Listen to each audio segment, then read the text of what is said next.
unexpectedly transported to the world of Naruto before the outbreak of the Second World War. He found himself relegated to the fringes of the Aburame clan. Just as he was about to resign himself to this fate, a divine intervention arrived on the battlefield. A tome, known as the Recorder, appeared within his mind. From that day forth, he began cultivating a chakra insect swarm in Konoha, struggling to survive and develop. Yet, the wheels of destiny had already begun to turn silently, and the bonds of fate had ensnared him. Lurking in the shadows, confronted with a capricious fate, the only course he could take was to act with a clear conscience, propelling himself to ever greater strength through the inexhaustible chakra of his insect swarm, until he could vanquish all adversaries. Years later, one by one, thunder beasts surged skyward from beneath the earth, brazenly charging into the bewildered army of White Zetsu. Aburame Shino stood atop the Leviathan in the sky, gazing down upon the Six Paths Madara below. Long time no see. The tale begins in the 35th year of Konoha. The summer sun of the land of fire scorched the clouds that the land of rain could not dissipate, and the morning light of Konoha mingled with the mist of the Nangawa River. At this moment, a solitary figure had already taken his place deep within the forest. As a transmigrator, Aburame Shino allowed the mist to soak through his outer robe, his gaze fixed intently upon the insects before him, his eyes sparkling with a radiant gleam. Parasitic insect evolution, complete traits, herbivore, energy conversion rate, 8% record finalized. It's done. Genes, recorded. He gently touched the tiny insect, no larger than a grain of rice, before him. The small green insect slowly rolled over. Its delicate wings fluttered slightly as it flew onto the back of his hand, lazily brushing its two minuscule antennae. Record completed. Please assign a name. A small, luminous screen appeared, clearly displaying the image of the tiny insect. Herbivore specimen, number 230 own. Insect, swarm, genetics updated. As the information was recorded, the luminous screen gradually faded. He released the insect, and a flying insect, the size of a sausage, slowly passed overhead. The little insect swiftly boarded this express flight. On the flying insect's back, dozens of various insects lounged leisurely, their compound eyes precisely locking onto Aburame Shino, continuously conveying their joyful emotions. As a transmigrator to the Naruto world, who would not desire a pair of Sharingan eyes that could dramatically amplify power with mere willpower? However, in this Naruto world, if the Sharingan is not present at birth, it simply does not exist. Even transplantation later cannot help, as the Sharingan requires an entire bloodline to support it. He himself had no interest in insects. He wished for the Sharingan. Yet, after a year in this world, he had come to terms with his reality. As a university student from China, he had spent his days and nights surfing the internet at cybercafes,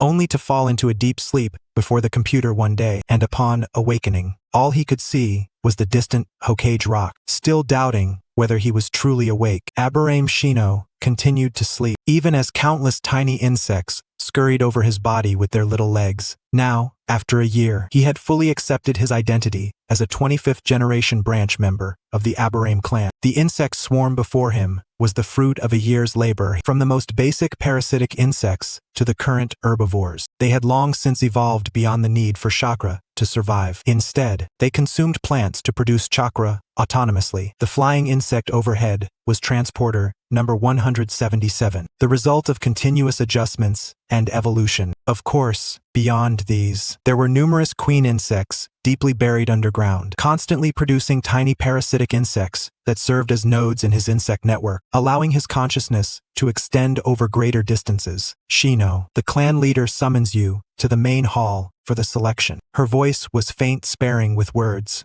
Aburame Shino looked toward the direction of the voice. An Aburame woman dressed in a long robe stood upon a tree. Apart from her gaunt face, all other features were obscured by a high collar and dark sunglasses. Yes, Shino nodded. This was typical of his clan over time. One grew accustomed to it. Aburame Shino softly nodded back, and the woman vanished in an instant through a swift body flicker technique. Although her expression was hidden in her eyes, someone like Shina, now appearing utterly ordinary among the clan's geniuses, was nothing more than an inconspicuous passerby. She had no intention of wasting time on him. Had it not been for the clan's pre-graduation selection, she would not have come to find him. Now, Shino was just as ordinary as any other common clan member. In her view, After a decade or so of training, he would rise to become a so-called chunin, only to perish in some mission. Above the gloomy haze steadily approached, and the towering Hokage rock stood in the distance. Like the shadow of war, the gloom slowly enveloped the entire Konoha. Before long, a gentle drizzle began to fall from the sky. 1 year of hiding, all for this day. After today, the sky is the limit. Aburame Shino darted swiftly through the trees, pondering deeply. Before him, the recorder panel appeared once more. But unlike the lengthy gene recording page from before, this time it displayed a skill interface. Aburame Shino Konoha, Genin 13 years old. Chakra 0.260.26. Kunin techniques. Clone technique level 199 out of 100. Transformation technique level 199 out of 100. Substitute technique level 199 out of 100. Forced ignore level 4210 out of 10,000. Basic taijutsu level 199 out of 100. Secret technique insect clone level 199 out of 100. Secret technique insect wall level 199 out of 100. Secret technique insect swarm mutation level 4 14,702 out of 100,000. Secret technique insect nest level 37,650 out of 10,000. Apart from his insect swarm self-enhancement skills, all his other abilities were precisely capped at the verge of level 2 advancement. The reason for this meticulous adjustment was to ensure, at this moment, in the eyes of others, he appeared to possess a little skill in every area, yet nothing exceptional. The Aburame clan's territory lay in a quiet corner at the village's outskirts, a stark contrast to the hustle and bustle of other districts. A simple courtyard gate seemed to divide the world in two. Returning to the base, Aburame Shino gazed upon the main hall's exterior. 15 youths, like himself, stood silently outside, lined up in the corridor. At the forefront was Aburame Ryoma, and beside him stood the woman Aburame Shino had seen earlier. As the generation's strongest geniuses, they naturally took the lead. Several Aburame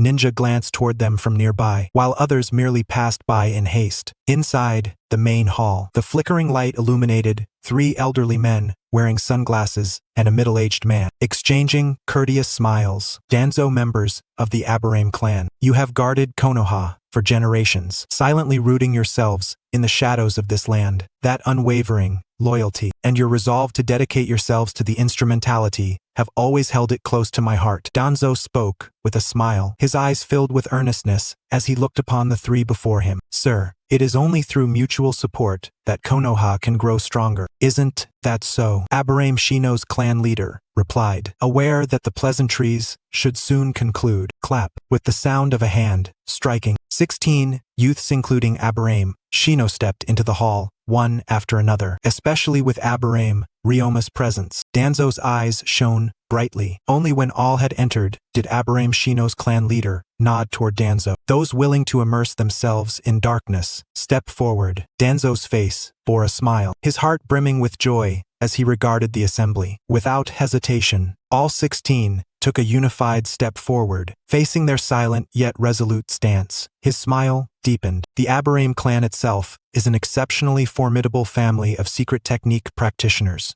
Whether in reconnaissance combat prowess or command abilities, they surpass ordinary ninja by more than just a slight margin. Coupled with their noble lineage, their loyalty and resolve far exceed those of the orphans he had recruited, ranking only below the members of his own Shimura clan in his hierarchy of trust. When selecting candidates, even though Root was currently understaffed, not just anyone was acceptable. Those without potential or investment value were merely a drain on resources. Only those with the promise to become special Jonin, or even Jonin, were deemed worthy. A powerful aura unfurled, a tangible killing intent swiftly and precisely enveloping every young candidate present. At that moment, Shino Aburame's face turned pale instantly, showing no resistance whatsoever. At that instant, he resembled a fragile leaf adrift on the waves, subject to the ocean's whims. Danzo had already approached Ryoma Aburame, gently patting his shoulder. Ryoma stepped forward once more, followed by Shiko Aburame and others. By the time they reached Shino Aburame, he was the 5th in line. Yet this time, his eyes quickly dimmed, sensing the feeble aura before him. Danzo hesitated briefly before turning his gaze toward the three elders of the Aburame clan, as if questioning, "Is this also a product of your nurturing?" Ahem, Shino is a bit playful. His parents passed away early. Shikibi Aburame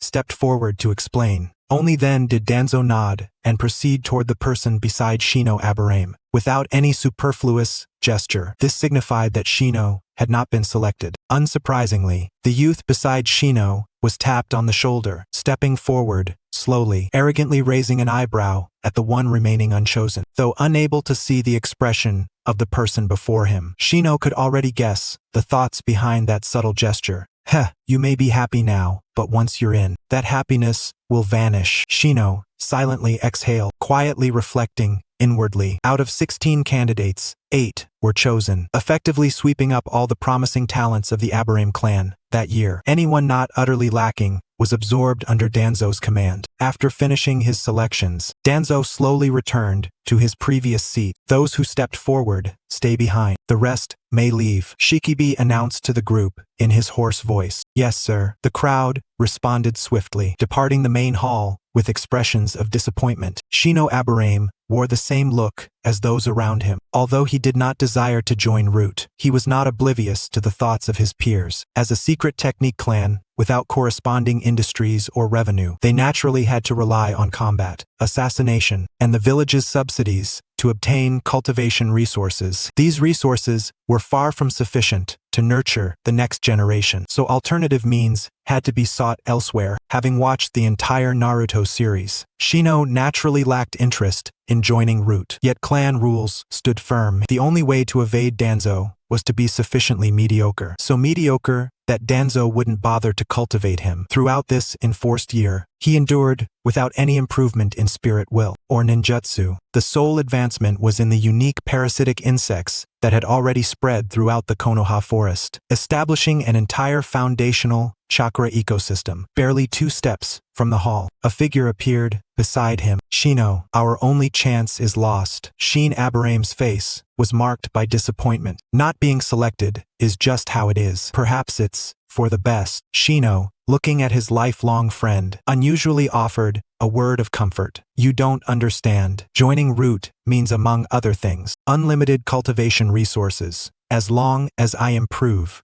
I'll receive continuous resource support from Root." His eyes shone with longing for the main hall. After hearing this, Shino had no doubt his companion was blinded by appearances. Now, nearly the entire Shimura clan had entered Root, becoming almost exclusive expendables for Danzo. Yet, from the Aburame perspective, this was Danzo using Root's resources to support the Shimura clan, and naturally, they wanted a share. Having clan members join Root meant investing in people, but the returns were high-powered ninja and substantial funds and resources. As for the high mortality rate, ninja missions were inherently perilous. With death the norm, only a rare few survived to old age. "Perhaps tomorrow's graduation exam is coming. Prepare well," Shino said, knowing persuasion was useless. Without hesitation, he turned away, heading outside. Having dodged the most dangerous hurdle, his next step was to truly enhance his own strength. As for Danzo, he intended to keep as far away as possible, preferably never to cross paths or enter his field of vision. The distant dark clouds were beginning to disperse, but the shadow of war remained unyielding. If his memory served, spring of Konoha's 36th year marked the war's onset. Now less than 6 months away, returning to the forest, Shino slowly opened his interface.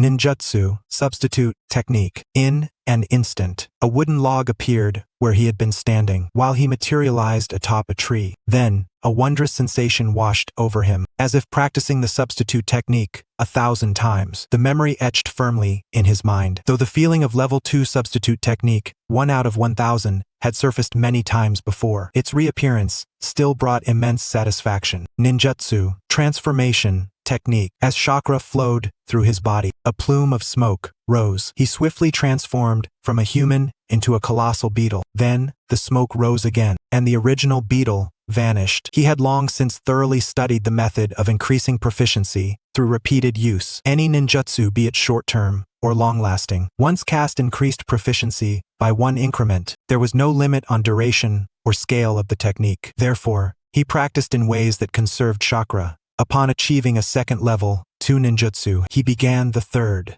continuing until all his original level, 1 ninjutsu, had been elevated to level 2. The most noticeable change occurred in his fundamental taijutsu. After training basic punches, straight punches, hooks, kicks, front kicks, side kicks, spinning kicks, blocks, dodges, and ukemi techniques to reduce damage upon falling and to rise swiftly. Upon advancing from level 1 to level 2, his musculature transformed rapidly. His once frail physique became robust, and he could distinctly feel his stamina increase and the invigorating sensation of bodily enhancement. Yet, having completed all this, Shino felt utterly drained. From 0.28 chakra units, only 0.15 remained, less than half his replenished state, and emptiness swiftly washed over him. This should suffice for the genin exam, he murmured, sensing his tangible growth. Then, one by one, tiny parasitic insects appeared around him, swarming densely in the air. As he raised his arm, they swiftly flew onto his robes, crawling slowly along the dedicated insect channels woven into the fabric. Simultaneously upon the panel, as if a charging device had been activated, the energy gradually ascended from 0.15 calories to 0.16 calories. As time elapsed within less than an hour, the chakra was once again fully replenished. Energy supplier number 130. Conversion rate 3%, far too sluggish. It appears an enhancement is imperative. While dispersing the surrounding insects, he commenced a fresh round of ninjutsu practice. The following day, he slowly rose from the cramped dormitory, consumed a simple meal, then pushed open the window. Without a hint of hesitation, he leapt onto a nearby tree. Today was the day of the Ninja Academy examination. Danzo's reason for conducting the selection yesterday was to secure the genius before Hiruzen Tsurutobi.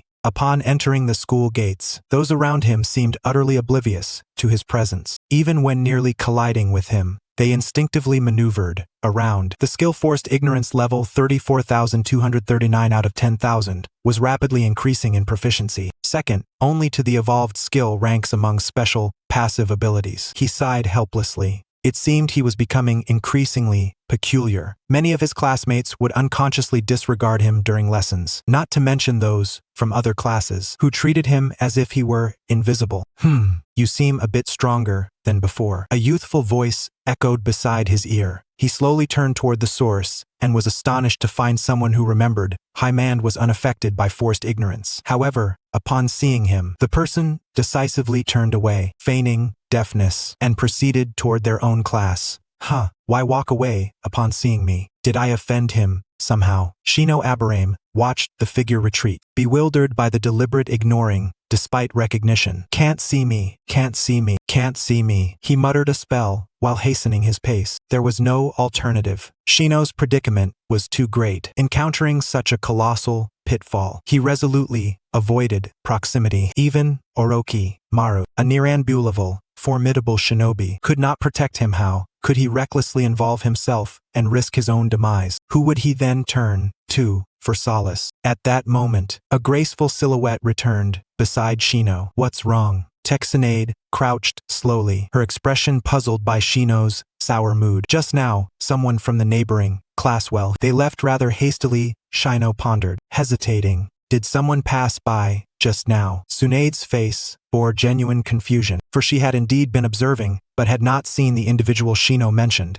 You didn't see? That can't be you. Must have seen him. He passed to my left, and I sensed he was far stronger than when I last saw him a few days ago. Now Shino was the one perplexed. Could the person be a ghost? Perhaps you simply didn't notice. Come on, the exam should be starting soon. I took special leave just to come see you. Don't disappoint me. She gently patted Shino's shoulder, signaling it was time for the exam. Yes. Watching Shino depart, Tsunade's complexion swiftly shifted. After a brief moment of contemplation, she spoke quietly toward a certain spot. Did someone pass by just now? Subordinate, unknown, came a voice amid rustling leaves in the distance. This reply only deepened Tsunade's perplexity. Meanwhile, Shino Aburame, seated in the classroom, awaiting the start, was completely unaware, patiently awaiting the teacher to call the roll one by one. After a while, out of boredom, he used chakra to accelerate the insect's evolution. When he noticed the proficiency of forced ignorance had again surged significantly. A dreadful premonition gripped him. Sure enough, when the final examinee completed the test, the Shentin instructor standing at the podium prepared to leave. Sensei, I haven't taken the exam yet. Without hesitation, he stood abruptly and called out loudly. Endo glanced bewilderedly at the roster, where Shino Aburame's score remained conspicuously blank. Those familiar around him burst into laughter, for such occurrences were no longer rare. As long as Shino remained silent, even when passing by them, they showed no reaction. Being forgotten was indeed an everyday routine.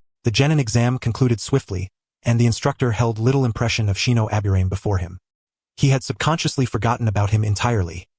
Moreover, in his eyes, the Aburame clan's presence was so negligible it seemed innate.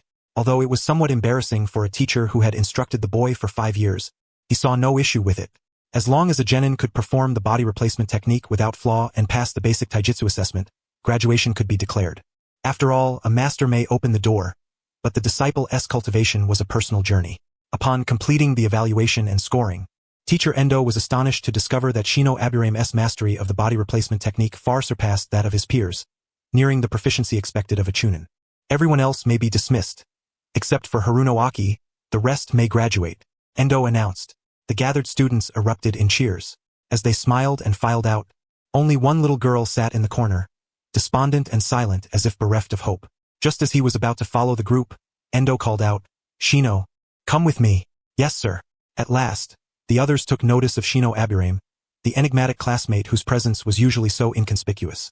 Naturally, they knew he was from the Aburame clan. But precisely because of that knowledge, and the fact that members of the Aburame clan were covered in insects, most children with a shred of normalcy avoided sitting near him. As he trailed behind the teacher, everyone else greeted Endo with smiles, but to Shino, it was as if he were invisible. They reached the office, where Endo leisurely settled into his chair, lifting his gaze to study the little fellow he occasionally forgot about. There was no helping it.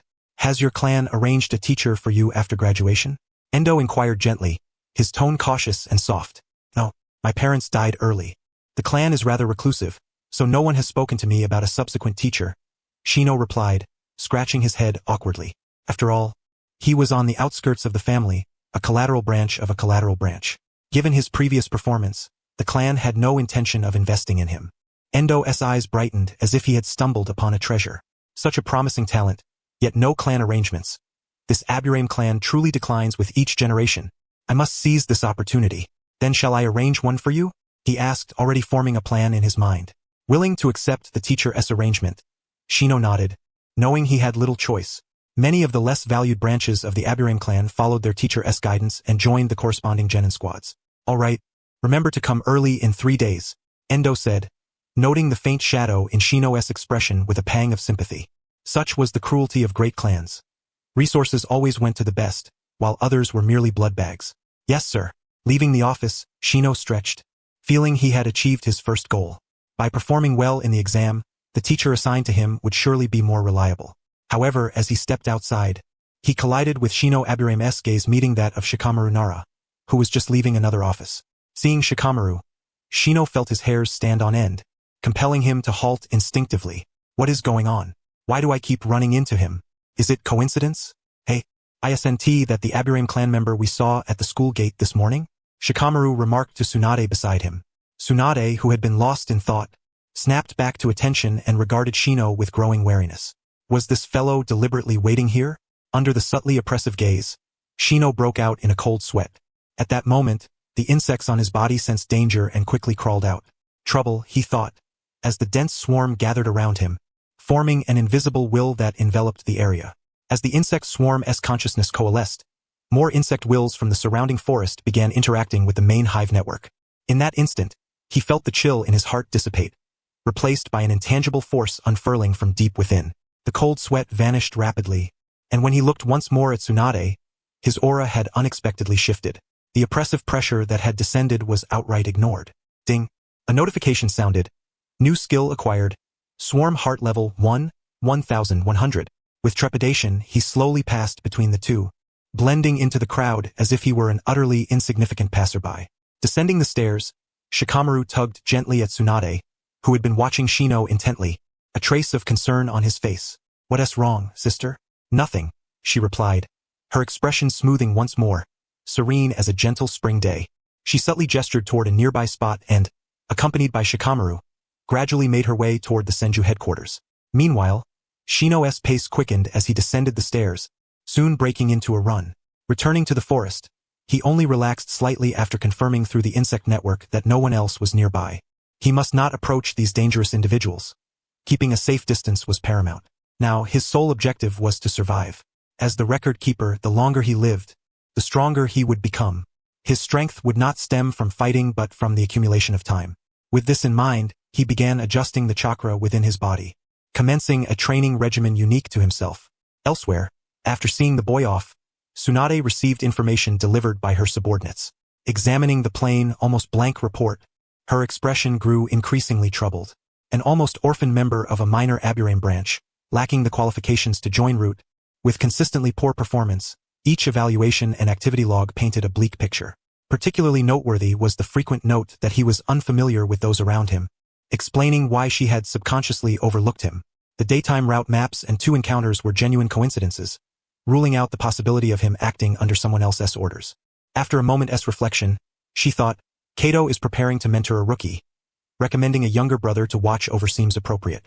Deep within the forest on the outskirts of Kanehagakure, Shino Aburame diligently trained his taijutsu. His insect clones busily wielded spatulas. Dozens of plump, white tree bugs were delivered precisely onto an iron pan by carrier number 177. A simple sprinkle of salt released an enticing aroma. Rich in fats and protein, these insects were the best nourishment for an orphan like him. Market food, even supplemented by clan subsidies, could never satisfy his voracious appetite. Delicious. Shino Aburame's voice rang out punctually at mealtime. Eat up. Pour some more oil on it. Watching Shino Aburame freeload, Shino Shuren sighed helplessly. The two were comrades in hardship. When hunger had driven them desperate, they would venture here to fish. He was also the only friend this body had. Since crossing over, expanding his insect swarm, their lives had improved markedly. Yet this only applied to food. Supplies remained scarce. The clan leader instructed me to tell you that both of us must follow the school's arrangements. The clan has no other plans for us. Shibi Aburame relayed the clan leader's words while munching on tree worms. Isn't that something we've known all along?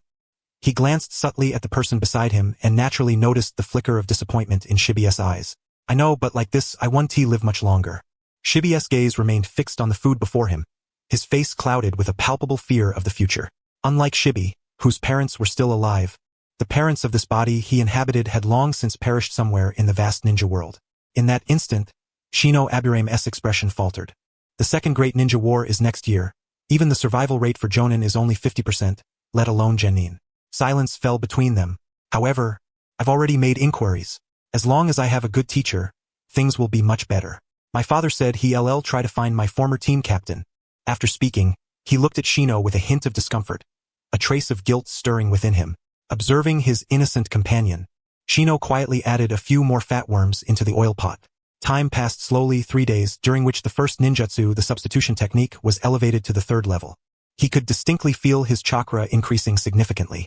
His chakra capacity had risen from the initial 28 to 42 units, accompanied by corresponding gains in speed and stamina. A truly remarkable leap forward. A brand new piece of information appeared on his status panel. Hidden Sacred Body, 16. What could this hidden sacred body be? After a brief attempt, he found it could not be activated or explored further. It seemed to be nothing more than those 4 words. Was this an indication of the path to enhancing the triple body technique? Feeling the unfamiliar information marker, Shino silently committed it to memory. After practicing dozens of shadow clones and exhausting all his energy, he finally moved his body. Naturally, he held no expectations for the teacher assignment this time. His performance over the past 6 years had been utterly mediocre. How could any Jonin instructor want him? At best, he would be assigned a Chunin teacher. Arriving at the school, many students were already seated. Sensei Endo stood quietly at the entrance, carefully observing his pupils. Yet his gaze frequently flickered toward Shino Aburame, his face betraying signs of puzzlement. Previously overlooked unconsciously, Shino now found himself impossible to ignore. Soon, one by one, Chunin entered the classroom. When their names were called, they eagerly followed their assigned instructors outside. Groups were mostly in 3s, though some had only 2 members, with the Chunin accompanied by 1 instructor. Assignments were made to some extent based on students' abilities and corresponding evaluations. When the first group of Jonin arrived and took one of the Inoshikacho teams, Shino began to sense something was amiss. Jonin were already picking up students? Why hadn't they come for me yet? However, seeing Endo glance his way from time to time, clearly not forgetting him, he patiently waited. By the time nearly everyone had left, after a Jonin took the last Inuzuka clan scion, only Shino remained. Sensei, what is going on? Have I been forgotten again? Shino instinctively raised his hand and asked the teacher still standing at the door. No, your teacher is me. Before the words finished leaving the teacher's mouth, a bright young man entered, smiling. Shino was utterly stunned. What's going on? An elite Jonin, and not just any Jonin, but an elite Jonin who died in the Third Great Ninja War. What does this mean? Surprised? The newcomer grinned broadly. Don't worry, I'm surprised too. Kato Dan's cheerful smile was infectious, for in his eyes, any genin fortunate enough to be under his tutelage would at least reach Chunin level, or perhaps even become a special Jonin. To genin, this was akin to winning the lottery. Moreover, this little fellow before him, if not for a certain someone's strong recommendation, would be hard to imagine as a hidden genius. Yet, judging by his expression, even beneath his sunglasses, Kato sensed something was off but couldn't pinpoint why. Quite surprising. Shino glanced behind Kato Dan to see an unfamiliar Uchiha woman and an unknown white-haired man wielding a blade, their faces stiff with unease. None of them were known to him, meaning these two disciples of Kato Dan had left no trace even in the Second Great Ninja War. At that moment, he felt as if the sky itself had darkened. What a curse. First there was Shinju, then Tsunade, and now Kato Dan appears. Have I just poked the devil in the eye? Am I going to accompany him to his doom? Internally venting this turmoil, Shino forcibly buried his despair. His face contorted as he reluctantly followed Kato Dan outside. Soon, in a small grove, Kato Dan stopped. Let us introduce ourselves. Leaning against a tree, Kato Dan wore his usual radiant smile. Starting with me. I'm Kato Dan, a Jonin. I like, well, a blonde girl. My dream is to become Hokage, quell the conflicts of the ninja world, and protect all my comrades. Hearing this, the group was swept up in his enthusiasm. Shino thought of the later evaluations of him, as a gentle, handsome, idealistic ninja, albeit with a short lifespan. Kato Dan then turned to the Uchiha woman, his face encouraging. I'm Uchiha Ryomi. I enjoy cooking. As for my dream, I have none. She spoke with a slight air of confusion. I'm Shino Aburame. I like insects. My dream is to nurture more and larger bugs. Beneath his sunglasses and collar, his expression bore a hint of mischief. He was already strengthening the insect's genes. The next step was to harness chakra to make the bugs even more powerful. Hearing this, Uchiha Ryomi instinctively stepped aside a few paces. Hataki Sirin. I like swordsmanship. My dream is to protect Konoha, alongside my uncle, to fulfill my father's legacy. He hugged a short blade and moved to one side, instinctively distancing himself from Shino. There was no helping it. This guy gave off an eerie vibe. When Shino approached him, he didn't even notice, instinctively ignoring him. If Shino hadn't spoken, he wouldn't have realized he was standing right beside him. Good. Now that everyone has introduced themselves, the next step is to test your skills. Kato Dan pulled a kunai from his pocket and flung it onto a tree. You can use any method to try to touch this kunai, but I will only use my foot. I won't use ninjutsu or my hands. If you can't do it, go back where you came from. Oh. And without the resolve to kill, it's impossible to touch the kunai. As he spoke, his once sunny expression rapidly faded, replaced by a chilling severity. All right, I'll stand right here. You may begin. After finishing, he added one last remark. Hearing this, everyone quickly dispersed, hiding in the surrounding area. As a transmigrator, Shino naturally understood this was part of the examination. That he could enter his field of vision indicated the presence of a corresponding recommender. Yet, at this moment, he was utterly unaware of who had endorsed him. It was impossible for it to be the clan, as his worthless attributes had completely shattered their confidence. Present, the outcome did not seem particularly favorable, but it could hardly be deemed disastrous either. Following the teacher before him promised at least 1 to 2 years of stability. As for the price of such security, the opponents were indeed terrifyingly formidable. However, correspondingly, if his performance were too poor and he were truly rejected, it would be far from entertaining. His next step would undoubtedly be as cannon fodder cast onto the front lines, choosing the lesser of two evils. Once he had resolved this in his mind, a map of the entire area swiftly materialized, and the swarm began converging toward that location. The positions of the two were rapidly locked down. He subtly manipulated the insects to crawl onto them, silently waiting. Time passed by the second, and the other two soon grew restless. Kiba Aulon charged forward swiftly, his eyes fixed intently on Kato Dan before him. Buzz. Drawing his blade, he slashed. In an instant, a blade of light, as luminous as the full moon, appeared. a piercing strike aimed fiercely at the bound Kato Dan. Before the blade could reach him, Kato Dan casually pressed down with a single foot. Too slow. Before he could finish speaking, Kiba Aulon bore a footprint on his body and was sent flying into a nearby pool. Fire release. Phoenix fire technique. From the sky, a voice rang out, followed by dozens of flames rapidly soaring toward the entire area. Seizing this opportunity, he leapt swiftly toward the position in the tree. Just as he was about to touch the kunai, Uchiha Lingmei, as if bewitched, stared at the figure suddenly appearing before her. Guess I won T-kick after all. Kato Dan smiled faintly. Before long, Uchiha Lingmei felt herself seized by an unseen force and swiftly propelled toward a distant tree. Having dealt with Uchiha Lingmei, he slowly turned his gaze toward the silent Shino Aburame, waiting quietly. Lingmei quickly steadied herself in the tree, her expression grave as she gazed down at the Jonin below. She observed with remarkable clarity how this man precisely avoided every falling flame, step by step approaching her before pushing her away. Lingmei, when the time comes, I'll engage him to hold him off. Then you strike again. A voice suddenly whispered in her ear. She immediately scanned her surroundings but saw no one. Stop looking. One of us is underwater, the other is underground. The voice of Shino Aburame echoed again, calming her nerves slightly. Good. Now she realized the voice came from a tiny insect beside her. The insect was only the size of a finger but capable of producing sound loud enough for her alone to hear. Naturally, Shino Aburame could not communicate with the person underwater, but that did not mean he could not cooperate. Moreover, that man was drawing ever closer to the shore, with Kato Dan cooperating fully, following near the water's edge. He shook his head slightly and helplessly formed a hand seal. Secret technique, insect clone technique. Immediately, a Shino Aburame dashed out of the woods, rushing toward Kato Dan, clutching a kunai. Oh, clones. Huh, interesting. And not just one. Kato Dan regarded them with a hint of admiration, slowly turning around. Now, his back was completely exposed before Kiba Aulon. Without hesitation, Kiba Aulon charged forward, drawing his blade fiercely from behind, aiming at Kato Dan. Yet, Kato Dan merely lifted a corner of his mouth as if his back had eyes, kicking backward with his left foot. Ninja art. Substitution technique. At the instant his left foot connected, the person behind was instantly replaced by an insect clone, while from an unknown moment, shadow clones appeared on both sides, and the insect clone was already close at hand. The rear insect clone was immediately dispersed, and he swiftly withdrew his foot, kicking the insect clone before him away. Then, with a look of surprise, he glanced upward.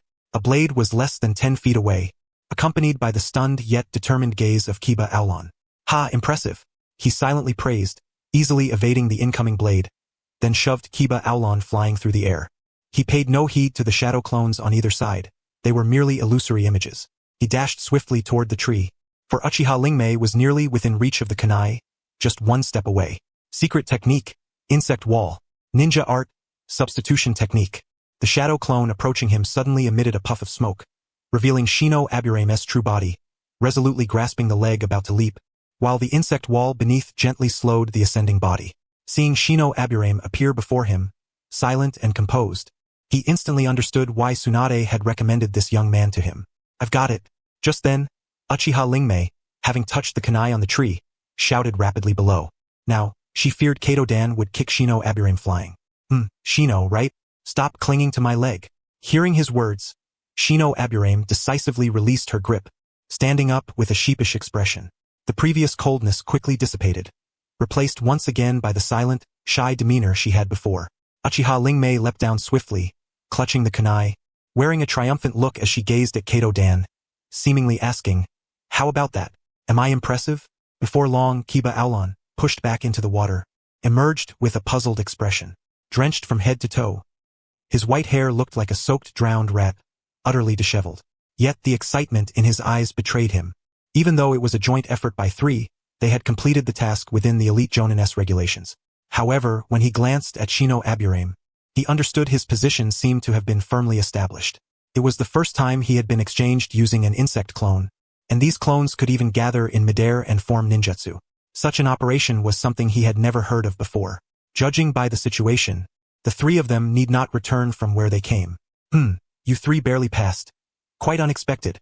Kato Den's pride was slightly bruised, but he paid little attention to such details.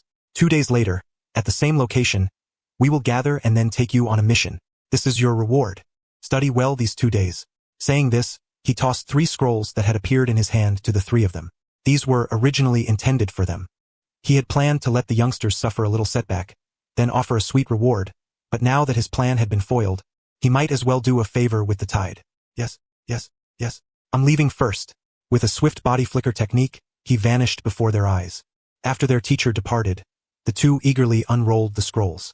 A smile unconsciously appeared on Kiba Aolan's face. Uchiha Ling Mei's eyes sparkled with affection, for the scroll contained ninjutsu specially prepared by this teacher, perfectly suited to her. I have something to do, I'll leave first. See you in 2 days. Shino Aburame spoke up. Alright. Originally engrossed in perusing the scroll, Aoi Hitaki nodded slightly before swiftly casting a glance toward Shino Aburame at his side, a cold sweat breaking out across his brow. Wasn't he on my left? When did he slip over to the right? And how did I overlook him again? Uchiha Ryomi beside him felt nothing particular and merely responded with a simple acknowledgement. In great clans, it was customary to have dedicated instructors from an early age, albeit only covering the basic introductory level, supplemented by the Ninja Academy's teachings. As foundational education, this was entirely sufficient. Elders would more or less impart a few ninjutsu or sword techniques, enabling the youngsters to hone their skills from childhood. Commoners, naturally, were a different matter. Apart from the three-body technique, other ninjutsu were beyond their reach. Leaving the two behind, he quickly dashed toward the depths of the forest.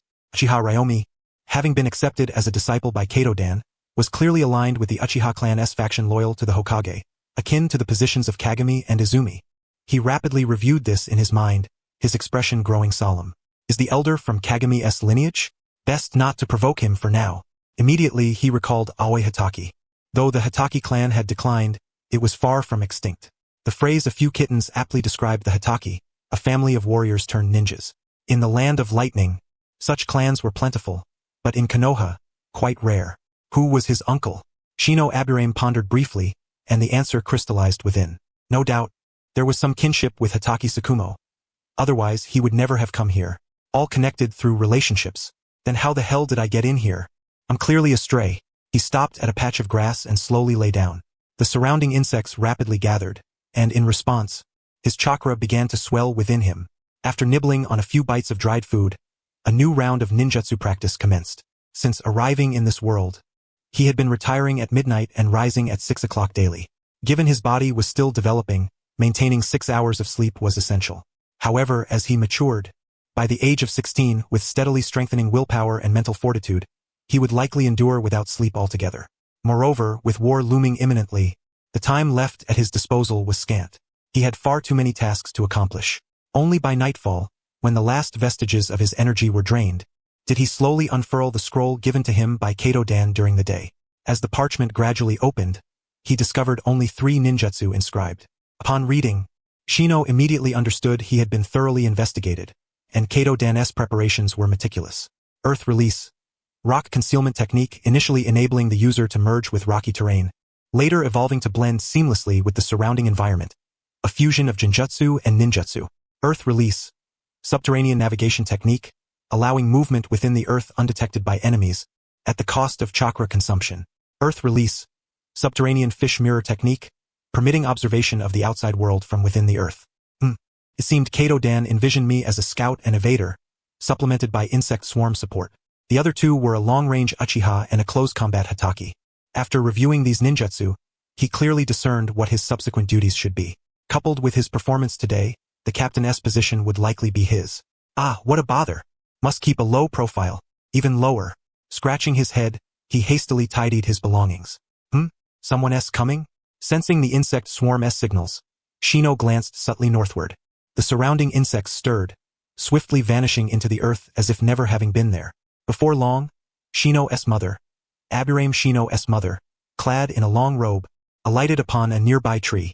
Gazing down imperiously at Shino still practicing his secret techniques, she remained characteristically laconic, then quietly awaited him, though this time, there was an unusual air about her.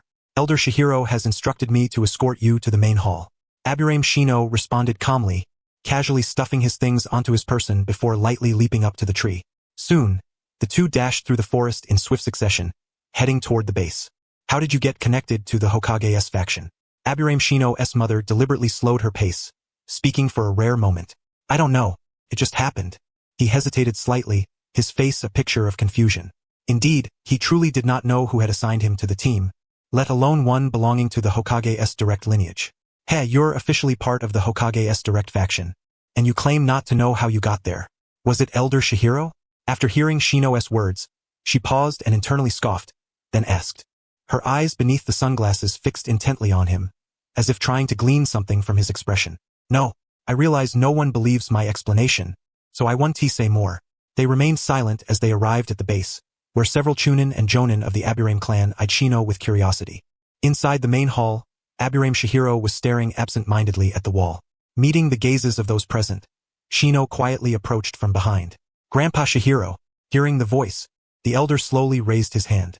Those nearby quickly stepped back, and the hall's doors were gently closed. Can you tell me? Have you encountered any difficulties recently? The old man turned around slowly, his face adorned with a kindly smile. Nothing much. I don't even know how I ended up assigned under Kato-dan. Shino pondered briefly before answering honestly. For someone so seasoned, lies would only expose him. It was better to speak plainly. Little Shino has grown up. Actually, our branch has declined. Now only this old codger remains. Upon hearing Shino's words, the wrinkles on the elder's face slowly softened. At that moment, Shino felt as if he had been seen through, yet dared not alter his expression in the slightest. Honestly, I don't know either, nor can I find out.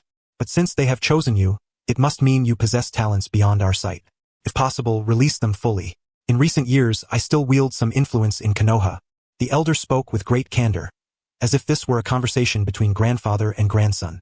Yet Shino's biological grandfather had long since passed, and this man, by kinship, belonged to the Gofu clan. Shino nodded. He did not know how to respond and quietly absorbed the advice like a child, which perhaps was the best approach. Chihiro rambled on for quite some time. Perhaps in his eyes, Shino was a rare talent among his nephew's generation. Not a prodigy, but one with the potential to become a jonin. Otherwise, he would not have been accepted as a disciple by Kato-dan. Currently, his strengths lay chiefly in intelligence and command, though such growth had its limits. The elder glanced subtly toward the Hokage's tower. Being a strategist might be a good role as well. Go on. Continuing this conversation yield much more information. After briefing him on several matters, he finally said, Yes, sir. Shino nodded, his face brimming with a sense of accomplishment as he departed the main hall. Wisdom itself is a form of strength. Gazing at the departing figure, Chirhui succinctly reached a conclusion. Leaving the main hall, several insects with subtly different scents had, at some unknown moment, infiltrated his swarm, perching upon him. Although their disguise rendered their scent indistinguishable from his own, his insect swarm was intrinsically linked to his spirit. Any insect lacking such a connection was simply not part of his colony. Are these people out of their minds, utterly devoid of common sense? He muttered with slight disdain, as the chakra within him began to ripple gently. With effortless control, he dispelled the foreign insects clinging to him. Only then did Shino Aburame depart from the encampment. However, a few tails trailed closely behind, steadfastly fixating on him. A test, perhaps? After a brief moment of contemplation, he recognized them as members of two other factions. And what if they do not test? Having entertained this simple notion, Shino Aburame quickened his pace.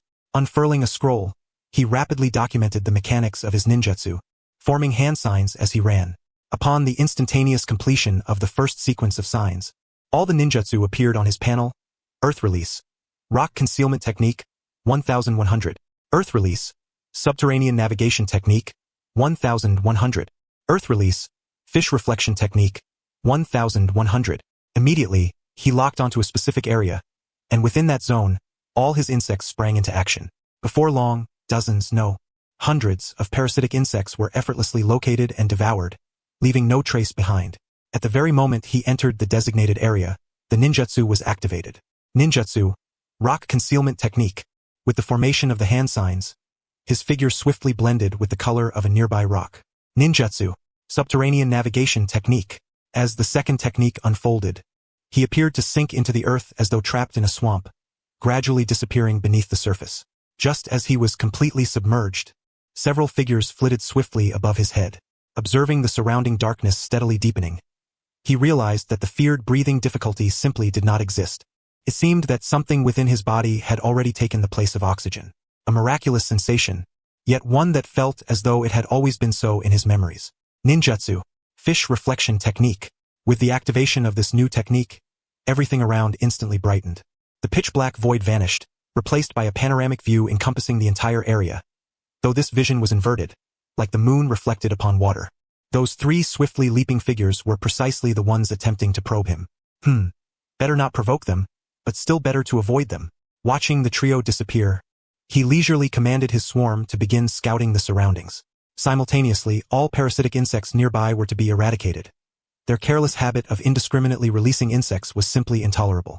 Meanwhile, the three had leapt some distance away, only to discover they had lost track of him. Damn it, we lost him. Quickly, deploy parasitic insects to detect him. The lead ninja issued orders with urgency. The shorter Aburame suddenly exclaimed, "Hey, all the parasitic insects near me have vanished." "Hey, mine have disappeared too," shouted Aburame B, slightly taller, immediately following suit. Panic seized the trio instantly. Their very lifeblood had failed them here. "Scatter and search. Signal if you find him," the lead ninja commanded as he dashed toward the location ahead. The other two quickly dispersed in various directions, their once relaxed expressions now replaced by grave concern. At this moment, Shino Aburame had already found a secluded spot and was slowly swimming toward it. Not long after, as the others had completely departed, he gradually surfaced. The surrounding energy suppliers were already prepared, continuously channeling chakra to him. What a hassle! Disdainfully glancing toward the direction where the three had left, he reclined leisurely on the grass and commenced a new round of ninjutsu practice. He had no time to dally with these fools, so simply evading them was sufficient. Having already been targeted, he preferred to avoid returning, especially since he had a destination of his own. With the arrival of nightfall, Shino Aburame once again evaded the trio's thorough search and calmly returned to his personal base. Though termed a base, it was in fact a large hollowed-out rock. Throughout the surrounding forest, whenever the three released parasitic insects, those insects were captured and consumed by his own swarm. They had only a few, whereas the forest belonged to his parasitic insects, effectively limitless in number. Thus, no parasitic insect could penetrate this area or provide any useful information to the three. All were discovered and devoured.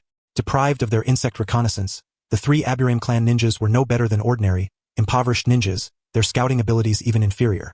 Within the stone base, ample provisions and filtered water were stored. After a simple meal, he peacefully lay upon his small bed. 3 days passed gently in this manner. After searching for 3 consecutive days, Aburame A and Aburame B had become utterly bewildered. Where exactly was that fellow? Why had they scoured the forest paths of Konoha more than 10 times without success? Most perplexing of all, their dispersed parasitic insects had completely vanished. His full-body cloak, now snagged on branches, had been replaced thrice. The first 2 were nearly tattered rags. Damn it! After circling once more, Aburame suddenly spotted a figure perched on a nearby tree. After a careful look, his eyes instantly reddened. "Shino Aburame is there," he exclaimed, quickly pointing in his direction.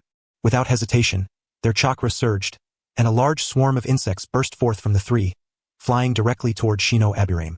Their faces bore only boundless fury. 3 days had utterly eroded their patience and composure. "What do you three intend?" A voice sounded in their ears.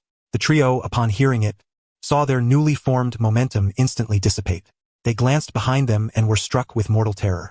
"Lord Kato-dan!" The lead Aburame swiftly rose from the ground, shouting. Seeing that icy visage, all 3 were filled with dread. Attacking village ninjas, according to village law, you might find yourself spending some time in the Uchiha clan's prison. With that, chakra surged through him, preparing to subdue the 3 completely. They retreated frantically, while the insects had already infiltrated their bodies. "Teacher, we were just playing around. It's not that serious." Shino Aburame stepped forward, a smile on his face. "Next time, don't bring people near me. I tend to take things seriously." Looking at the slightly slick little fellow before him, he said calmly, "What are you all staring at? Go back now. I have missions to undertake with my companions and won't be entertaining you any longer."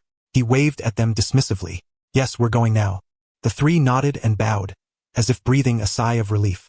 They swiftly retracted their swarms and decisively fled deeper into the forest. Watching them depart, and with 2 students yet to arrive, Kato-den's expression gradually shifted from cold to that of a sunny, cheerful young man. "Trouble, is it?" He glanced at Shino Aburame with a hint of concern as he inquired. "A trivial matter, merely a fellow I toyed with until he was utterly bewildered." He responded simply to the teacher, a hint of apology gracing his countenance. "Take this. If you have any trouble, come find me at the Kato clan anytime. This is your pass. My influence still holds considerable sway." A small token was tossed into Yamanaka Shino's hand. From his perspective, a teacher protecting his disciple from being bullied was only natural. Moreover, since he was already the disciple, as long as it wasn't someone from the Hyuga clan, he believed he could shield him. This confidence stemmed from his status as an elite jonin, not from his family or lover. Thank you, teacher. Yamanaka Shino nodded. His previous actions had relied on the teacher before him to suppress the others. If those behind weren't fools, they wouldn't target an ordinary genin like him again. How has your ninjutsu practice been since last time? Observing the refreshed youngster and the expressions and actions of the other three, it was clear who had been thoroughly outwitted. Truly quite clever. Yes, I've already mastered them all. Yamanaka Shino replied with a touch of embarrassment. Mastered them? Huh? Not bad. The next step is to perfect them. Come, demonstrate them for me. This might not be appropriate. Hearing Kato Dan's abrupt words, he hesitated. What's inappropriate about it? If I don't know your progress, how can I continue to instruct you? Seeing the youngster preparing to conceal his skills, the elite jonin was growing a bit irked. He had encountered many geniuses. Only those who truly matured were genuine geniuses. Concealing one's abilities was naturally a good thing, but it was not conducive to comprehensive growth. Very well. Seeing the teacher insist, he felt it was no great issue to reveal a bit in front of this instructor. He subtly adjusted his expression and swiftly formed hand seals. 3 ninjutsu were unleashed in rapid succession, and the moment they finished, Yamanaka Shino had completely vanished from Kato Dan's sight. Now, having confirmed the ninja before him was not from the Uchiha clan, Kato Dan felt he had indeed found a treasure. Teacher, I was the first to arrive, right? Uchiha Rimi jumped down from a tree, landing where Shino had just been. You, before he could say anything, another figure leapt down, stepping on the head of Yamanaka Shino, who had just reappeared using the submarine technique. Kato Dan was left utterly speechless. What was going on? Was this deliberate or genuine ignorance? You two, get down here. A voice came from beneath the ground. Uchiha Rimi instinctively prepared to form seals, chakra accumulating underfoot, the other foot ready to kick away the reaching hand. Nearby, Hatake Siren's body flickered with arcs of electricity as he tried to leap away, but was caught by the unexpected grasp of Yamanaka Shino's foot. Immediately, the two were dragged underground. Startled, they tried to break free, but it was already too late. They were trapped beneath the earth, and Yamanaka Shino surfaced once more. Are you trying to get yourself killed? Uchiha Rimi reacted instantly, anger flashing across her face. On the other side, Hatake Siren, struggling to break free, glared at him with a displeased expression. You both just stepped on my head. I got pushed back by you. Yamanaka Shino said expressionlessly. Well, you buried me in the earth so we're even. Pull me out now, she said, her ponytail swinging indignantly. Hatake Siren looked a bit apologetic. His face showing regret, it was clearly his fault. Watching the three in such lively camaraderie, Kato Dan, who had been observing all along, had already roughly grasped their situation. Of the three, Yamanaka Shino's proficiency was the highest. From knowing nothing 3 days ago to now being thoroughly skilled, he had reached the pinnacle level of genin. He was probably already concealing his true strength, as mentioned in Tsunade's letter of recommendation. As for the other two, Hatake Siren was barely adequate, his swordsmanship and taijutsu were decent, but his learning ability was somewhat lacking. Uchiha Rimi's ninjutsu, although forcibly interrupted, was indeed taught by Kato Dan himself. Her mastery was acceptable, but compared to Yamanaka Shino, who could now perform hand seals through muscle memory alone, she was clearly inferior. Geniuses differ, and to him, Yamanaka Shino was the genius among geniuses. When Yamanaka Shino pulled the other two out, Kato Dan tossed a scroll before them. These are some D-rank missions I found, the simplest among tasks. You'll operate separately and must complete all of these within 3 days. Then, I'll take you out to see some real bloodshed. Understood? No problem. The three exchanged glances and responded in unison. Their time was precious and naturally, they could not squander it on such low-level missions. I will supervise your efficiency and handle any arising issues. With that, he threw the scroll directly into Yamanaka Shino's hand and vanished instantly with a flash of teleportation. Looking at the scroll in hand, he shrugged helplessly. He quickly scanned through, sorting out all the physically demanding tasks. Then, he created a bug clone to copy the tasks, handing them over to Hatake Siren, while the chores and trash collection were assigned to the clearly disgruntled Rimi. Finally, the missions involving finding pets and reconnaissance were all his own. Neither of the two objected to this division. It was in line with their specializations. He said they had 3 days, but he believed they could finish within 1 day. How they managed it was up to them. Yamanaka Shino looked at the other two with a tone tinged with command. No problem. They simply glanced over and immediately understood his intention. Then it's settled. Meet back here promptly at 6 o'clock this evening. All right. The two nodded and quickly departed. Secret technique. Bug clone technique. You two scout those areas, and I'll handle the cat-catching mission. With a brief instruction, he dashed toward his target. He had no time to waste on low-level tasks. The faster and more efficiently they were completed, the better. This was merely a formality. Within this limited time, he needed to extract more from Kato-dan. An hour later, a small cat was chasing after a plump bug. To the cat, this bug was a delicacy, but such bugs only appeared at the forest's edge and never ventured into the village. The only trouble was that once it caught the bug, the insects on it would resist to some degree. Though this resistance was utterly ineffective in the cat's view, it was nonetheless somewhat annoying. At that moment, someone suddenly embraced it, causing its fur to bristle all over. Meow? The cat's face was filled with terror, its eyes fixed intently on the figure wearing sunglasses. Instinctively, it wanted to swipe with its claws, but upon seeing those eyes, its bristled fur instantly relaxed. In its perception, the person before it was like a great demon lord. An endless terror surged deep within its heart. Eat my bugs again, and I'll stew you. Yamanaka Shino plucked a bug from its mouth, his face as cold as ice. Meow. The cat nodded frantically, without a shred of doubt. The overwhelming aura rendered it incapable even of entertaining the thought of resistance. The strong never tolerate rebellion from the weak, especially when the subconscious, deeply ingrained in its genes, frantically sounded the alarm. After Shino Aburame had simply bound it with rope, his expression remained composed. By this time, 3 cats were already hanging from his body. These cats had strayed from their usual insect hunting excursions and were thus in a state of loss. Yet, upon reflection, it made sense. Parasitic insects with chakra, and so corpulent at that, were an absolute tonic for these beasts that already bore a faint scent of ninja cats.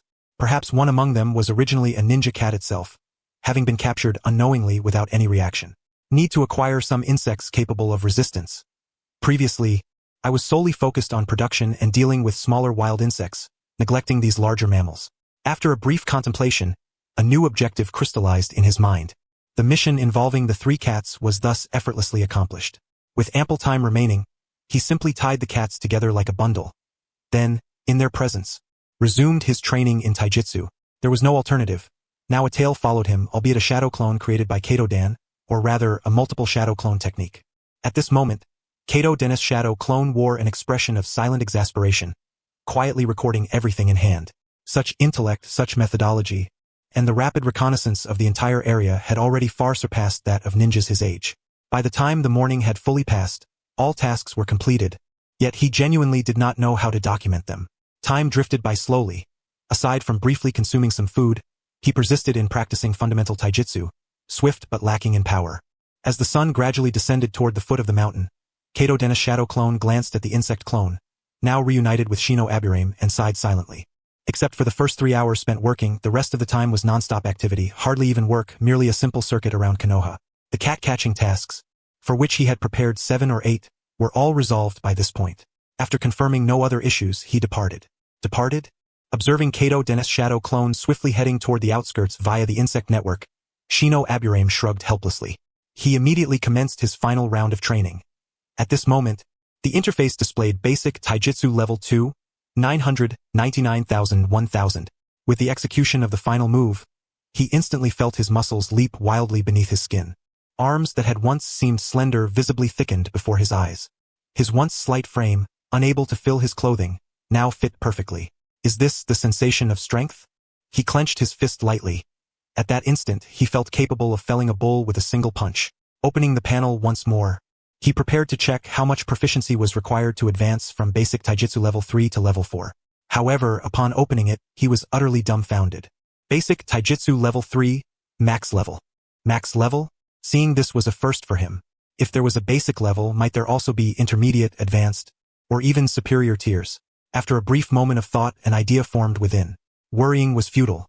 He could only find a way to extract something from Konoha. With his physical enhancement, his chakra reserves had also increased. Yet the chakra indicator on the panel had changed, from the previous 0.4 card to 0.5 card. It seemed that to elevate from chakra to chakra ton, he would need to develop additional ninja body techniques.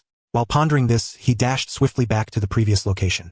Soon, from afar, he spotted the 2 already waiting there, albeit somewhat disheveled compared to the morning.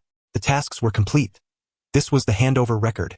Hopefully, there would be no need to scavenge for scraps tomorrow.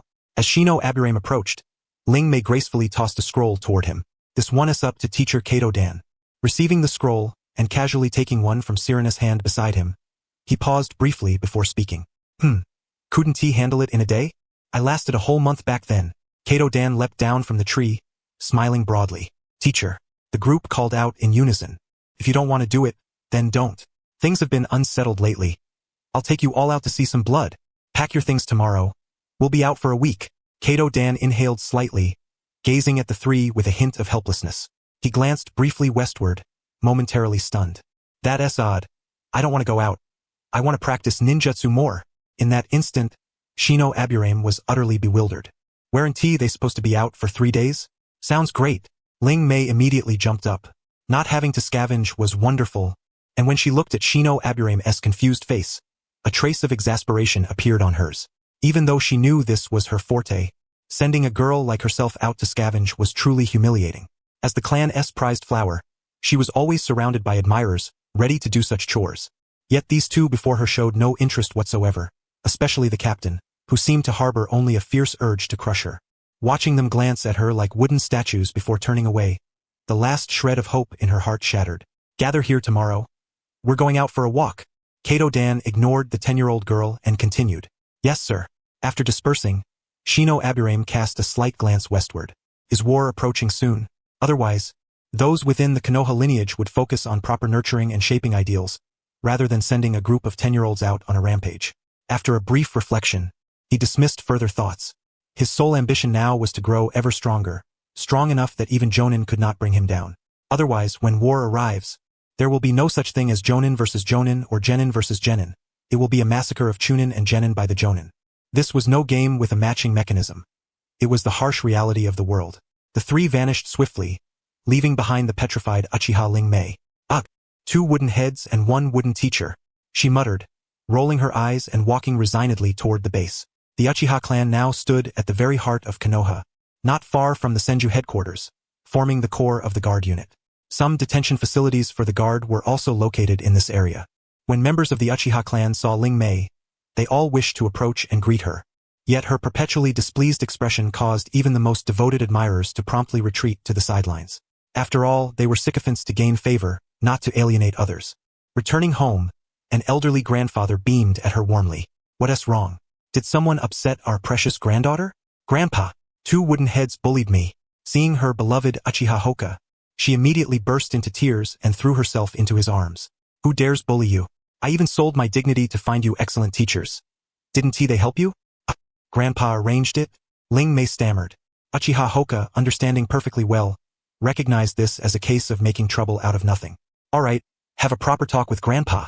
Raising his aged left hand, he gently stroked Ling Mei's head with a loving expression. Meanwhile, Aoi Hitaki returned to his desolate home, where nothing remained. Shino Aburame. What a brilliant mind he possesses. Lying upon his bed, he naturally comprehended the events of the day, the mastery of 3 ninjutsu techniques, achieved within merely 3 days. Among all the people he knew, none could surpass him, surely. Moreover, he himself was a prodigy. Truly, this world harbored many monsters. Drawing a short blade, he gazed upon the emblem of the Hitaki clan etched upon it, a resolute expression gracing his face. When will I ever grow to match your caliber, father? As for Shino Aburame, idly tending to his little base, he looked upon the expanding swarm of insects and shook his head in resignation. The flight range of the bugs was simply too limited. From the earliest dispatched swarms until now, a span of 1 year, the farthest radius reached was merely 220 kilometers. Furthermore, during the expansion and migration of the numerous swarms, they suffered attacks from various other creatures, for this was a world of ninjutsu. Correspondingly, the combat prowess of those venomous insects and wild beasts was terrifyingly formidable. Even the evolved parasitic bugs, despite possessing certain defensive and offensive capabilities, held no advantage before those mightier beings. This world also contained the miraculous force of natural energy. Many extraordinary creatures had already learned to instinctively harness this unique energy to a certain extent. The more powerful among them had transformed it into celestial arts, such as those practiced in the 3 great holy lands. Well then, might as well expand the swarm a bit more. Stretching lightly, Shino Aburame decided not to train tonight, opting instead to rest thoroughly. The following day, as fresh sunlight bathed the land, the 3 of them stood ready with their packs early. Compared to the simplicity of the other 2, Shino Aburame's robe was adorned with numerous plump insects. These were all female bugs, their very existence intended to pave the way for future territorial expansion. In more distant regions, female insects attempted to birth more females, relying on carriers to facilitate expansion. The first batch had already commenced their migration toward the target direction the previous night. Such commands could be issued by Shino Aburame directly within the insect network. Female bugs, possessing simple instinctive intelligence, were capable of managing these relatively straightforward tasks. Gazing at the slowly rising morning sun in the distance, Shino Aburame fell into contemplation. This expedition served partly to help the swarm expand their domain more swiftly, with the main directions targeting the land of rain and the land of rivers. In his memory, the first to ignite conflict had been the land of rain, followed by battles between the land of rain and the land of rivers, as well as the Great War among the three major nations. Approaching either the land of rain or the land of rivers necessitated utmost caution. Arriving this early? Dan Kato leapt down from a tree with a beaming smile, his movements agile and graceful. We've been waiting for you a long time. The sun is well past mid-morning. Uchiha Ryomi was the first to scold him, her tone sharp and irritable. All right, let us get going. He soothed the pouty little one gently. Ryomi seemed to recall something and deliberately took a few steps toward him. Just as he reached out to pat the child's head, a piercing aura suddenly emanated from behind. The expression on the little one's face nearly broke under the pressure. The other two, however, appeared utterly oblivious, eyes fixed on their noses, ears attuned to their hearts. Tsunade stood atop a nearby archway, her gaze locked unwaveringly upon him. The instant he sensed something amiss, he swiftly sidestepped back a pace. Ahem, please don't come too close to me, sensei. Let us depart. He had already identified the source of that formidable aura. After all this time together, that presence was etched into his soul like an indelible mark. Damn, I almost succeeded, and I had spent the entire morning just to style my hair. Watching Dan Kato retreat with a forced laugh, she wore a face of disappointment. Seeing that no entertaining spectacle would unfold, the other two exchanged glances and silently fell in step. Dan Kato then made a cryptic gesture that none understood, but everyone knew to whom it was directed, so it was simply ignored. Shino Aburame was indeed a genius. It seemed that aside from gambling, I was quite skilled at other things as well. Tsunade stretched as she watched the group depart from afar. Recalling the information she had received earlier, a faint smile crept across her face. The village was growing ever stronger. This was Shino Aburame's first time leaving the village. Although he had ventured into the outskirts before, beyond a certain point he had always been stopped. The insects could pass through, but humans could not. It was a simple early warning and blocking barrier. Passing through was easy enough. Just shatter that incredibly fragile barrier. Yet, in doing so, one's presence would be locked by the barrier, and Konoha's guards would arrive immediately. Without a proper explanation, things would become complicated. Only by accepting missions and departing through the main roads was the legitimate path. Of course, there was another way, but it was accessible only to Konoha's higher-ups and ninjas powerful enough to analyze the entire village barrier. Finding the corresponding bug, a sort of loophole or backdoor in the firewall, that was beyond Shino Aburame's current reach. Up to now, he had not even had the opportunity to connect with barrier knowledge. The group swiftly traversed the forest. He did a simple calculation. The speed of a genin was not inherently slow, but their endurance was lacking. After running for a while, they needed to stop to rest and replenish chakra. Otherwise, lacking sufficient chakra, encountering an enemy would be disastrous. On average, traveling 160 kilometers swiftly in a day was feasible. The current objective was naturally to reach the target point quickly while maintaining full stamina and chakra.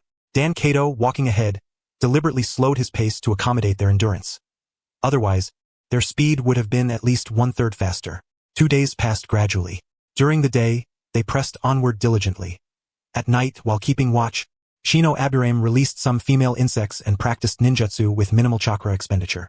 Dan Kato took note of this scene, recognizing the combination of diligence and genius, precisely the kind of person he valued. If at first it had been because of Tsunade, now the situation had completely reversed. He owed Tsunade a proper thanks for having a disciple whose talent could already rival that of a jonin. On the third morning, after a night of rest, the three had fully regained their peak condition. The female insects adorning Shino Aburame had mostly been dispersed along the way, leaving few remaining on him. Looking at the trio, now fully prepared, Dan Kato spoke slowly. I have received a C-rank mission. There is a mountain stronghold here, where bandits have been attacking travelers at the foot of the mountain. Pausing briefly, he continued, the current objective is to eliminate them all. Although I've just mentioned it, surely none have fled, right? A swarm of insects lifted off from Shino Aburame's body. Aoi Hitaki silently drew his blade, quietly awaiting orders. The expression on Uchiha Ryomi's face had changed completely, now adorned with a bloodthirsty smile. The Uchiha clan truly are a bunch of killing fiends. Shino Aburame inwardly grumbled as he observed Ryomi's demeanor. I was stationed on the perimeter to prevent any escape. By the way, anyone who runs off, deduct 10 from their mission reward. Kato Dan said slowly, wearing the brightest smile while uttering the coldest words. Siren took the lead, and Ryomi engaged in long-range strikes. Be careful to dodge the arrows. This forced even the usually somewhat lax Yamanaka Shino to become serious. Alright. The two nodded and swiftly ran toward the mountain stronghold. Siren, there's a hidden scout on your left. Take him out. Ryomi targeted a visible scout on the right. Send them a message, we're here. As he spoke, Yamanaka Shino blended seamlessly with the surrounding rocks. Ah! A harrowing scream echoed from the stronghold. In this world where chakra exists, those who possess it are transcendent beings, while the mortal warriors appeared utterly fragile in this moment. Even the lowest level transcendent was not someone mortals could easily defy. First, some warriors resisted, but before Siren, the roles of adult and child were reversed. These resisting warriors were effortlessly slain on the sidelines. From overwhelming the enemy to complete collapse took merely 30 seconds. Flames soared overhead, blasting away archers attempting to shoot. The bandits looked at the two with the same horror as if facing monsters. No, I was wrong. I want to go home. Yes, I want to go home. One bandit utterly broke down, frantically trying to flee toward the back mountain. But before he could reach it, a cluster of black entities enveloped him, blinding him completely. This scene caused the others to rapidly retreat from the rear mountain exit, their faces pale with terror. As the black mass dispersed, the man before them had lost all expression in his eyes, and several parasitic insects slowly crawled out of his mouth. There were no wounds, yet his death was eerily mysterious. Fight! Fight for your lives! There's a monster behind us. A monster that controls those little insects. Yes, I remember now. It's a bug controller. An old man, eyes brimming with fear, recalled the reclusive family known for their supreme battlefield control. Low profile, yet infamous for their cruelty. Flames engulfed the entire stronghold, as if the past sins were being consumed by the raging fire. Beside Yamanaka Shino and Kato Dan, dozens of ragged women stood, their eyes vacant. They had been brought out one by Kato Dan. Yamanaka Shino had not participated. His task was to exterminate the bandits. With Kato Dan rescuing the captives, that was already sufficient. If he went, his speed wouldn't match Kato Dan's and might even be counterproductive. No one was interested in the families of these women. Kato Dan approached them and handed each a small token. Holding this token allowed them to go to the nearest Konoha outpost, where the local ninja would arrange appropriate livelihoods through the local authorities. At least it would ensure their basic needs were met. That was all Kato Dan could do. As for anyone causing trouble, it was best not to let the people of Konoha know. Once they did, death would follow as scheduled. The territorial nobility were untouchable, but it was still possible to deal with lower-ranking officials who oppressed commoners. The mission was accomplished excellently. Indeed, not a single one escaped. Kato Dan smiled faintly. By the way, for the next week we'll stay in this area. There are quite a few bandits here.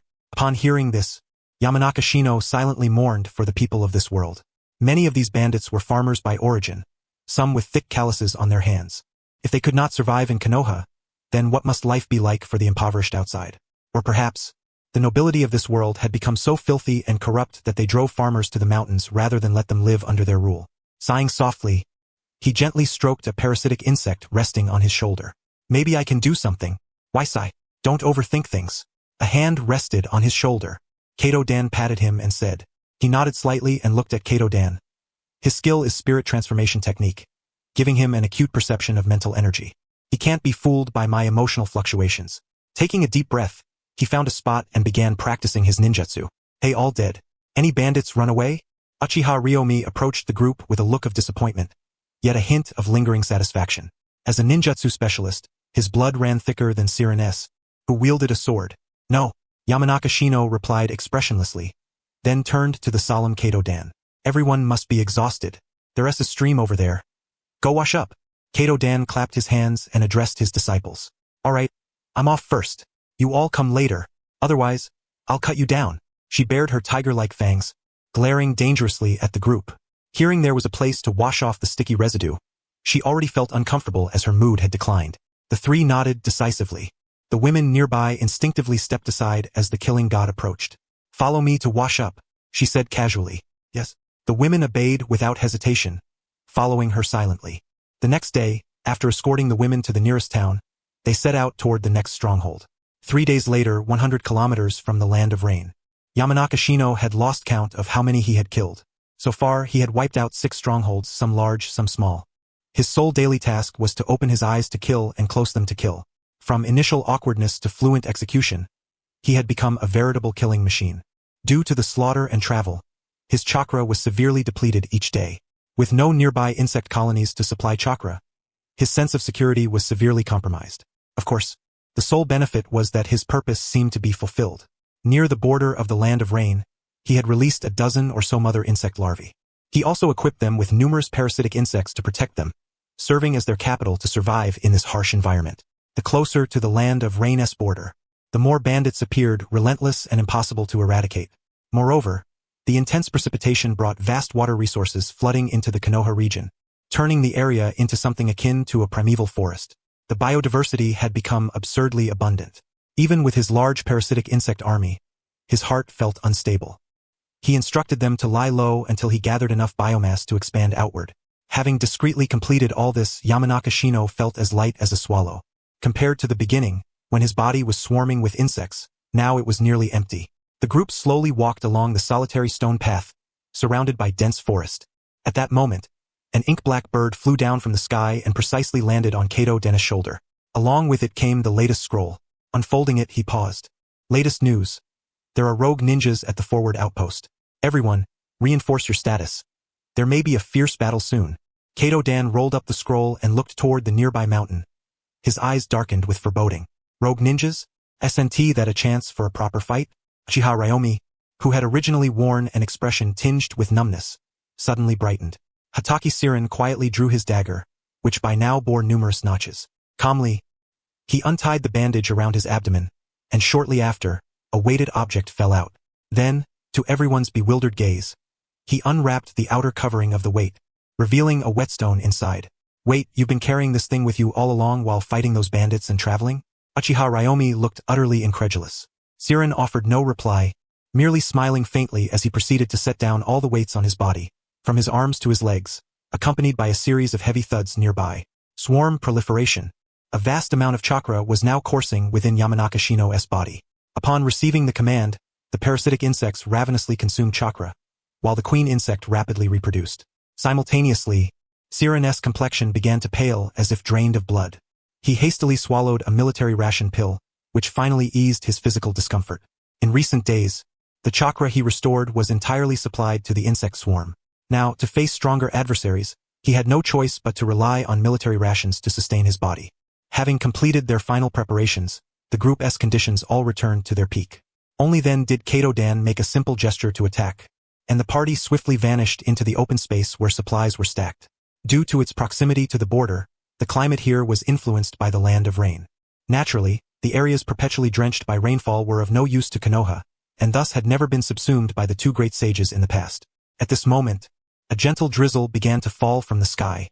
Apart from the sound of rain, there seemed to be no other noise in the surroundings. Near the mountain stronghold, at a concealed sentry post, a middle-aged bandit with a shiny bald head looked sullenly at the ceaseless rain. Damn rainy days. It's always raining at this spot. I really don't understand how the people of the land of rain get by, he grumbled, grabbing a piece of meat delivered from the kitchen, sprinkling some salt, and eating on the spot. Kid, watch and learn. Tonight I'll take you there for some fun. I heard they recently caught another caravan. The women from the land of rain in that caravan have such delicate skin and tender flesh. Quite the treat, he said, patting a young henchman beside him. Although the henchman looked young, years of farming had already aged him somewhat. Yes, big brother. I'll follow your lead. The younger man replied. Look at you, good for nothing. Go keep watch. I want a good sleep. The bald man chuckled like an old commander. All right. The younger man turned his head and peered outside from the cave entrance. The rain continued unceasingly outside when suddenly he spotted a figure leaping from a tree. Boss, there's someone. He shouted fearfully, glancing behind him, only to see a bald bandit clutching his neck, utterly unable to utter a sound. Beside that bald man, a young man in a long robe swiftly approached. Fear gripped his throat, rendering him completely voiceless. The arrival of a kunai silenced him entirely. A multitude of insects had already infiltrated various sentry posts. Then, in a manner incomprehensible to the bandits, they transformed into a single person and launched an assault. The sound of rain and the dense surrounding trees thoroughly muffled the noise of slaughter, allowing the nearby sentries to be effortlessly eliminated. At the center of the mountain stronghold, two wandering ninjas wearing forehead protectors without any insignia lay amidst a group of women. The leader, a burly man with a rotund belly, was the stronghold's boss, Takamura. To his left sat a slender, wiry figure clad in light armor, with lecherous eyes, gently caressing a young woman nearby. Another middle-aged man with slight stubble and piercing eyes sat calmly in a corner, sipping his drink. A ninja blade was strapped to his back, and he seemed utterly detached from everything around him. All of this was detected by Yamanaka Shino through the insect network and was cross-checked with the scroll provided by Kato-dan. The information matched perfectly. This mission was not a low-level C-rank task but a B-rank operation involving combat against Genin-level ninjas. The middle-aged man's ears twitched slightly, as if sensing something. "Boss, there's a problem outside. I'll go check it out." He slowly stood up, addressing Takamura, who occupied the main seat. Go ahead. You're always so paranoid all day long," Takamura replied without looking up. The wiry man beside him frowned and shouted in dissatisfaction. Seeing this, the middle-aged man said nothing more and silently left the hall. Someone else left the hall. "Hataki Siren, make a move," a voice whispered into Siren's ear. "Understood." He nodded and deliberately lingered near the outer city wall. This spot was a blind zone for surrounding sentries. The Stronghold's hall rose 3 stories high, with everything around within their line of sight. Just as the middle-aged man stepped outside, he saw a youth peering cautiously from the ramparts, seemingly gathering intelligence. The youth did not expect someone to suddenly emerge from the 3rd floor, looking panicked as he hurried toward the wall, evidently intending to flee. "Another ninja scout? They're getting more frequent lately. Since you've come, don't bother running." The man considered himself more capable than those 2 fools, especially since he had his own mission here. Without hesitation, he leapt several times to reach the wall, and upon seeing the youth attempting to escape, gave chase without a word. Soon the 2 met within the forest. "Where do you think you're going?" The middle-aged man looked confidently at Siren, who was cornered. Siren was ruthless and taciturn, responding only with a flick of his dagger. The moment he drew his blade, the middle-aged man sensed something amiss. He immediately retreated 2 steps, parrying the incoming strike. Ninjutsu, fire release, Phoenix fire technique. Upon realizing he could not kill with 1 blow, Ryomi instantly joined the fray. Flames rapidly spread around the 2, trapping the middle-aged man who sought to retreat. He landed firmly, pushing off with his feet to charge toward Siren, his eyes calm and sharp. This time, he dodged the Phoenix fire from behind and faced the youth head-on. Blades flashed incessantly, and the commotion quickly drew the attention of the distant stronghold. The 2, who had been indulging themselves, exchanged a glance immediately. "Damn! Enemy attack!" Takamura sensed the chakra fluctuations around him and stood up at once, stepping on a woman's body, crushing her with a scream. He did not spare her a glance as he dashed toward the weapons rack to retrieve his weapon. However, upon arrival, the rack was completely empty. "Where's my weapon?" he stammered. The wiry man also arrived and stared blankly at the vacant rack. Below ground, Yamanaka Shino looked helplessly at the iron weapons beside her, which astonishingly contained some chakra-infused metal. Such extravagance. Insects. The wiry man couldn't see any weapons but noticed a swarm of insects rapidly approaching their location. "It's a bug controller. Damn Konoha shinobi. They have arrived." Takamura instantly realized that the very adversaries he had been dreading were upon him. Yet, he was fully aware that without coming here, survival elsewhere was impossible. Though facing Konoha's encirclement here was perilous, it was infinitely more hazardous to remain elsewhere. In this world, strength was the ultimate key to survival. Without it, one was nothing but a lamb led to slaughter, no matter where one stood. Outside, agonized screams echoed. Ordinary civilians stood no chance against the swarming insects. The dense masses of bugs swiftly sealed off the area, relentlessly gnawing at everything with reckless abandon. Parasite insect, attacker number 12. His power could penetrate fragile organizational structures. This was a recent evolutionary breakthrough, a combat-type insect born from the continuous enhancement of the bug's offensive capabilities. Glancing briefly at the insect's data, Shino Aburame calmly gathered 3 insect doubles above his head. Fire release small fireball technique. A fireball burst from Takamura's mouth, instantly clearing the swarm around him. Seizing this brief respite, he grabbed a nearby torch and dragged the disoriented Shunmon, rushing swiftly toward the outside. Flames ignited the wooden buildings nearby, and the women and bandits frantically fled outward. However, this time the insects did not block the escape routes. Instead, they continuously gathered around, focusing solely on the 2 shinobi before them. Even if the rest managed to escape, they would not get far. Parasite insect had already marked them. Error in intelligence. That middle-aged man was a Chunin. While commanding the 3 insect doubles to hold the 2 at bay, he simultaneously scouted the ongoing battle. The middle-aged man was trading blows with Kaito Siren, who was nearly at Chunin level himself, and with Ryomi providing backup nearby, they were holding firm. This confirmed that the intelligence was flawed. Under the current circumstances, the priority was to stall first and then devise a plan to eliminate them. They could not afford to let them unite. If they did, Kato-dan would intervene. The mission would be lost. After a quick assessment of the scene, he reluctantly surfaced slowly from the deeper layers of earth. By then, the 3 insect doubles had already positioned themselves before the 2, who wore wary expressions and gripped their torches tightly, yet felt no sense of security. 3 kunai flew out rapidly, and simultaneously the insect doubles charged forward, their faces obscured by dark glasses, betraying no emotion. Ninja art, fire release, dragon flame technique.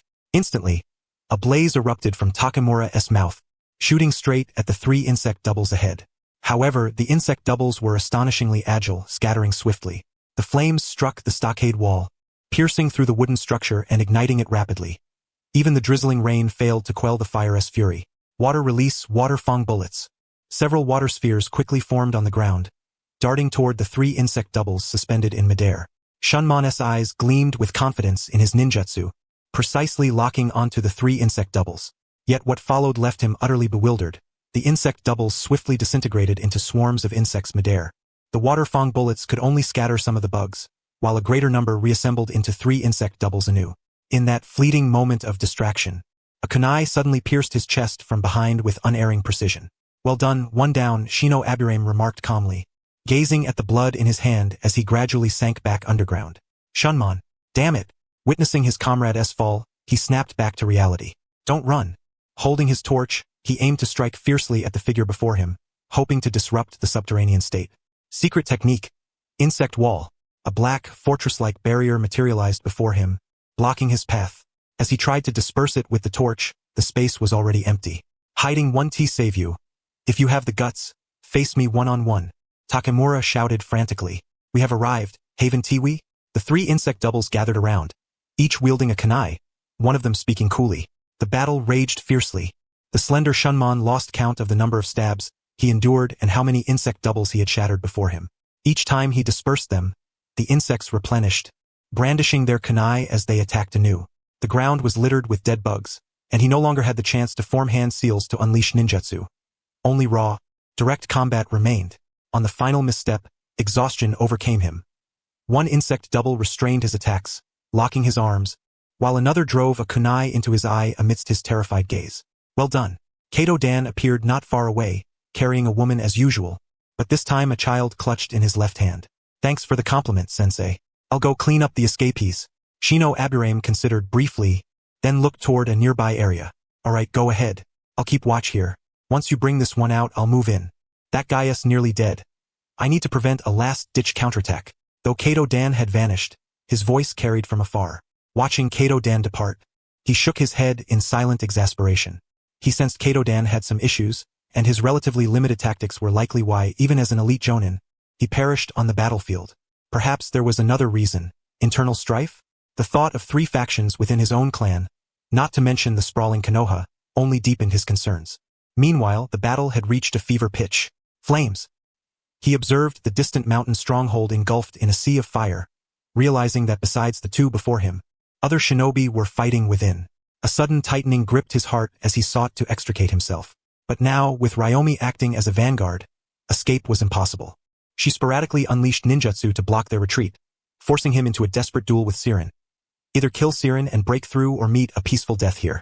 Before either could surpass the other's strength, fleeing was as difficult as ascending to the heavens. Moreover, a jonin still awaited. Ryomi was unwilling to let her combat effectiveness wane. Wielding kunai, she intermittently joined the fray, only to be knocked back repeatedly. The more she fought, the more exhilarated she became. This relentless assault left the middle-aged man struggling to keep up. Ninja art. Summoning technique. Just as the battle teetered on collapse, he leapt aside, swiftly performing the jutsu. A small salamander suddenly appeared before them, causing the advancing Kaido Siren to instinctively recoil, creating space. Soon, a dense poisonous mist spewed rapidly from the salamander's mouth, enveloping the entire area. "Damn! Poison mist! He from the land of rain!" Ryomi shouted as she hastily fled the zone. The youth, unnoticed, had already donned a gas mask. "Not playing with you anymore, Konoha brats." He straightened from his previously haggard, hunched posture, now fully alert. "Not playing with them, then playing with me? Behind him, Kato Dan smiled faintly. Salamander. As he spoke, his head was severed before he could finish. He had no idea how the man before him had struck. His head was simply severed from his body. Just as the salamander prepared to vanish, a short blade suddenly pierced its body, the origin unknown, interrupting the very moment it intended to sever the contract. The spellcasting was abruptly halted. Attempt to flee? That is utterly out of the question. Extracting a short dagger from the head of the salamander, Aoi Hitaki finally leapt beyond the reach of the poisonous mist. Confronted with the toxin, all relied solely on the cloth covering their mouths and the technique of breath-holding. Be cautious of poisoning. I possess no antidote. Katadan stared silently at this madman before springing back onto a tree. After Shino Aburame finished cleansing those who had fled and returned, he involuntarily averted his gaze from the rescued individuals before him. These people had been subjected to torment more severe than any previous bandit stronghold. At least in the past, there was some semblance of a sustainable concept. This time, such considerations were entirely absent. These ordinary civilians were regarded merely as playthings, to be manipulated at will. Few remained unscathed. Many were disabled, some bearing only half a face, the other half ravaged by flames. While the other two were unaware, Shino's insect swarm had witnessed the scene. Some had been utterly transformed into human swine. Katadan abandoned rescue efforts, silently passing by, allowing them a peaceful death, their remains eventually devoured by fire. To a certain extent, shinobi even regarded those incapable of training as not belonging to the same species, devoid of any empathy. Everyone must be exhausted. Katadan stretched languidly. Although this mission had required him to intervene, it involved only 2 close combat ninjas, against whom the salamander proved quite formidable. Shino Aburame glanced at his chakra gauge. It was nearing depletion. A breakthrough? Katadan suddenly turned toward Ryumi at his side, his eyes momentarily stunned. He sensed a chilling aura steadily intensifying, a change so palpable that anyone nearby would instantly comprehend it. As a practitioner of the spirit transformation technique, the soul is exceedingly sensitive to the Yin shield.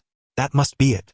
Ryumi's eyes had already turned scarlet, and as she looked at the 3, Atomo appeared within her gaze. Sharingan. Shino Aburame admitted a pang of envy as he observed those eyes. Now, he could clearly feel that Ryumi had transcended the rank of genin, soaring toward the strength of a chunin.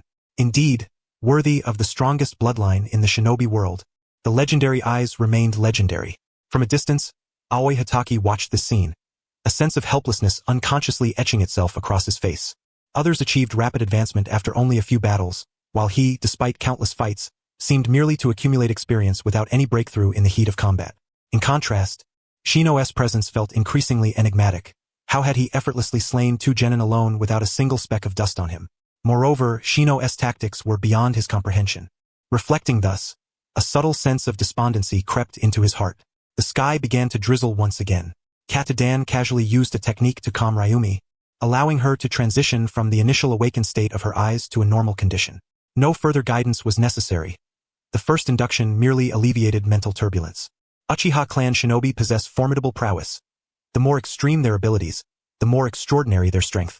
However, this also renders them prone to losing control, sometimes even turning on those nearby. Return to Konoha. Bring that fellow along with the salamander's corpse. I shall proceed to seal it.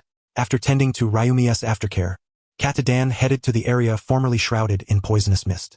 Now, the surrounding vegetation lay withered, yet the toxic fog had significantly dissipated. Ninjutsu.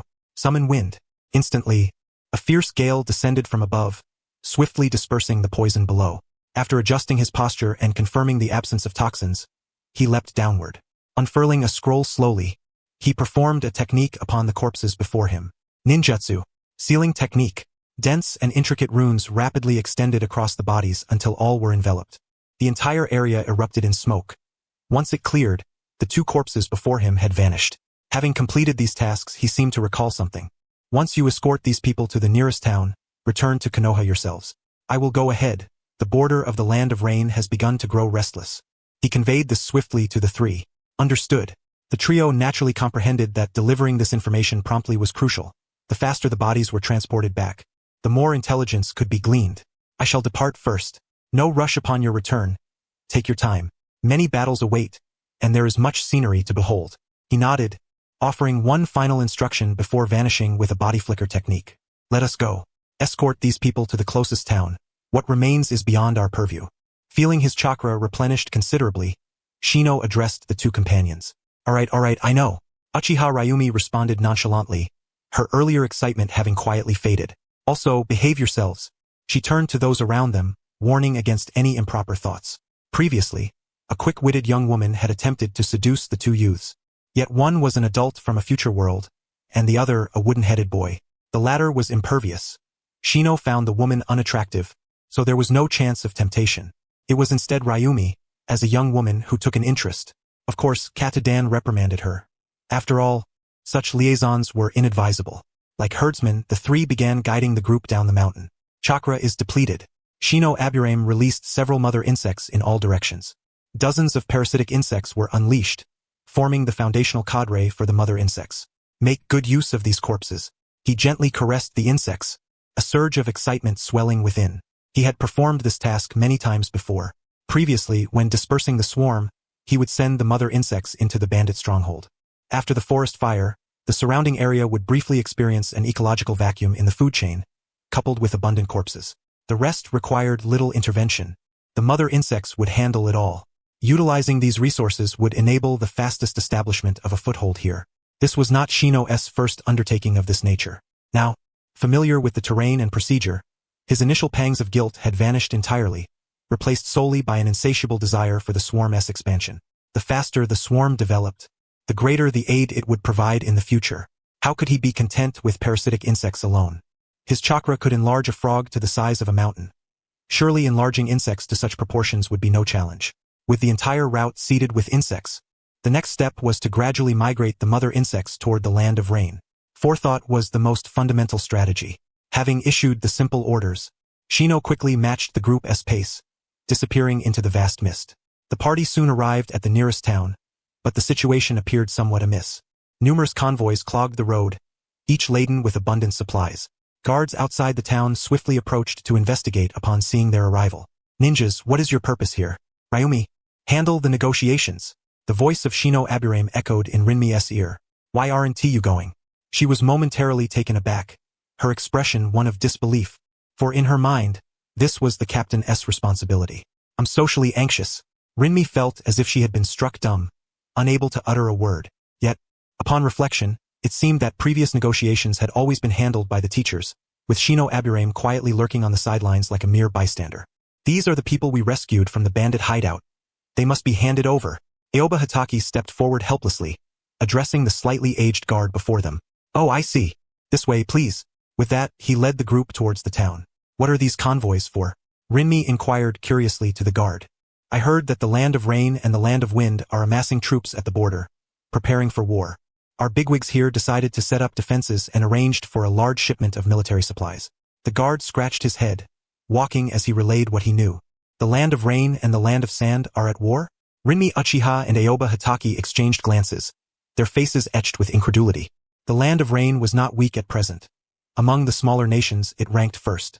In terms of military strength, it far exceeded the hidden waterfall village of the Land of Rivers. Not long ago, it had even clashed with the Land of Iron, and logically, it should have suffered heavy losses. Now should be the time to consolidate the spoils of victory. Indeed, more refugees will be flooding here, which is a big problem. As they conversed casually, the group arrived at Konoha's outpost in the town. After a brief handover, the people were sent on their way. Let us go soak in the hot springs, Shino Aburame said calmly. Huh? Both were surprised. What, don't want to go? I do. Rinmi was the first to speak up. I've been out for so long and haven't had a proper bath yet. Then let us go together. But what about the bugs on you? Oba Hitaki expressed some concern. I can store them away. With that, Shino Aburame led the two to a nearby hot spring establishment. Half an hour later, though a light rain fell from the sky, the entrance to the bathhouse appeared regularly cleaned, free from much mud.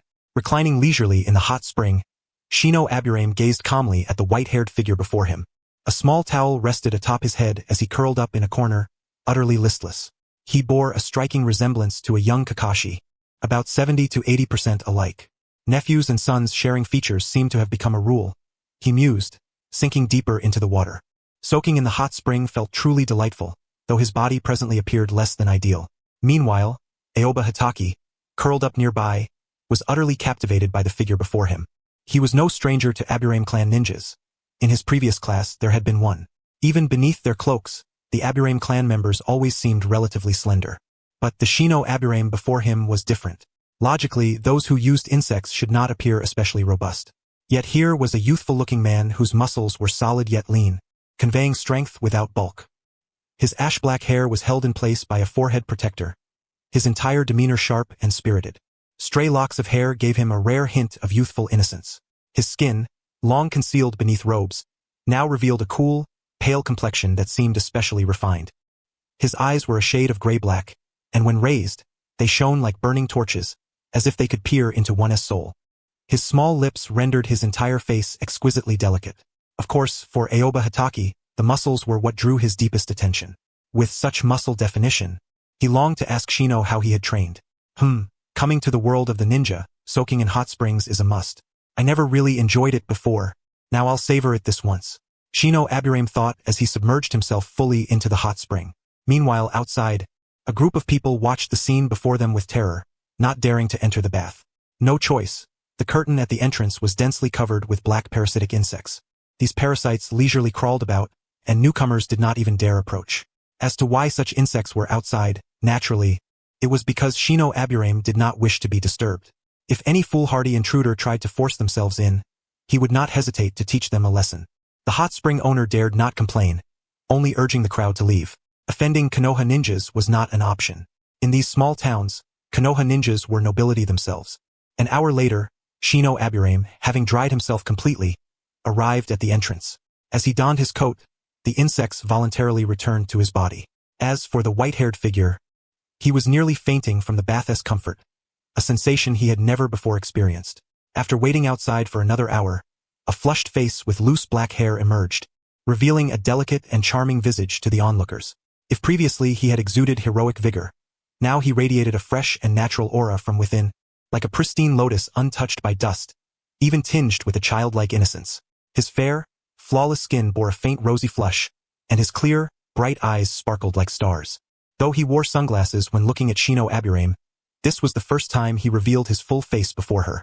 Quite handsome, she thought inwardly. Sorry to keep you waiting. She spoke with a hint of embarrassment. Yes, just got out. Didn't he wait long? Shino Aburame interrupted the person beside him coolly. That's good. Are you heading out today? She looked at the two with a trace of anticipation in her eyes. Of course. Well then. The anticipation quickly turned into disappointment, a blend of enjoyment and helplessness. The three bought a few simple oilcloth raincoats at the general store and departed the town where they had rested. Is war coming? Rinmi could not restrain her curiosity and asked Shino. Hearing Rinmi speak, Aoba Hatake instinctively turned to look at the pair. Probably. Prices have been rising lately. It's because the major nations are stockpiling supplies. Shino Aburame considered for a moment, for this was no trivial matter. Anyone paying attention would be aware of it. So, will we be sent to the battlefield? Rinmi's heart tightened at the thought. In terms of intellect, she knew clearly hers was inferior to his. Yes, but not now. Probably in a year or two. We do have a teacher, so short-term missions are possible, but full-scale war? The three of us will definitely be among the last called. He pondered briefly before delivering his conclusion. At the very least, they'll wait until the older batch of genin have perished to the point of insufficiency before conscripting us. Then he added a sentence that made Rinmi, who had just relaxed, break out in goosebumps. You mean within a year or two all the genin will be dead? Her face was filled with disbelief. Not quite all the genin reduced to a certain extent. This is based on the death rate of the first great ninja war. And judging by the current situation, with Hanzo the Salamander's forced rise, we might strike the land of rain as early as next year. After a moment of reflection, Shino Aburame spoke. Why would we strike the land of rain? Rinmi was completely bewildered. Because Konoha cannot afford to have another great power nearby. The land of rain can only serve as a buffer zone for war. As he spoke, he suddenly realized that the crowd around him was full of youngsters who could hardly comprehend such matters. Changing his approach, he continued, we might be drawn into the conflict around the 37th year. Until then, if we wish to survive, we must strive to become chunin or even jonin early on, rather than being sent to the battlefield as expendable genin fodder. Ling Mei glanced sideways at Hatake Sirin, feeling somewhat perplexed and hoping that this was merely the ramblings of Yugure Shino. At that moment, Hatake Sirin gave a slight nod of approval. The information he had received from his uncle was roughly the same, and he believed Shino's analysis was sound. As the heir of a minor clan, he had been exposed to political education and naturally understood what Yugure Shino was conveying. His uncle had long since reached the border area between the land of rivers and the land of rain and was still active there. However, the agreement between the two men instilled in her, a scion of a noble family who had never known pressure, a sense of impending crisis for the first time. Ling Mei sighed helplessly as the trees before her swiftly passed by her side. The shadow of war unknowingly loomed over everyone's heads. To the two men, this was only conjecture. Only Yugurshino knew this was no mere speculation but an unalterable reality, unaffected by his presence. Due to the presence of a young wealthy lady and the absence of a mentor, the three decisively chose to lodge at a way station. Although a small town was available for rest, why would they stay overnight in the wilderness, especially at a way station belonging to Konoha's outpost?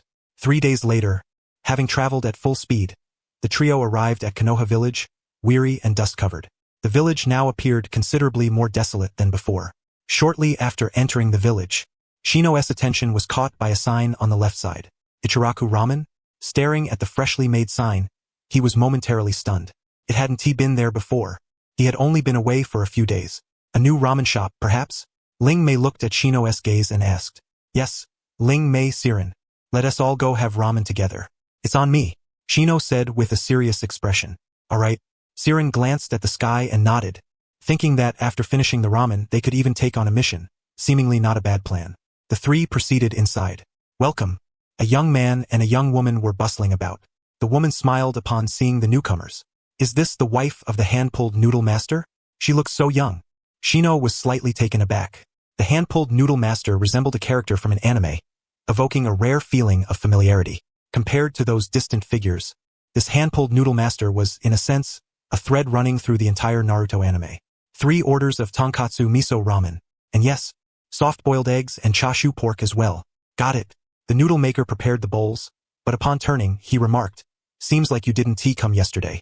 Before long, the 3 bowls of ramen were served. Inside the mission hall, in stark contrast to the village's quiet exterior, there was a bustling flurry of activity. Numerous ninja darted about, and teams who had just accepted missions swiftly departed. After submitting their mission, Yugurshino prepared to leave. Yugurshino, wait! A female ninja suddenly appeared before the 3. Who are you? Shino looked at her with a puzzled expression, wondering why his unique passive ability hadn't caused her to ignore him as most others did, often overlooking even those beside him. Our teacher asked me to deliver this to you, she said as she handed him a scroll. Receiving the scroll, Shino glanced briefly at Siren. Did it say anything else? Siren caught the meaning and replied, nothing. The female ninja was speechless at this strange exchange but maintained her professionalism and said nothing further. All right, we understand. Siren nodded as Shino turned and headed outside. Once the 3 had departed, she muttered with exasperation, what a weirdo. Opening the scroll, Shino was momentarily stunned by the information. It roughly stated that he could not accompany the 3 for the time being, as he needed to go to the front lines in the Land of Fire and attend several strategic meetings. Oh no, they've sent me on a wild goose chase, Shino muttered. Indeed, the other 2 nodded. Although he was an elite jonin, being this busy seemed like a disservice to his disciples. Yet, as the scroll unfolded further, the 3 were taken aback. It detailed what they needed to do recently, whom to meet, and everything seemed meticulously arranged. He wants me to find a genin named Kosuke? Siren looked puzzled at the information. Kosuke?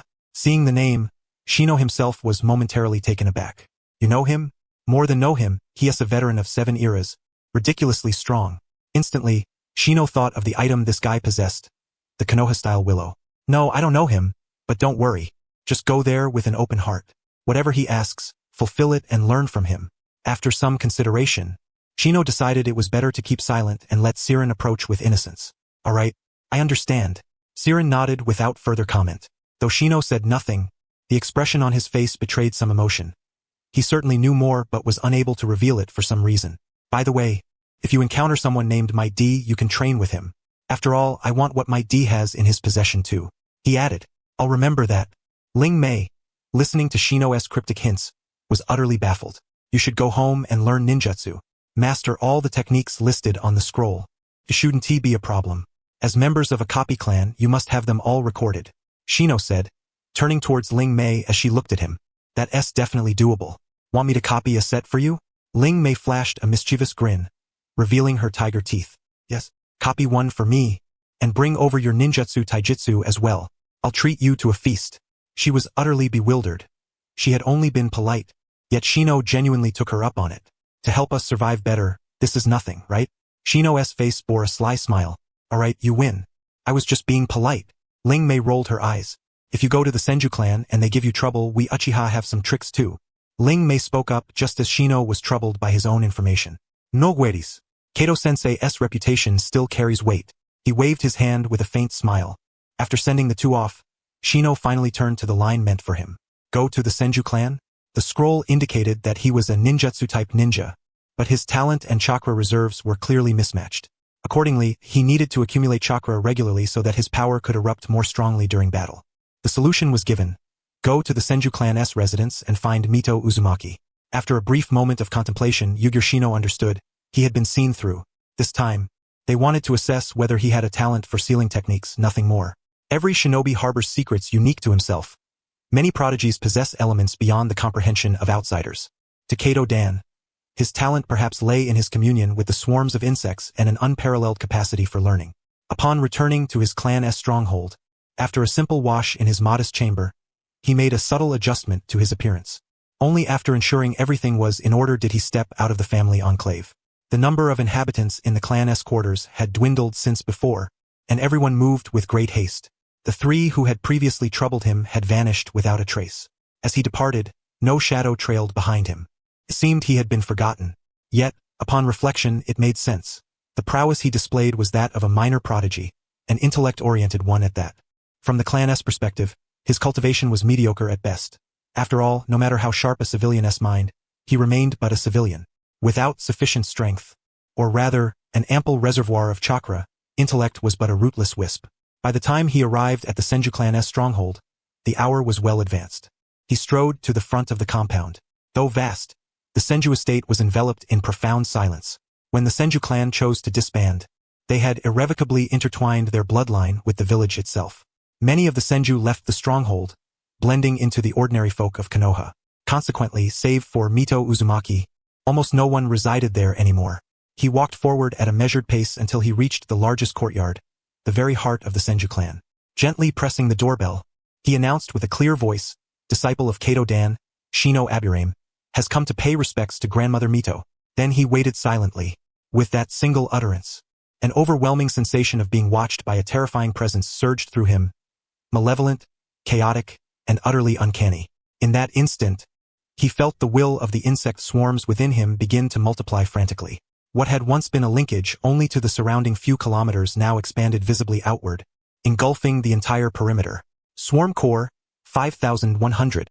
Swarm core, 6,100. The accumulation of the swarm cores made him feel his mental strength was shielded by countless minute wills. These protective wills converged within his mind, gradually freeing him from the quagmire of fear that had held him captive. This sensation lasted but a fleeting moment, a moment that felt like a lifetime. On the other side of the wall, within a room, an awareness was conversing with Mito Uzumaki. This little one has issues. Even if he is from Konoha, suppressing him like this, what if he goes mad?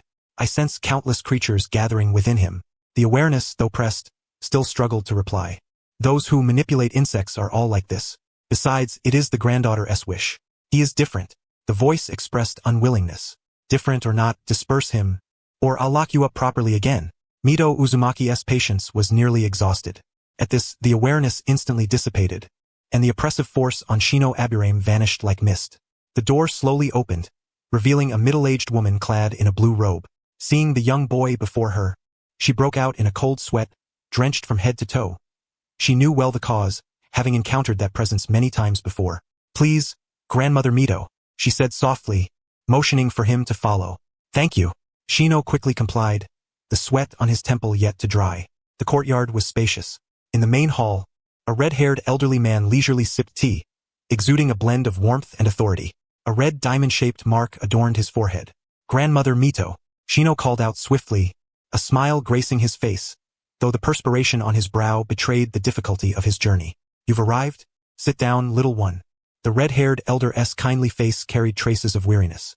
Tsunade has already informed me. You wish to learn sealing, correct? Yes, Grandmother Mito. 13 years old. Shino Aburame decisively revealed his youthful earnestness. You're a good boy. Sealing isn't difficult. Have you studied sealing techniques before? The old lady asked with a smile. No. Although the clan possesses some sealing ninjutsu and knowledge, I have never studied them systematically.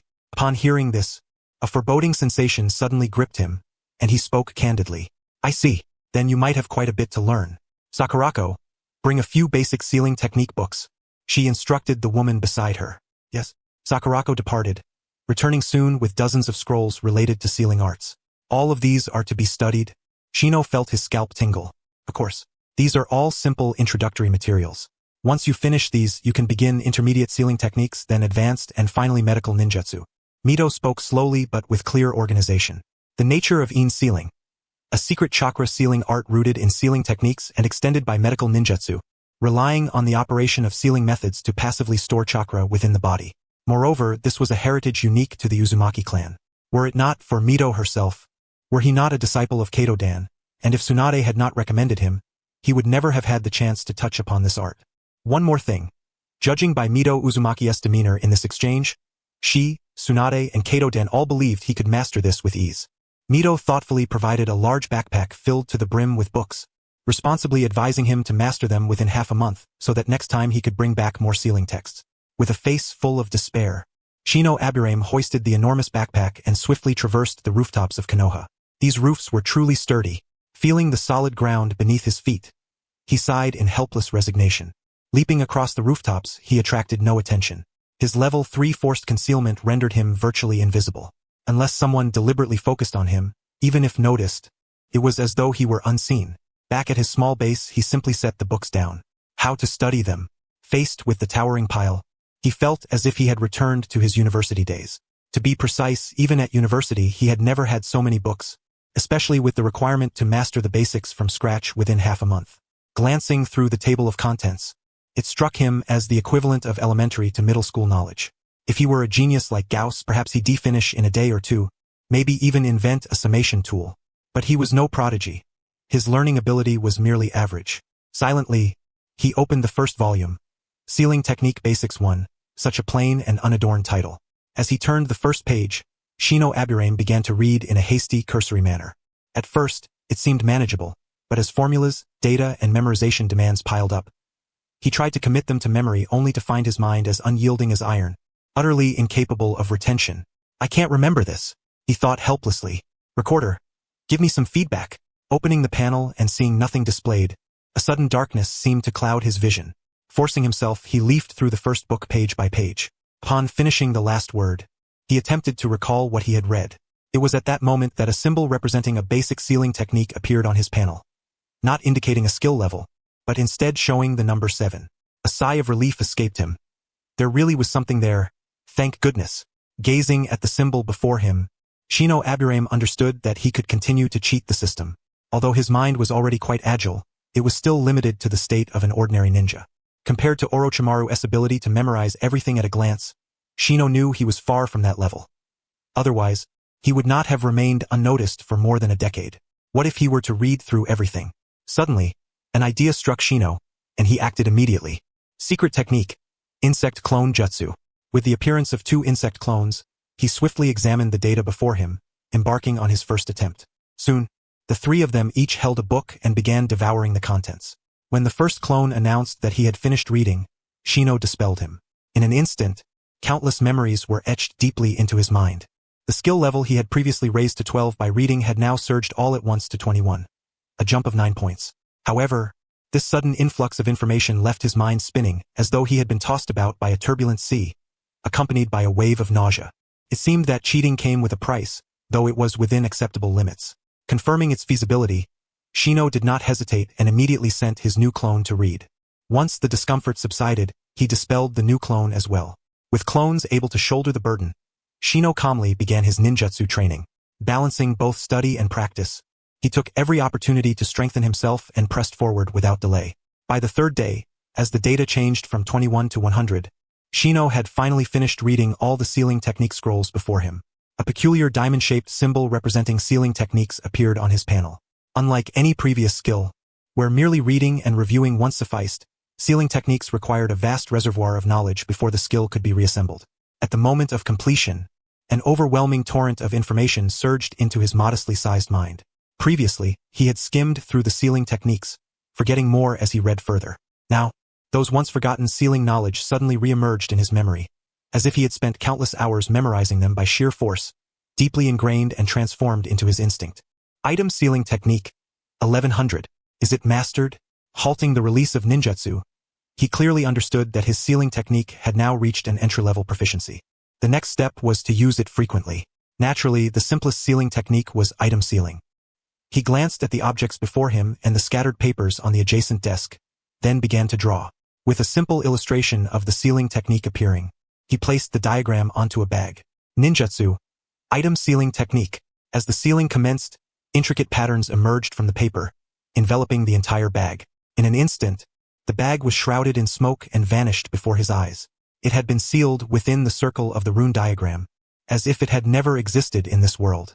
Item sealing technique, 2100. Time passed swiftly in the midst of his busy schedule. Within 10 days, Shino elevated his scroll sealing technique directly to the 3rd level. However, the technique had already reached a status indicating maximum level, and experience ceased to increase. As he reached the pinnacle, looking at the information on his panel, he sighed softly. Indeed, there were fewer things to seal. During this period, he had devoted himself entirely to training without the slightest pause. Even the evolution of his insect swarm slowed down. His days were utterly insufficient. Training began upon waking and continued until sleep. Cooking and other chores were entrusted to his clones, draining every ounce of his energy each day. Shino Aburame, Kanahagakur Genin, 13 years old. Chakra, 72 units. Ninjutsu, substitution technique level 3, 210000. Transformation technique level 2, 860100. Clone technique level 2, 742100. Earth release. Rock concealment technique level 2, 420100. Earth release. Earth submersion technique level 2, 160100. Earth release. Earth reflection fish technique level 2, 901000. Hidden sacred body, 16. Basic sealing technique level 3, 010000. Forced neglect level 3, 46791000. Basic taijutsu level 3, max level. Swarm of insects heart level 1, 47100. Secret technique. Insect clone level 2, 776100. Secret technique. Insect wall level 2, 2601000. Secret technique. Insect swarm mutation level 4, 1800210000. Secret technique. Insect nest level 3, 76511000. Several ninjutsu merely served to increase chakra reserves. He still had to start from the hidden sealing techniques. After a brief scan, he quickly adjusted his mindset. The next step was to train the hidden sacred body. After such extensive study, why hasn't he come down yet? Sure enough, he could not fool you. There were simply too many insects around here. A figure with white hair leapt down from midair, a smile playing on his face. Guess what I learned? Instinctively, Shino took 2 steps back, warily distancing himself from the one trying to approach. Speak. I'm too lazy to guess, Shino said. Look at this move. The other slowly placed his hand on a short blade. In that instant, Shino felt an assault on his entire spirit. Everything around him began to distort, and countless blades appeared, filling the sky and ground. Swarm of insects heart level 1, 48100. As the swarm of insects heart shifted, the sea of blades vanished, and his vision instantly cleared. Unlocked, Kiba Inuzuka stared in disbelief at Shino before him. The supreme secret technique he had struggled to master for a week was instantly countered. Your technique proficiency is too low. You need more practice. Alright. Kiba took a deep breath. That Kosuka is really formidable. I thought he was just a genin at first and I felt a bit uneasy. But since the teacher told me to find him, naturally, I'll do whatever he says. Sitting by the small river, Shino presented a freshly grilled fish before him. Alongside the fish were some unknown spherical pieces of meat. As he spoke, Kiba instinctively accepted the food and began to eat. Shino listened quietly, gradually grasping the situation. When Kiba first approached Kosuka, even with Kato Dan's endorsement, the latter was still reluctant to engage. Kiba had been relentlessly undertaking missions daily, and seeing him accompanied by someone else it seemed problematic, so he invited Siren to join as well. The daily workload was astonishingly heavy. It could be said that he accepted virtually every task presented to him. From the most rudimentary chore of sweeping away trash to more advanced missions such as searching for items, and even chasing down rogue ninjas who had infiltrated from 100 kilometers away. Initially, Aulon found the ordeal unbearably grueling, but later he realized that undertaking these tasks seemed to enhance his speed even more effectively than mere physical training. Consequently, he decisively shed all his burdens and devoted himself wholeheartedly to the endless stream of missions. 5 days passed in this manner before Kosuke assigned him his first cultivation task, the fundamental mental shock technique within illusionary arts. He discovered that it was particularly effective to use on cats and dogs. A single shock would immobilize them, allowing him to bind them securely afterward. Through repeated trials and relentless practice until yesterday, Kosuke demonstrated a technique called Konoha-style willow to him. In an instant, he comprehended that all his prior learning and applications had been in preparation for this very move. The mental shock, combined with the corresponding swordsmanship, intensified in power as one's own will grew stronger, making the impact more terrifying and the binding ability more formidable. Quite impressive. Upon hearing this, Shino Aburame silently gave his approval. By the way, have you seen that guy? He asked, recalling previous instructions. My guy? Yes, I saw him during a mission. Kosuke is quite familiar with him, but I feel like he doesn't really have anything special.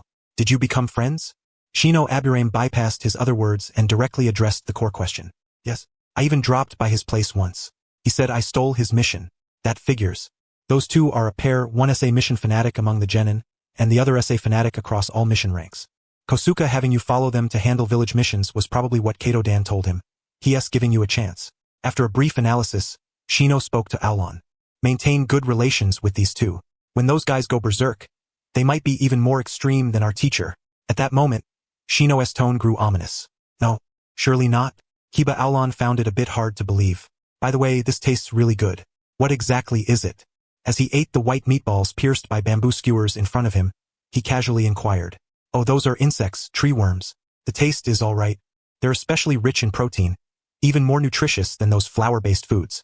Having eaten a few bites himself, Shino replied calmly. Insects. Hearing this, Aulon instinctively glanced sideways, noticing plump, white worms writhing. The insect clone was diligently skewering these plump worms before placing them on the iron griddle to roast. Gulp. He swallowed hard, feeling the once crispy and tender morsels in his mouth instantly lose their appeal. Watching Shino calmly eat one after another, he reluctantly swallowed his food and quietly withdrew. Once Aulon had left, Shino returned to the base. Tomorrow marked the 11th day. The sealing techniques still needed to be fully mastered as soon as possible. Gently touching the sealing scroll he had been working on, he felt a surge of motivation. To improve, naturally, he had to elevate all these ninjutsu to the highest level. Many tasks awaited him, propelling him ever forward. The next day, as the new sunlight gradually bathed the giant stone perimeter, Shino Aburame, who had spent the entire morning practicing ninjutsu, finally plunged into the water to cleanse himself thoroughly. Only then did he set off swiftly toward the Senju clan's residence. The surroundings swarmed with busy ninjas rushing about, while below was a bustling scene of heavy traffic. Numerous convoys were converging on Konoha, many belonging to local nobility. These nobles have quite discerning tastes. They came early to stake their claims in Konoha, Shino remarked, quickening his pace. Half an hour later, he knocked on the great gate of the Senju compound. Aunt Sakurako, good morning. Upon seeing him, Sakurako was momentarily taken aback. There were still 5 days left before the fortnight mark. After a brief moment of thought, she concluded he must have encountered difficulties and come seeking guidance. Her Highness the Princess is resting. Follow me, she said, turning to lead Shino toward a certain place. All right. Following Sakurako's steps, they soon arrived at a study-like room. Before you meet Her Highness, if you have any questions about sealing techniques, feel free to ask me. She smiled gently, having taken the initiative herself and wishing to maintain a kind demeanor. I don't have any questions. I didn't come here to seek advice, Shino said with a puzzled expression. Then why are you here? Sakurako suddenly had a bad premonition. Meanwhile, 2 consciousnesses had already settled on this place. I finished learning it and found it not very difficult. I want to study more profound sealing techniques. Finished? And it wasn't very difficult? Sakurako was dumbfounded. This was completely contrary to her expectations. Over the years, many had studied sealing techniques, and even the princess, gifted as she was, had taken a full half year to master the basics and integrate them thoroughly. Yes. Seeing Sakurako's disbelief, he stepped back and then unrolled the sealing scroll from his sealing backpack, upon which were his crookedly drawn runes. Release. A large backpack materialized. This was the one Sakurako had given him earlier, filled to the brim with books related to sealing techniques. This you made the sealing scroll? Yes. He nodded. Could you draw one in front of me? Sakurako was stunned but, erring on the side of caution, asked him to demonstrate in her presence. No problem. Shino nodded.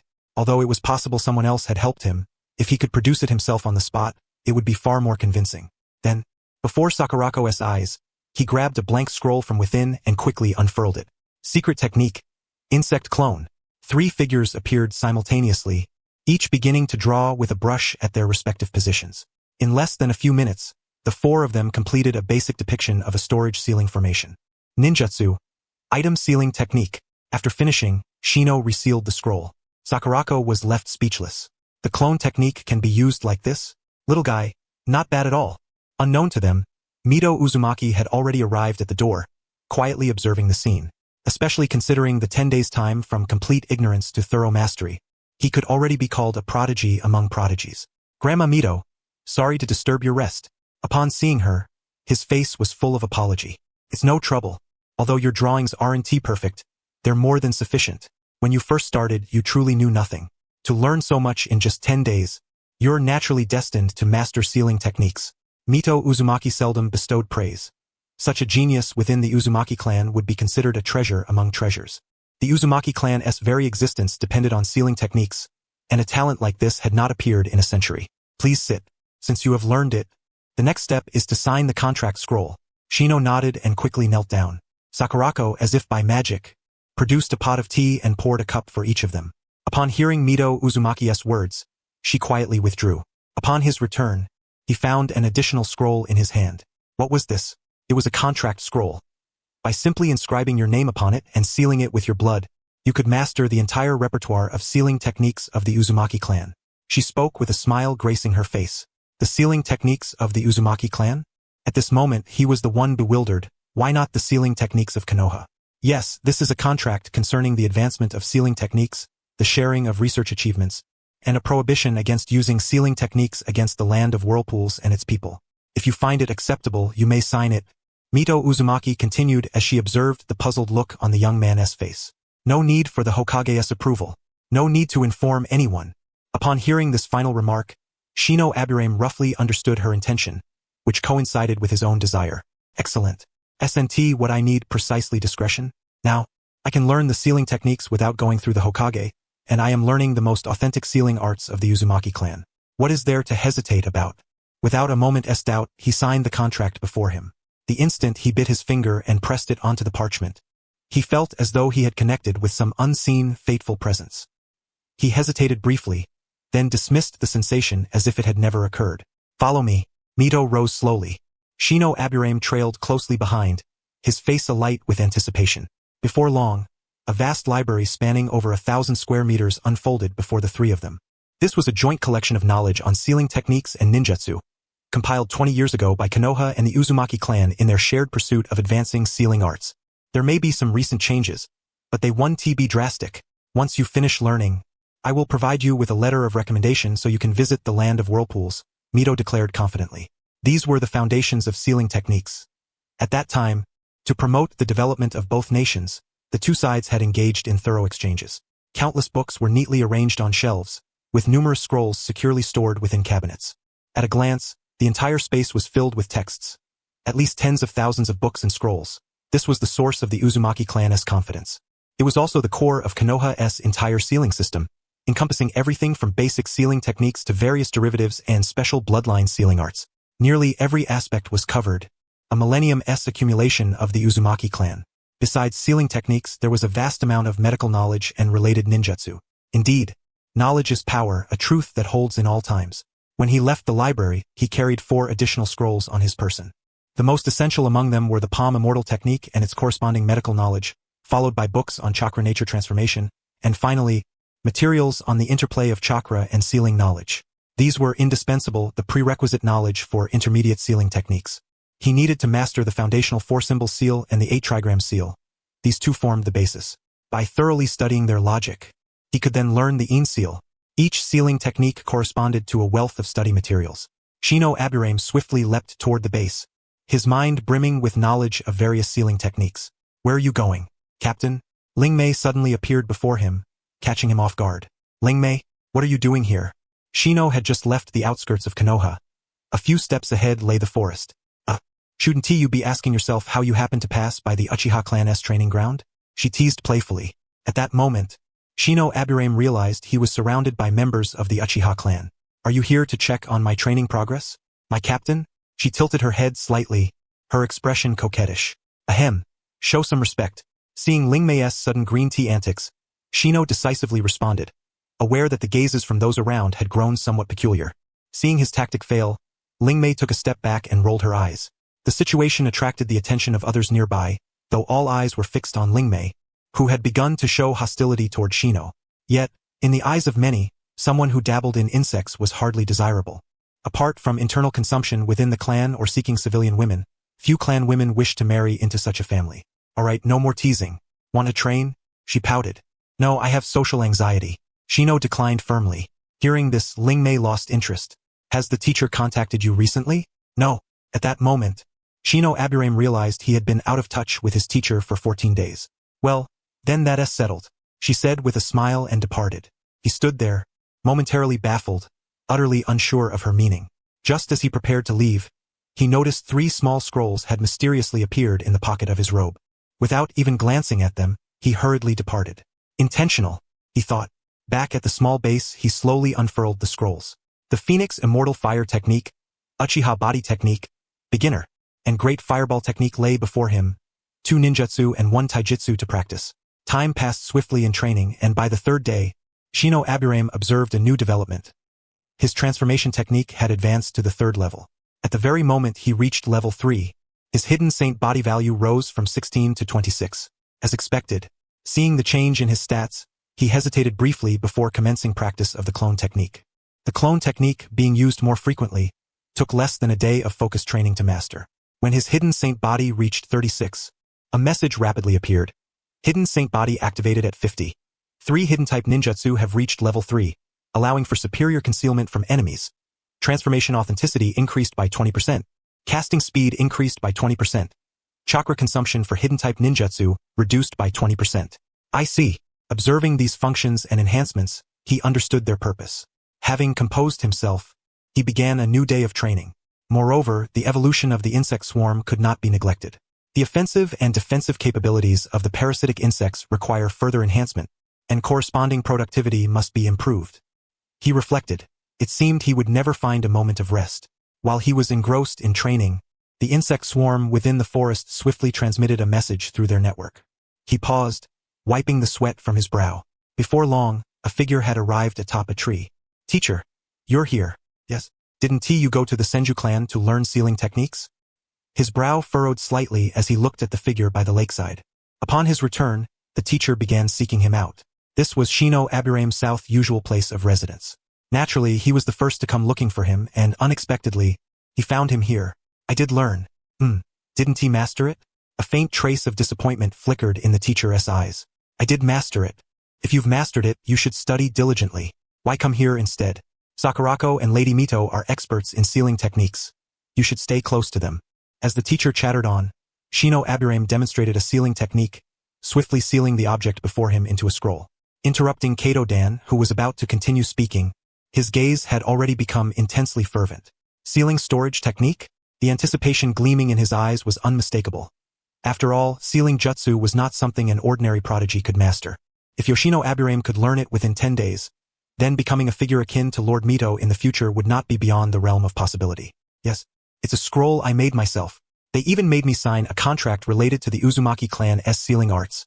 Yoshino Aburame said with a slight hesitation. A contract?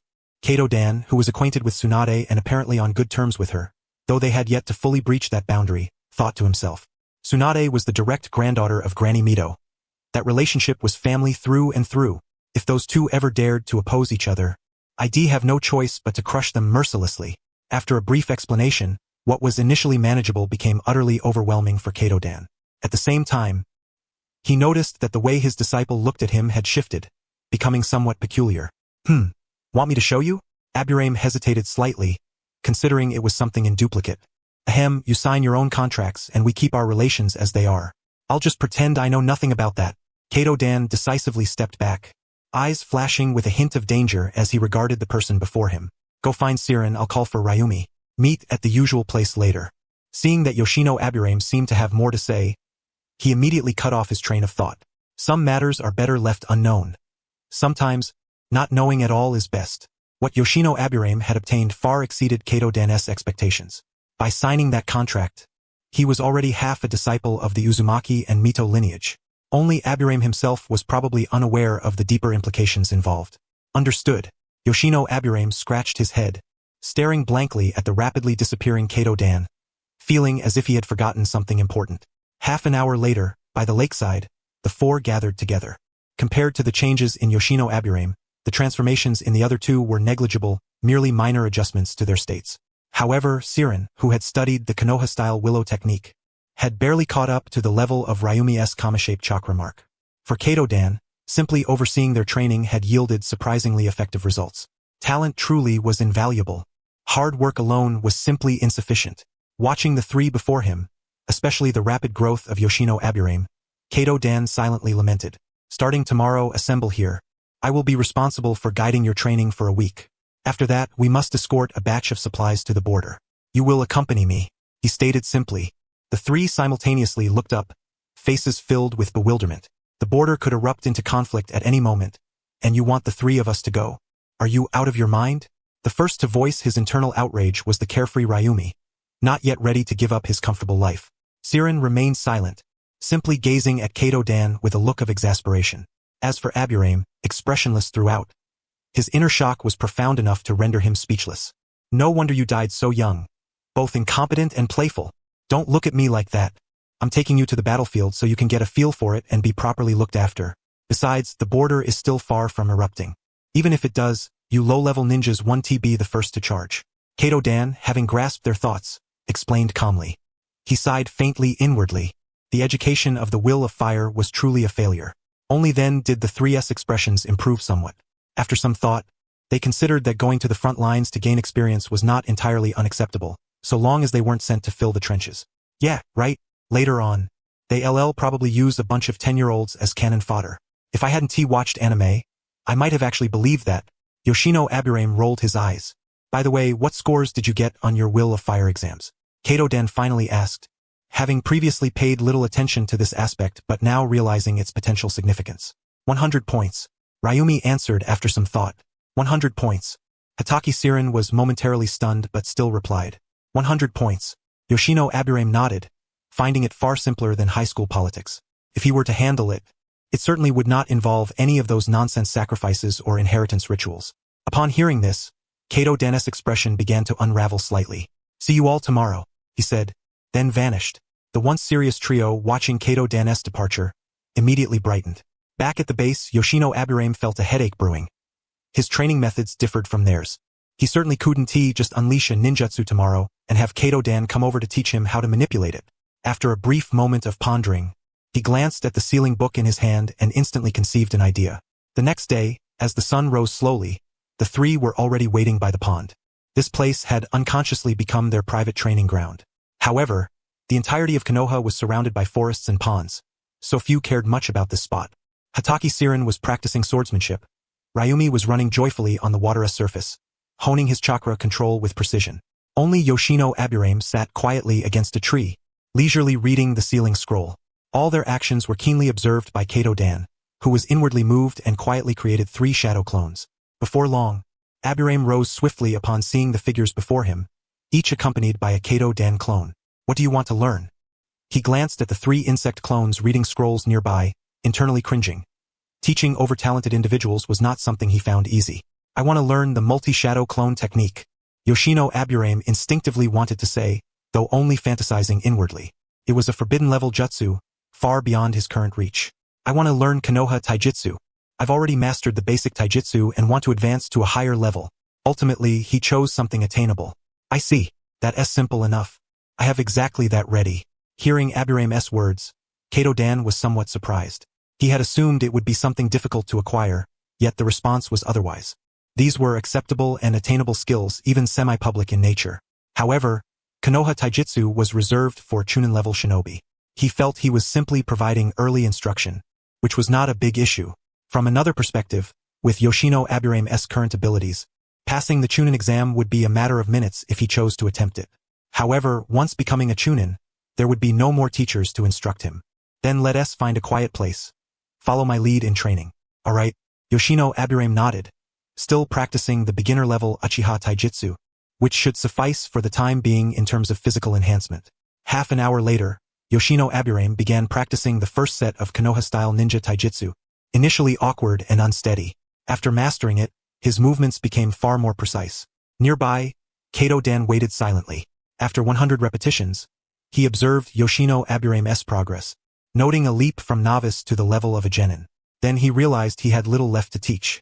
As long as Aburame could integrate these techniques thoroughly and reach Chunin level, there would be no problem whatsoever. Indeed, geniuses were inherently extraordinary. They hardly required any so-called teachers. Kato-dan muttered ruefully to himself as he resignedly stepped aside. If Shino Aburame required assistance, he would naturally seek him out. The days that followed were straightforward. Shino's clones studied from dawn until dusk, increasing their number from 3 to 6. The original Shino devoted himself daily to practicing taijutsu. Especially after surpassing the threshold of level 3 ninjutsu, his chakra rose from 0.8 to a remarkable 0.9 cards. Among these improvements, one particular skill, the hidden sacred body, advanced from 36 to 46, suggesting that full mastery was not far off. Thus, 7 days passed gradually.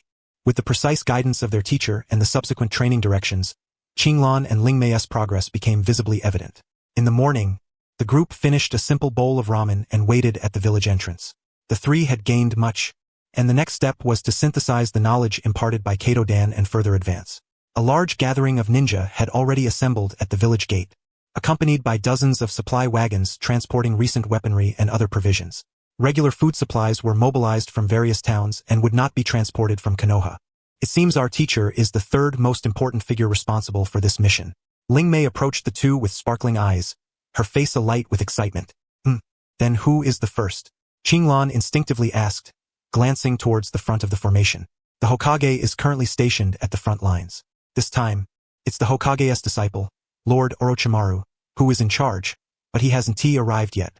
She replied nonchalantly. Orochimaru is the escort officer? When did the Hokage go to the front? Shino, standing beside them, inquired, puzzled, as this did not align with his understanding of the Hokage. Yes. My grandfather told me personally, Lingmei said proudly. Soon, a commotion arose at the front. A figure clad in a jonin vest, Orochimaru, had arrived at the foremost position, accompanied by Maito Iman-en, one of Konoha's advisors. Kato-dan quietly observed from a nearby treetop. Upon noticing the three looking at him, he gave a slight nod in acknowledgement. Orochimaru appeared to be delivering a speech. The crowd listened attentively. Although the distance was considerable, shinobi are keen of ear and eye, and the words came through clearly. Orochimaru's speech bore striking resemblance to that of Hiruzen. Even more so, he had long set the Hokage's dream, yet ultimately did not become Hokage. Endless hope had turned into endless disappointment. Listening intently, he reflected inwardly, his expression shifting beneath thick sunglasses and a high collar that concealed much of his face. The formation began to move. The three followed calmly. Compared to the speed of Konoha's ninja, even the enhanced wagons could cover only about 20 to 30 kilometers per day, requiring at least 20 days to reach the front lines. Should heavy rain occur, the journey would take even longer. The massive supply convoy crawled along the highway, stretching about a kilometer, composed of over 100 vehicles laden with provisions. Soon, their task was assigned, to guard the rear position and establish a security perimeter 15 kilometers away from the convoy. Seeing this mission, Shino understood immediately that it was a relatively safe assignment. The pressure at the rear would be far less than at the front. Let us go, he said to the two beside him. They nodded and swiftly followed him toward the rear convoy. Shino quickly deployed his insect swarm to scout, and soon a map of the entire area was displayed. The convoy resembled a white line, continuously disturbing the surrounding insect swarm. Other ninja were scattered around, whom he marked as green dots. On the outskirts, some unwelcome visitors appeared, though they were 30 kilometers distant. He calmly marked them as red dots. Zooming in further, he observed the insect swarm had expanded to the border of the land of fire, nearly reaching the land of rain.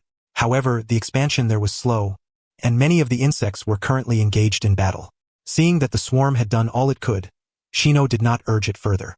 By the time they arrived, although the area was not fully covered, the swarm had secured a foothold at the boundary between the land of rain and the land of fire. The formation swiftly reached the border, where they even encountered several comrades. Shino dispersed several clones, handing them books, and quietly found a perch in a tree to settle. I'll watch here, you two train, he instructed. Is that all right? Lingmei hesitated slightly. Yes. My insect swarm covers the surrounding area. If any enemy approaches, I will notify you immediately. Upon hearing this, Hatake Qinglan wasted no time and began practicing with his blade openly before them. Ling Mei remained quietly at his side, practicing hand signs and activating her Sharingan, eager to learn new techniques. Qinglan had no qualms about her behavior.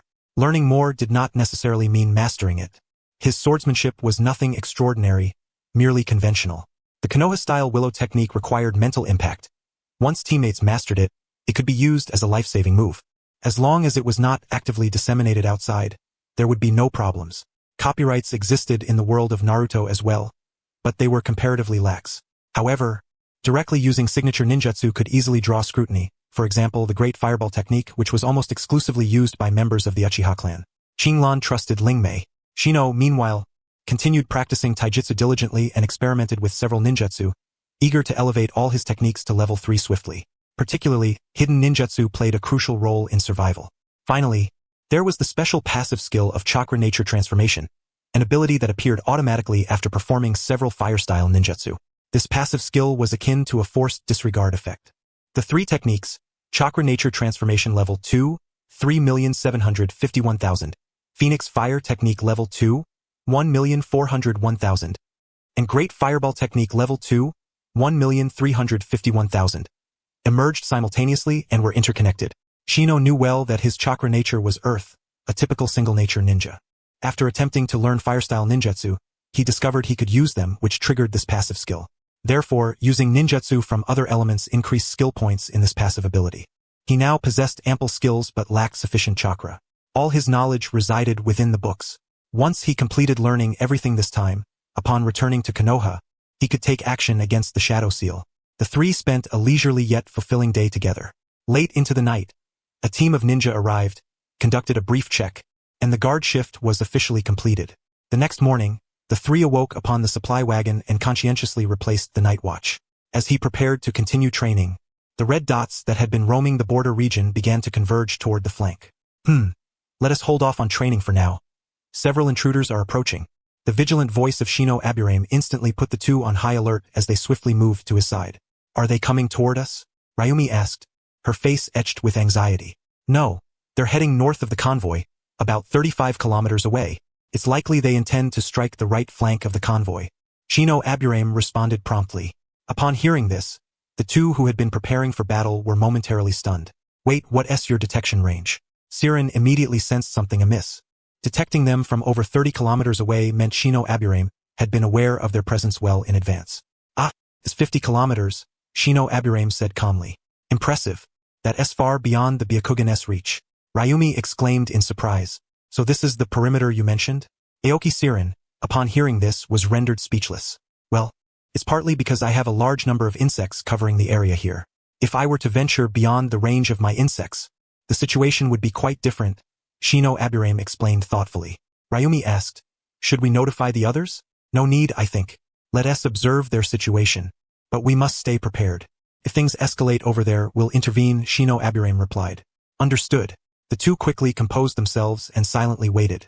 Time passed slowly as the trio followed Shino Aburame, occasionally leaping onto trees, ever vigilant of their surroundings. Two of them are trailing behind us. On the mental map in their minds, two red dots rapidly closed in on their position. How far are they? 30 kilometers away. The flank battle is about to erupt. Siren, go alert the others. Tell them the situation is urgent, right? Hatake Siren swiftly vanished, running toward the convoy. More red dots attempted to converge on this area. These intruders, well aware that Konoha was transporting a vast amount of war supplies, approached with ill intent. To Shino Aburame, these red dots represented enemy ninja units operating behind the lines. Some were clearly scouting from a distance, while others aimed to sow chaos. The two rushing headlong toward them were obviously intent on causing disruption.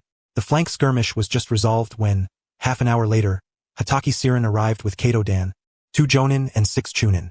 Kato Dan was the first to arrive, moving faster than the others. Enemies are coming. Where are they? Kato Dan scanned the area but saw no sign of foes and quickly approached Shino Aburame. About 10 kilometers out, coming from that direction, Shino Aburame whispered, pointing cautiously so as not to be overheard. 10 kilometers? Hearing this, Kato Dan paused briefly, realizing that Shino Aburame's detection abilities far surpassed those of the typical Aburame clan members. He could truly sense much farther. I understand. The three fell silent, awaiting the arrival of the rest of the team.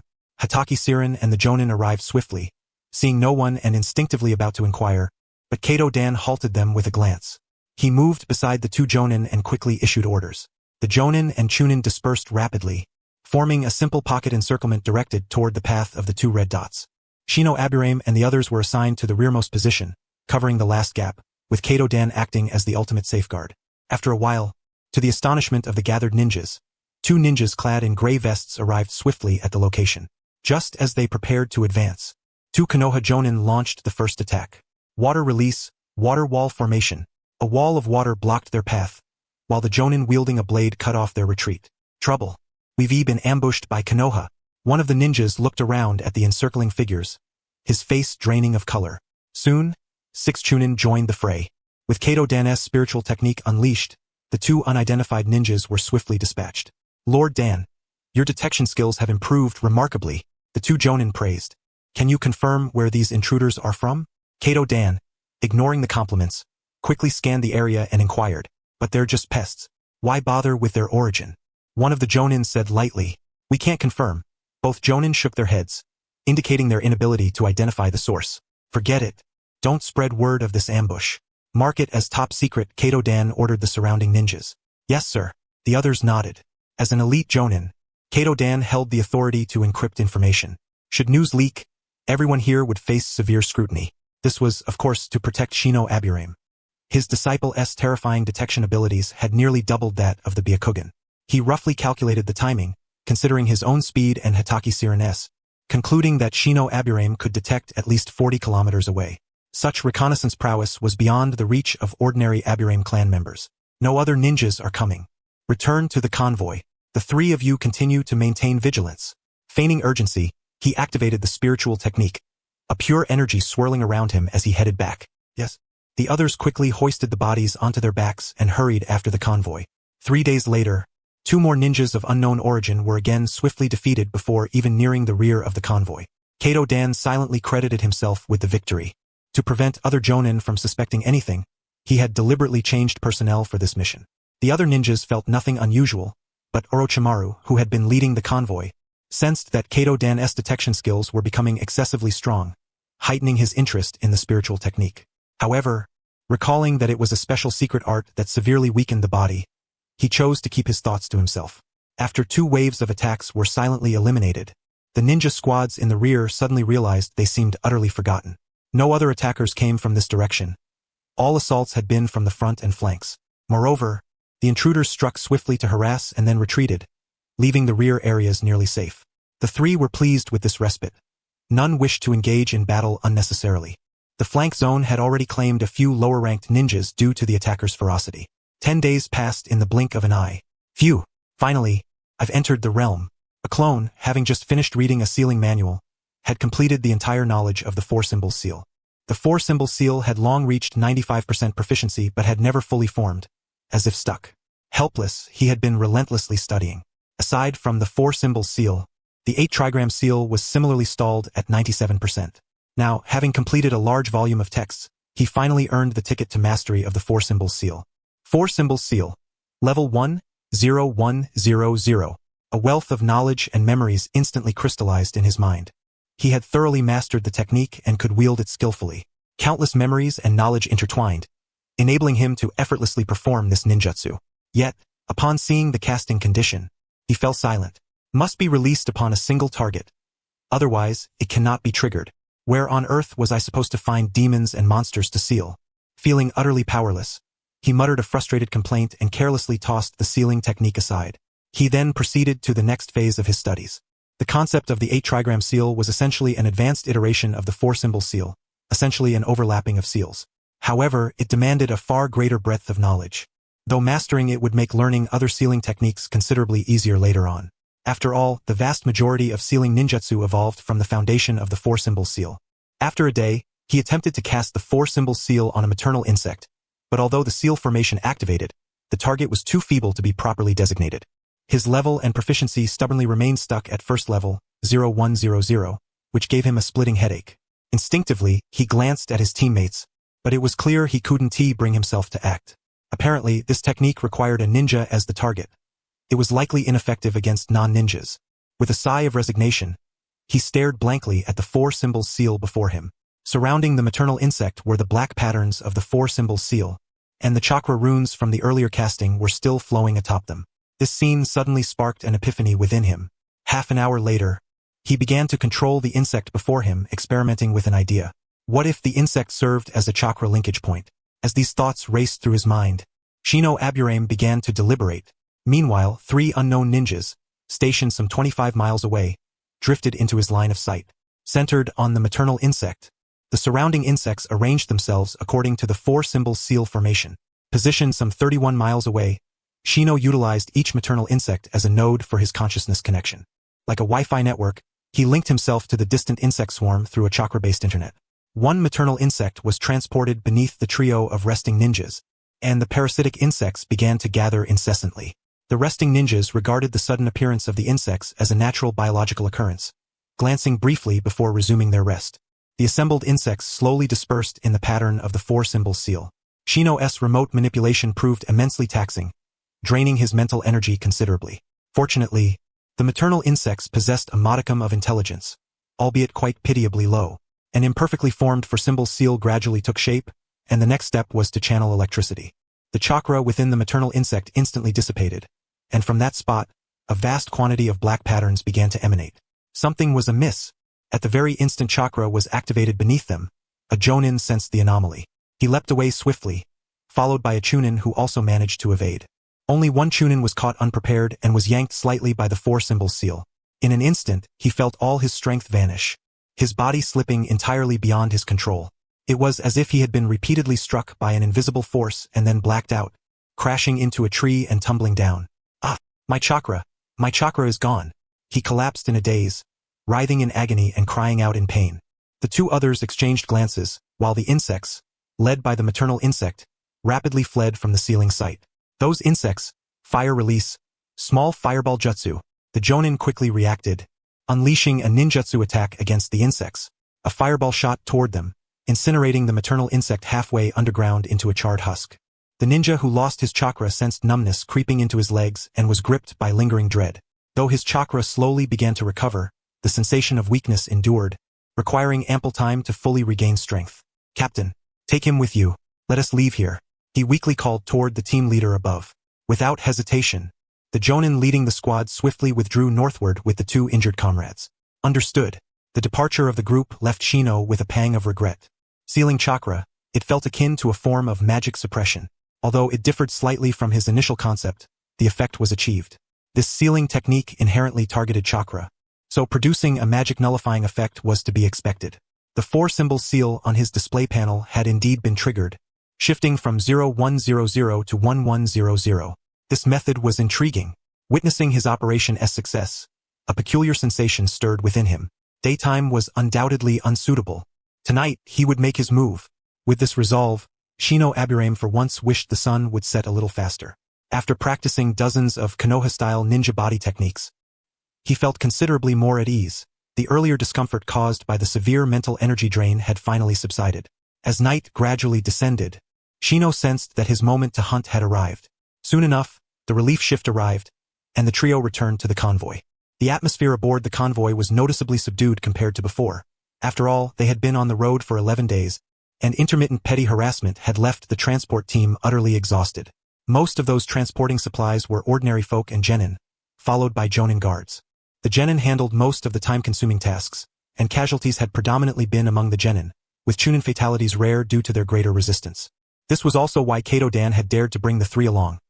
Firstly, in his eyes, they had already attained chunin-level capabilities. Secondly, Shino Aburame's sensory abilities were well known to him, though this time he had truly witnessed Shino's limits. Among conventional ninjas, those with strong reconnaissance skills were not few, especially the Byakugan users, who commonly observed areas 10 kilometers away as a matter of routine. Sitting atop the supply wagon, after a simple meal of dry rations and water, Rinmi and Siren immediately lay down to sleep. Amid such circumstances, washing and other routines were a luxury too burdensome for these ninjas. Shino Aburame also reclined but did not immediately succumb to sleep. Instead, he began his subtle maneuvers. As his consciousness expanded rapidly, a white dragon unfurled, surrounded by specks of green protective energy, while distant red dots lingered at various locations. Compared to the daytime activity, these red points now remained fixed, None dared to light fires. They simply found trees and lay atop them to rest. Wild beasts dared not approach these ninjas emitting such formidable auras, for even the weakest genin were far beyond the capability of ordinary beasts to oppose. The only outcome of confrontation was becoming mere prey in the hands of the ninjas. The insect swarm began to gather beneath one red dot, undetected by the sleeping ninja above. Unlike the afternoon, precautions had been taken this time. The maternal insect had dug a tunnel to prevent the group from being incinerated by a single flame after the sealing was complete. Having accomplished this, Shino commenced control over the insect swarm. Soon, the insects assembled upon the tree, and a simple 4-symbol seal was formed. Compared to the afternoon, the formation was completed far more swiftly. Once familiar, twice adept, under the cloak of utter darkness, he swiftly calibrated his chakra to the precise values required. Immediately thereafter, a 4-symbol seal was unleashed from below, directly targeting the ninja before him. As the light flickered, the ninja, whose feet had been firmly planted against the tree, was caught off guard and plummeted from the branches to the ground. The two nearby shinobi were instantly awakened, scrambling to aid their comrade. Yet before they could act, a sudden blackout overcame them, as if their very life force had been drained. Both tumbled downwards, colliding with the branches 7 or 8 times, leaving their faces bruised and battered. Before these ninjas could even react, the insects had already retreated into pre-prepared burrows, vanishing without a trace, while the smaller parasitic bugs scattered in all directions. The three, dazed and bewildered, staggered to their feet, feeling utterly unwell. Their chakra had been instantly depleted, compelling them to back-to-back stances, vigilant against any approaching enemies. Half an hour passed without any sign of additional foes, and as their chakra gradually replenished, their taut nerves eased ever so slightly. No enemies. Time to retreat. Without a moment's hesitation, the lead ninja leapt swiftly away from the area. Such scenes repeated 4 or 5 times between night and dawn. It became evident that all the ninjas surveilling this region had been sealed 1 or 2 times, to varying degrees. The outer perimeter was in utter chaos, like a scene of birds and beasts scattering in panic. The early morning found Shino Aburame unusually spirited. Having thoroughly exhausted his mental energy the previous night, he had slept more soundly than anyone else and thus awoke earlier.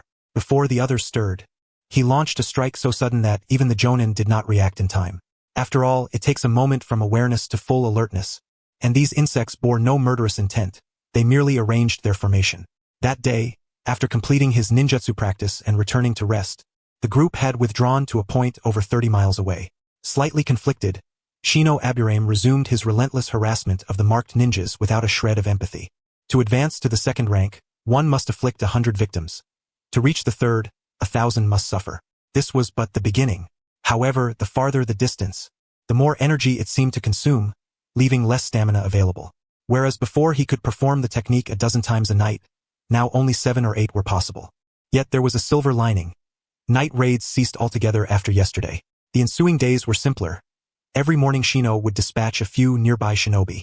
Compared to the early days, it became increasingly difficult to land a hit, so ninjas who had foregone sleep resolutely kept their distance. Even before the queen insect approached, other bugs were sent as probes.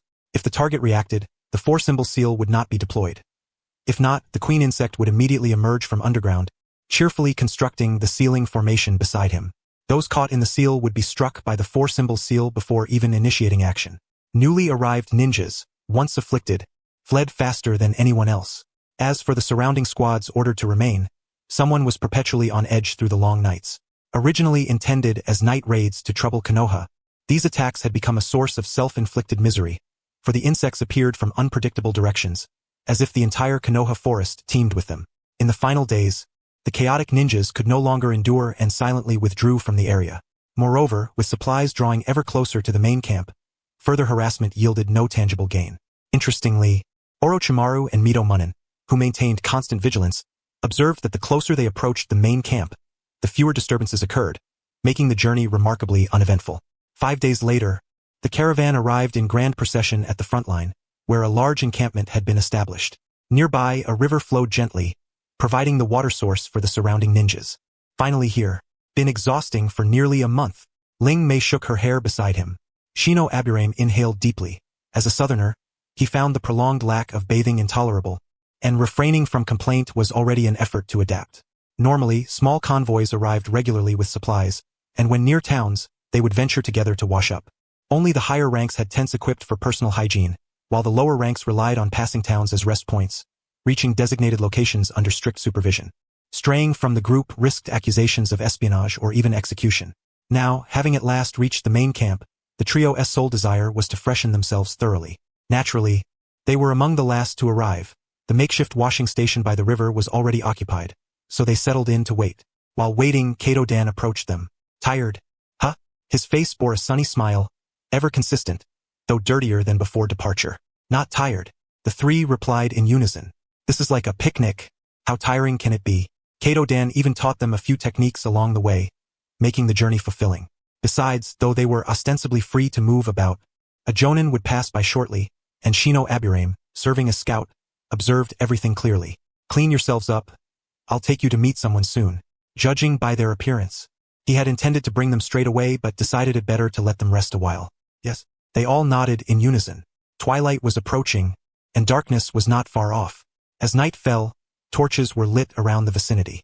Though televisions and electricity existed in this world, bringing generators to such remote regions was unfeasible. Thus, primitive braziers and torches remained their only source of light. Soon, the three stood before Kato-dan's tent. Compared to the other large tents, his was modest. Even so, only elite jonin were permitted to reside here, the lower-ranked shinobi lodged in communal quarters. The Land of Rain had grown increasingly perilous in the eyes of neighboring great nations, especially as its national power swelled. A man named Hanzo the Salamander, who claimed semi-divine status, had brazenly invaded the Land of Iron, seizing vast quantities of supplies.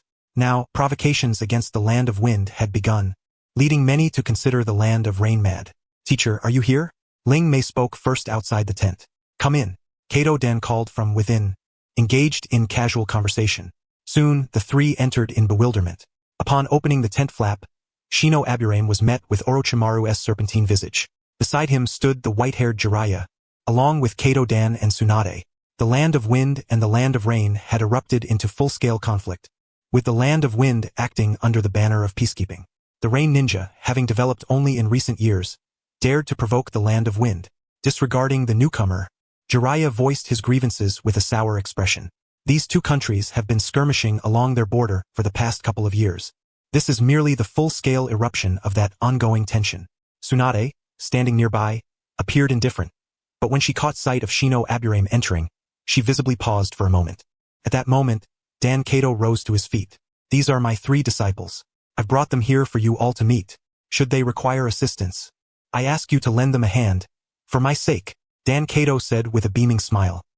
He deliberately patted Shino Aburame on the shoulder and then cast a knowing glance toward Tsunade. Dan Kato's disciples are quite impressive. Tsunade chimed in, rising to her feet to support the remark. However, Jiraiya cast a displeased look at Tsunade, then at Dan Kato, his face clouded with discontent. Orochimaru merely nodded, signaling that he had no objections. He frowned slightly as he studied Shino Aburame, sensing something peculiar about the boy before him. Something somewhat akin to himself, yet distinctly different. Is this the one Danzo misjudged? Orochimaru pondered silently. Feeling Orochimaru's penetrating gaze, Shino Aburame grew uneasy and instinctively tried to avoid his eyes. Dan Kato proceeded with introductions. This is Orochimaru, that is Jiraiya, and as for her, I believe no further introduction is necessary. Tsunade, being the granddaughter of the first Hokage, needed no introduction.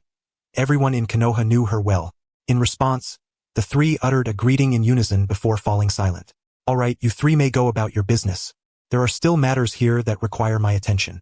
Seeing that the introductions were complete, Dan Kato, well aware that the forthcoming discussions were not suitable for the youngsters, lightly patted Shino Aburame's shoulder, signaling him to lead his companions away. The three understood and quietly departed, leaving the adults to resume their conversation. Just as they stepped outside, Shino Aburame noticed a middle-aged man with white hair fixated on the trio. More precisely, the man's gaze was locked on Kurenai Yuhi, though he showed no intention of approaching. An elder? Shino Aburame thought, instantly recognizing the figure. Kurenai Yuhi also glanced toward the man but made no move to approach. As the two prepared to speak, a passerby crossed the line of sight between them, and the middle-aged white-haired ninja vanished. He doesn't want to see you, Shino Aburame stated matter-of-factly. Kurenai Yuhi, no longer inclined to respond, silently stepped aside. Soon, the three arrived at their respective encampment, a proper communal sleeping area teeming with people. To the left lay the domain of the Kunoichi, while the right side was reserved for the male ninja. The tents on the male side were far more numerous and spacious. After bidding farewell to Rimi, The two casually selected an unoccupied bed among the male ninja quarters and lay down, soon drifting into sleep. The bedding consisted only of simple dry straw, which served as the ninjas' sleeping mats. In truth, ninjas required little comfort. Their vitality was so robust that ailments like cold and dampness hardly affected them. Rock Lee could run around in tight-fitting clothing even in the dead of winter, and Naruto Uzumaki wore the same outfit year-round. The only real concern was the amount of food they consumed. Not long after falling asleep, Shino Aburame sensed something tugging at him. A rope-like object appeared in his hand, and he instinctively pulled on it. The pulling force ceased abruptly, and simultaneously, a strange gaze intruded upon his consciousness. It seemed to ask why he was unwilling to follow. "What are you? Why do you want me to come with you?" he demanded, now firmly resisting. The gaze appeared momentarily perplexed. It seemed uncertain of its own nature but nonetheless responded to Shino's question. Though not in words, the meaning was conveyed as clearly as if spoken aloud.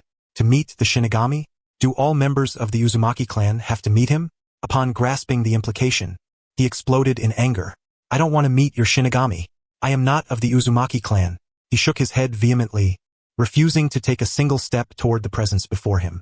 At the very instant of his defiance, a consciousness became aware of him. That presence exerted a slight force, and Shino Aburame felt as if he were lifted into the air, then brought before it. There, beneath the presence, stood dozens of figures clad in red robes, their eyes dark and somber as they regarded Shino Aburame. At that moment he was unsure why, but a red robe appeared on him as well. Though only a single step separated him from the others, he felt unable to bridge the distance. A new contractor, an elderly figure, his face obscured, spoke with evident delight. "Yes, I am a disciple of Lady Mito Uzumaki," Shino replied quickly after a brief hesitation. After all, the presence before him was at least capable of communication. What if he denied being of the Uzumaki clan and was attacked by these people? "Oh, so you're the disciple of that Mito girl," an aged voice said, tinged with a trace of melancholy. That's for the best. At least the legacy continues," another unknown red-robed figure remarked, his expression subtly shifting. "Where is this place?" Shino Aburame wondered aloud after a moment's thought. "Didn't that Mito girl tell you? Anyone who accepts the Uzumaki clan's inheritance comes here after death, to this pure land. And before you stands the Shinigami we revere," the first elderly man explained slowly. "Aren't you here to perform a ritual?" He looked at Shino with curiosity. "A ritual? What ritual have I performed?" Shino was utterly baffled. "Soul rituals? Haven't you been performing many soul rites these days? Including several powerful ninja souls," the elder replied. As he spoke, his robe fluttered gently, and projections of several ninja spirits appeared before them. There were also numerous bizarre insects and animal spirits. Though low in quality, their sheer numbers were overwhelming. Did I really perform all these rituals? Shino was completely stunned, realizing that the souls of the creatures he and his insect swarm had slain were now gathered here. "Indeed, we thought you performed so many soul rituals to meet the Shinigami Lord. So we requested the Shinigami to guide you here to pay homage," the elder said, gazing at the young man with measured solemnity. At that moment, Shino looked up toward the Shinigami overhead. His scalp tingled instantly. He had seen this entity before. It was the same being Orochimaru frequently summoned, the Shiki Fujin or dead demon consuming seal. It was also the deity worshipped by the Uzumaki clan, the Shinigami. "I understand now. If you need, you can take us old-timers out to fight," the elder said expectantly, glancing at Shino. "Is that even possible?" Shino was taken aback. "Of course. This is the pure land forged by the Uzumaki clan. Our clansmen all reside here, though now they lie in slumber. The power of their souls can no longer sustain this realm of the dead. You know the Shiki Fujin, right? Its reverse technique is to unleash us for battle." The elder produced a scroll emanating an eerie glow. "Wait, so ordinary Uzumaki clan members come here after death as well?" Shino suddenly recalled the ninja clans. "Yes." The elder's words were imbued with a profound tenderness, as if gently reassuring a junior with some solemn truth. Yet, they explained, these souls could only come here to enter a state of eternal slumber, forever unable to depart, just as we are. But you are different. The soul you have sacrificed possesses the power to awaken a few of us old-timers, granting you the ability both to come and to go. The elder spoke as if this were a trivial matter. "I understand," the junior replied earnestly. "Good that you do. We eagerly await your ritual. This is the feedback bestowed upon you." The pale blue scroll in the elder's hand slowly merged into Shino Aburame's soul. In that instant, a message abruptly flashed within Shino's mind. Almost immediately, he felt a sudden lightness envelop his entire being, followed by the faint sound of someone calling his name from outside. "Shino, the mission has arrived. Don't sleep any longer." The voice of Siren Hitaki echoed persistently in his ears, drawing him out from that shadowed realm into the world of light. Hearing the voice, he gradually awoke, his eyes clouded with confusion. Was it a dream? Why are you sleeping so deeply? No matter how much I call you, wake up. Siren placed a hand on Shino's forehead, concern etched across his face. It's nothing, just a minor issue. I've been exhausted these past few days. Shino gently removed Siren's hand, and a panel appeared before him. Within it, 3 unique items had been added. Soul Mark Level 1, 1100, can be imprinted upon a soul, allowing it to be protected by the Shinigami in the Pure Land. Shinigami Disciple Level 1, 1100. All souls of creatures you have slain will come before the Shinigami. Corpse Demon Seal, Reverse, Level 1, 1100. Can summon the Shinigami's attendants to engage in battle. Damn, this isn't a dream. 1,000 curses surged through his mind. He had only sought a sealing technique. How had he become entangled with this so-called Shinigami? What dream? Siren, equally puzzled, showed no sign of concern. Outside, Ryomi was leisurely chatting with a woman. Upon seeing the two emerge, she waved them over. Here, this is Megumi Kato, the younger sister of Teacher Kato. She has the mission scroll. Ryomi introduced the woman while beckoning them. Since you've already received it, I'll take my leave. Megumi looked a bit shy as the two men approached. Go ahead, go ahead. Won't keep you any longer, Ryomi said with a smile. Shino watched her depart, took the scroll and exhaled softly. They want us to investigate the border region, huh? He glanced at the information and said helplessly, the border of the Land of Rain? Does the teacher want us dead? The once cheerful Ryomi instantly bristled. Beside her, Siren also doubted what kind of person their teacher was. First sending them to the front line, now seemingly consigning them to the lioness den. If it really comes down to it, let us change teachers, Ryomi raised her hand. No need. We'll just bide our time. I still have some reconnaissance abilities. We'll just patrol nearby. I can gather information from there. Shino considered and decided. Oh right, your detection range is quite extensive. Ryomi finally realized her earlier mistake. She had fallen into the typical ninja mindset. Others needed to go to the border, but with Shino Aburame, reconnaissance missions were a one-man affair. They didn't need to take any other action. Indeed, that makes perfect sense. Siren also caught on. What seems most dangerous is actually the safest for us. Tell me quietly, how far is your maximum detection range? I promise to keep it a secret. I won't say a word. Ryomi sidled up. Can you guarantee absolute secrecy? I can. Then so can I. Ryomi rolled her eyes, exasperated, and followed the two as they disappeared into the camp. Soon, the three gathered within a hollow tree. The cavity, likely once home to a large beast now long digested by a ninja, provided ample space for the trio without feeling cramped. Should we be worried about slacking off here in this tree hollow? Siren seemed uneasy. Yes, that is true. We should perform some operations later, Shino reflected, realizing it might put some pressure on their teacher. After stashing some supplies in the hollow, the three briefly outlined their plan and set out. They wove through the forest, now overrun by insect swarms. Though survival was harsh for these swarms here, their coverage remained extensive. Leveraging the power of these insects, they could clearly discern where ninjas were and where they were not. Defensive information was simply marked. Ninjas nearby turned green dots, while those toward the Land of Rain were marked red. Currently, there was only a standoff. Neither side dared invade, and both refrained from sending ninjas into each other's territory casually. Border skirmishes had diminished steadily with the arrival of large forces. Both sides maintained restraint, especially since the Land of Rain was already at war with the Land of Wind. Konoha had no intention of joining the fray, only seeking to prevent the Land of Rain from collapsing and being completely swallowed by the Land of Wind. Outside, a gentle drizzle fell as the trio returned to the tree hollow, enjoying a rare moment of respite. Having scouted the entire border zone, Shino's reconnaissance system revealed no sign of the Land of Rain's shadow phantom. After completing their task, they settled comfortably in the hollow. Siren, feeling a trace of guilt, decisively indulged in some leisure, practicing his sword beneath the tree. The following day, rain continued to fall as usual. While the three were idling, a figure darted swiftly through the woods. Wait, it looks like someone is breaking through the Land of Rain's blockade, Shino remarked as he noticed a special white dot followed by a cluster of red markers converging. The other two instantly became alert, their faces etched with concern as they peered in the direction Shino was watching. Rain still fell from the sky as they quickly adjusted their stance and joined Shino. What should we do? Intervene or not? Ryomi asked hesitantly. The speed is fast, definitely a high-level ninja. Charging directly would be like a meatball fighting a dog, Shino said. Ryomi, Go find the teacher and call for backup. Siren, stay with me. With a swift division of roles, the three scattered, moving quickly through the forest with Siren. Shino knew this path was the intruder's inevitable route. Red dots surrounding them began converging on the special white dot, clearly an encirclement. Without hesitation, Shino called for reinforcements. Damn!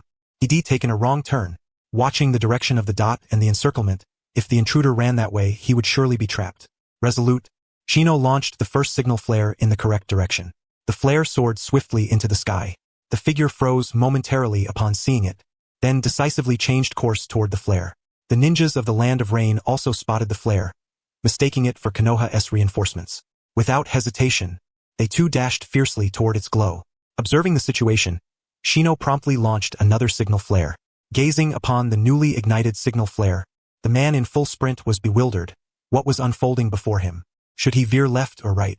Just as he halted, his eyes caught a peculiar arrow symbol that had mysteriously manifested upon a tree ahead, its pointer directed toward the location of the second signal flare. Who was aiding me? But why remain unseen? Uchiha Yashiro, witnessing this scene, was utterly perplexed. Without a hint of hesitation, he resolutely dashed toward the second point, his mind racing to discern the identity of his benefactor. With the emergence of the third signal flare, he exhibited not the slightest doubt, decisively charging toward that position. Had it been only the first flare, he might have assumed it was merely a signal to flee in that direction. Yet, the second flare, coupled with the arrow symbol, clearly indicated that he was to follow the trajectory of the flares. Thus, the purpose of the third flare was self-evident. However, the surrounding shinobi had already begun to converge, steadily tightening the encirclement. He could see the signal flares, and the shinobi of the Rain Country orchestrating the blockade could see them as well. Alas, was escape impossible? Observing the steadily closing circle of adversaries, Shino Aburame felt a pang of sympathy but recognized his impotence in this situation. Time was too brief. Reinforcements he had summoned had yet to arrive. Just as he found himself at an impasse, a white figure swiftly darted past the two of them, racing toward the location of the third signal flare. Who was this? Such speed! As the green dot appeared, Shino Aburame rapidly calculated the velocity and the position of the encirclement. He immediately identified the optimal spot, the final area on the brink of being sealed off, the most fragile segment of the perimeter. There he would establish a standoff, deploying the formidable shinobi as the point of resistance. Having resolved this, Shino Aburame decisively activated the fourth signal flare at that position. By the time the Rain Country shinobi observed this flare, the distance was perilously close. If they failed to intercept here, the target would escape. Conversely, if the Konoha shinobi assembled at this point, they could secure the individual's safety. A large contingent of Konoha shinobi began converging toward the site of the fourth signal flare. They were unaware of who had launched the signal, but given its activation, border shinobi would promptly assemble there. Faster! Faster! Shino Aburame urged, eyes fixed upon the map. The green dot had now completely merged with the special point, and all the surrounding red dots had ceased movement, establishing a complete standoff. Let us witness the spectacle. Shino Aburame understood that with so many shinobi gathered, fight was unlikely. His presence would merely add to the numbers. Should conflict erupt, the two of them could simply flee. Besides, their teacher was already en route, trailed by a host of shinobi. Even Orochimaru and his followers were following behind their teacher. Excellent. Watching Shino Aburame sprint forward, the other followed suit.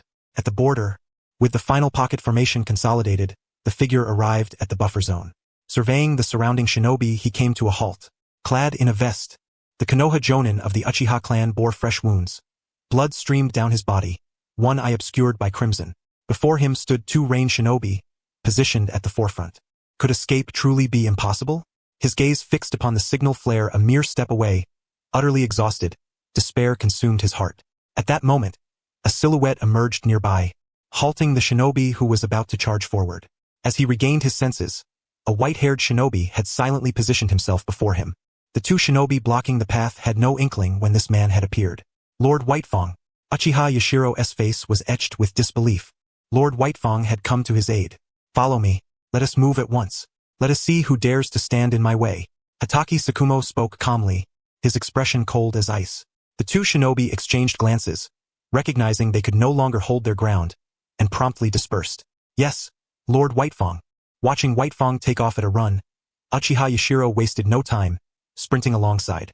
By then, a vast number of Rain Country shinobi had arrived at the border and spotted Whitefang and the accompanying shinobi from afar. Just as they prepared to pursue, Their leader raised his hand, sensing that a large assembly of Konoha shinobi was already gathering further ahead.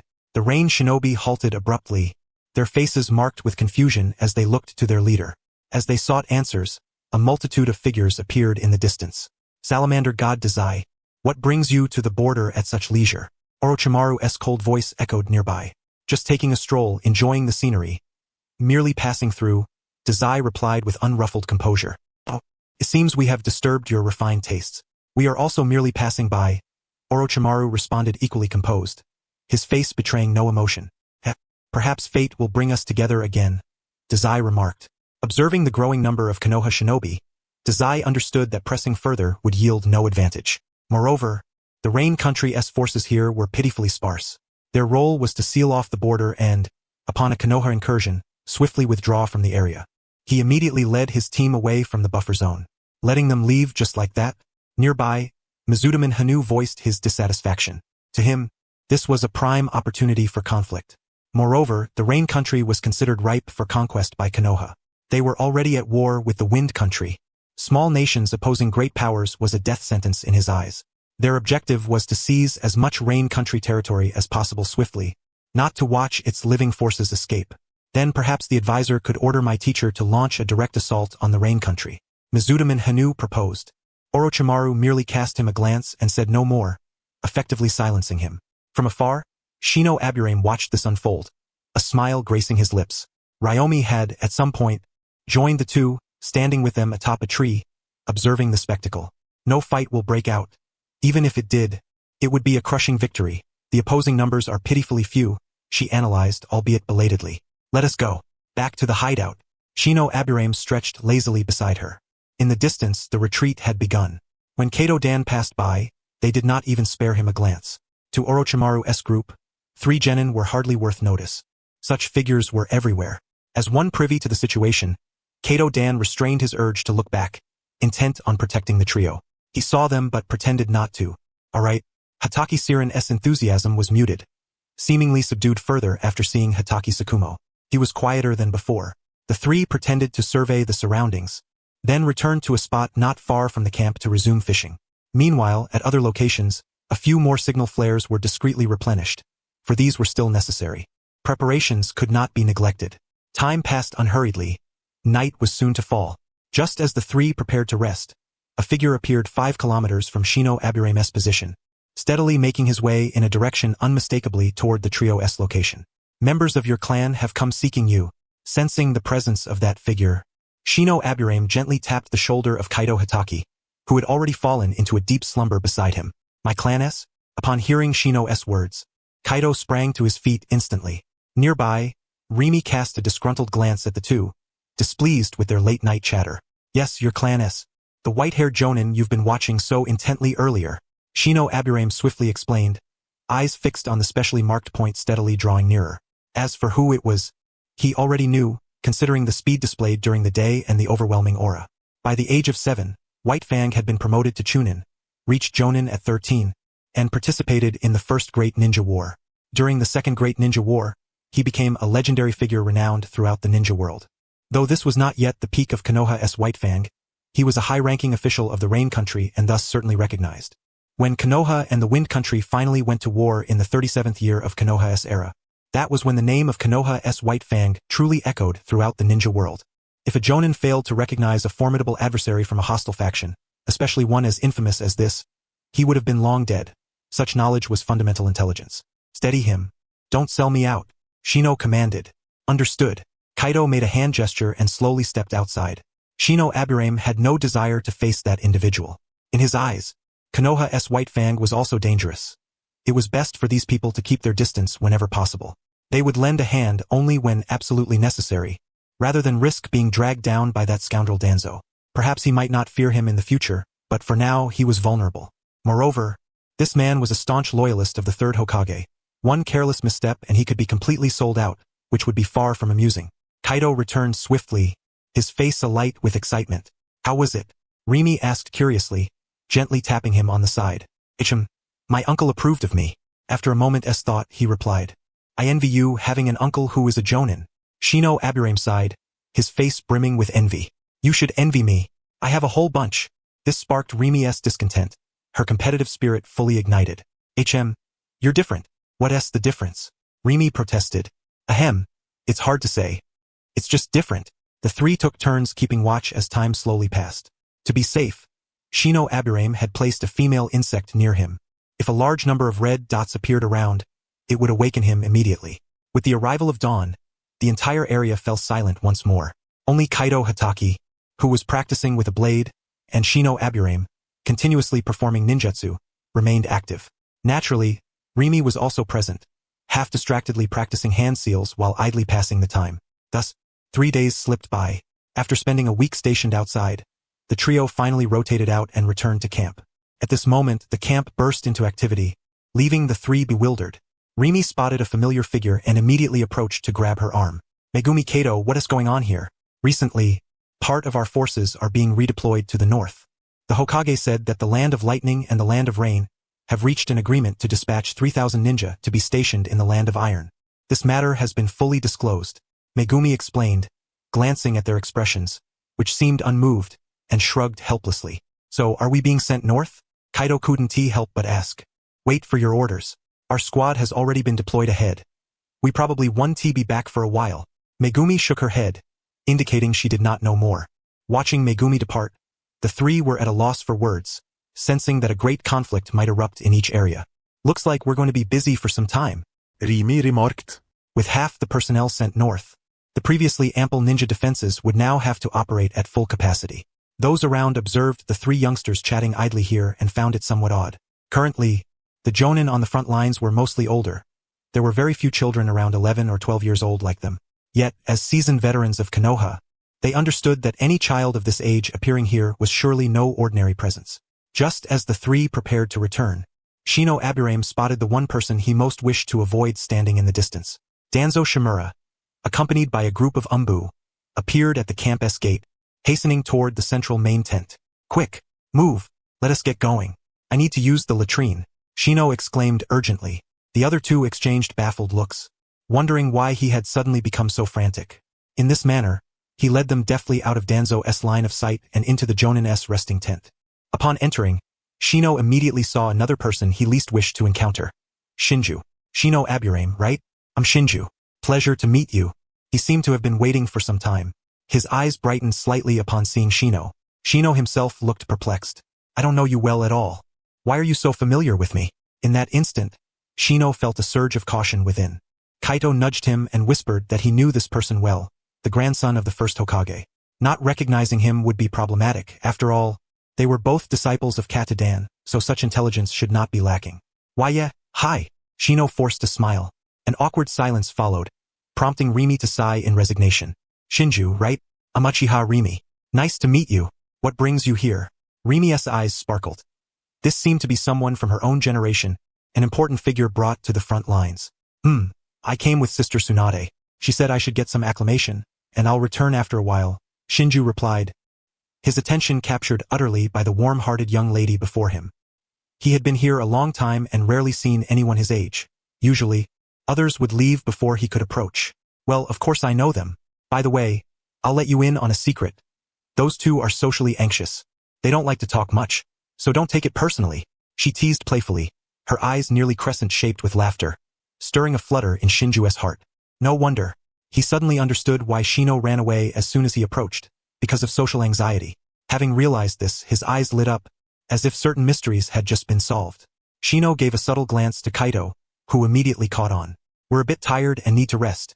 We'll be leaving now, Kaito said quickly, leading Shino away without caring whether Shinju heard. All right. Shinju watched them depart, feeling somewhat embarrassed. Not everyone was like him, yearning for attention and recognition. He chatted with Rimi at length, and reluctantly watched her leave. This was the first time he had met a girl who did not carry the burden of his identity in their conversation. The next day, before dawn, he sought out Shino and Kaito's location, only to be told their squad had already departed. Somewhat disappointed, he returned to Tsunade's side. Meanwhile, half an hour earlier, the three stood bewildered, staring at the items in their hands. What does this mean, following the team to the north? What is the teacher thinking? We were doing just fine here, and now we're being sent north? Ling Mei beside me looked utterly distraught. In contrast, Shino Aburame appeared quite pleased at the moment. After all, He wouldn't he have to face Orochimaru, Danzo, or the Shinigami's emissary, Shime. This way, he wouldn't he get caught up in the whirlpool of trouble, and he felt genuinely content. You just don't understand. The teacher wants us to familiarize ourselves with the battlefield in advance so that we can survive better later on. Shino Aburame, unusually supportive of their teacher, spoke up. Upon hearing this, Ling Mei's frustration only deepened. We're only 12 or 13 years old. Shouldn't we be at home, living comfortably, or at least doing minor missions? Now we have to follow old man Mito and North? What's the meaning of this? The mere thought of being led by Mito and unsettled her deeply. Why? Then tell me, what are the characteristics of this old man you keep mentioning? Shino Aburame smiled knowingly, as if recalling something. After the last battle, this guy was nothing special. All he did was act like a turtle, just a turtle. Ling Mei, who had been struggling with the idea, suddenly fell silent. Exactly, a turtle. His survival rate is extremely high. Usually, wherever he is deployed, there's hardly any fighting. Siren beside her finally caught on. Ling Mei finally understood completely. This is information from the teacher's scroll. Take a look. Shino Aburame tossed the mission scroll to her. Upon unfolding and reading it, Ling Mei immediately grasped why they were being sent north. In 1 week, I will be transferred to the north. You all will go ahead. I have arranged for Kosuke, a genin, to be your teammate. Reading this, Ling Mei's anger dissolved instantly. You said Kosuke is very capable? She asked quietly, glancing at Hatake Siren beside her. Very capable, exceptionally so. Siren nodded vigorously, fearing Ling Mei might doubt him, and confidently patted his chest. Ugh, this is too hard. Ling Mei muttered in despair. As the sun climbed higher, the ninja squad began marching swiftly toward the northern region. Under Mito NS command, the advance was orderly and rapid.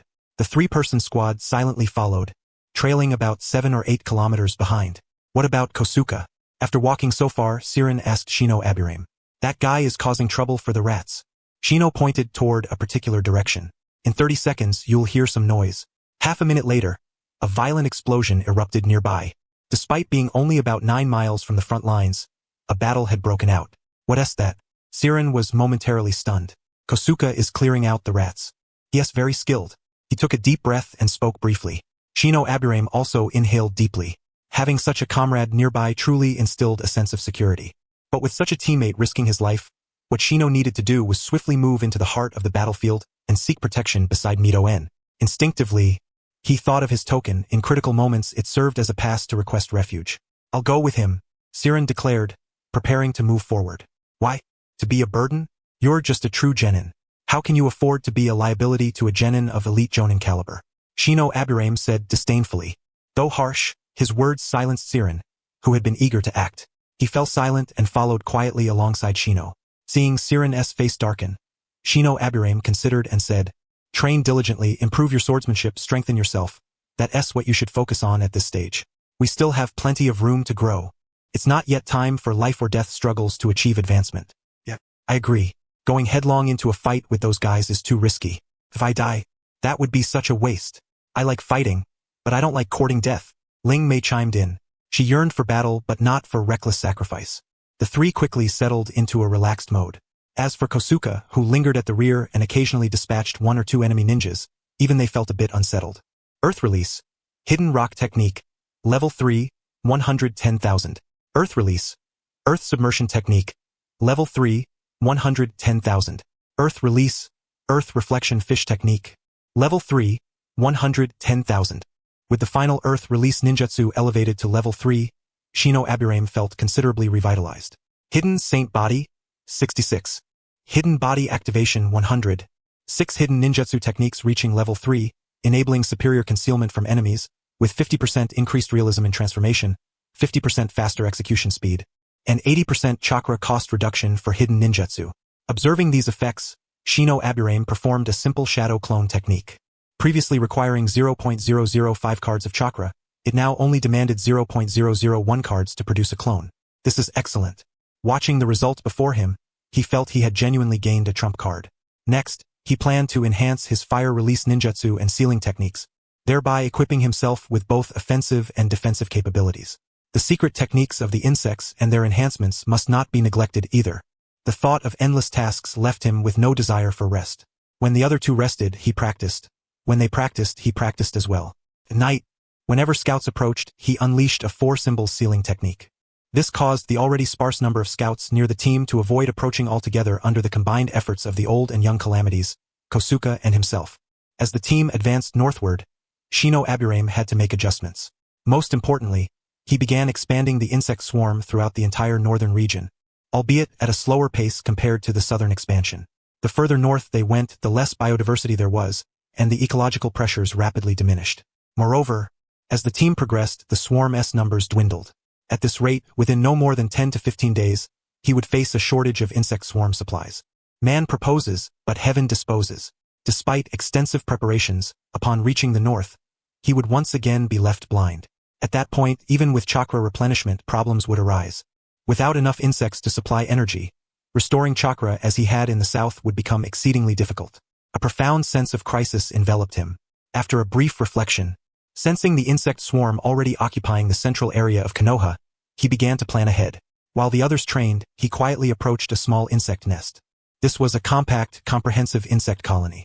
Numerous insects busily gathered materials from the surroundings and carried them into the nest.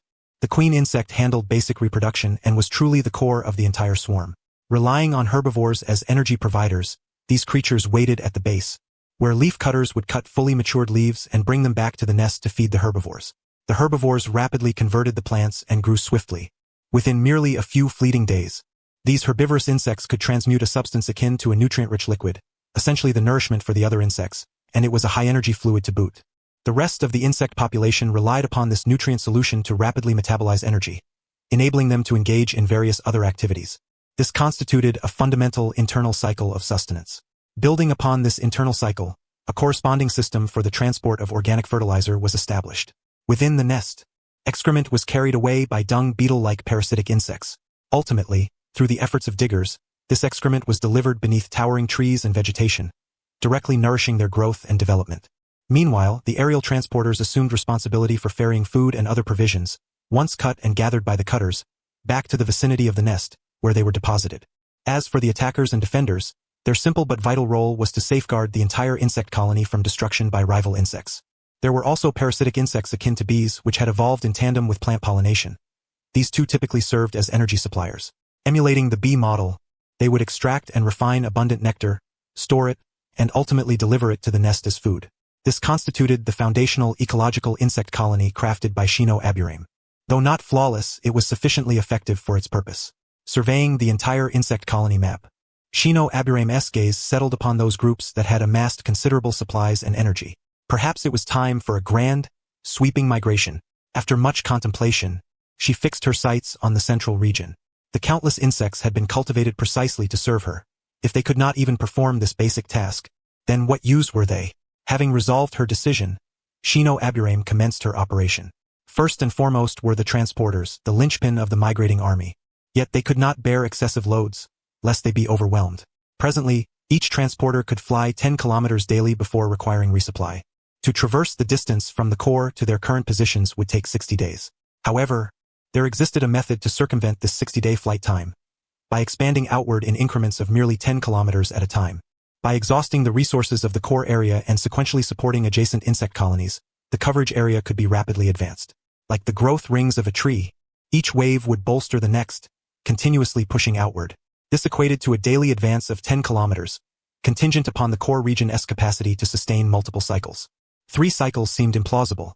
By then, the expansion would have reached nearly half the distance, an utterly unreasonable scenario. Shino Aburame pondered silently. The distance to the northern reaches was fully 200 kilometers, while the core Konoha region lay some 800 kilometers away. Relying on conventional methods, the insect colony would undoubtedly fail to reach the north within a brief span. Yet, by focusing migration in a single direction, the growth would shift from a quadratic to a linear progression. The core region would need only a 10th or even a 20th of its prior reserves to propel one wave of the colony forward. Without hesitation, a consciousness link was established, permeating the entire insect network. Tendrils extended, carving a dedicated pathway for the colony. Subsequent resources and development would follow this route. Swiftly issuing commands, Shino Aburame declared, "Colony, migrate northward.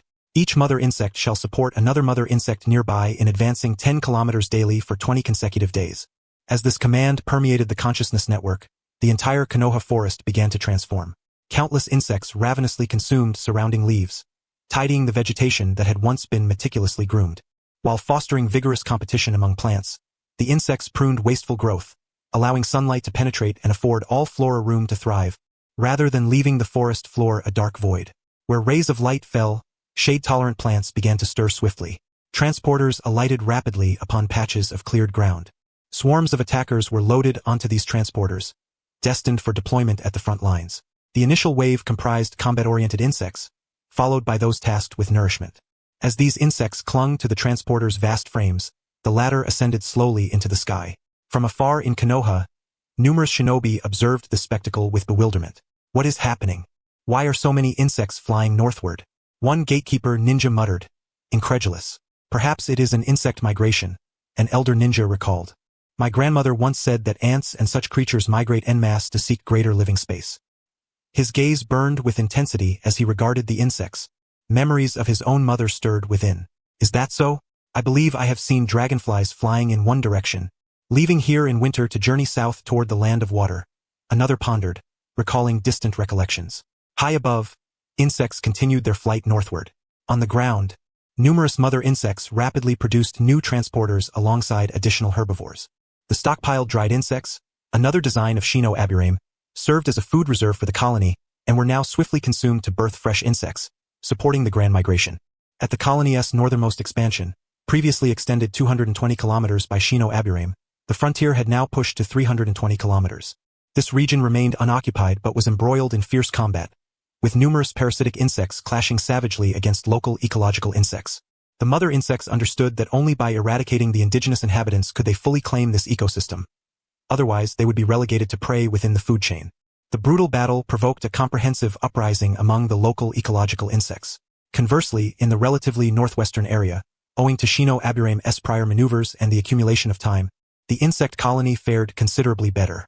Upon receiving orders, the lurking mother insects unleashed their full ferocity, releasing previously guarded colony members to rapidly establish parasitic insect dominance over the region. Soon, the first wave of combat-oriented insects was deployed to this area. New mother insects arrived as well, quickly communicating with the native mothers. Immediately thereafter, countless aggressive parasitic insects launched a fierce assault on surrounding wild insect colonies. These were the vanguard, the pioneers clearing the way. With their arrival, the entire ecosystem underwent profound upheaval. Above, numerous birds gazed bewilderedly at the transporters soaring through the sky. They decisively entered predatory mode, devouring one or two transporters before discovering their insatiable hunger could not be sated.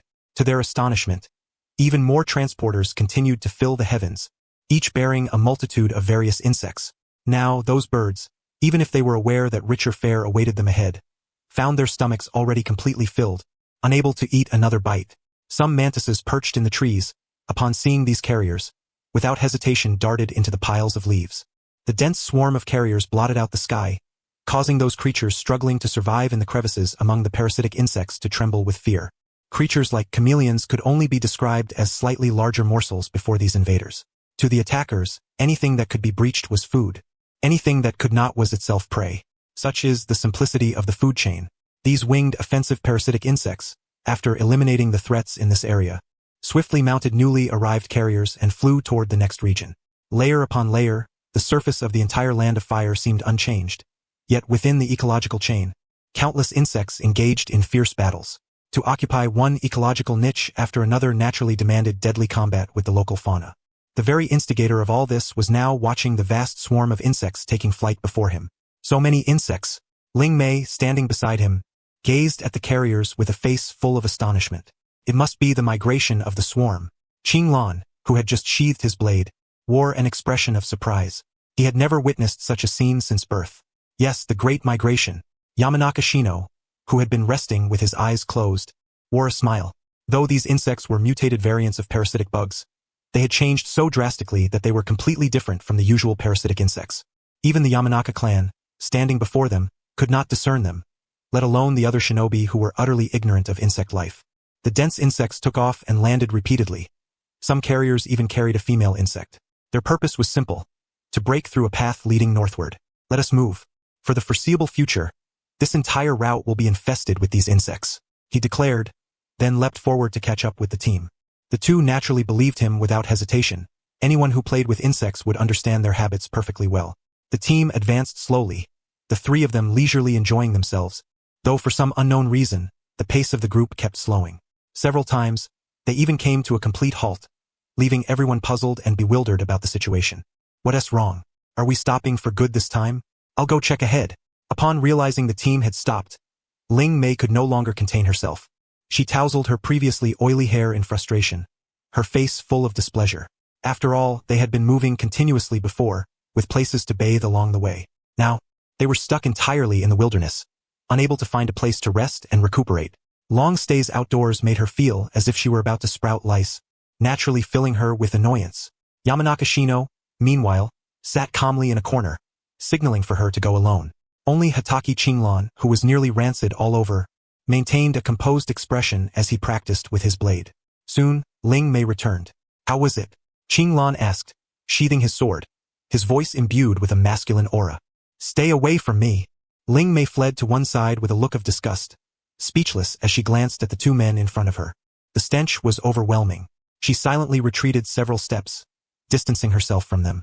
It said that by the Hokage's orders, Mito Gate Yen is slowly arriving. It seems a delegation is negotiating with the rakeage at the border. She continued, casting a disdainful glance at the two grimy men.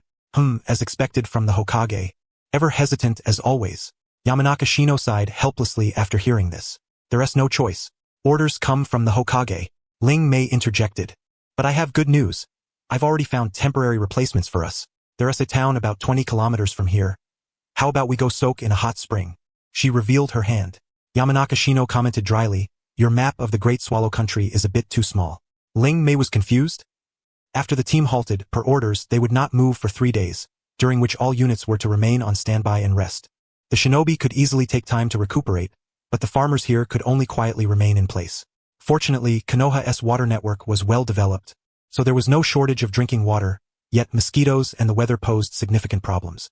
When the three returned to the convoy, Kato-dan had been waiting for some time. Sensei? Yamanaka Shino's face showed surprise as he looked at the newcomer. It's me. Looks like you've been living comfortably. Kato-dan smiled, the exhaustion on his face seemingly vanished. You finally remembered us, your 3 disciples? Ling Mei said with a hint of displeasure. All right, little girl, don't be mad. I came because of you. During this waiting period for the Hokage's orders, I can take you for some training. You should have digested what I taught you before, right? He turned to Hatake Qinglan. As for Yamanaka Shino, he felt there was no need to ask. Almost there. Upon hearing the teacher's words, Qinglan unsheathed and resheathed his sword lightly, a fierce determination shining in his eyes. Then you start. Ninja art. Shadow clone technique. With a simple hand sign, Kato-dan pointed toward a distant spot. 2 shadow clones immediately moved toward Yamanaka Shino and Ling Mei. Just what I wanted. Hatake Qinglan's gaze hardened without hesitation as he sprinted toward that area. Kato-dan quickly followed in the same direction. The other 2 looked at the shadow clones before them, speechless. This. Ling Mei walked away with a look of utter despair, only wanting to say she had just bathed. So please take it easy on the training. Yamanaka Shino, however, calmly sat in front of Kato-dan's shadow clone, looking utterly content. Or, how about you run through everything you know in front of me, just for show? The shadow clone, facing the prodigy, was at a loss for words. The others might not perceive it, but as a jonin, he could easily sense that Yamanaka Shino's body had been enhanced by at least 1/3 compared to the last time he saw him. In less than 2 months, such an improvement could only mean one thing. His Konoha-style ninja body techniques had already reached the Chunin level. Excellent. Before long, in a secluded corner, Yamanaka Shino confirmed no one was around before beginning to perform one jutsu after another in front of Kato-dan. The first round consisted of the Earth-style 3-piece hidden suit, executed seamlessly in mere seconds, thoroughly merging with the ground. Next came the triple body technique and secret arts, as well as the fire-style ninjutsu obtained from the Uchiha clan. Seeing this, Kato-dan nodded in approval, signaling to continue. At this point, Kato-dan's shadow clone grew perplexed. He realized he seemed to have little left to teach. Perhaps only experience remained, and such experience, unless applied in real combat, might not translate into effective mission skills. At least in terms of instruction, he felt he was no longer able to provide guidance, especially regarding sealing techniques, which he himself had not mastered to such a profound degree. Teaching them was out of the question. While Yamanaka Shino performed the ninjutsu, his status panel was open. In terms of ninjutsu ranks, learned represented the basic starting level, level 1. Level 2 corresponded roughly to the range between Genin and Chunin, level 3 to Chunin and special Jonin degrees, and higher levels denoted Jonin proficiency. Correspondingly, The higher the ninjutsu rank, the less chakra was required to activate it. Yet the power did not diminish, in fact, it increased. During this period, he had elevated all the ninjutsu he currently possessed to the rank of 3rd level. Some had even reached the threshold of the 4th level. With sufficient time and chakra, attaining the 4th level would take merely 1 or 2 months. If he gave himself another 3 days, he could surpass the 4th level in the leaf-style taijutsu. He wondered how much enhancement the 4th level of leaf-style taijutsu could bestow upon the body. While pondering this, he swiftly demonstrated the ninjutsu. Kato Dan observed silently. Although some techniques had not yet reached their limits and could be improved from the perspective of a jonin, even so, Kato Dan understood that he could not teach them, unless he were to instruct in the spiritual transformation technique. Next came the taijutsu. Regarding basic physical techniques, Kato Dan felt that Shino Aburame performed better than himself and accepted this outright. As for the practical leaf-style taijutsu, it was unsurprisingly perfected to an extraordinary degree. What remained was merely the need for time and effort to apply and accumulate experience, skills that, even if he wished, he could not teach. With the ethereal release of the 4-symbol seal and the 8 trigram seal, it became unmistakably clear to Kato Dan that Shino Aburame's talent ceiling had surpassed his own. As Kato Dan's shadow clone began to waver, he questioned himself subconsciously. Was it truly beneficial to keep him hidden like this? Inner turmoil arose. Should he inform the Hokage? What would happen if he did? Surely, he would be consigned to the Umbu. Could Tsukumo Hatake protect him? After a brief contemplation, he realized he could not. Not only would he fail to protect him, but even the Hokage might not be able to, for Shino Aburame belonged to the Aburame clan. Bound by familial obligations, he likely could not break free until fully matured. Moreover, that clan was now wholly under Danzo's control. Danzo was truly a tremendous trouble. With clarity in his mind, he regarded the youthful boy before him and recalled the letter Tsunade had sent, in which one crucial point was his resistance to Danzo's route. He sighed, knowing precisely what needed to be done. Everything is basically in order. What you lack is merely the accumulation of time and experience. He evaluated briefly and immediately understood what to provide. Have you ever studied chakra nature transformation? No. Shino Aburame glanced at the passive skills listed on his skill sheet. Chakra nature transformation level 2, 7,541,000. And said this without a hint of embarrassment or hesitation. That's excellent. Now, I shall teach you what chakra nature transformation truly means. As he spoke, a sheet of paper mysteriously appeared in his hand. Specifically, chakra of different natures causes the paper to undergo the following changes. Fire chakra sets the paper ablaze. Wine chakra causes it to tear in two. Lightning chakra wrinkles the paper. Earth chakra crumbles it. And water chakra wets it. I have already briefly confirmed that your previous chakra nature belonged to Earth. Simply stating the nature alone is meaningless, he continued. Next, I shall explain training, that is, using chakra and the corresponding hand seals to temporarily alter or activate one's nature. As he spoke, the paper in his left hand instantly became wet. Then, the paper in his left hand ignited into flames, albeit much more slowly compared to the rapid wetting on the right. This demonstrated that through training one could develop numerous countermeasures. Just like the Hokage himself, who became a ninjutsu scholar and forged the Hokage's renown with the 5 Natures Great Rendan technique. Having spoken, he swiftly formed hand seals simultaneously with both hands. On the left, a fire release, small fireball technique. On the right, a water release, water fang bullet technique.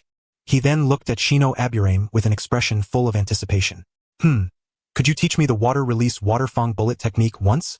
Shino Aburame showed little interest in other things but was intrigued by the water fang bullet technique. His previous insect clones had been destroyed by that very technique. Mastering it might prove useful when necessary. Alright. The shadow clone appeared slightly disappointed, then calmly formed a hand seal with one hand before wearing an expression of amusement as he watched Shino Aburame. Shino Aburame tried it out and quickly adjusted according to the clone's demonstration. Suddenly, chakra gathered in his right hand, causing Kato Dan to sense trouble immediately. Water release water fang bullet level 1, 1100. Teacher, is it like this?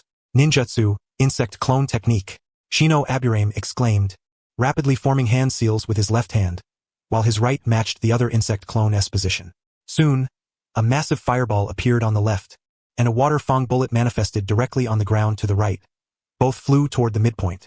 In an instant, mist filled the air, but the flames completely overwhelmed the vapor, erupting into a colossal fiery pit. Shino Aburame then grinned broadly at Kato Dan.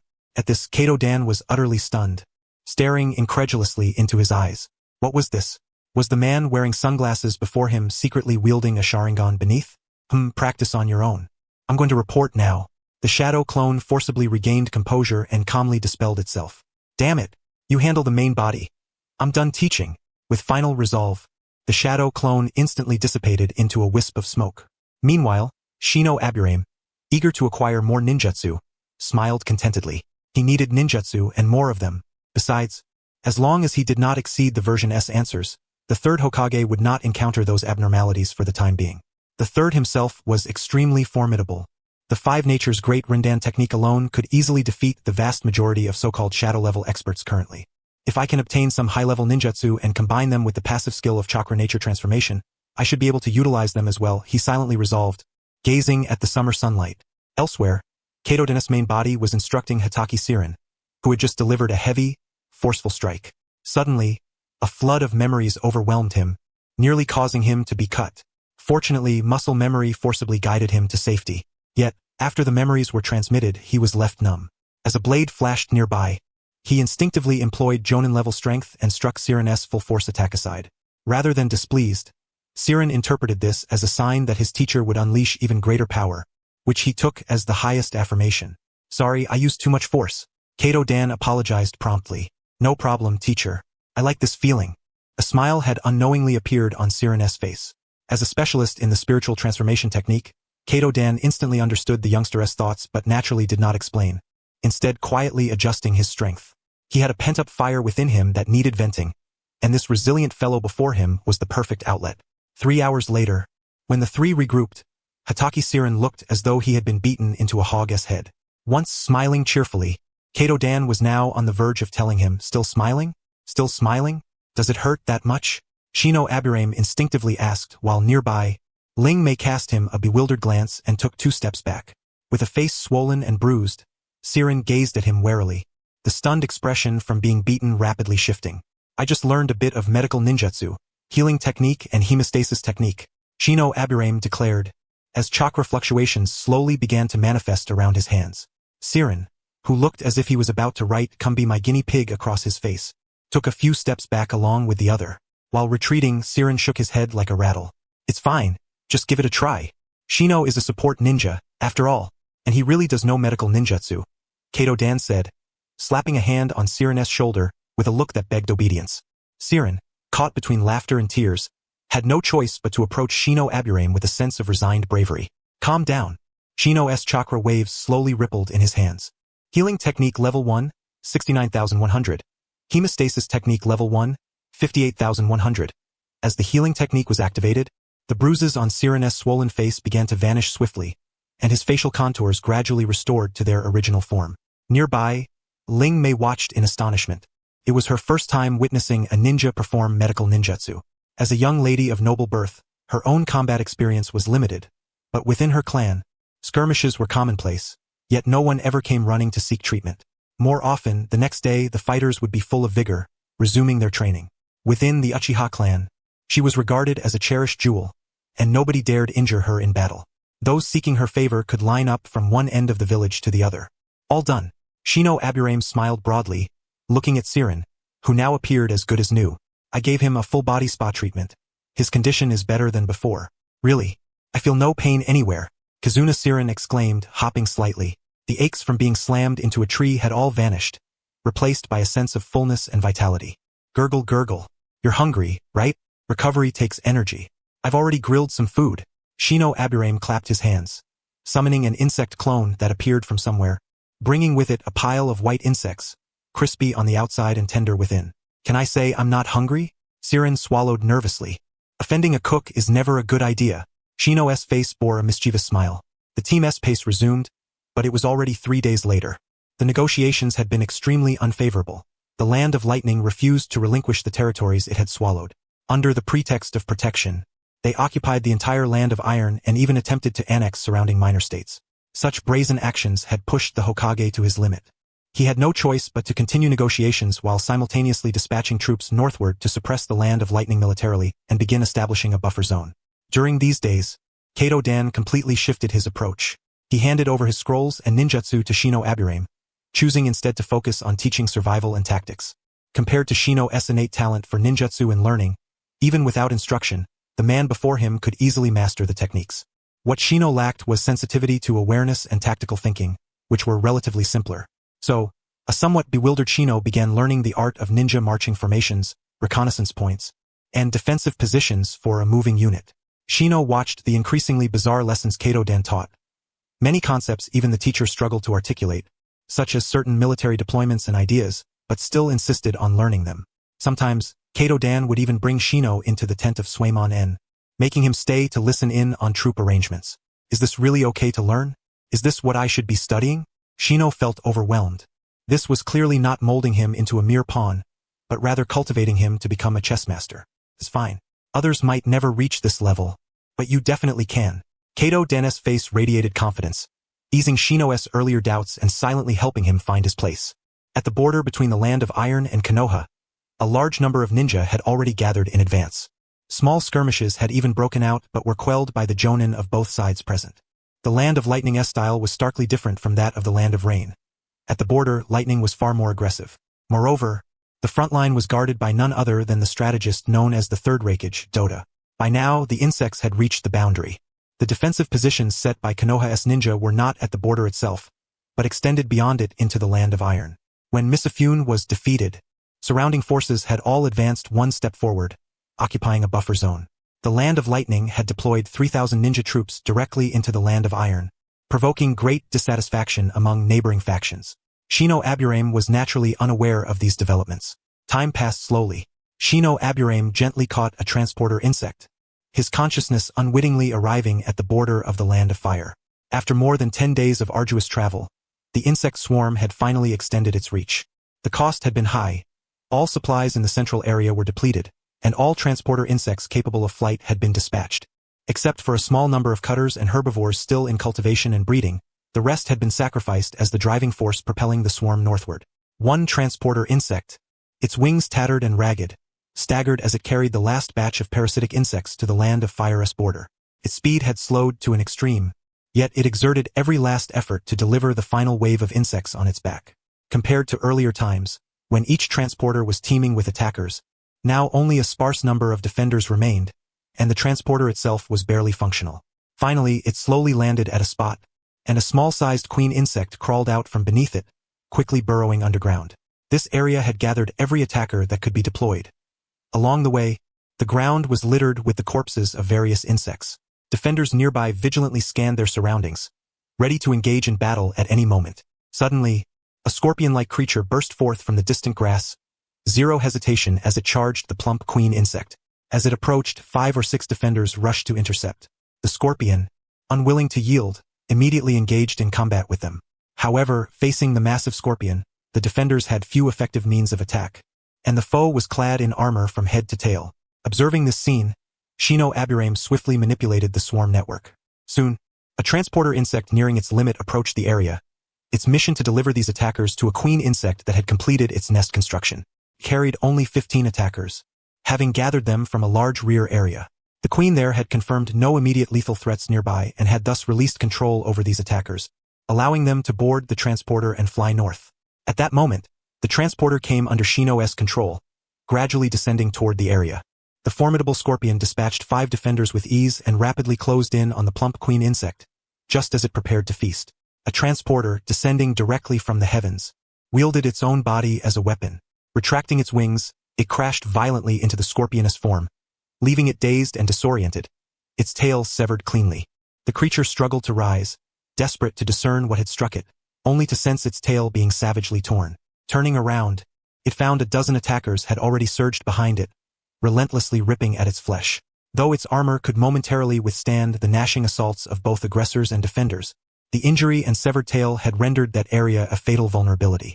The battle raged on for several minutes until, under Shino Aburame's deft manipulation, the scorpion was mercilessly dispatched almost to the point of dismemberment. Only then did the fight conclude. Casting a brief glance around, she noted that subsequent swarms were advancing toward this position. The parasitic insects that had reached here had already exhausted the last reserves of the entire swarm. However, if reinforcements failed to arrive, the insects inhabiting the border region faced total annihilation. Originally, the plan had been to use this route as a core, from which to expand outward, but the results were not as favorable as anticipated. Other insect species in the surrounding ecosystems were mounting counterattacks, forcing the swarm to allocate more resources to maintaining the thoroughfare's accessibility. The reinforcements dispatched along this path were nearly depleted before reaching their destination. Now, the absence of protective insects around the queen was a widespread issue throughout the area, and relying solely on the queen and a few defenders was utterly insufficient to repel these creatures' assaults. This was unacceptable.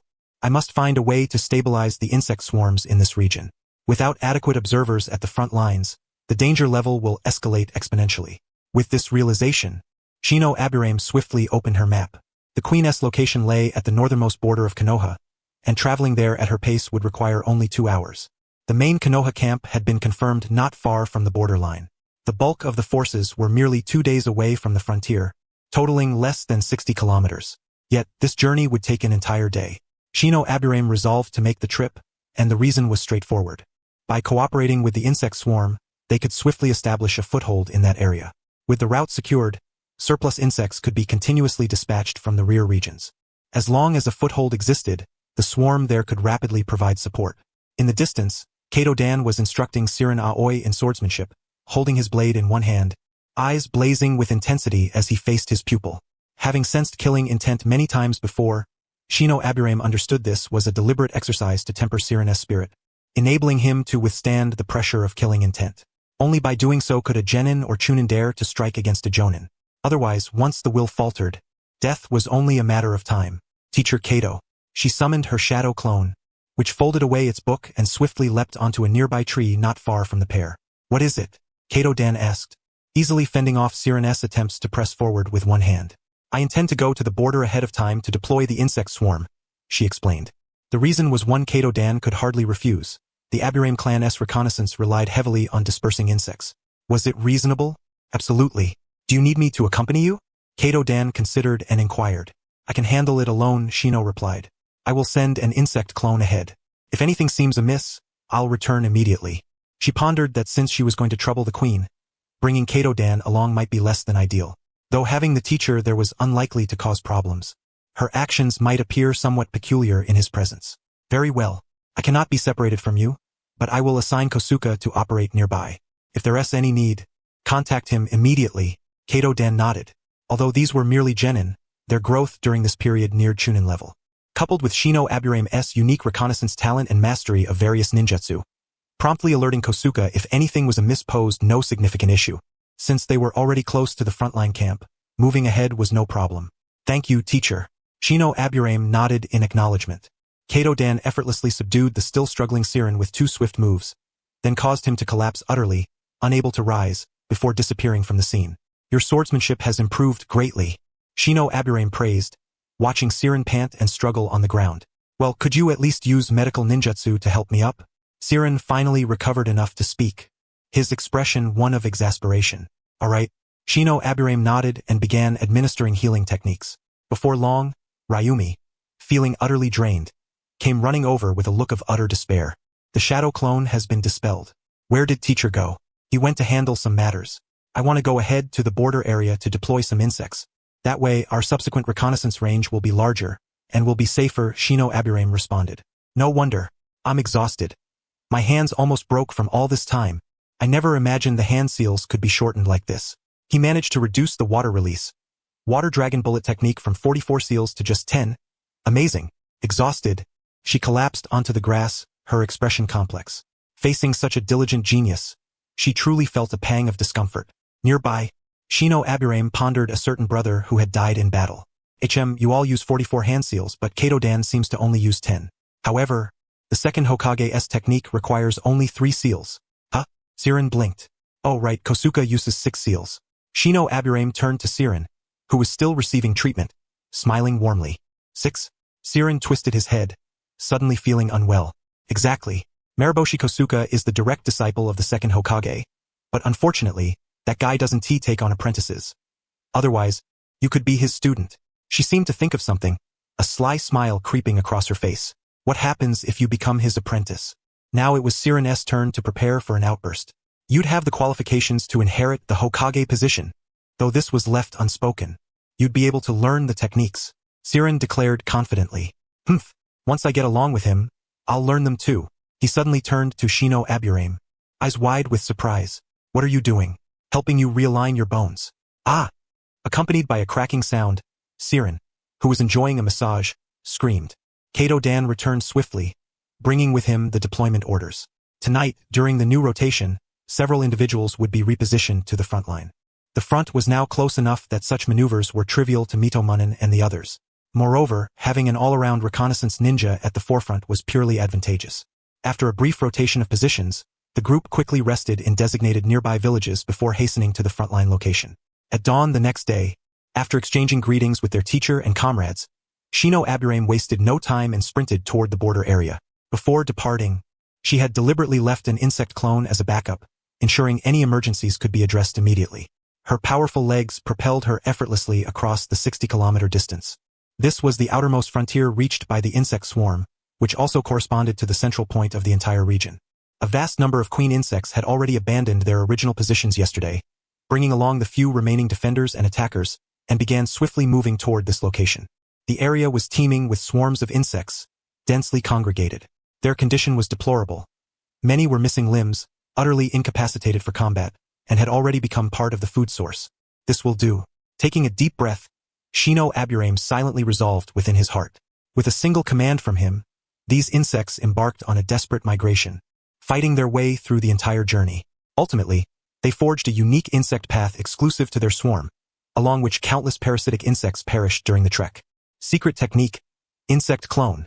Shino Aburame immediately activated his insect cloning technique, producing 10 duplicates at once, extending his control over a radius of several kilometers. Quickly, he gathered the nearby queen insects that could be collected and brought them to this position without delay. Next, these newly arrived queen insects would use this place as their core, commencing extensive reproduction, while he himself became the provider of sustenance. Soon, the first wild boar was slain and dragged directly to the insect nest site, then immediately thrown into a deep pit that had been prepared in advance. A massive swarm of insects rapidly surged forth, beginning to decompose the boar's carcass. The flesh and blood were fed directly into the mouths of the queen insects, rapidly revitalizing those that had been utterly withered. When the second wild boar appeared, it was only 10 minutes later. It was again cast into the pit, stirring ripples below. Beneath the surface, the queen insects feasted on their grand banquet. With ample nourishment, these queen insects, once sated, began to reproduce vigorously. Simultaneously, under Shino Aburame's control, all the parasitic insects on his body transformed into hatching and nurturing insects. Even the attackers were dragged over to tend to the insect eggs. After dispatching 5 wild boars, they successfully attracted a pack of wolves. However, these forest wolves had yet to realize this was a ninja's hunting ground and were completely encircled by 9 insect clones. Without any surprise, the bodies of these wild wolves also became nutrients for the insect swarm. Having completed all these tasks, the time had already reached the afternoon. Although Kato Dan's insect clones had received no feedback, they had to return as well. After sinking the carcasses deeper underground and confirming the surrounding scent of blood had dissipated, they finally left the area, with 10 insect clones guarding. As long as it was not some extraordinarily powerful beast, ordinary beasts only served to enrich the insect swarm. Upon returning to the reconnaissance point, the remaining insect clones were roasting fish. Why are we having fish today? There is no river or pond nearby. Teacher Kato discovered a water vein at that spot and slashed it once. Then a swarm of fish poured out, still coming out even now, he said, pointing to a location. At that place, other ninjas were coming and going, carrying away the emerging fish. A water vein? A spring. Shino Aburame's face showed surprise as he immediately understood what it was, though this was indeed a location beneath a mountainous region. Traveling northward into the land of iron, one would find mostly high mountains. The land of thunder was even more so, filled with mountains upon mountains. One important reason the land of iron produced so much iron was due to the abundance of mountains and vast metal deposits. Yes, a spring, but the water tastes bad. Remy grimaced at the memory of that taste, refusing even to draw water. I'll go take a look. Upon hearing this, Shino Aburame suddenly thought of a possibility. Before long, Shino Aburame arrived at the spring and took a simple sip. A distinct metallic taste of rust filled his mouth. Rusty water. With just a sip, he understood immediately what it was. If only the insects could consume metal. Gazing at the water before him, something seemed to ignite in Shino Aburame's mind. Indeed, if we use such water to nourish the insects and continuously cultivate them to develop in that direction, then producing insects that can devour metal to strengthen themselves would not be impossible. With a thought, the surrounding insects began to gather toward this area. The current swarm had grown to a certain extent. With the chakra these insects possessed, they could at most reach the level of queen insects. but such strength was sufficient when facing ordinary humans or beasts. However, if the enemy were a more formidable ninja, it would be inadequate. When oxygen levels are insufficient, giant insects become less active the larger they grow. Only by enhancing the insect's own vitality and gradually cultivating stronger insects can the swarm pose a genuine threat to ninjas and ninja beasts. This area must harbor abundant iron or otherwise, the entire spring would not be so polluted. As he directed his consciousness, the surrounding insects all began attempting to drink the water here, and beneath this area, they started constructing a new insect nest. The only drawback was the time required. It was somewhat lengthy. He glanced at his secret technique insect swarm mutation level 4 and sighed helplessly. Leaving the spring, Shino Aburame returned to the side of the other two.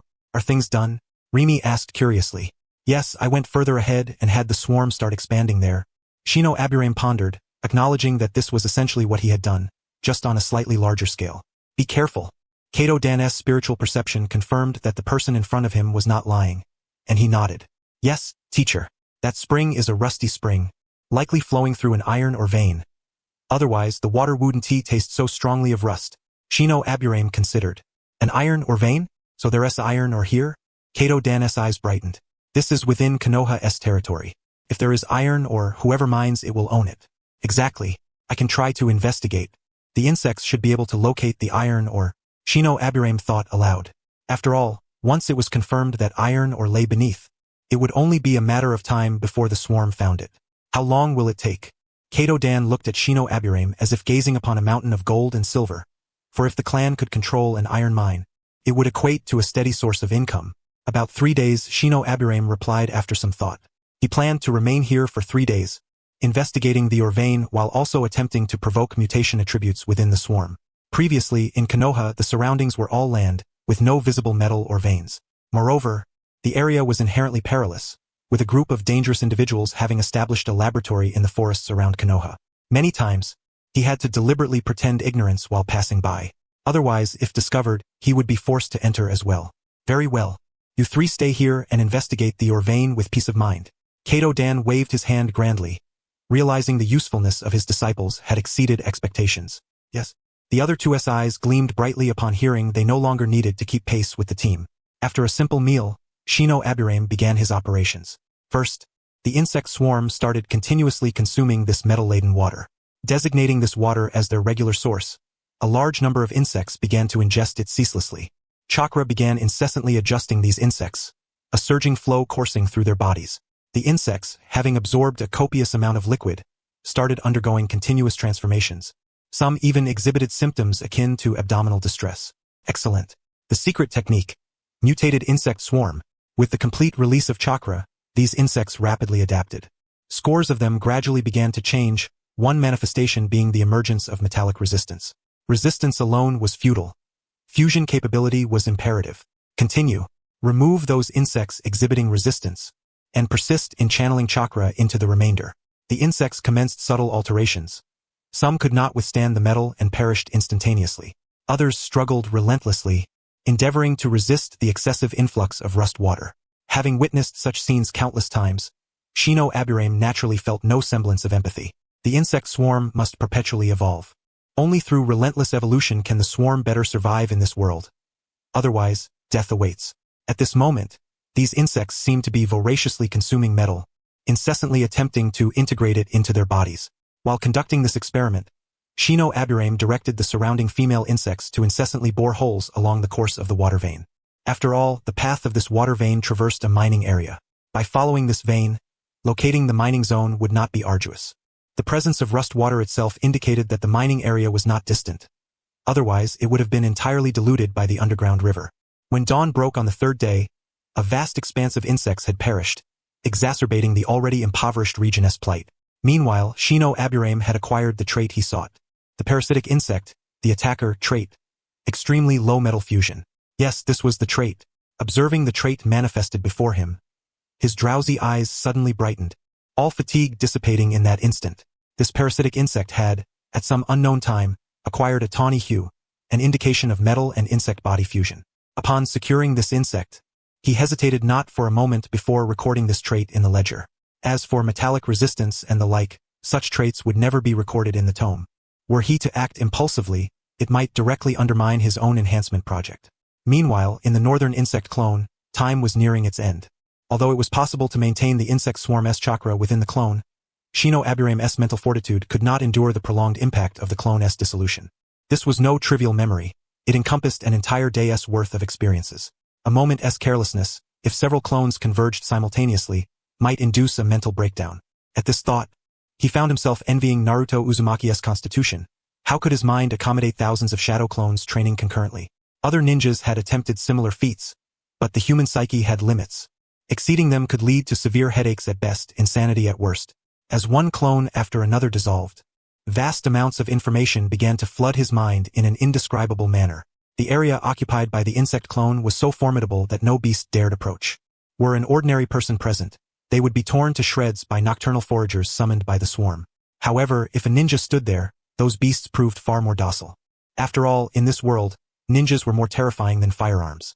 As long as a human clad in black and bearing a forehead protector leapt through the trees, these beasts would flee to the farthest reaches. Those unable to escape had long since become meals for the ninjas. The insect swarm there, sustained by such prey, continuously produced vast quantities of eggs. After 2 days of stability, once the first batch of attackers evolved, they could begin gradually occupying the surrounding territories. Shino Aburame was unsurprised by this progression. All was within expectations.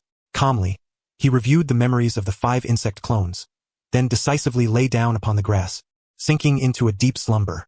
How much time passed was unknown, until a figure swiftly leapt through the trees, soon arriving beside Shino Aburame. "Stop sleeping in." The voice of Rinmi rang in his ear. "What's the matter?" He glanced at the sun. It was noon. According to usual routine, this time was for light meals and proper rest. His companions were responsible for training, while he focused on locating mines. "By the way, have you found the mine?" She did not answer but posed the question instead.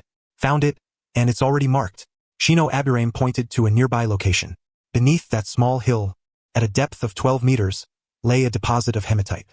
It had been detected days ago, but to buy time for his insect swarm to evolve further, he had refrained from reporting it. "Good that you found it. The instructor said that if we don't find anything, we should mark the spot and return later. If found, we must immediately leave the area. We must reach the boundary line before nightfall tomorrow. Kosuke is being reassigned to the front lines. Unfortunately, we cannot linger here any longer," Rinmi said resignedly, unaware that Kiba Aoyama was leisurely perched upon a tree. "All right, let us go."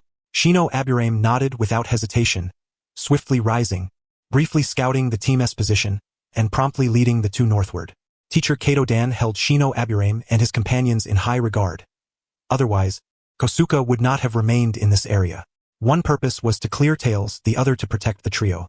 Following the ink pigeon's instructions, the three soon arrived at the designated location. By then, other squads were already present, facing a large wooden outpost, a supply and rest station for frontline ninjas. Upon seeing Shino Aburame and company arrive, they quickly directed them to commence work.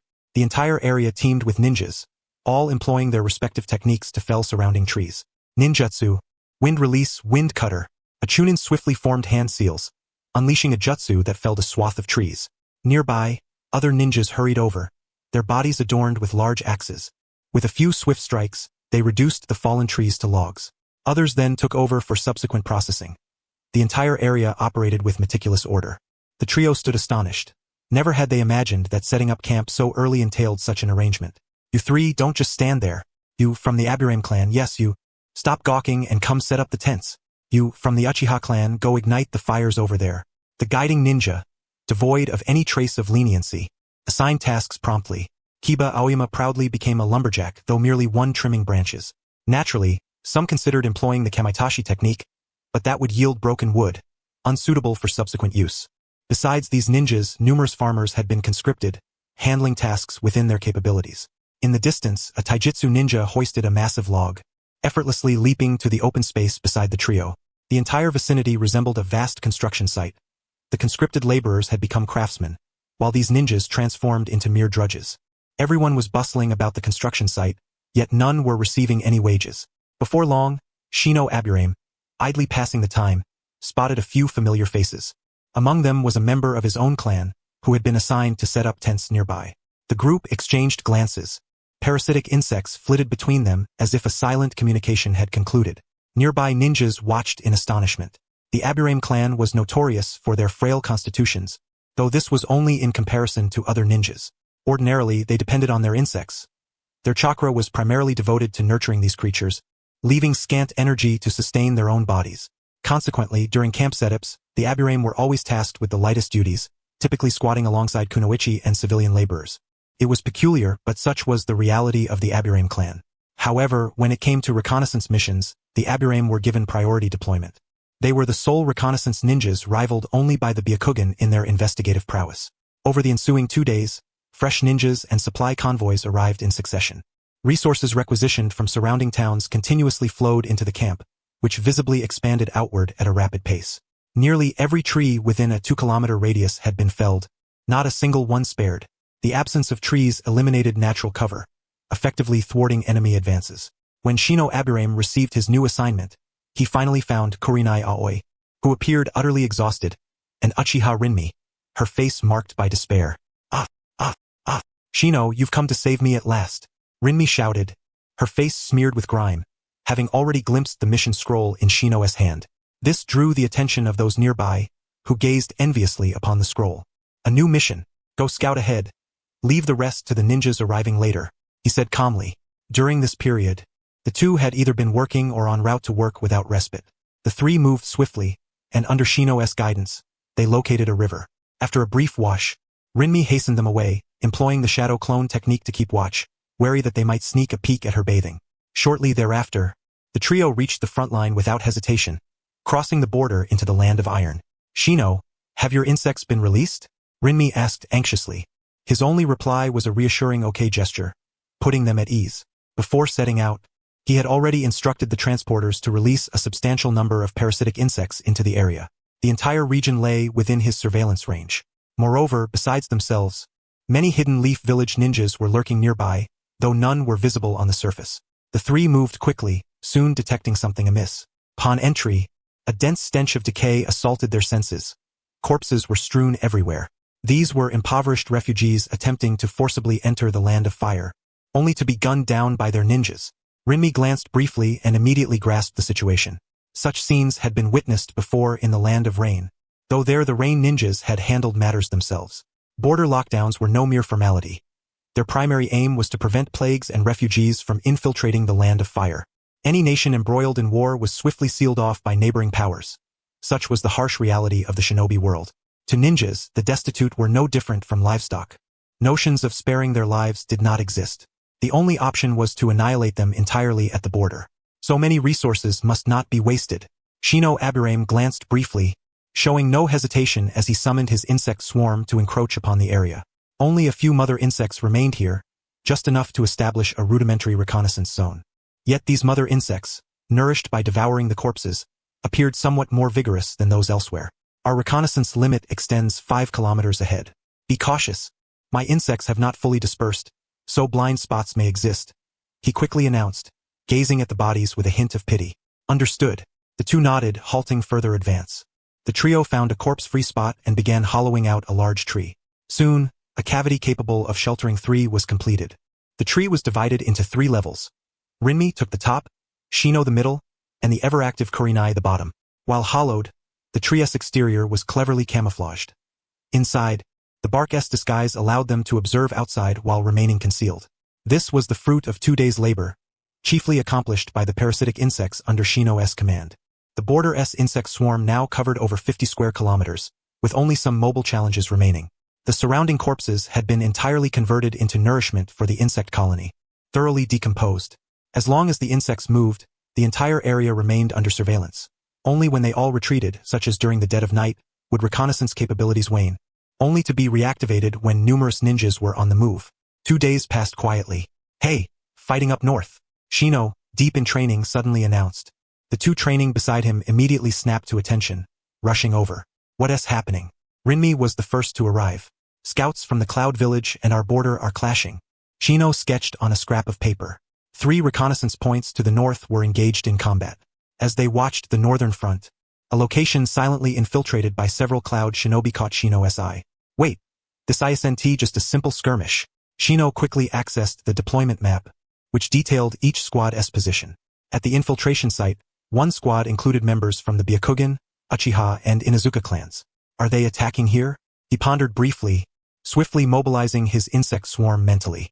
Pointing to the spot, he muttered, "They want to capture this reconnaissance point alive." After a moment's thought, Shino understood the Cloud Shinobi's intention. "Should I call for reinforcements?" Uchiha Rinmi hesitated. "We did that last time. This time it's just routine," Shino replied. "Alright, let me see." "Probably unnecessary." At that instant, a signal flare soared into the sky. Leaf ninjas in that vicinity saw the flare and hurried toward its location. The original red dots, the cloud infiltrators, seemed bewildered, unaware of how they had been detected. But with the flare appearing so early, even if they attempted to encircle, they would ultimately be blocked. Just as Shino prepared to relax, the red dots began to fade away, vanishing in the direction of their own position. At once, he lost his composure. They disappeared. The ninjas planning to ambush this point vanished? After a brief reflection, Shino felt a chill run down his spine. Immediately, memories of this location surged forth, Byakugan or Uchiha. Uchiha! Uchiha! These adversaries' target was the Kekkei Genkai. Once this possibility took root in his mind, it refused to be dispelled. Retreat. Fall back. Yamanaka Ino wasted no hesitation, decisively leading the other two into motion. Enemies approaching? Hatake Sirin, lacking any reconnaissance means, quickly caught up. Uncertain, he paused briefly, responding. Such an answer caused the two to furrow their brows deeply. While they pondered, 5 red dots abruptly appeared at the former treehouse location, scattered across different positions. "The real target is us." At the instant those 5 red dots reappeared, Yamanaka Ino immediately realized they had shifted from underground, or by some other means. Otherwise, her insect swarm would never have missed them. "They're closing in. Initiate Plan B. Head to Point B and hide," Yamanaka Ino commanded without delay. The two instantly comprehended they were being tracked by high-level ninjas. Soon, the three reached the concealed spot marked B. A stone was slowly pushed aside, revealing a vast pit beneath. They swiftly descended into the cavern below, and the stone was promptly sealed shut. Once inside the cave, Sirin noticed a circle of runes glowing around them, though he was unsure when they had appeared. At this moment, Yamanaka Ino continuously infused chakra into the runes, instantly enveloping their auras with the essence of earth. Having completed this, Ino quickly glanced upward. This was a simple sealing cave. Entry created a small sealed zone in which all aura and chakra fluctuations were thoroughly concealed. Just then, 5 figures swiftly passed overhead, each exuding a powerful presence, each of them of Jonin rank. Their leader bore golden lightning crackling about his body. Lightning release chakra mode. The name of this taijutsu flashed through his mind as he observed that presence through the water mirror technique. They hurriedly searched the vicinity but failed to locate any figures. Even the traces of aura and footsteps had vanished. Observing a signal flare rising in the distance once more, they understood the place was no longer safe. Without hesitation, they sprinted toward the next point. "Those guys are Jonin from the hidden cloud? How did they infiltrate our reconnaissance zone and sneak in undetected?"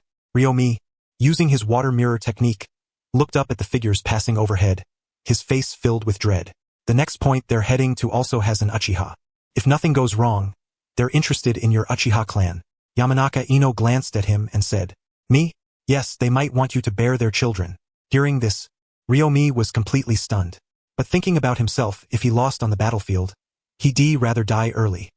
Otherwise, given his bloodline, he would most likely be taken as a breeding tool. She instinctively hugged her chest, her entire body numb. "Don't think so much. We're all here." He comforted her, launching another concealed signal flare not far away. "Since they've come, they won't leave easily. Let us keep them here." The appearance of the signal flare instantly caused the surrounding Konoha ninjas to swiftly encircle the position. This scene caused the 5 running figures to feel their hairs stand on end. An invisible hand had already begun to grasp toward them, yet they could not discern who was watching them. Meanwhile, in the Hidden Cloud main camp of the Land of Iron, data from the battlefield was being gathered. "Did we succeed?" Sukadai smiled as he observed several signal flares rising in the distance. Just as he smiled, a summoning beast appeared beside him. On the beast's head was a scroll. He opened it and immediately froze. All 3 points were empty, and they're still being chased? When this information came through, he instinctively glanced at the surrounding ninjas. Their scouts had sifted through the invaders like a sieve, and on their side, it was no different. Sukin tightly locked up those informed ninjas who had participated in yesterday's planning discussion. Yes, a figure beside him swiftly disappeared. He then opened the deployment map, with information from both sides laid out plainly. Getting them out will be much easier. The 2nd and 3rd reconnaissance teams engage directly with this area. No killing. Force them to launch signal flares. He instructed the person beside him. As his orders were issued one by one, the entire border zone rapidly transformed. Yamanaka Ino was also observing this game of chess. She wanted to eliminate the 5 Jonin on the opposing side. Although they could escape underground, it was clear they couldn't get far. Underground speed could not match that above ground. Once a high-level Byakugan user arrived, they would be utterly exposed. She simply triggered 2 signal flares, effortlessly mobilizing her comrades. The rest was just a matter of encirclement. The advantage brought by advanced intelligence was simply delightful. Just as the encirclement was about to form, a new signal flare appeared in the northwest direction. A large number of ninjas from the Land of Lightning were gathering in that direction, causing signal flares to erupt across the entire border zone. It seems the other side is making a move. He was only slightly taken aback before quickly activating 2 more signal flares. He immediately dispersed the position, while the Jonin stationed near the border frantically rushed toward the locations of the 3 rising flares. Once dispersed, the ninjas could form a swift pincer movement upon spotting hostile shinobi. At this moment, the killing move had begun. It was now a matter of how the enemy would respond. Within the hidden cloud camp, Tsukadai frowned deeply as he watched the scene. His deployment had been seen through. Amid the chaos, the scattered Konoha ninjas had trapped 5 of their pieces within the encirclement, unable to escape.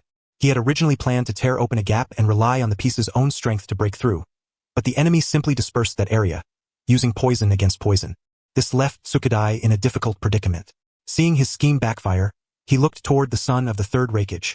A plan had already formed in his mind. The 3rd Raikage's son, accompanied by hundreds of ninjas, charged directly toward the front line. In an instant, the chaotic reconnaissance area quickly entered a phase of adjustment. A large number of ninjas began continuously gathering toward the front line. Simultaneously, many more within the main camp also converged on the front line. Upon discovering that several signal flares were empty, others did not understand why this was happening. Yet, seeing the comprehensive deployment of flares across the border, those ninjas disregarded everything else and hurried toward the front line. Observing this situation, Yamanaka Ino wore a look of disdain. If you don't have the ability, then you start with a frontal pull? In that case, we absolutely cannot let these guys escape. After these thoughts, Yamanaka Ino immediately stood up. Our teacher is coming. Let us go bring our teacher. 1 against 5. A confident smile adorned his face as he said to the 2 companions. 1 against 5? Is our teacher Kato going to take on 5 opponents? 5 Chunin? Beside him, Ryomi was utterly bewildered. No, 5 Jonin. Having spoken, he promptly departed from that spot, and the stone above his head was also lifted. The 2 exchanged glances but nonetheless followed closely behind.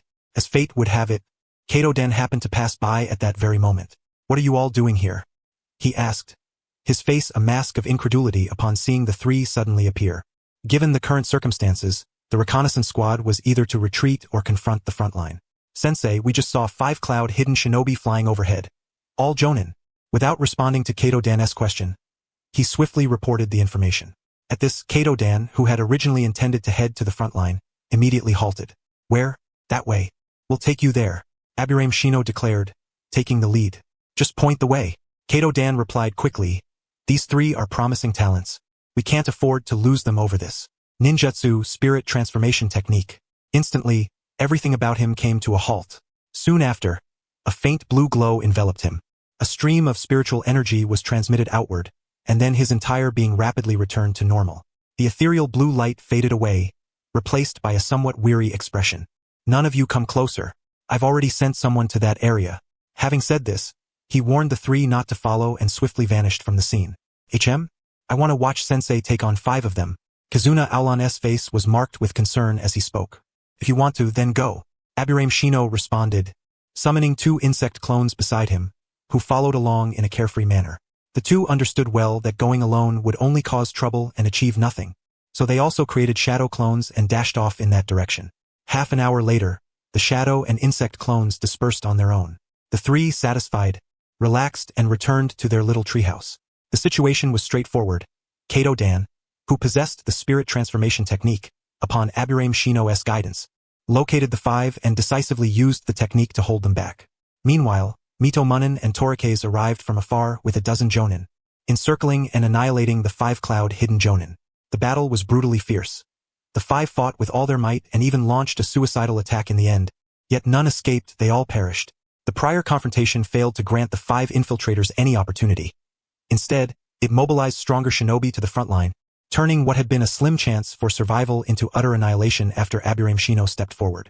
Of course, all this was unknown to Tsukadai, who quietly awaited within the main camp. As the simple standoff at the front line concluded, confusion spread among Konoha's ranks. Except for the upper echelons, no one understood the reason behind the confrontation. It was merely a standoff. The third Raikage's son came with his men for a brief patrol, then vanished. Time passed slowly. As the moon climbed fully into the sky, Sukadai still had not encountered the person he awaited. His face darkened ominously, resembling a frostbitten eggplant leaf, both black and purple. After a brief moment of contemplation, he approached the large map and swiftly aligned the gathered intelligence in his mind. Using 5 Jonin to detect your presence isn't too bad. He drove a kunai into the northern Konoha main camp, then slowly took his seat, closing his eyes to rest. Such a Hyun. Reporting. Bring me the latest assistant files on Mitomunin, as well as all information on the Jonin. Tonight, no matter how late, I want everything. Yes, sir. That night was destined to be sleepless. On one side, Kato-dan had eliminated 5 Jonin from the Land of Lightning, but it was clear these individuals came with the intent to abduct bloodline limits. Their targets were naturally the illustrious Uchiha clan or the Hyuga clan of Konoha, yet none were captured. Kato-dan claimed full credit for discovering the 5, and no one else found fault. Only Mitomunin sensed something amiss but could not pinpoint it. 1 week later, Aburame Shino leisurely emerged from a brand new tree hollow.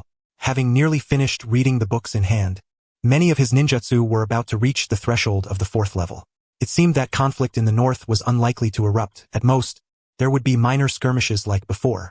Unlike the situation with the Sand Hidden, the Land of Lightning's economy was slightly better, hence their resilience was stronger. Moreover, these adversaries' targets had always been the Land of Earth, not the Land of Fire where Konoha lay. After all, they sought profit, not a senseless confrontation with a behemoth like Konoha.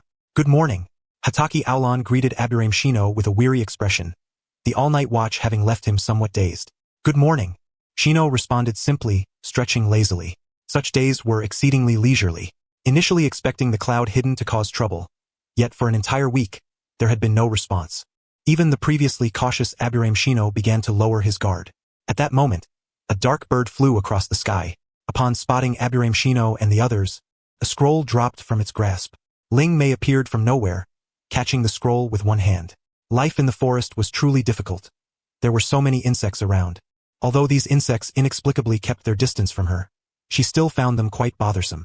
Unbeknownst to her, if not for Aburame Shino's replacement of the surrounding ecology with parasitic insects, it would have taken much more willpower to fall asleep at night. Our deployment orders have arrived. Ling Mei's eyes gleamed as she glanced over the scroll. The scroll was tossed to Aburame Shino, who merely cast a brief glance and immediately understood. It was an order for them to withdraw from the front line. Our training should be complete. Let us regroup and find sensei. He tucked the scroll away, giving Ling Mei a speechless look. After all, he was the team leader, yet she had snatched it from him. Let us go. Homeward. Yes. X2 the 3 swiftly left the defensive zone and sprinted toward their base. Kato-dan had been waiting for some time. Upon seeing the 3, he noted they appeared quite clean, but something felt slightly off. He was naturally unaware that Aburame Shino had directly excavated an underground well, piercing a water vein, allowing water to flow continuously from the well. It eventually entered a cave-like opening resembling a sinkhole. If needed, one could simply splash inside the well. There was fresh water every day. Naturally, there was no need for repairs or the like.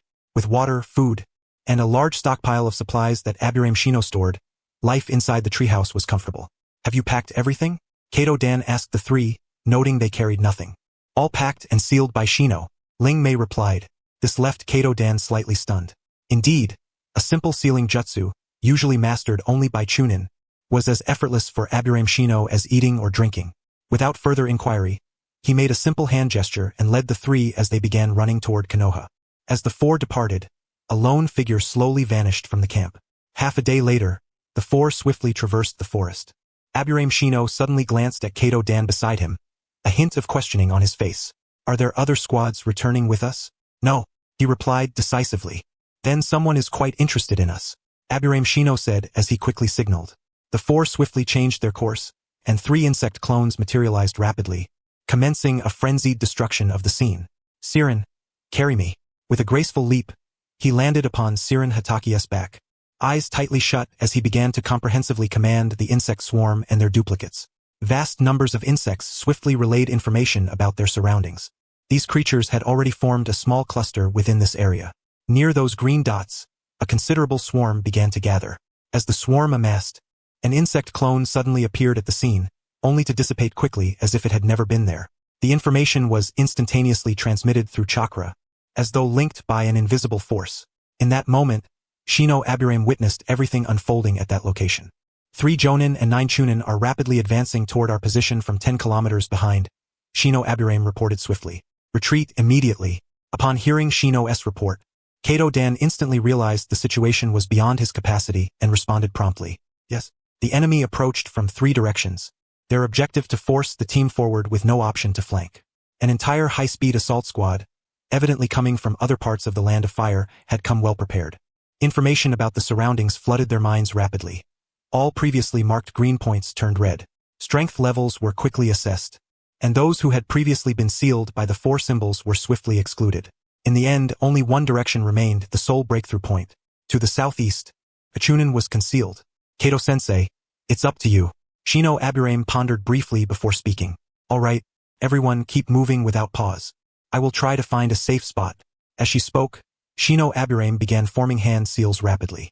Once again, 2 insect clones were dispatched to manage the surroundings. However, this time, their course remained unchanged. A Chunin, utilizing sensory techniques, spotted the 3 approaching figures from afar. Ninjutsu, Earth Release, Earth Spear Technique. His chakra surged rapidly into the ground as his eyes fixed unwaveringly on the advancing group, forcibly expanding his sensory range to its utmost limit. I see it. He is casting an Earth Release Trapping Technique. Ling Mei observed the Chunin ahead from a distance, having anticipated this and sensed the buried ninjutsu fluctuations beneath the earth beforehand. Don't stop. Shino Aburame's soul command was clear. They're coming. No running now. As the Chunin prepared to unleash his ninjutsu on the approaching group, a female insect and numerous others swiftly completed a sealing formation behind him.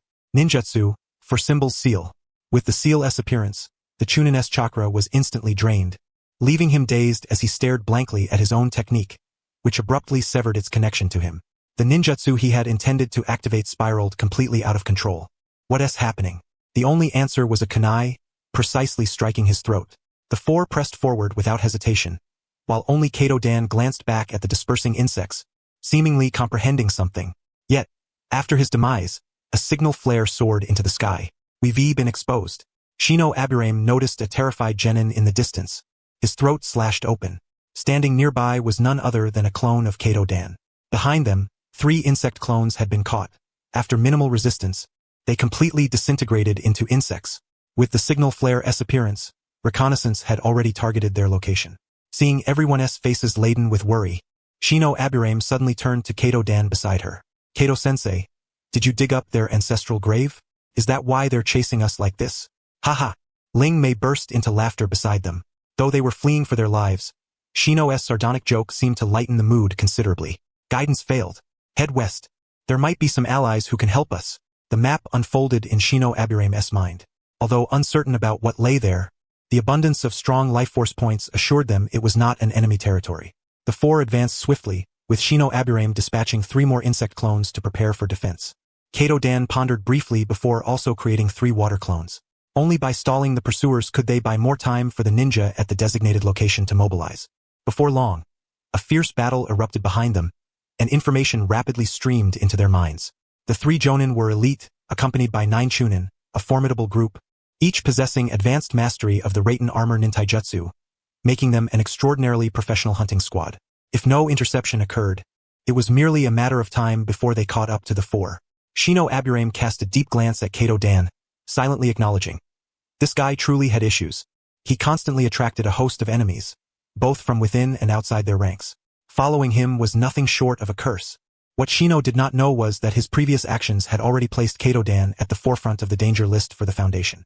As the 4 continued moving, Kato Dan observed the increasingly familiar scenery, and memories swiftly surfaced in his mind. Is this Hinataru? He turned to Shino with a look of astonishment. Huh? Hinataru? That's bad. Shino Aburame's expression darkened. She had initially thought it was a large stronghold, but it turned out to be the daimyo's refuse. Better than nothing. After a brief contemplation, she thought to herself, better to drag them there first and deal with it later. She quickened her pace. Yes, it is Hinataru. It might help us, but we can't go straight in, we have to take a detour. She finished, a trace of sinister intent flickering across her face. Kato Dan nodded resolutely. Now was definitely the time to circle around, assess Hinataru's situation, and then plan accordingly. Moreover, the Konoha ninja had long harbored resentment toward those watching over Hinataru. Having Konoha ninja as the enforcers and still relying on the so-called Hinataru for military strength fundamentally violated the original pact between the first Hokage and the daimyo. The discord between Konoha ninja and Hinataru had deep roots. Heading there directly would most likely result in a cold reception. Upon arriving at Hinataru, Kato Dan glanced at Ling Mei beside him. Ling Mei immediately understood and released a clone, and the group swiftly moved to the rear area of Hinataru. Ninjutsu, fire release, great fireball technique. Ling Mei's clone unleashed a massive fireball that streaked across the sky above Hinataru, violently striking the temple. In an instant, roaring flames erupted, and the inhabitants of Hinataru rapidly mobilized. Kato Dan was utterly bewildered. "Why didn't he give any orders?" Only when he saw Shino Aburame sprinting without hesitation toward the side could he only sigh helplessly. He had come to realize none of his disciples were easy to handle. Under the tremendous impact, one temple in Hinataru exploded violently. Amidst the cacophony, a weakened barrier swiftly manifested around the perimeter of Hinataru. 7 or 8 individuals dressed as monks leapt directly onto the city wall, coming face to face with the pursuing group from the Land of Lightning. Enemy attack. The entire fire temple was immediately mobilized, rushing forth to confront the intruders outside. The battle between the two sides erupted swiftly, while Shino Aburame observed the entire scene from a distance. Kato Dan, using his spiritual transformation technique, also monitored the situation from afar. "Are we going in?" Hatake Sirin, standing nearby, glanced toward the distant conflict, seemingly pondering. "For what purpose? Are we to fight as Genin against Chunin or Jonin? Suicide?" Shino Aburame cast a disdainful look at him and retorted, "You can't defeat a single one of those Chunin. This isn't looking good. We should retreat." Kato Dan withdrew his spiritual transformation technique and declared decisively. "Huh?" Shino Aburame admitted he did not fully comprehend. "Don't hesitate. There are 5 ninjas at the level of an average Jonin, along with a group of Chunin. They likely can't even delay them. They'll be wiped out soon." Kato Dan finished speaking, narrowing his eyes as if wrestling with some inner turmoil. Without hesitation, he decisively moved swiftly toward the rear sector. The other 3 followed suit instantly. A bug clone appeared, continuing to clear the surrounding area to minimize any trace left by the group, before silently vanishing within the boundaries of the fire temple. As they departed, the battle at the fire temple grew exceedingly brutal. Upon witnessing the temple's ninjas charging out, the elite Jonin of the Lightning Country instinctively assumed that reinforcements had arrived. However, seeing that they were merely a group of weaklings, they wasted no time and charged forward. The remaining fight was straightforward. They remained vigilant against Kato Dan's potential surprise attack since each of them possessed intelligence about him. Yet, after 10 minutes of combat, no spiritual transformation technique ambush occurred. The 3 elite Jonin instantly realized that these ninjas had been utterly abandoned by the one called Kato Dan. Their only option was to eliminate the Jonin of the fire temple before them, then wipe out a batch of Chunin to secure their own escape and continue the pursuit. Having grasped this, the Cloud Ninjas rapidly adjusted their combat rhythm, launching a fierce and overwhelming assault that crushed the fire temple's strong warriors like withered branches. A multitude of monks surged forth, but when confronted by the elite assassination squad from the Land of Lightning, they were as easily wiped out as ordinary samurai. Screams of agony echoed throughout the fire temple, with countless ashes swirling in the air above. Some ordinary nobles who had come to offer incense at the fire temple were also swept up in this merciless war. "They're gone." Shino Aburame, moving swiftly, lamented helplessly. "So soon?" Kato Dan, standing beside him, was taken aback. Naturally, he knew these people. In essence, they were creations of the daimyo of the Land of Fire. According to his understanding of Jonin, they should have been able to hold out for several hours, enough time for their retreat. But now, not even an hour had passed, and they were finished. How many strong warriors can a single temple have? Ling Mei remarked indifferently. "As for being a trap, then so be it," she added. "That makes sense." Shino Aburame was slightly taken aback. It seemed that these so-called fire temple elites, after only a few decades of development, could not even hold their own against a mere horned opponent and were easily wiped out. Facing 3 elite Jonin and 9 enhanced Chunin versions, winning would be a miracle. Losing was the norm. One could say the entire assassination squad was top tier, so it was only natural that they perished so swiftly. This conversation left Kato Dan perplexed. Was the enemy simply too formidable, or was the daimyo of the Land of Fire just that incompetent? "The net is set. Shall we attempt a counterattack?" Shino Aburame turned to Kato Dan and asked. "A net? You can still communicate with the operatives at a distance?" Kato Dan was stunned. The ability to sense the enemy and communicate in real time alone made this a precious asset that Konoha would cherish. "Kosuka is northwest. I've already sent him a distress signal. There's another one heading north. We need Teacher Kato to coordinate." Shino Aburame continued. Ahia Siren's relative. Kato Dan glanced at Hataki Siren's face. My relative? Hataki Siren was momentarily taken aback, then immediately understood who was being referred to. I understand. Siren, carry me, Kato Dan quickly said. Before he could finish, he noticed Shino and Siren had already separated. The three worked together with remarkable coordination. Eliminate them. Such an invasion of the land of fire. If they want me dead, then let them all be buried here. With these words, Kato Dan's once sunny expression darkened completely. This incident weighed heavily on him. In the past, he might have escaped, but 3 genin would have no chance of survival. Furthermore, Shino Aburame's strategic value had, to some extent, surpassed his own. Very well then, let us fight this battle properly. I will use the spiritual transformation technique to contact Hataki Sakumo. Ninja arts. Spiritual transformation technique. Upon saying this, his body quickly relaxed, and he lay down on Hataki Siren's back. 20 minutes later, a figure with white hair atop his head, clad in an umbu uniform and wearing a canine mask with fangs, was already waiting in a tree.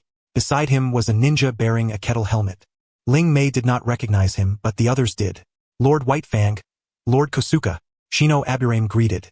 That is Kosuka? Ling Mei's face showed surprise. Although she had heard Siren describe Kosuka, she was stunned upon seeing him for the first time. Enough talk. You two run quickly. We'll return once we've finished here. Kosuka stopped her. After a brief exchange, more pursuers were closing in, and it would be impossible to escape. The three were a complete burden. Leaving the remaining fight to them was sufficient. Understood. Kato Dan nodded to the two who responded in kind. Only Hataki Siren's eyes remained fixed intently on Hataki Sakumo, filled with concern. The masked Hataki Sakumo said nothing, merely staring toward the distance. 3 presences, each representing a formidable warrior, were rapidly approaching. Kosuka cast a deep glance at Shino Aburame, then at Kato Dan beside him, as if to say, "You found a treasure." The 4 quickly bypassed the 2, and Kato Dan halted completely after crossing a kilometer. The 3 pressed onward without pause, their mission clear, to leave this place as swiftly as possible. The remaining battle was no longer theirs to partake in. Can they win? Ling Mei asked anxiously. They will definitely prevail. Before Shino could reply, Siren wore a confident smile. Others might not know, but as a nephew, he was well acquainted with one of his few elder relatives. The leader of Konoha's Umbu was no mere commoner. Only the elite among the Jonin could attain such a position. Moreover, he personally guarded the Hokage. It should be noted that the current Hokage was merely one of the 6 great bodyguards of the second Hokage. If you're uneasy, I can watch for you, Shino offered, a rare gesture. The 2 exchanged a glance and quickly nodded. Siren, upon gathering his chakra, his speed slowed, and before long, Shino Aburame appeared on his back. In the distance, the battle intensified rapidly. Kato Dan, having activated his spiritual transformation technique, spotted the approaching assassination squad from afar. Hataki Sakumo had already drawn his short blade, holding it horizontally before him. Beside him, Kosuka swiftly adjusted the aura surrounding him, appearing at this very moment as nothing more than an utterly feeble genin. The reconnaissance members of the assassination squad quickly relayed something to the 2 men beside them. Then, the entire team decelerated, emerging before Sakumo Hataki. The White Fang of Konoha? The lead ninja froze upon seeing the man before him. However, noticing only Kosuka by his side, the final presence was undoubtedly Kato Dan. A prime opportunity. Eliminating the White Fang of Konoha would sever the Hokage's left hand. Moreover, with 12 against 2, the advantage lies with us. Without even glancing at Kosuka beside him, he declared. The leader's decision was instantaneous and resolute, without the slightest hesitation. 3 Jonin from the Land of Lightning vanished in an instant, while the Chunin behind swiftly leaped aside. Combat among shinobi is far removed from the head-on clashes of Naruto and Sasuke. Jonin-level confrontations typically unfold amid natural woodland, focusing on assassination tactics and the swift deployment of ninjutsu. Shino Aburame's insect clone calmly observed the unfolding scene above. Excitement etched across his face. After the 3 Jonin from the hidden cloud disappeared, Kosuka followed suit. This spectacle left the observing Shino utterly bewildered. How was this to be interpreted? Just as his insect clone prepared to retreat, a kunai struck his forehead with unerring precision. His insect clone instantly dispersed into a swarm of insects, immediately followed by a fiery blast that incinerated every insect in the vicinity. Damn! Shino Aburame's main body, receiving this memory, wore a face of utter disbelief. He had merely intended to watch the spectacle, yet was unexpectedly eliminated in the process. How was it? Qinglong, carrying Shino's burden, inquired swiftly. Saw nothing, got wiped out. After the battle concludes, I'll conjure another insect clone to observe. He responded with resignation. The two who had anticipated the scene quietly fell silent. Only Shino Aburame was left behind, stripped of his previous treatment. How merciless reality is, he murmured with a hint of complaint, quickening his pace. Half an hour later, Kosuke wiped the blood from the neck of the last ninja, his face alight with exhilaration. It had been a long time since he had fought with such abandon. Leaving survivors was out of the question. Naturally, Kosuke showed no mercy. The Umbu will come to clean up. You two return to the main camp first. After Tsukumo Hataki's words, he vanished from the scene. The two nodded in agreement and quickly disappeared as well. At this moment, apart from a field strewn with corpses, no one else remained. Elsewhere, the trio received a message from Kato Dan.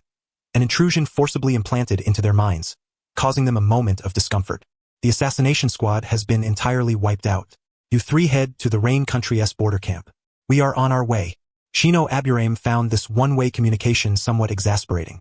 They had only run for half an hour, and the battle was already over. None uttered a word, merely obeying the order and swiftly heading toward the western borderlands. No one knew whether moving to other locations might invite new pursuits. This recent chase had already spoken volumes. Konoha was infiltrated like a sieve, with even their own directions and routes clearly known. The rest was beyond doubt. Not causing trouble for superiors was the greatest form of assistance. After 4 hours of rapid movement, Kato Dan finally caught up. Teacher Shino Aburame, he said quickly. Return to the main camp and await further instructions. I believe I am being targeted. Seeing the trio safe and sound, though somewhat breathless, a smile returned to his face. Yes. The others nodded. After a day and night of relentless travel, thanks to Shino Aburame's radar-like presence, the group finally arrived at the camp without incident. No other ninjas interfered en route. The only assassination arrangements were made against Kato Dan's departure. From Tsukadai's perspective, if such efforts could not eliminate Kato Dan, then no further assassination squads would likely appear. Back at the camp, though it was already dawn, the group found a secluded spot and fell asleep. Everything else would have to wait until tomorrow.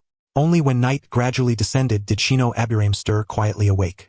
The sky above was adorned with a bright full moon. Qinglan had left at some unknown time. Shino noticed his absence. While he was still dazed, a message suddenly appeared within his consciousness. Shino, take the two with you and depart the camp at the fastest pace. Proceed south for 1 kilometer. There is a special return-to-village squad. Follow them. But what about you? He instinctively tried to reply, only to find himself unable to transmit his message. Anticipating Shino's thoughts, another message arrived. Do not seek me out. I am with Danzo. The appearance of these words caused cold sweat to break forth from him. Danzo's existence was a veritable black hole. Within the village, there were a few individuals he would avoid at all costs, not out of cowardice but as a strategic withdrawal. Danzo topped that list, followed by the third Hokage. Without a moment's hesitation, he decisively sought out Hatake Qinglan, who was practicing swordsmanship, and also had a female ninja awaken the drowsy Ling Mei. They quickly dashed southward, drawing only a brief glance from those around. Night missions were common enough that this aroused no suspicion. Where are we headed? Ling Mei finally regained her composure. To Konoha. Teacher Kato said a squad is gathering to the south. Their destination is Konoha, Qinglan explained as they ran. A squad? SNT Teacher Kato returning with us? Qinglan found this odd. No, he seems to be discussing something with other bigwigs. This matter was specially conveyed to us. Are we just dead weight following him? The two fell silent, quickening their pace. At the western border of the Rain Country, outside the temporary Hokage camp, amidst a dense forest, the three advanced swiftly through the light rain. Raindrops shattered the moment they touched their bodies. Tiny insects clung to Shino Aburame's clothing, continuously sucking moisture from the fabric. Who are you? A ninja barred their path. Teacher Kato told us to return to Konoha with you. Hatake Qinglan spoke quickly on their behalf. I know about this. From the treetops, a jonin-clad ninja leapt down to their side. Lord Orochimaru. The three exclaimed hurriedly. Kato told me. He nodded slightly at them. Besides, I've heard about the assassination attempt on you. That Kato fellow really stirred up a hornet's nest. After speaking, a smile spread across his face, as if striving to appear approachable. It's all right now. For the remaining time, stay with me. I will ensure your safety. That very smile made Shino Aburame feel uneasy. At this moment, Orochimaru had not yet become corrupted or perverse. His objective was the Hokage, and in this he was more upright than anyone else. Yet, precisely because he was so upright, he was inherently dangerous, though that danger was primarily to himself. Lord Orochimaru, when shall we depart? Ling Mei asked with a smile, for Orochimaru seemed even more affable than Teacher Kato. We leave immediately. First, let me make it clear. You must move within the bounds of our protection. Not too fast, nor too slow. After Orochimaru finished speaking, he clapped his hands, a smile broadening across his face, as if he were beholding a group of juniors under his care. Soon, the rapid sound of footsteps echoed behind them, and before long, 2 Jonin and 3 Chunin appeared at the scene. Yes, Lord Orochimaru. Awataki nodded respectfully, quietly staying to one side with the 2 others. Shino Aburame glanced toward the newcomers. These were Orochimaru's direct subordinates, his core team. However, when a small figure suddenly leapt up, Shino was momentarily stunned. He didn't recognize any of the others, but the boy with a cherubic face full of vitality and sunshine, coupled with a radiant smile and bright eyes, always carrying an air of optimism tinged with innocence, crowned by a head of brown hair, Shino could hardly fail to recognize Shino Aburame. Shino Aburame? Shino greeted him with a nod. Shino? Ryumi Uchiha was the first to react. Oh, we meet again. All 3 of you. Ryumi, having noticed the 2 companions nearby, smiled warmly as he spoke. After all, Shino required special attention to be noticed, but the other 2 were different, which was why he saw Shino first instead of the others. Orochimaru appeared to be pondering something at this moment. He had just realized that if one wasn't careful, Shino Aburame, the silent member of the clan, might be overlooked. He was somewhat unique, though within limited bounds. Orochimaru made a brief comment before leading the group forward at a swift pace. Hello, Shino. Shino revealed his mouth from beneath his high collar, returning a simple smile. Sometimes, life resembles a forced encounter. If you cannot resist life, then try to enjoy it. It seemed to be the first time Shino had spoken with him, and his face lit up brilliantly. Let us go. We must return to Konoha as quickly as possible. Shino added, bringing the brief conversation to a close. Watching Shino swiftly fall back into step with the group, Ryumi understood that this was no time for idle chatter. He nodded quickly and hurried to catch up, a mysterious smile lingering on his face. Their pace was exceedingly rapid. Initially, Shino had thought that Shino's presence might slow them down, but that was not the case. In fact, they moved at an extreme speed. Shino's stamina surpassed Shino's expectations. This was hardly the speed and endurance of a mere genin. Even as a chunin, it felt entirely natural. The chakra that surged within him, nearly overflowing, and his robust physique made every step solid and swift. This individual was Orochimaru's strongest trump card in his bid for Hokage. Had subsequent events not intervened, Orochimaru's ascension to Hokage would have been a foregone conclusion. The young 3rd Hokage himself had placed great hopes in Orochimaru. Tsunade had no desire to become Hokage. Jiraiya longed for freedom.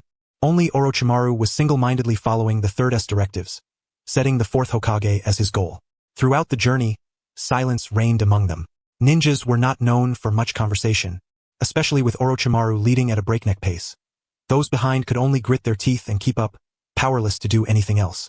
As time passed, the ninjas around began to activate their chakra-enhanced body techniques. Shino sensed that something was amiss. What's going on? Using body techniques just to travel? While he muttered this, everyone tacitly employed the techniques. He dared not refuse. If everyone else used them and he did not, he would fall behind. Immediately, chakra surged within him, gathering ceaselessly at his feet. He continuously reinforced the power beneath him to keep pace with the others. This time, Shino clearly understood the importance of body techniques. Beside him, Ryumi Uchiha had already activated the Uchiha body technique, which was not only highly energy efficient but also astonishingly swift. Ao Hataki's method was unknown, but blue chakra lightning occasionally surged across his body. Shino himself relied on his natural physical condition, enhanced over the past 2 days. Now, having reached level 4 in the Konoha-style body techniques, it was comparatively effortless. Only Shino didn't employ any technique at all, purely relying on his physical prowess to keep up, seeming even more relaxed than Ao Hataki. The sun rose gradually, then slowly set again. Shino observed those around him calmly consuming their rations, while Orochimaru maintained a steady, unrelenting pace, leaving no room for questions. Thus, the march continued until nightfall, when Orochimaru finally signaled a halt. Rest here on this meadow for 4 hours. We will depart afterward. Having spoken, he did not wait for any response. His chakra rippled subtly, and dozens of snakes slithered forth from beneath his feet, spreading outwards.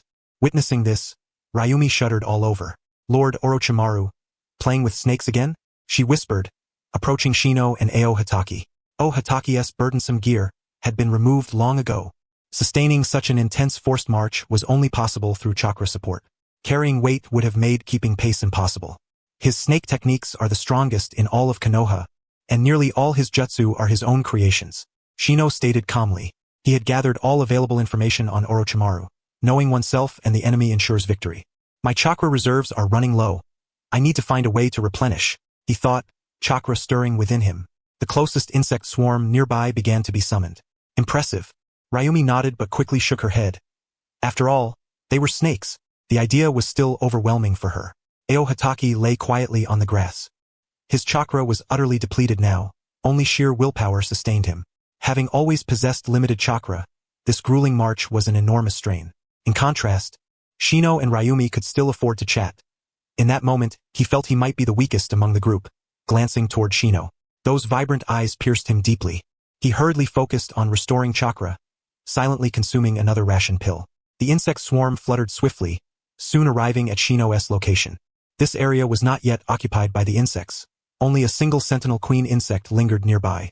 However, according to Shino's prior arrangements, whenever resources were sufficient, each queen insect would breed chakra-supplying insects as reserves.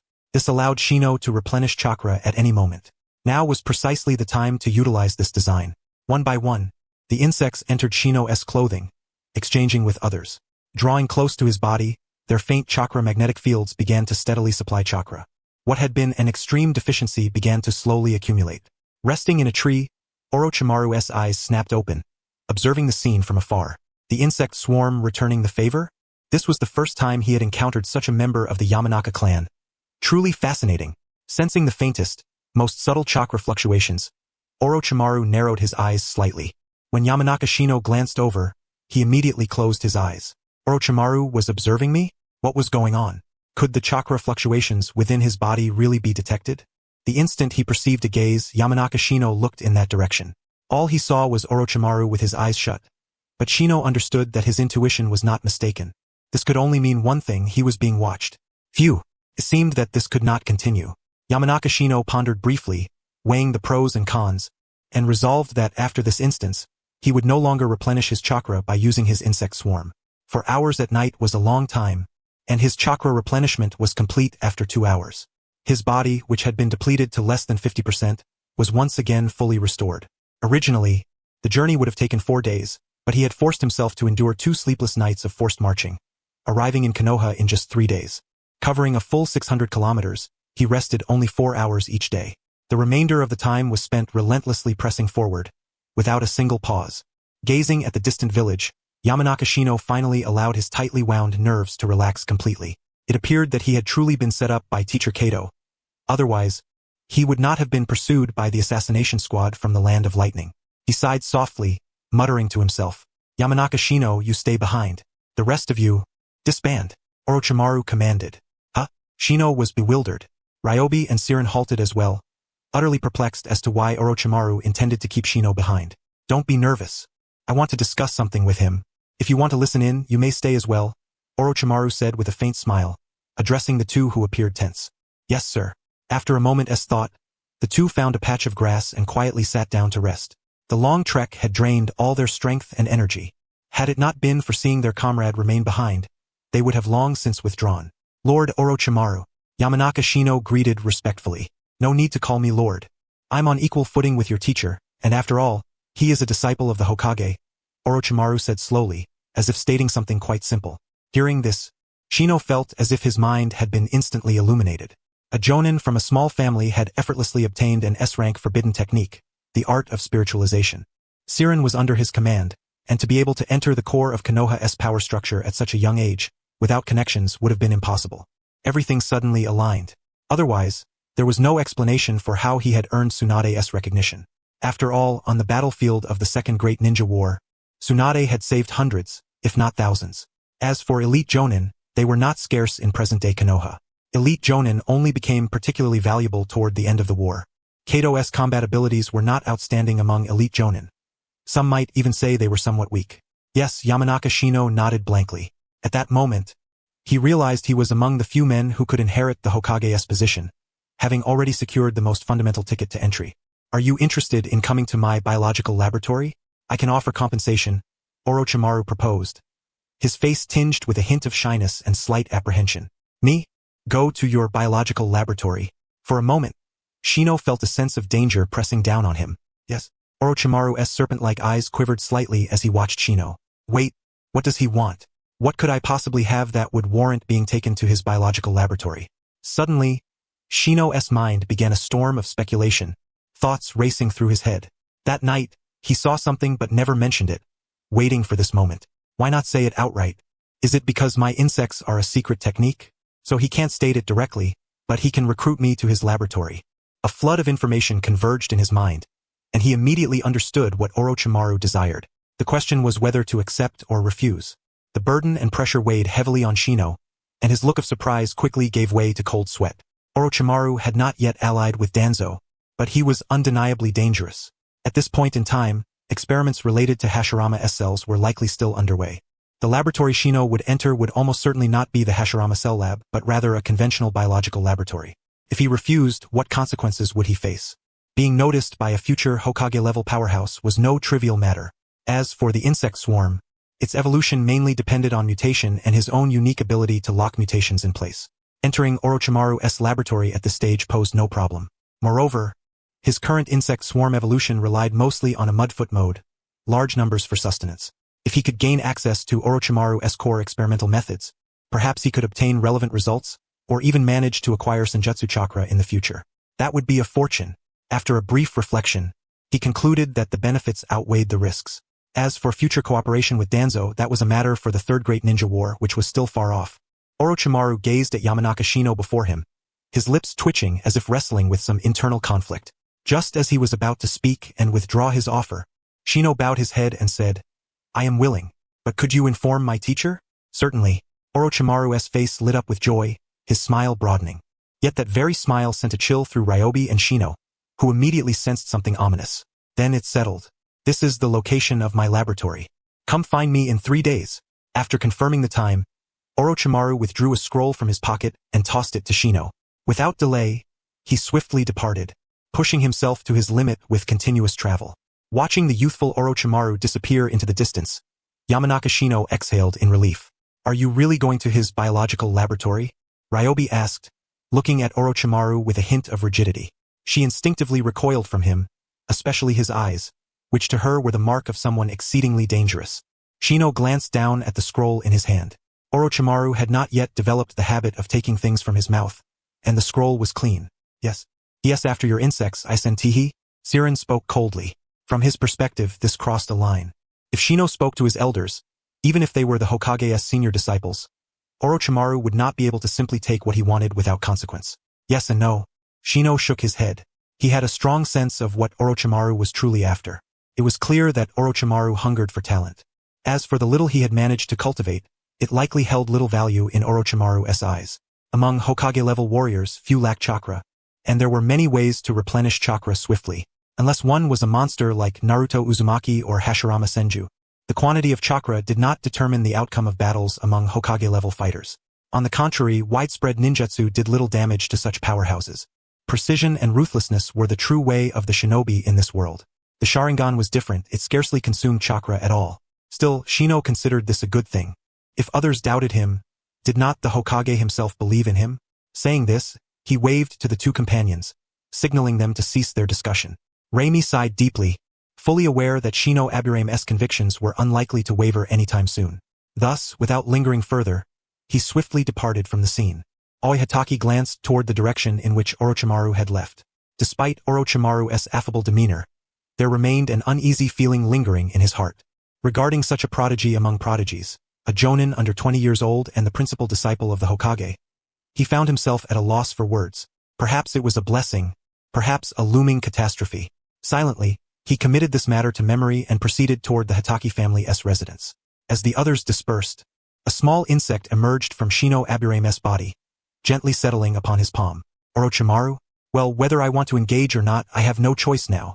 And with Mito behind me, I'm not afraid. To prepare for any eventuality, Shino Aburame returned directly to his small base and collapsed into slumber. Once his condition was restored, he resolved to seize the coveted In seal, for numerous matters awaited him, leaving no room for idle musings.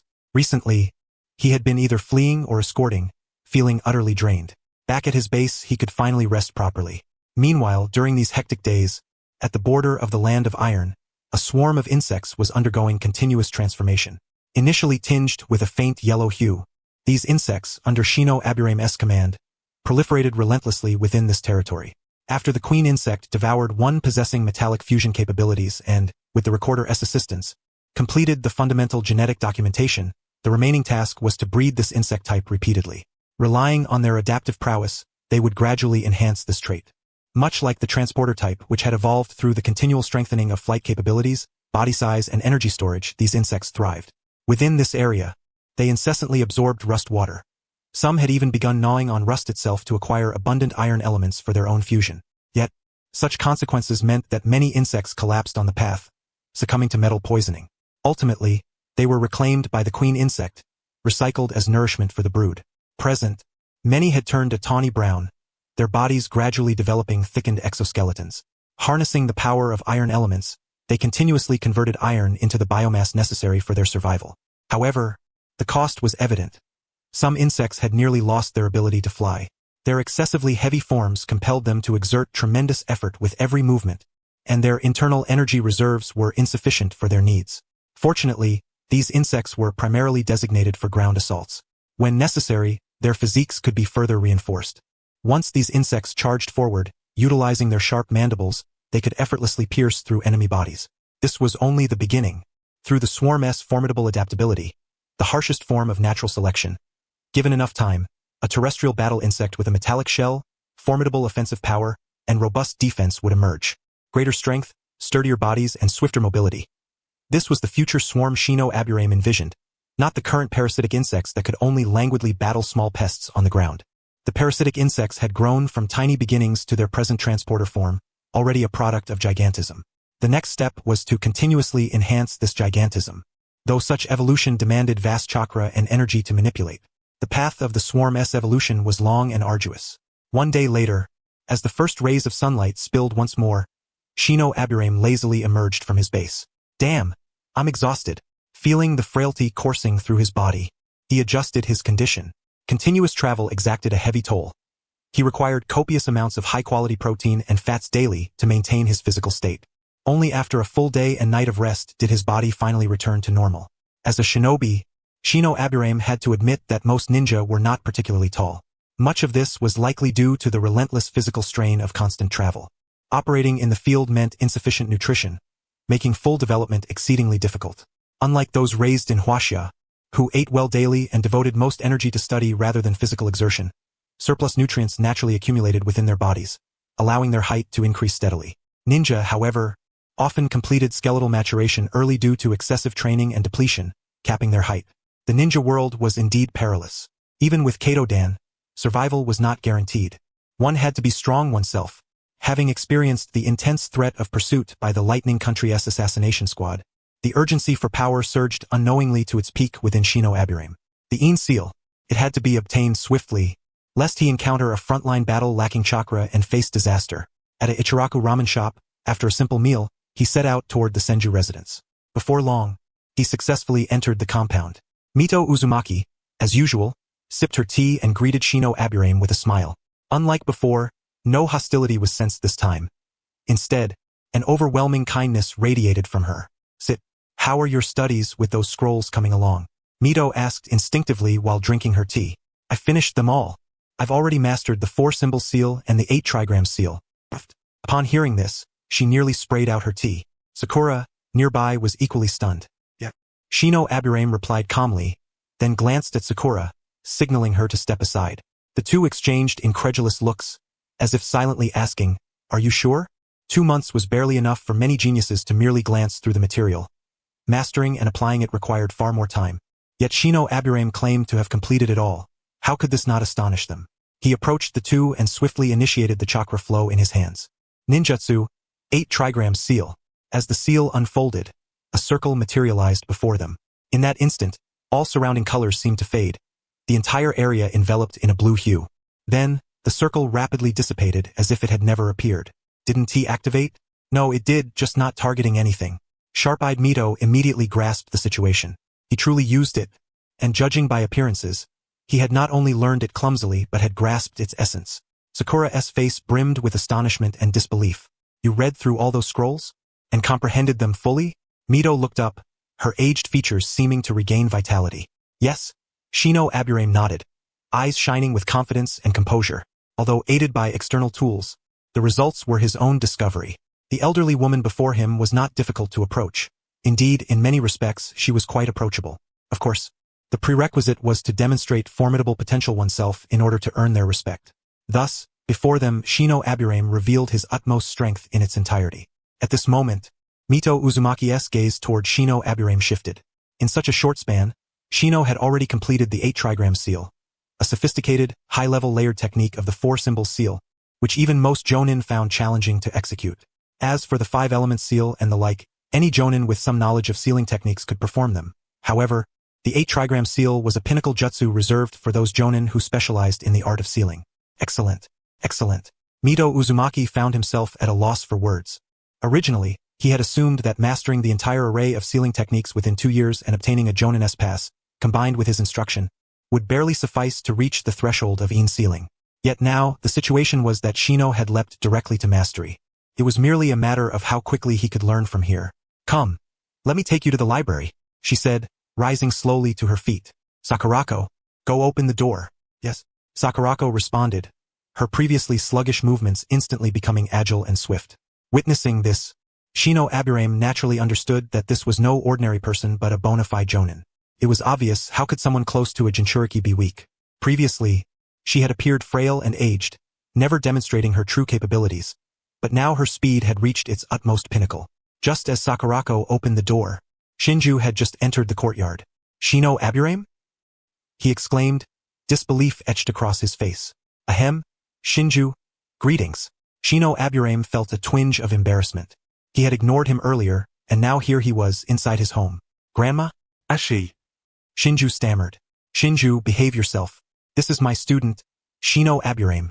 Mito Uzumaki said sternly, a hint of severity upon her countenance. Regarding this grandson, she harbored a slight sense of frustration, feeling he was nowhere near the caliber of Tsunade. When did this happen? How come I didn't know? Shinju was dumbfounded. He had assumed his relationship with Shino was that of mere classmates. Yet now his grandmother was his teacher, and it seemed this had not just recently come about. Ahem, well, it's not that I intended to conceal it, but this relationship cannot be made public for the time being, Shino Aburame considered before replying. I see. Understood. Shinju's eyes widened as if he had suddenly had an epiphany, nodding vigorously. What exactly do you understand? Shino Aburame looked at the transformation from surprise to panic, then to an expression of excitement on Shinju's face, feeling almost compelled to embrace him. From now on, at home, you're my elder brother. Outside, we're just strangers. I've got that down. The pure innocence gleaming in Shinju's eyes prompted Mito Uzumaki to frown deeply, silently massaging her forehead. The two fell into a collective silence. Master Shinju, your taijutsu training isn't complete yet. No slacking off. Sakurako's voice came from nearby, deftly relieving the tension between them. Huh? Okay. Seeing it was Sakurako, Shinju reluctantly departed. Before long, they arrived once more at the previously visited library. The lower-tier sealing techniques were plentiful, ranging from storage seals to chakra seals, to preventing the dispersion of special chakra, along with various foundational contracts. All of these were elementary. As she spoke, she proceeded forward. The 4-symbol seal is an intermediate-level sealing technique. Essentially, you must first master the foundational seals of the 8 trigrams before you can begin high-level A-rank sealing jutsu. Your talent is exceptional, so exceptional it caught us all off guard. She said this while tossing a tome on sealing into Shino's hands. This is sealing, and it is currently your most urgent need. Only by mastering this can you unlock the subsequent sealing techniques. Otherwise, with just 1 or 2 seals, your chakra will be completely depleted. Yes. Shino Aburame nodded. Each use of the 4-symbol seal consumed 15% of his chakra. Using it multiple times would exhaust his reserves. By the way, the 8-trigram seal is an S-rank ninjutsu. Your chakra must be nearly drained by now, right? Less than half consumed, Shino Aburame pondered aloud. Sakurako suddenly looked at Shino Aburame. Your chakra is approaching Jonin level? No, your quantity should surpass Jonin, she said, placing her hand on his shoulder. I'm not sure. Facing Sakurako's inquiry, Shino Aburame naturally knew the truth, especially as there was a conspicuous seal marking on him. Really, your chakra is almost twice as strong as before. How did you achieve this? Feeling the chakra fluctuations emanating from Shino, Sakurako's face was filled with astonishment. I've been training my taijutsu lately. Perhaps the breakthroughs there are responsible. Shino laughed nervously, a cold sweat beginning to bead on his forehead. All these books, you're to take them with you, but they must be returned intact. Mito Uzumaki interrupted the two, gesturing toward the pile before them. Shino Aburame glanced at the volumes, momentarily stunned. May I truly study all of these? Scanning the table of contents, even his sunglasses could no longer conceal the delight in his eyes, because all of them contained data related to the tailed beasts, with the most prominent position occupied by a compendium of knowledge surrounding this very subject. Sealing the tails method, tailed beast sealing techniques, tailed beast contract seals. One technique for suppression, one for sealing, one for contracting. Impressive, everything was complete. Naturally, if your growth pace remains rapid, in a few years you might even need to give this old lady a hand. At some point, Mito Uzumaki's initial excitement had dissipated, replaced by an inexplicable aura of gloom, her expression darkening. Yes, Teacher Mito. Shino Aburame bowed his head respectfully before the venerable mentor. As a transmigrator, how could he be unaware of the tailed beasts? Moreover, there was the crucial fact that Mito Uzumaki had transferred the tailed beast to Kushina Uzumaki. Alright, I still have several years left. Don't overthink it, she said with a cheerful smile. Shino Aburame departed with the spoils of knowledge he desired, this time carrying away nearly half the library, essentially all the copies he could bear. From afar, watching the figure recede, Mito Uzumaki seemed to glimpse the younger brother of her late husband. A prodigious talent, capable of effortlessly mastering forbidden death god jutsu, and even further developing the Shiki Fujin. He is dangerous. That consciousness spoke once more. Compared to the last time it had seen him, the strange soul within him had doubled. He, or rather, it was proliferating uncontrollably. You are nurturing a monster. A monster? You're a monster yourself. How dare you call others monsters? This time, Mito Uzumaki retorted. Fell silent. How does he compare to the former Hashirama? Different. Finally found a point and declared resolutely. Then he is different. This shinobi world is not the one Hashirama ever wished to see. Chakra fluctuations stirred within Mito Uzumaki, and that consciousness was thoroughly suppressed.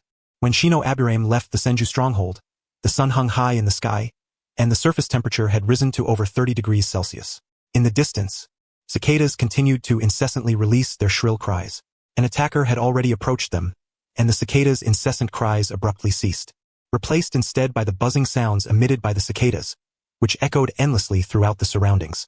With 3 to 4 years remaining until the 41st anniversary of Konoha, Mito Uzumaki would soon have to begin transferring the Ninetales into Kushina's body. That period would mark the village's greatest vulnerability. As Shino Aburame swiftly navigated the streets, these thoughts occupied his mind. Wait, Kushina? For years? Suddenly, a piece of information exploded in Shino's mind. He desperately suppressed the unease swelling within him. Kushina, the land of whirlpools, the annihilation of her clan. It seemed to be happening this very year. What should I do? Should I intervene or not? And if so, how? Moreover, I'm heavily indebted here. Clenching his fists tightly, Shino cast a hesitant glance toward the Senju stronghold. After a deep, steadying breath, he headed in the direction of the base. As for the Aburame family's quarters within the village, it was better to avoid returning if possible. There were currently 2 protective umbrellas, the openly acknowledged Kato Dan and the covert Mito Uzumaki, working in concert with external reinforcements from the Uchiha and Hatake clans. After a brief moment of contemplation, Shino sensed the changes within his own body. The presence of the 4th-level Konoha-style ninja body art had elevated his chakra from the original 9 cards to 13. Yet, even with this amount of chakra, he was still far behind those prodigies. Especially when he saw Senju Shigure's body, brimming with boundless chakra. Shino couldn't help but feel a pang of envy. The disparity in physical constitution between individuals in this world was even greater than that between humans and dogs. As he darted across rooftops, Shino's gaze fixed on a distant location deep within the forest, the site of Orochimaru's biological laboratory.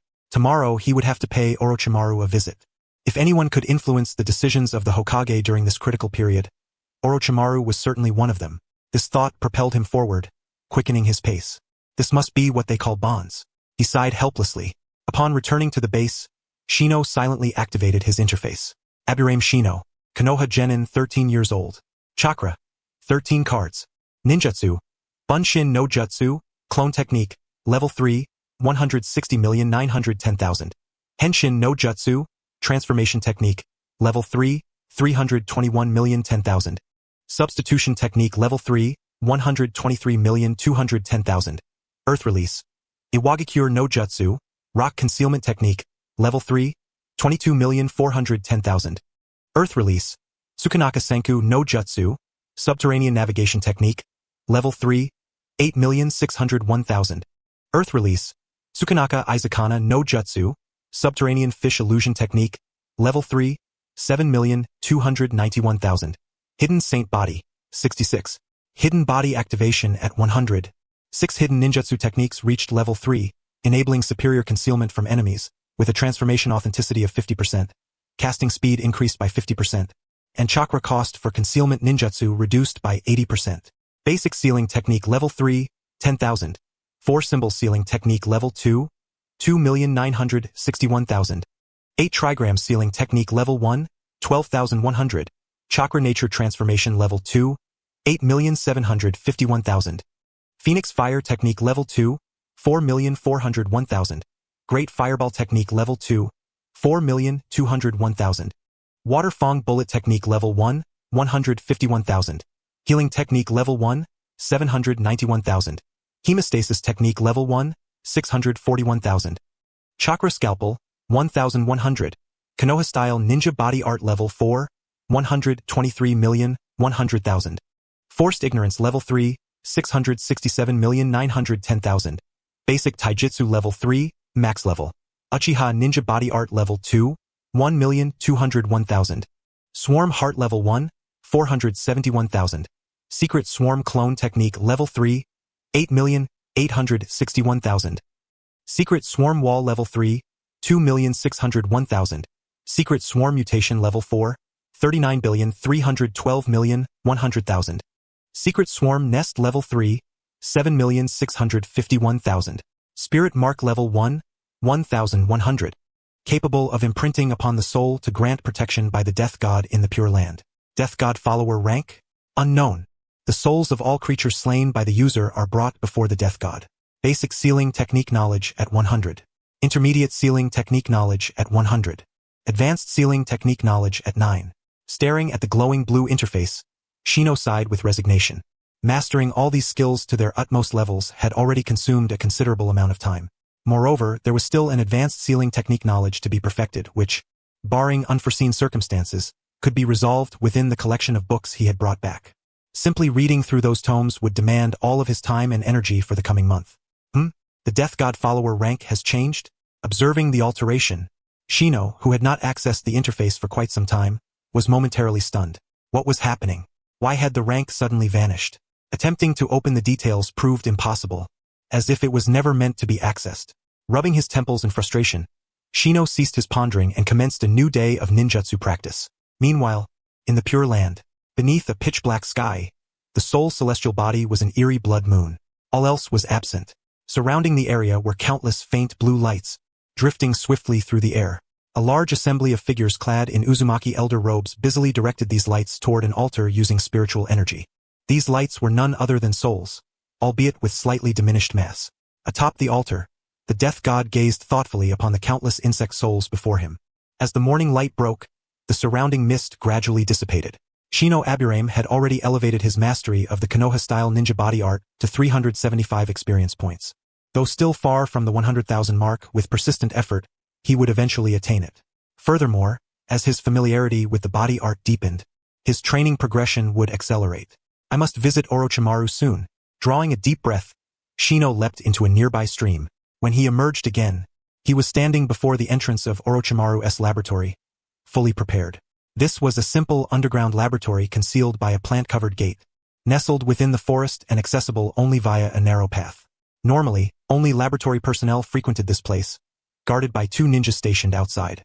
Do not proceed any further. A ninja swiftly intercepted Shino, halting his advance. Greetings, comrades. Lord Orochimaru sent me here. Shino replied with a faint smile, striving to appear amiable. However, this very expression immediately heightened the 2 guards' vigilance. Due to prolonged absence of expressive gestures, Shino's smile appeared unnervingly strange. Noticing their wary gazes, Shino reluctantly produced a scroll from his back and unfurled it before them. Tossing it over without establishing mutual trust would only invite unnecessary trouble. Indeed, it was a letter of authorization from Orochimaru. The ninja on the left gave it a cursory glance before swiftly verifying its authenticity. But Lord Orochimaru is still conducting experiments inside. What should we do? The ninja on the right hesitated, whispering to his companion. You go call him. The left one replied. No way. Last time Orochimaru's experiment was interrupted. He nearly devoured me. The thought of Orochimaru's predatory gaze unnerved him deeply. Neither will I go. The other muttered silently. This left Shino Aburame utterly bewildered. Orochimaru was dangerous? Indeed, Orochimaru's very nature was perilous. His outward appearance was merely a facade. During the Third Great Ninja War, Orochimaru reaped the greatest spoils, yet his troops suffered the highest mortality rate. Fundamentally, Orochimaru was still a cold-blooded creature. At this thought, Shino instinctively took a step back. In truth, it wasn't absolutely necessary to venture into Orochimaru's territory. Yui, you brat over there, you may go in. One of the ninjas on the right, glancing at Shino, suddenly had an idea. I can wait, Shino declared decisively. You two are conspiring so loudly. I'm not stupid. There's no way I'd just walk right in. The three stared at each other wide-eyed, then silently fell into a tense quiet. Time passed slowly until suddenly the door was pushed open. Orochimaru emerged, his face etched with displeasure. Catching sight of Shino quietly waiting, he paused slightly. He then glanced at the two ninjas flanking him, took a deep breath, and forcibly suppressed the irritation brewing within. Shino, you're here? Come with me. I've been wanting to talk to you, Orochimaru said with a smile, though a flash of menace flickered in his eyes as they swept over the other two. This instantly caused the gatekeepers to break into a cold sweat. Yes, Lord Orochimaru. They nodded and followed him inside. The laboratory itself was not large. Rather, it was quite small. Surrounding them were numerous bottles and jars, dozens of devices filled with nutrient solutions, and a vast array of experimental apparatus. Within these nutrient solutions, nothing else was cultivated but dense clusters of various venomous snakes. How is it? Since you raise insects, you shouldn't be frightened, right? Orochimaru stuck out his tongue slightly, regarding Shino as if she were a precious treasure. Around them stood only ninjas clad in their uniforms. No ordinary people were present. Two of them even wore the standard vests exclusive to Jonin rank. Yet their spirits appeared worn, unmistakably the consequence of long nights without rest. No, I quite like it here. Shino glanced around and said. There were microscopes and various laboratory instruments, yet no computers. This world has television but no computers. It's somewhat incomprehensible, Shino thought, casting a brief survey. Following Orochimaru, the two entered a quiet room. Good to hear. Actually, I have no particular interest in your secret techniques. What I want to know is how you obtained those insects that replenish chakra. They seem to be a type of parasitic insect. Orochimaru smiled. Yes, these are special mutations that have emerged during my years of insect cultivation. Shino replied slowly. Oh, mutations? You seem to have quite a deep understanding of this. Orochimaru's curiosity was piqued. A 13-year-old boy who had already developed such awareness years ago was naturally a promising prospect. That's right. I have even formulated 3 laws, Shino said, looking at him. Suddenly, an ominous sensation stirred within Orochimaru's heart. Orochimaru, the scientist? Then let me show you what it means for a top-tier master to utterly crush a half-baked scientist like you. Thinking this, Shino began to speak. Orochimaru sensed something was amiss but found it amusing. 3 laws. Huh? Just a child whose hair was barely grown. What discoveries could he possibly have? Smiling, he gestured for him to continue. Shino started explaining the first law based on the reproductive characteristics of insects, such as wing size, the law of genetic inheritance and gene segregation. Orochimaru's eyes began to glow, for this was exactly how he approached the breeding of snakes in his experiments. Next came the second law, the law of independent assortment. Orochimaru was bewildered, wondering what on earth this was. When Shino promptly scribbled the value 9331 on the nearby blackboard, Orochimaru felt as if his mind were about to explode. In an instant, countless experimental data whirled frantically through his brain, contorting his face with effort. Biology, is this how biology reproduces? No, he is talking about insects. Orochimaru suddenly realized something and dashed out the door. Soon, Orochimaru's clones brought in a mountain of books and began to read voraciously. Comparing Shino's formula with the data, he rapidly selected target experimental results. Strangely, he discovered that all his research on traits perfectly matched 9331. This unexpected development naturally interrupted Shino's further explanation, who quietly observed Orochimaru's busy activity. Aside from humans being corrupted by chakra and exhibiting all sorts of anomalies, the creatures of this world fundamentally abide by genetics. Otherwise, the concept of bloodlines would not exist. Thinking this, Orochimaru suddenly returned and grabbed Shino's hand firmly. How did you discover this? I just compiled statistics from the vast numbers of insect colonies I observed. Shino smiled faintly. Only then did Orochimaru notice the parasitic insects crawling over Shino from time to time. The defining trait of these parasites was rapid growth and reproduction. Could it be that the Aburame clan was the most suitable for biological research? At that moment, Orochimaru felt a pang of doubt about his own studies. He had toiled for so long, yet no youth had ever delved so deeply into the subject. Right. Do you have more to tell me? Wait a moment. I'll record everything we've discussed so far, then you can continue, Orochimaru said, quickly dispatching 3 clones to meticulously document the previous content. Yes. Shino nodded, sharing a fondness for biological experimentation with this version of Orochimaru. Go on. The third point I want to discuss is the law of linked interchange, which concerns the morphological recombination of insects. As Shino elaborated, Orochimaru transformed into a diligent student, quietly taking notes. This discovery pierced to the very essence of biology. To him, it was a beacon of light in the darkness.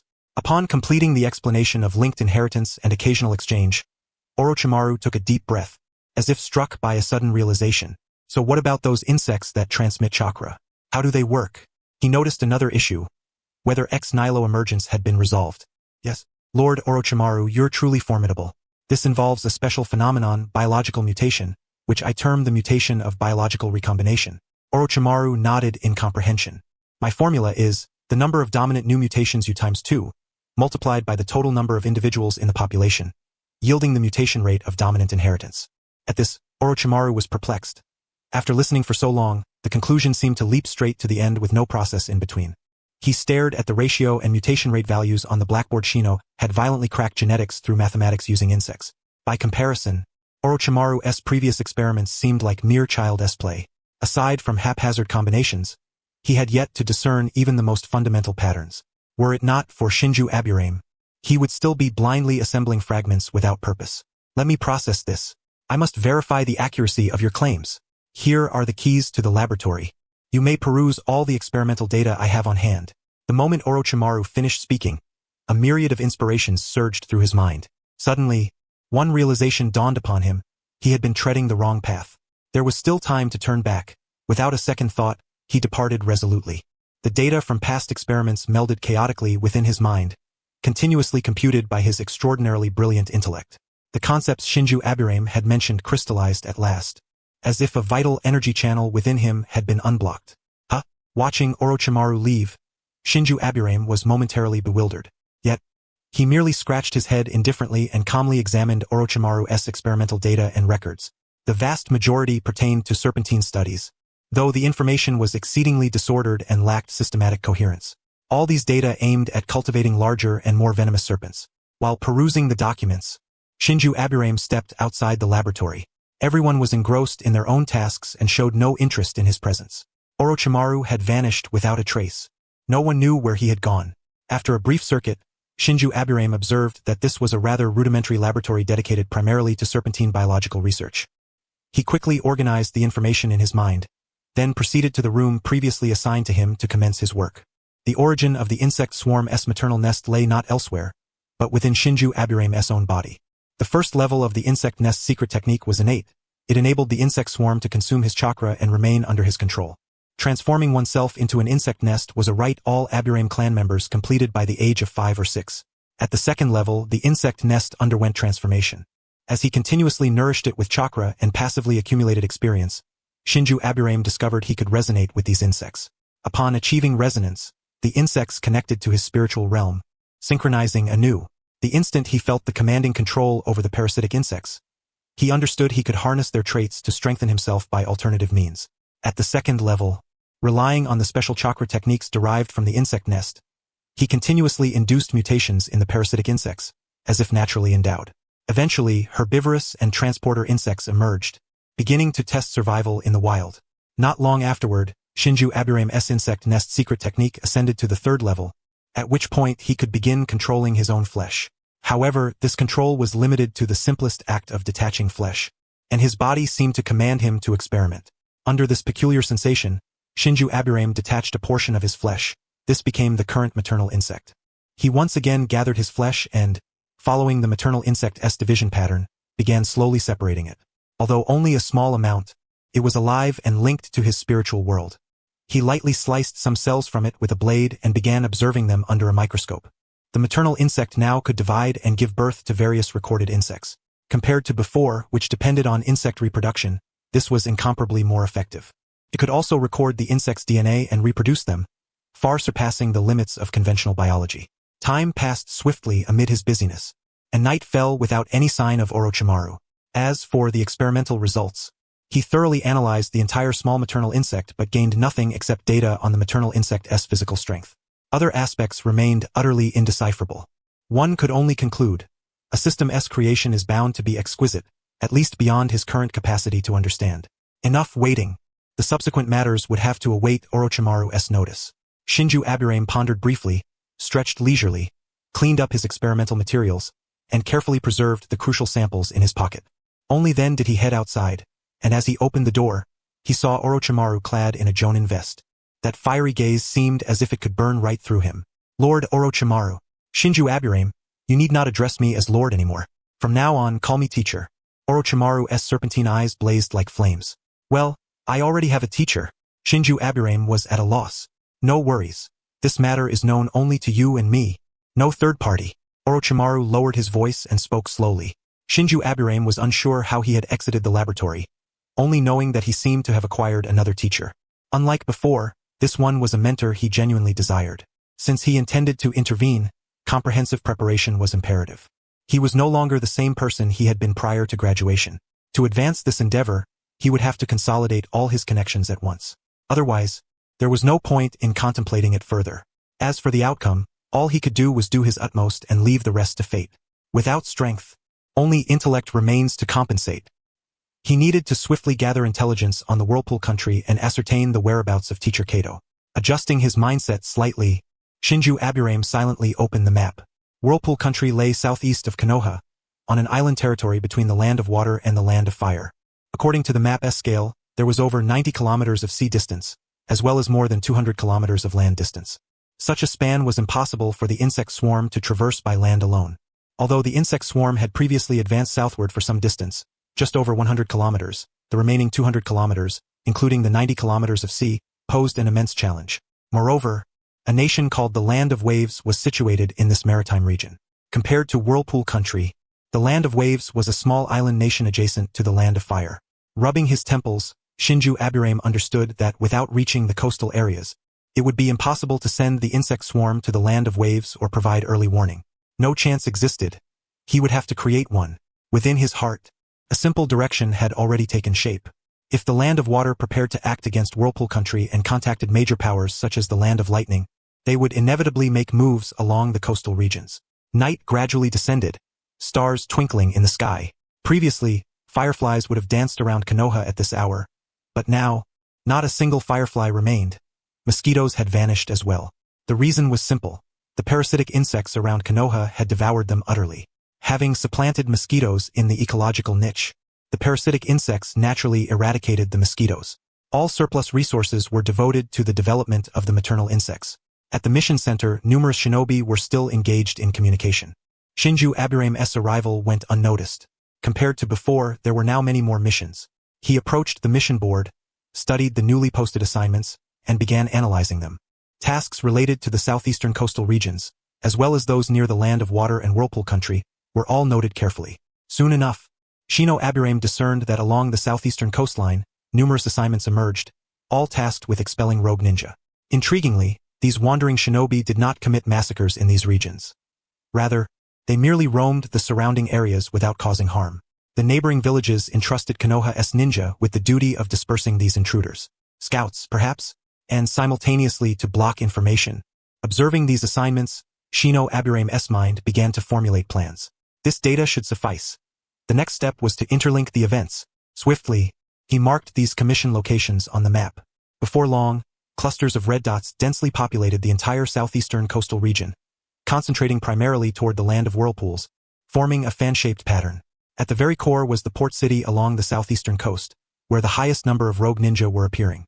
Armed with this data, Shino Aburame began to write rapidly. A simple intelligence scroll was soon completed. Outside, dusk deepened, and Shino Aburame casually held the scroll in his hand, having recorded all the commission numbers mentally.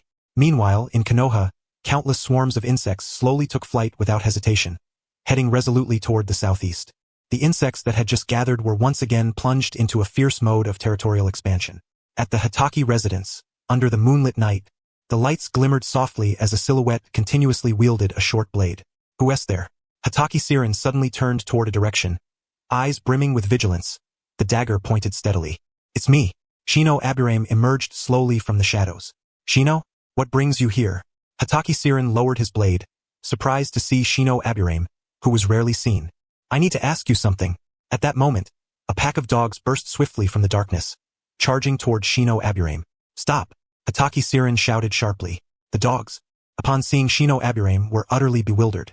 They were the guardians of the Hatake residence, always alert to any disturbance, reacting immediately. Now, with Shino Aburame standing beside Siren, a cold sweat broke out among them. Heeding Siren's command, the dogs halted entirely. When they looked at Shino Aburame, their eyes were filled with wariness and a hint of ferocity.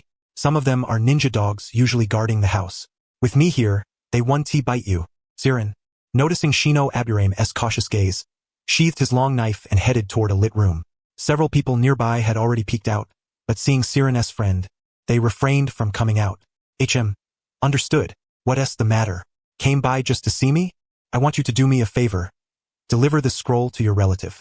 Can you get it there within the next 2 days? He produced a scroll and handed it to Hatake Siren. What kind of scroll is this? Siren hesitated, eyeing the scroll. Don't worry about that. It pertains to our subsequent mission. All right, is it urgent? Siren nodded, refraining from further questions. Yes, Parker. Shino Aburame called out toward the outside. Soon, a small dog ran in. Upon seeing Parker, Shino Aburame was momentarily astonished. This dog had lived for decades? Just by glancing at the dog's aged and feeble appearance, it was starkly different from the Parker depicted in later anime. This breed is called Parker. We generally use them for tracking among other roles. For example, Yulusi handles security, tracking, and intelligence transmission. Sensing Shino Aburame's surprise, Siren instantly grasped his thoughts and explained. But this time, since it concerns a mission scroll, only a leader dog like Parker, capable of understanding human speech, can complete the task. Saying so, he handed the scroll into Parker's mouth. Deliver this to Uncle Saku. Got it, Parker responded, clutching the scroll and departing. Thank you. Shino Aburame nodded. Did the teacher say he'd be back in 3 days? Have you received any letters? Hatake Siren relaxed into a comfortable sitting posture. No. Haven't he been home recently? Hearing this, Shino Aburame hesitated momentarily. Siren was at a loss for words. It seemed Shino Aburame had been outdoors constantly, seldom returning home. Sorry. He apologized. At least I have an uncle. Over there, apart from myself, everyone around is a distant relative. No worries. I stopped caring long ago. Siren lightly settled onto the nearby sofa, rare leisure washing over him. A cup of tea was brought before him, a smile gracing Siren's face. After exchanging some of the latest intelligence, Shino Aburame slowly took his leave. That guy is formidable. Parker, who had quietly entered, spoke in human language after Shino Aburame's departure. Indeed, much stronger than me and comprehensively so. Hatake Siren thought of that earlier figure whose body was composed of insects. In close combat, he probably wouldn't be much weaker. There's a dangerous aura about him. Though it can't be detected by the nose, years of experience tell me that such a person is best left unprovoked. Seeing him, I'm reminded of the 3 ancient elders of the Aburame clan. Parker sniffed slightly. Got it. Yes, my comrade. The stronger my teammates, the more support I can count on, right? Siren patted Parker's head and resumed wielding his short blade. If a genius like Shino Aburame doesn't pause, what right do I have to rest? Time rewound to 10 minutes earlier. While on the move, Hatake Saku suddenly experienced a mental jolt. He halted abruptly, biting his finger with ease. Ninjutsu summoning technique. In an instant, Parker appeared before Hatake Saku, clutching the scroll. A scroll? From the village? With suspicion, he quickly unfurled it. As the information unfolded continuously, a slight frown crept onto Hatake Saku's brow. All the data pointed to one location, the land of whirlpools. This was not an order but intelligence, or rather speculation, delivered through private channels. After reading, Hatake Saku carefully stored the scroll. Who gave this to you?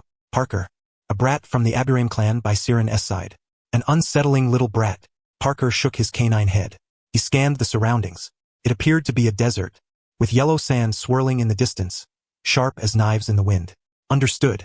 You may return. Hatake Saku nodded, waving at Parker. A plume of white smoke erupted as Parker dispelled the summoning technique and vanished.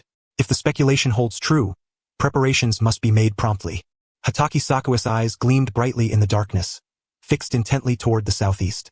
Having already scouted the battlefield in the Land of Wind, it was just right to return and report, while verifying the authenticity of this report.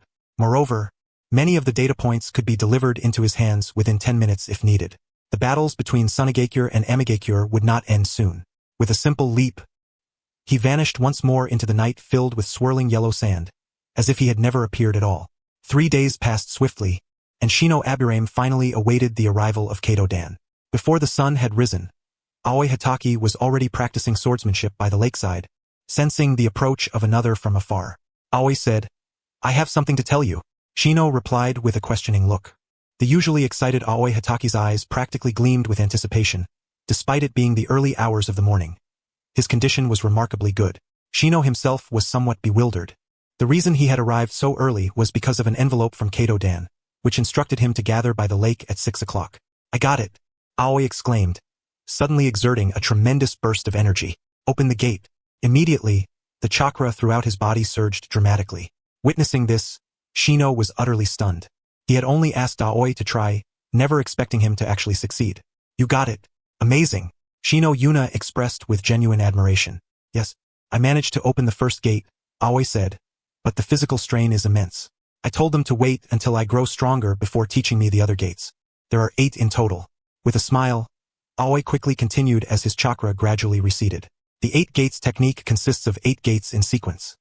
The opening gate, rest gate, life gate, injury gate, closing gate, illusion gate, shock gate, and death gate. At present, my body can only withstand the opening gate. The others require a much stronger physique. Having finished, he returned to his normal state, though still breathing heavily. Opening the first gate briefly did not pose significant pressure on him. Feeling faint, a figure leapt down from a distance, her face adorned with light makeup. Aoi recognized her as Ryumi and rolled his eyes, choosing not to respond. This girl's ego just keeps growing, he thought. The sun slowly ascended in the distance, bathing the dense forest in the gentle light of dawn. Shino Yuna caught sight of Kato-dan, who was already perched on a tree branch, though he did not know when he had arrived. "As usual, today I will lead your training. Let us see how much you've grown during your time outside." Kato-dan's smile shone brightly in the morning sun. When Kato-dan's clone took the 2 away, Shino Yuna approached the original Kato-dan with a grave expression. Taking the scroll from Shino's hand and glancing over it briefly, Kato-dan's brow furrowed deeply. The information was straightforward. Besides the earliest collected data, there was a large amount of statistical information. These statistics all pertained to missions of the commission type. However, these commissions involved only Ronin who posed no direct threat to surrounding villages, but whose presence unsettled local residents, prompting Konoha ninja to carry out expulsion missions of a low-level nature. "These are spy-like sentinels," Shino Yuna said slowly. "Let us go to the mission hall at once." Kato-dan leapt onto a tree and swiftly bounded toward the village. "Yes, sir." Shortly after, when the 2 emerged from the mission hall, Kato-dan had fully confirmed Shino Yuna's deductions. Though Shino had not examined the mission reports Kato-dan had. The deeper he delved into the reports, the clearer it became. These were not ordinary Ronin, but covert operatives from the Land of Water. The distinction between ninja and ordinary people was vast. If they disguised themselves as civilians entering the Land of Fire, they would be discovered immediately. Dressed as Ronin, however, the risk was greatly diminished, and villagers were unlikely to interact with or offend such wanderers. In this world, ninja held a high status. Ronin were tolerated within the Land of Fire because, during wartime, they could be conscripted as fighting forces, and thus their oversight was comparatively lax. Under normal circumstances, Ronin were at most low-ranking ninja, but recent intelligence indicated that these Chunin had failed to capture the Ronin. They fled swiftly upon arrival. Moreover, through routine Ronin communication, they declared they would no longer roam those areas. When the Chunin tried to pursue, they were often hindered by fog, unable to give chase. Resigned and considering the Ronin had caused no harm to civilians, the Chunin had no choice but to return and report. "You continue your training. I will be away for a while." Kato-dan left behind a shadow clone and vanished swiftly. "Yes." Shino Yuna nodded but did not head toward the training grounds. Instead, he made his way toward the Senju clan's residence. While accompanying Kato-dan reviewing documents earlier, he had used an insect clone to copy the contents. Such information might mean little to Genin or Chunin. To those uninterested in them, it was mere scrap paper. But to those who paid attention, even a 10% chance of truth was unacceptable. As he moved through the village, Shino Yuna's passive skill continued to improve. It's not a problem that this passive skill keeps upgrading. He glanced around nervously as no one seemed to notice him. Even if they did, they instinctively ignored him. He began to fret, wondering, if this passive skill advances further, will everyone simply forget I exist? Slightly troubled, Shino Yuna leapt onto a rooftop, increasing his pace beneath his feet. Unlike other skills he desperately wished to max out, this unique skill was an exception. Knocking on the gate of the Senju residence. It was Sakura who came out to greet him. Shino-s here? Come in quickly. She smiled warmly. I'm not coming in, he shook his head.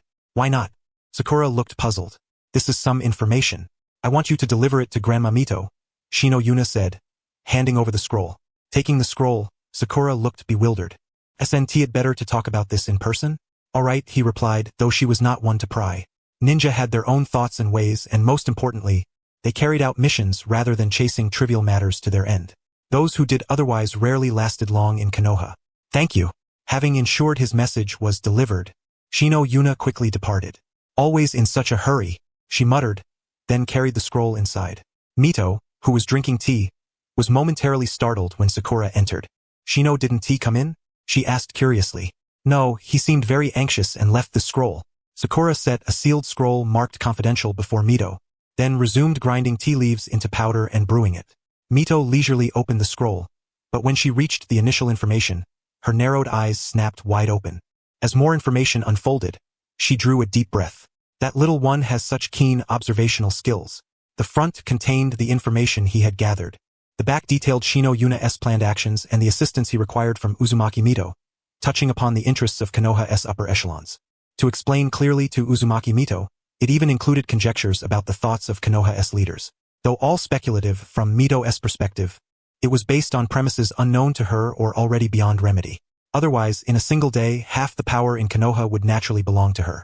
Her foundation in Konoha was never about mere identity or status but about the power capable of destroying the entire village. Sakura, take a look and have someone go at once.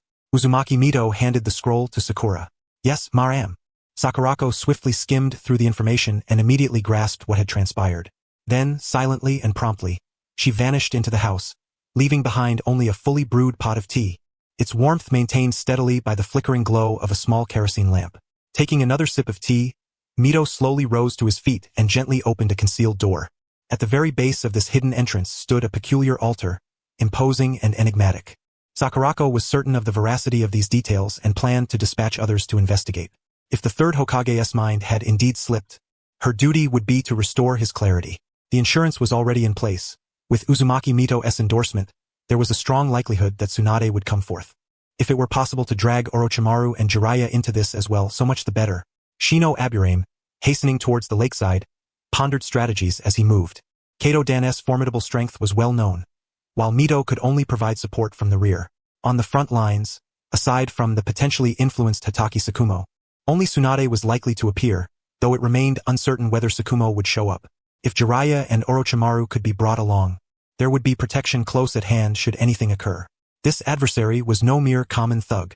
It was a concerted effort by the Land of Lightning and the Land of Water to launch a campaign of annihilation against a relatively strong minor nation. Caution was paramount. Should the situation prove untenable, the first to retreat would be Shino himself. Yet, the question of how to bring Orochimaru along troubled Shino greatly. He could hardly inform Kato Dan that he had taken on yet another mentor and that they were all going out together for a pleasant outing. It sounded bizarre and risked Orochimaru seizing him for dissection. The thought of Orochimaru's cunning nature only deepened Shino's predicament. Wait, a cunning mind? Suddenly, he knew exactly what to do. With a clever person, words were unnecessary. One only needed to provide the right tools, and Orochimaru would understand his purpose. If he chose to follow, so much the better. As for Jiraiya, having already enlisted Tsunade and Orochimaru, his canine-like loyalty suggested he would likely come along. Having resolved this, Shino reached the lakeside and began rigorous training. The other two trained leisurely in their respective places, oblivious to the maelstrom they had been drawn into. This vortex was one Shino had willingly plunged into, dragging several others along. As for the consequences of this action, Shino neither knew nor wished to know. His sole responsibility was to act with a clear conscience and relay the information back. Do one's utmost and leave the rest to fate. A phrase from a previous life surfaced in his mind, and he sighed resignedly. Indeed, dealing with the Ainseal is no easy matter. Kato Dan returned swiftly and arrived at the lakeside shortly after Shino's return. Emergency assembly. With his command, 3 figures quickly converged on the central area. All 3 noticed the scroll in Kato Dan's hand. It was unmistakably a mission scroll. Ling Meili immediately grew alert, for few missions concocted by Kato-dan were straightforward. Even when a Chunin was assigned to mere support tasks, he would still bring his genin along, revealing much about his character. "We have a new urgent assignment," Kato-dan announced. "We're to head to the southeastern coastal region to expel some rogue ninjas." He tossed the scroll to Shino. "You're to gather your gear and meet at the village entrance in half an hour. This mission is expected to last from half a month to a month. So bring plenty of supplies." Kato-dan smiled and gave Shino a deliberate glance. At present, all intelligence was speculative. Until final confirmation was obtained, nothing could be definitively concluded. Only after verification could he formally request reinforcements from Konoha. If it was a false alarm, they'd return in a matter of days. If true, they might be gone for months. "All right," Ling Meili said weakly, already resigned to the fact that her vacation was over and a new mission had arrived. She had hoped for more time to train and linger within the village, but with such a teacher, those hopes were dashed. Hatake Sirin cast a deep glance at Shino, recalling the scroll he had previously delivered, almost certainly connected to this incident. Otherwise, why would Kato-dan have suddenly received a mission to the southeastern coast so soon after returning?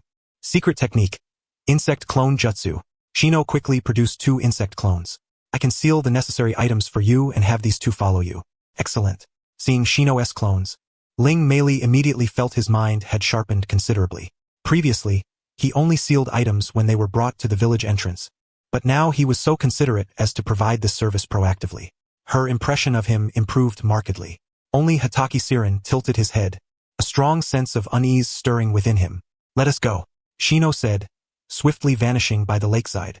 The 2 exchanged a glance and, accompanied by Shino's insect clones, quickly departed. 5 minutes later, Shino appeared at the outskirts of the biological laboratory. The guarding ninjas approached swiftly, conducting their routine inspection. "Is Lord Orochimaru present?" Shino inquired respectfully. "Lord Orochimaru hasn't been here all day," one guard replied. Another nearby ninja nudged him sharply, prompting him to realize his slip of the tongue. His eyes sharpened as he fixed his gaze on Shino. "Don't look at me like that. Also, please deliver this to Lord Orochimaru. I want to be able to visit the lab for a while." Shino handed a scroll marked confidential to the evidently more astute Chunin. "I understand. I will inform Lord Orochimaru," the guard said, momentarily stunned, before accepting the scroll. "But Lord Orochimaru hasn't come in 3 days. We're uncertain when he'll return. We'll give it to him once he's back," he added. "No worries. Just getting it to him soon is fine." Shino nodded. This period was when Orochimaru and his team were researching Hashirama's cells. Although the 3 fundamental laws he proposed laid the foundation of genetics and biology, they did not dramatically advance Orochimaru's vision. However, the scientific mindset they imparted illuminated a clear path for a scholar who had long groped in darkness. With a simple nod to the 2, Shino leapt toward the village entrance. The supplies and items had long been prepared, placed carefully within the scroll before departing the base. The southeastern coast was densely forested, shrouded in morning mist mingled with miasma. The 4 moved swiftly through the woods, each wearing a simple purification mask. "There are still 3 kilometers ahead, 3 rogue ninjas," Kato-dan announced quickly. This was their initial target. "Understood." The 3 nodded in unison. The insect swarm had yet to reach this area, and they were aware that the Aburame clan's insect scouts were unmatched in detecting enemy formations, especially when establishing strongholds. When forced into rapid assaults, the insects could not disperse, rendering reconnaissance impossible. This was practically textbook knowledge, so no one doubted it. "Shino, has the insect swarm dispersed behind us?" Kato-dan cast his gaze toward Aburame Shino. Aburame Shino said, "They have already dispersed. To conduct an effective reconnaissance within a 10-kilometer radius requires 1 full day, and to effectively survey the ultra-long range of 50 kilometers demands 6 days. He briefly sensed that a portion of the maternal insects had already been sent over by the swarm with full force. The main body of the swarm would still need time. It would take another 6 days to fully advance to the strategically vital port town. Excellent. The chakra fluctuations from those 3 rogue ninjas ahead are at the genin level. You 3 go make contact. Yes, sir. The trio responded swiftly and soon vanished from the spot. Kato-dan did not remain idle either. He casually released water clones around himself and then quickly employed the spirit transformation technique, entering a reconnaissance state.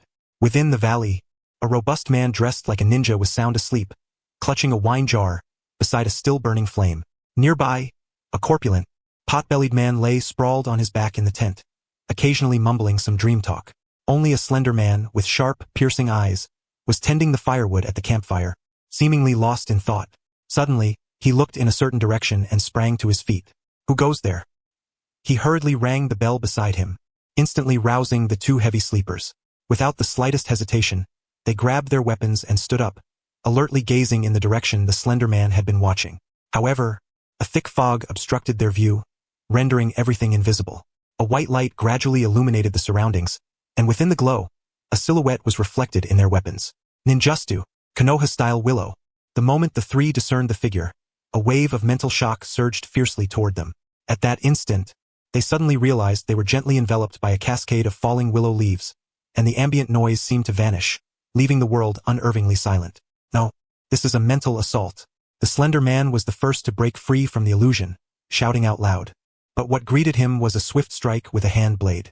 As he lost consciousness, he saw the corpulent man and the robust warrior knocked down on the ground ahead of time. At that moment, despair filled his eyes. Your speed is too slow. Aburame Shino tilted his head and disdainfully addressed Siren.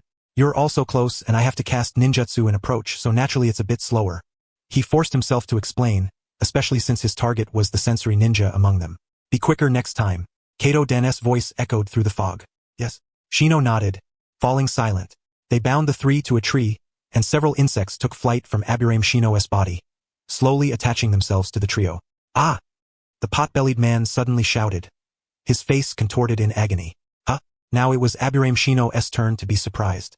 He had merely mimicked the bullet ant, delivering a highly specialized neurotoxin attack, never expecting such a potent effect. It hurts like hell. Don't kill me, don't kill me. The man screamed frantically, veins bulging all over his body, his entire demeanor turning wildly hysterical. This scene made Ling Mei, standing nearby, quickly step back 3 paces from Aburame Shino. Hataki Siren, who had been about to say something, also silently retreated a step. Only Kato Dan looked thoughtfully at Aburame Shino's expression without uttering a word. Stop yelling. You've just been stung by the insects, you 1T die. Aburame Shino said flatly, calmly recording the man's condition and information.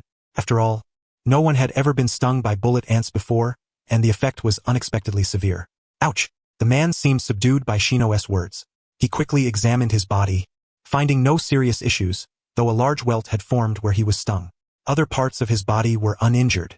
Those nearby were awakened by the pot-bellied man's loud cries, initially fearing severe torture. Their eyes were filled with terror, but now, seeing that a mere insect sting caused such pain, their fear deepened even further. Where did you come from? Why have you been staying here so long? Hataki Siren stepped forward and inquired. We're just staying here for a while, looking for a noble lord to take us in. Nothing else. The pot-bellied man shook his head frantically. Then, Siren pressed on quickly. Kato Dan, meanwhile, watched from a distance using spirit transformation technique, remaining unseen. After Siren finished questioning, Ling Mei shook her head helplessly. Just as Kato Dan prepared to retract his spirit transformation technique, Aburame Shino suddenly spoke. Where do you plan to go next? We intend to leave here. There are too many rogue ninjas. The robust man complained helplessly. He clearly understood that the Konoha ninja before them was investigating information, and they had merely been unfortunate to encounter him first. A lot? Recently arrived? Shino continued the interrogation. Yeah, about a month ago. There are quite a few highly skilled rogue ninjas, or else we could at least scrape by in the town before. The robust man lamented. Yeah, we don't even know where those ninjas came from. They're ridiculously strong. The pot-bellied man echoed. Ling Mei and Hataki Siren exchanged glances, their eyes filled with delight, a glimmer of hope amidst darkness. You may leave now, Shino said, then quickly departed, followed by the 2 others. Wait, our ropes haven't been untied yet. The slender man reacted quickly, shouting. But as he raised his hand, the ropes suddenly snapped, the tightness dissipating without his noticing. Untied? Unbound? 10 minutes later, beneath a large tree, Shino swiftly approached Kato Dan and retrieved the coastal map from the sealed scroll, spreading it before the group. I initially thought these were all sentinels, but the reality is that these surrounding rogue ninjas are just a facade. They are genuine rogue ninjas. Even if caught, without interrogating in a specific direction, this area would naturally be overlooked. He spoke while pointing to the hub where information was concentrated. My hypothesis is ecological niche displacement. He was well versed in this matter, as the current swarm's actions aligned with ecological niche displacement. He then circled the port town on the coastal map. The actual situation is that the port's noble employed ninjas are the ones occupying the ecological niche of those enemy country ninjas, who, under the guise of rogue ninjas, have directly acquired the status of noble retainers. And these wandering rogue ninjas are most likely those pushed out after losing their ecological niche in this city. Aburame Shino spoke while quickly unfolding the previous information onto the map. These rogue ninjas were originally bodyguard or enforcer ninjas hired by various nobles, and those displaced bodyguard ninjas have seized the ecological niches of other ninjas in the city. The lowest tier rogue ninjas have been completely driven out of the city, attempting to rely on rural nobles who have territories nearby. Ecological niche? A precise yet intriguing term. Kato Dan nodded, naturally understanding what Aburame Shino conveyed. Moreover, this phenomenon had only emerged recently, so all these port cities have been infiltrated by them. If we directly move in and attempt to capture or expel the surrounding ninjas, we won't be able to find the true masterminds behind it. Ling made deduced by analogy. Exactly. So the surrounding rogue ninjas are not the so-called sentinel ninjas, but rather the ninjas who have been sentineled. Shino nodded, fully expanding the map. The numerous points above were all marked in green, while the entire town center area had turned red. As for whether my argument holds true or not, it's quite simple. Just capture a couple more waves of shinobi and it will be confirmed. Having said that, he turned his gaze to Dan Kato. Having listened intently, Dan Kato nodded. The sole lingering doubt was that these individuals might have been temporarily expelled. If they were to launch a large-scale assault on the surrounding rogue ninjas, it would only alert the enemy prematurely. Most likely that's the case. After hearing Shino Aburame's analysis and speculation, coupled with the prior conversation between Shino and those three rogue ninjas, and adding his own conjectures, this possibility seemed nearly certain. Of course, all of this was contingent upon whether the next batch of captured rogue ninjas would be in the same situation. Although there was some deviation from the initial hypothesis, the sheer number of rogue ninjas appearing in this area was abnormal to begin with, and clearly not a mere coincidence. A thorough investigation was undoubtedly warranted. Hurry! I've passed the information to Lord Whitefang and also given a copy to Lord Mito. Upon hearing Shino Aburame's words, Dan Kato was dumbfounded. Such a significant matter had not been communicated to him in advance. What if the guess was wrong? The four of them broke into a swift run, heading directly toward the area closest to the town. Soon, they located two more genin. This time, Shino Aburame did not intervene. Ryumi and Siren Hitaki had already dealt with them. The information obtained was not much different from before.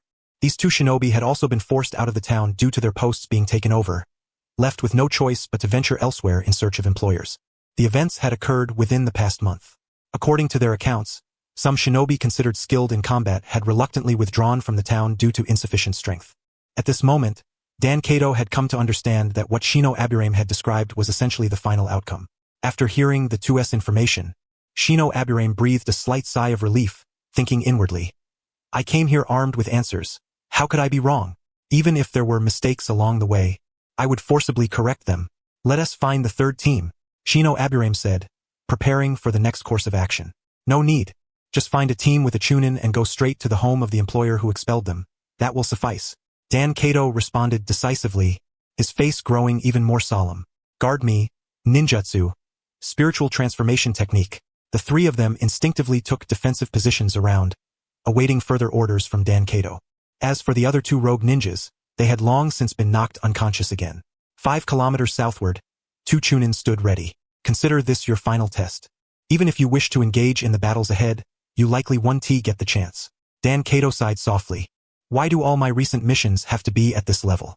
Can't anything be simpler? He lamented inwardly. During this period, he had been stationed at the border, carrying out high-risk reconnaissance missions. This time, the danger seemed even greater than before. Previously, it had been mere scouting and assassination probes among scouts. Now, it appeared they would have to confront the enemy's vanguard forces directly. Yes, Sensei. The three swiftly vanished, with Dan Kato hurrying to follow. On a rural path, two middle-aged men clad in leather jackets, both sporting beards, bore striking resemblance to each other. One carried a massive sword and luggage on his back, while the other walked leisurely ahead empty-handed. Big brother, are we really going to leave our hometown? The man trailing behind, Daisher, spoke in a gruff voice. We can't stay here anymore. If we don't leave, do you expect us to starve to death? Tanaka, the one ahead, glanced back helplessly. We could ask those people for help. Daisher pointed toward a distant village, his expression innocent yet foolish. Ask for what? For Konoha's shinobi to come kill us? Tanaka shot his brother a disdainful look, fully understanding his intentions. Leaving one's homeland is never easy, but staying here, the days when one could obtain whatever they desired were long gone. The two had cautiously endured over the years, finally achieving chunin rank. Having barely enjoyed it, they naturally had no desire to linger in a place devoid of prospects. In his view, with their abilities, they could live freely anywhere. Why should they risk life and limb fighting against the new, formidable arrivals just for a meal? Alright, I'll follow your lead, big brother. Daisher grumbled again. Big brother, watch out. Suddenly, Daisher drew the massive sword from his back and charged at Tanaka like a madman. What's wrong? Tanaka's heart skipped a beat as he swiftly crouched down. The great sword swiftly swung overhead, his face marked with utter confusion. Clang. Suddenly, a sharp metallic clang rang out. A kunai precisely intercepted the sword, forcibly deflecting it to the side. An ambush? Tanaka swiftly drew a kunai and stabbed backward, but before he could strike, a kick sent him flying. Only then did he notice a ninja wearing sunglasses, using a kunai to block his brother's powerful swings. Impossible. Before he could fully process this, a blade was already thrust toward him. He leapt aside just in time to see a white-haired youth wielding a short knife. The blade nearly struck him. Fire release. Phoenix fire technique. Flames soared from the sky, halting his retreat. He quickly drew a kunai and charged at the white-haired youth. Don't underestimate me, brat. Siren Hataki's eyes narrowed, chakra surging violently through his body, increasing his speed by half. As Tanaka rushed forward, the blade deflected the kunai, and the back of the sword struck his neck with precision. In that fleeting moment of daze, he saw the massive sword being knocked aside. The man with sunglasses gathered strength and delivered a brutal blow to Daisher's abdomen, causing his eyes to nearly bulge from their sockets, bloodshot in an instant. No, I can't die. Yet his world, the surroundings, were engulfed in darkness. Daisher, rendered combat ineffective by the punch, gazed at his fallen brother, his eyes bloodshot. He felt as if his entire body was shattering, unable to move, his chest crushing his lungs, desperately seeking more oxygen. Sorry, your physique is just too strong. I had to use a bit more force, Shino Aburame said slowly, a trace of curiosity in his eyes. He had not expected this fellow to pay attention to him. Now I ask you answer. If you answer incorrectly, he dies. Understand? Hearing the voice, Daisher gritted his teeth through the pain and nodded. He had experienced such ordeals several times before. This time, however, the enemy was stronger than ever. Where do you come from? Have you recently been replaced by others? What is the name of your employer? These words echoed like a hypnotic chant in Daisher's ears. Now he could do nothing. The only hope was the adversary's mercy. If they obtained what they sought, they might let them leave. With Daisher's compliant responses, Shino Aburame acquired the information he desired.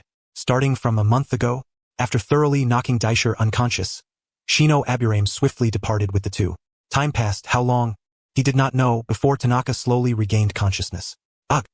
He felt a burning pain at his neck, as if scorched by fire, and his entire body felt drenched. Where are those people?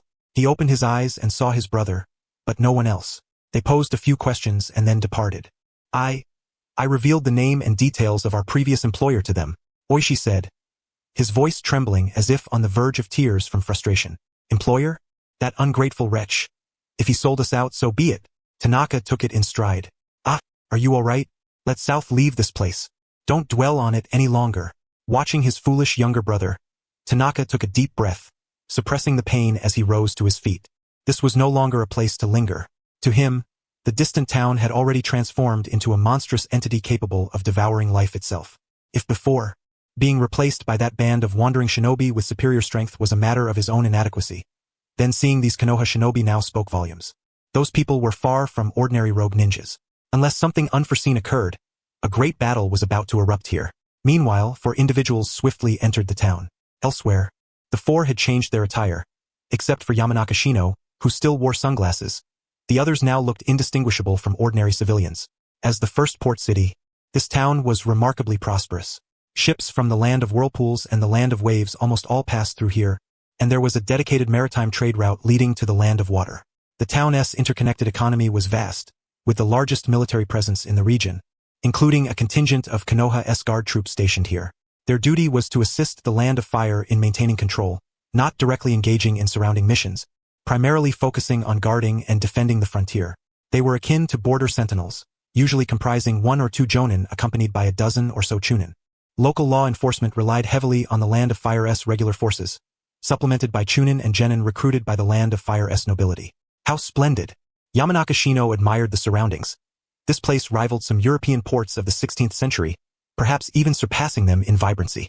Naturally, with travelers coming from south and north alike, all stopping here to rest, this place was truly the Land of Fire's treasury.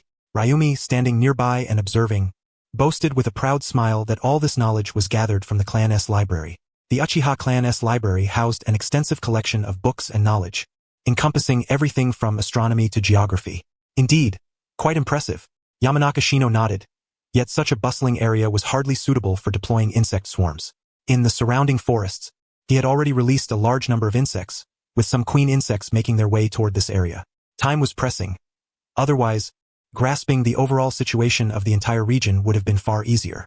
Instead, they had to rely solely on his chakra to catalyze a vast insect swarm, dispersing them throughout the city to gather intelligence and information. Here we are. This is the place. Kato Dan looked at a manor before him, his eyes heavy with gravity. You three stay back. You have no part to play here and will only complicate matters. Kato Dan said firmly to the three. Understood. Yamanaka Shino nodded. At this stage, the mission was to eliminate those ninjas of unknown origin, possibly from the land of water, or perhaps the land of lightning. Assigning 3 Chunin to confront Jonin was tantamount to throwing eggs against stones. Without hesitation, the 4 dispersed from the house's vicinity as if they were strangers to one another. Several minutes later, the 3 met at a grocery store. Yamanaka Shino silently examined the scroll in his hand, bearing Kato Dennis' handwritten letter and what appeared to be an insignia denoting official duty. The teacher wants us to go now? Ryumi stared at the insignia with a conflicted expression. Yes, it's a precautionary measure, isn't it? Shino passed the item to Ryumi and glanced toward the distant garrison. Ryumi, when should we deliver it? Shino. The teacher said the operation will commence after sunset, so we must prepare for both contingencies. First, order the garrison troops to fortify defenses tonight. Second, be ready to receive Kato Dan and evacuate at a moment's notice. Outside the grocery store, the streets thronged with people. The 3 chatted casually inside, drawing little attention. Then we'll go with you. Ryumi thought for a moment and nodded. No, I'll go alone. You 2 wait at the designated spot we arranged with the teacher. That place will surely be under enemy scrutiny. If the adversary is a major power, they will have numerous ninjas shadowing the area. Shino waved his hand dismissively. Let us follow his lead. Hataki Sirin quickly interjected, stopping Ryumi. Ryumi. All right, Yamanaka Shino's proposal was indeed the optimal choice. Compared to the other 2, Shino was better suited for infiltration. See you later. Stepping outside, Shino completely blended into the crowd. Having left the grocery store, the insect swarm had completed reconnaissance around the entire garrison. The insects penetrated every nook and cranny, establishing simple deployments throughout the surrounding buildings. At least 6 ninjas of Chunin rank or higher emitted chakra fluctuations nearby, all facing toward the garrison. 6, just enough to surveil the entire compound, which was isolated with no other buildings nearby. After a brief observation, Yamanaka Shino used the swarm to infiltrate the garrison stealthily. Finding a secluded corner, Shino's chakra began to ripple gently. Ninjutsu, earth release, hidden rock technique. As Shino's body merged seamlessly with the color of the surrounding stones, he began casting a second jutsu. Ninjutsu, earth submersion technique. He swiftly submerged underground, moving toward the garrison, his chakra gradually depleting. As he neared the compound, his innate hidden saint body trait began to manifest its effects. Forced level 3 negation. 868110000. Seeing the passive skill indicative of accumulated experience appear before him, Yamanaka Shino exhaled in relief. Forced negation combined with hidden saint body truly allowed him to evade detection by enemy and allied sensory ninjas alike, though he remained uncertain of his limits. Buzz! Just as he was about to approach the garrison, a faint blue barrier materialized before him, glowing brightly amidst the darkness of the earth. A warning barrier? Shino hesitated, pondering whether to force his way through, when knowledge of sealing techniques began quietly activating in his mind. Oh, can be done this way? The faint blue barrier transformed in his vision, gradually becoming a formula. It's an intermediate sealing jutsu's knowledge. Chakra surged within him as he swiftly formed hand seals, and the barrier before him parted slowly. It was equivalent to forcibly carving a hollow in the protective wall that only one person could pass through. Having accomplished this, he entered the garrison. Insects swirled through the air, swiftly pinpointing the source of the most intense chakra fluctuations. Atop the tallest building of the splendid manor, a ninja vigilantly surveyed the grounds below. Time gradually passed from dusk into night. The large coronal structure atop the distant tower faded as the sun disappeared, shadows slowly dissipating. The ninja rubbed his neck, having observed the surroundings all day, and finally allowed himself a moment of relaxation. Shiro, come down for dinner, a hooded figure shouted from below. All right, I'm coming down now. After casting another glance at the manor below, he replied. Everything was enveloped in profound silence, save for a solitary figure, Nothing else stirred in the surroundings. A figure? He abruptly turned his gaze toward the spot where he had previously glimpsed the shadow. Before he could fully react, he felt as though his very soul had been struck, and darkness swiftly engulfed his vision. Ichiro, could you please rest for a while? Directing his gaze downward, he distinctly sensed that the hooded ninja before him was none other than the leader of this group. The aura and chakra fluctuations unmistakably belonged to a jonin. Such a target was precisely what he sought. He swiftly recalibrated his state, his spirit form leaping down from the upper floor without hesitation. In such a hurry, are we?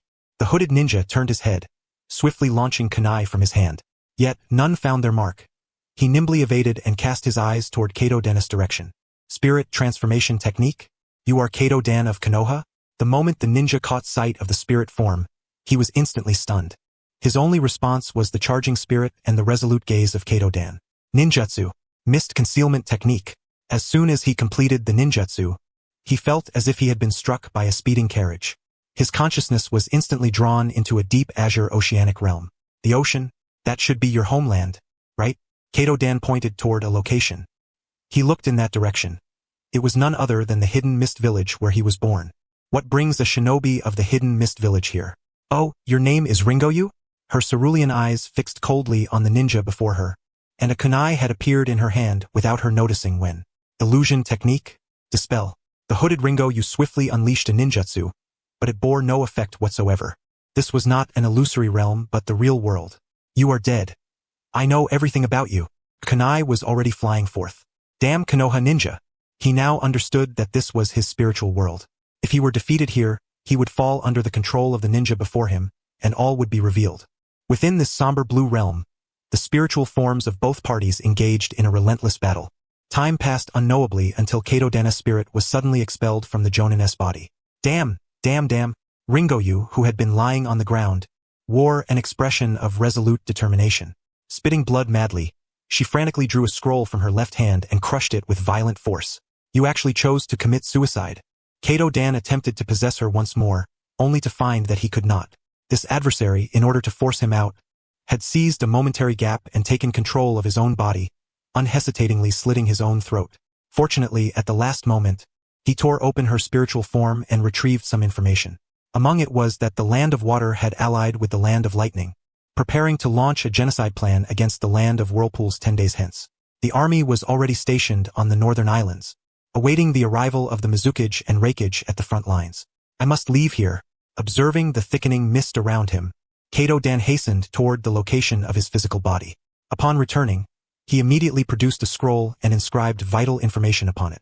Ninjutsu, Super Beast Imitation Drawing.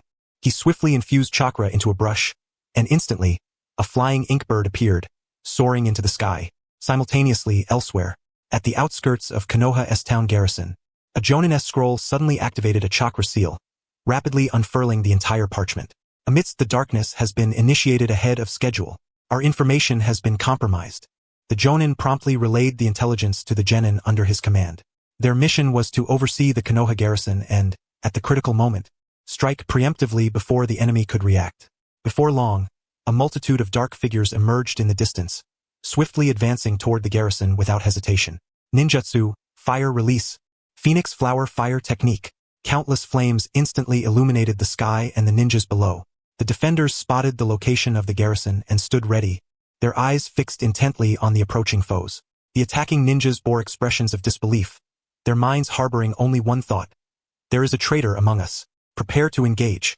With the shout of the Konoha Jonin, the Konoha ninjas joined the fray without a moment's hesitation. As the battle at the garrison commenced, in a subterranean temporary command chamber, Hozuki Rin was studying maps and recording the latest intelligence within the region. Lord Rin, amidst the darkness has been activated. The ground forces here have already charged toward the garrison. A Chunin hurried in, eyes brimming with urgency. Konoha's response is remarkably swift, yet even if discovered, there is nothing to be done. The plan must be executed ahead of schedule. Transmit the intelligence to the main army and proceed according to the Mizukage and Reikage's orders. Simultaneously, seize that individual. All elite forces here must mobilize. Hozuki Rin sighed helplessly, his gaze fixed toward the Land of Whirlpools. He had arrived here a month earlier, intercepting all war-related intelligence from the Land of Water. Even if a small amount of information slipped through his network, it was inconsequential. As a closed nation, the land of water's information was a black hole to the other countries. Coupled with its distance from the mainland, the difficulty of information dissemination was further amplified. When necessary, his role was to directly obliterate the Konoha garrison here. A mere 3 to 5 days would suffice. Once the main army completed its mission, Konoha's pursuit would become untenable. Secret technique, water transformation. Hozuki Rin rapidly transformed into a pool of water, swiftly moving toward the garrison's location. Just as he emerged, he spotted a super beast imitation drawing flying into the sky. Ninjutsu water iron cannon technique. A water cannon shot skyward, directly striking down the swiftly flying super beast imitation drawing. That direction, check. Hozuki Rin quickly instructed those behind him. Understood. 3 ninjas swiftly separated from the formation, advancing toward the direction from which the super beast imitation drawing had appeared. Kato-dan watched as his super beast imitation drawing failed to take flight, and the precision of the water iron cannon was nothing short of extraordinary. This was clearly a master of water release, beyond Jonin rank, capable of such pinpoint accuracy and refinement. How many water country ninjas had been deployed here? Were the garrison's defenders fools to allow so many water country ninjas to infiltrate? At this moment he felt a profound sense of helplessness. Helpless though he was, the mission must proceed. Activating body flicker technique, he swiftly departed from the spot, dashing toward a location outside the city. As for supporting the garrison, he had not even entertained the thought. The moment the defenses collapsed, that area would become a living target for their escape. Are they here? Sensing 3 rapidly approaching figures from afar, he quickened his pace toward the second rendezvous point they had agreed upon. As for the first point in the contingency plan, it had been abandoned the moment he failed. The information about the garrison's assault could not possibly be transmitted outward. The land of water, being a major power, may not wield barrier techniques as potent as Konoha's, yet having been stationed here over a month, it was no trouble to sever long-distance communication when launching the attack. In Kato-dan's view, this was far from an ordinary raid or invasion. The true intelligence was in his possession. Regardless, he must return to Konoha at all costs. At this moment, beneath the cloak of night, 3 figures stood atop a hill not far from the town, gazing down upon the bustling port city below. The garrison was engulfed in towering flames, with a multitude of noble shinobi and soldiers frantically rushing toward the scene. The air was filled with the harrowing sounds of brutal combat and the explosive detonation of ninjutsu. Lord Kato has lost control. Shino Aburame sighed helplessly. Around the outskirts of the entire town, a peculiar barrier fluctuation was being activated. A mere glance sufficed to discern its purpose. It was a warning system coupled with an information disruption field. Judging by this, it's a blunder. The fallback measures have been triggered. Aoi Hatake nodded, his pupils reflecting the distant blaze. No. What exactly is happening? What on earth are we doing? Beside him, Ryumi groaned in frustration. Weren't we supposed to be hunting a spy? This is turning into a mini war zone. Both Aoi Hatake and Shino Aburame glanced at him simultaneously, silently thinking, this girl has no idea what we're actually doing. No, why are you looking at me like that? Have you told me anything? I've only heard you mention tracking down a spy. Ryumi was speechless. You weren't informed? Shino Aburame glanced toward the others. Aoi Hatake shook his head. Well, to put it simply, we discovered that the land of water is making moves here, and it might be connected to the land of whirlpools. And judging by the current situation, it definitely involves the land of whirlpools. Shino Aburame said, pointing toward the distant flames. Ryumi understood and nodded. Our teacher uncovered the water country's maneuvers here. It's possible that the water country is currently executing a military invasion against the land of whirlpools. Since information is being intercepted here and cannot be sent back to Konoha, we'll have to wait for Teacher Kato to get out before we know the full details. He explained swiftly. So the enemy here is from the land of water, and we've been forcibly dragged into this war? Moreover, is it our actions that ignited this war?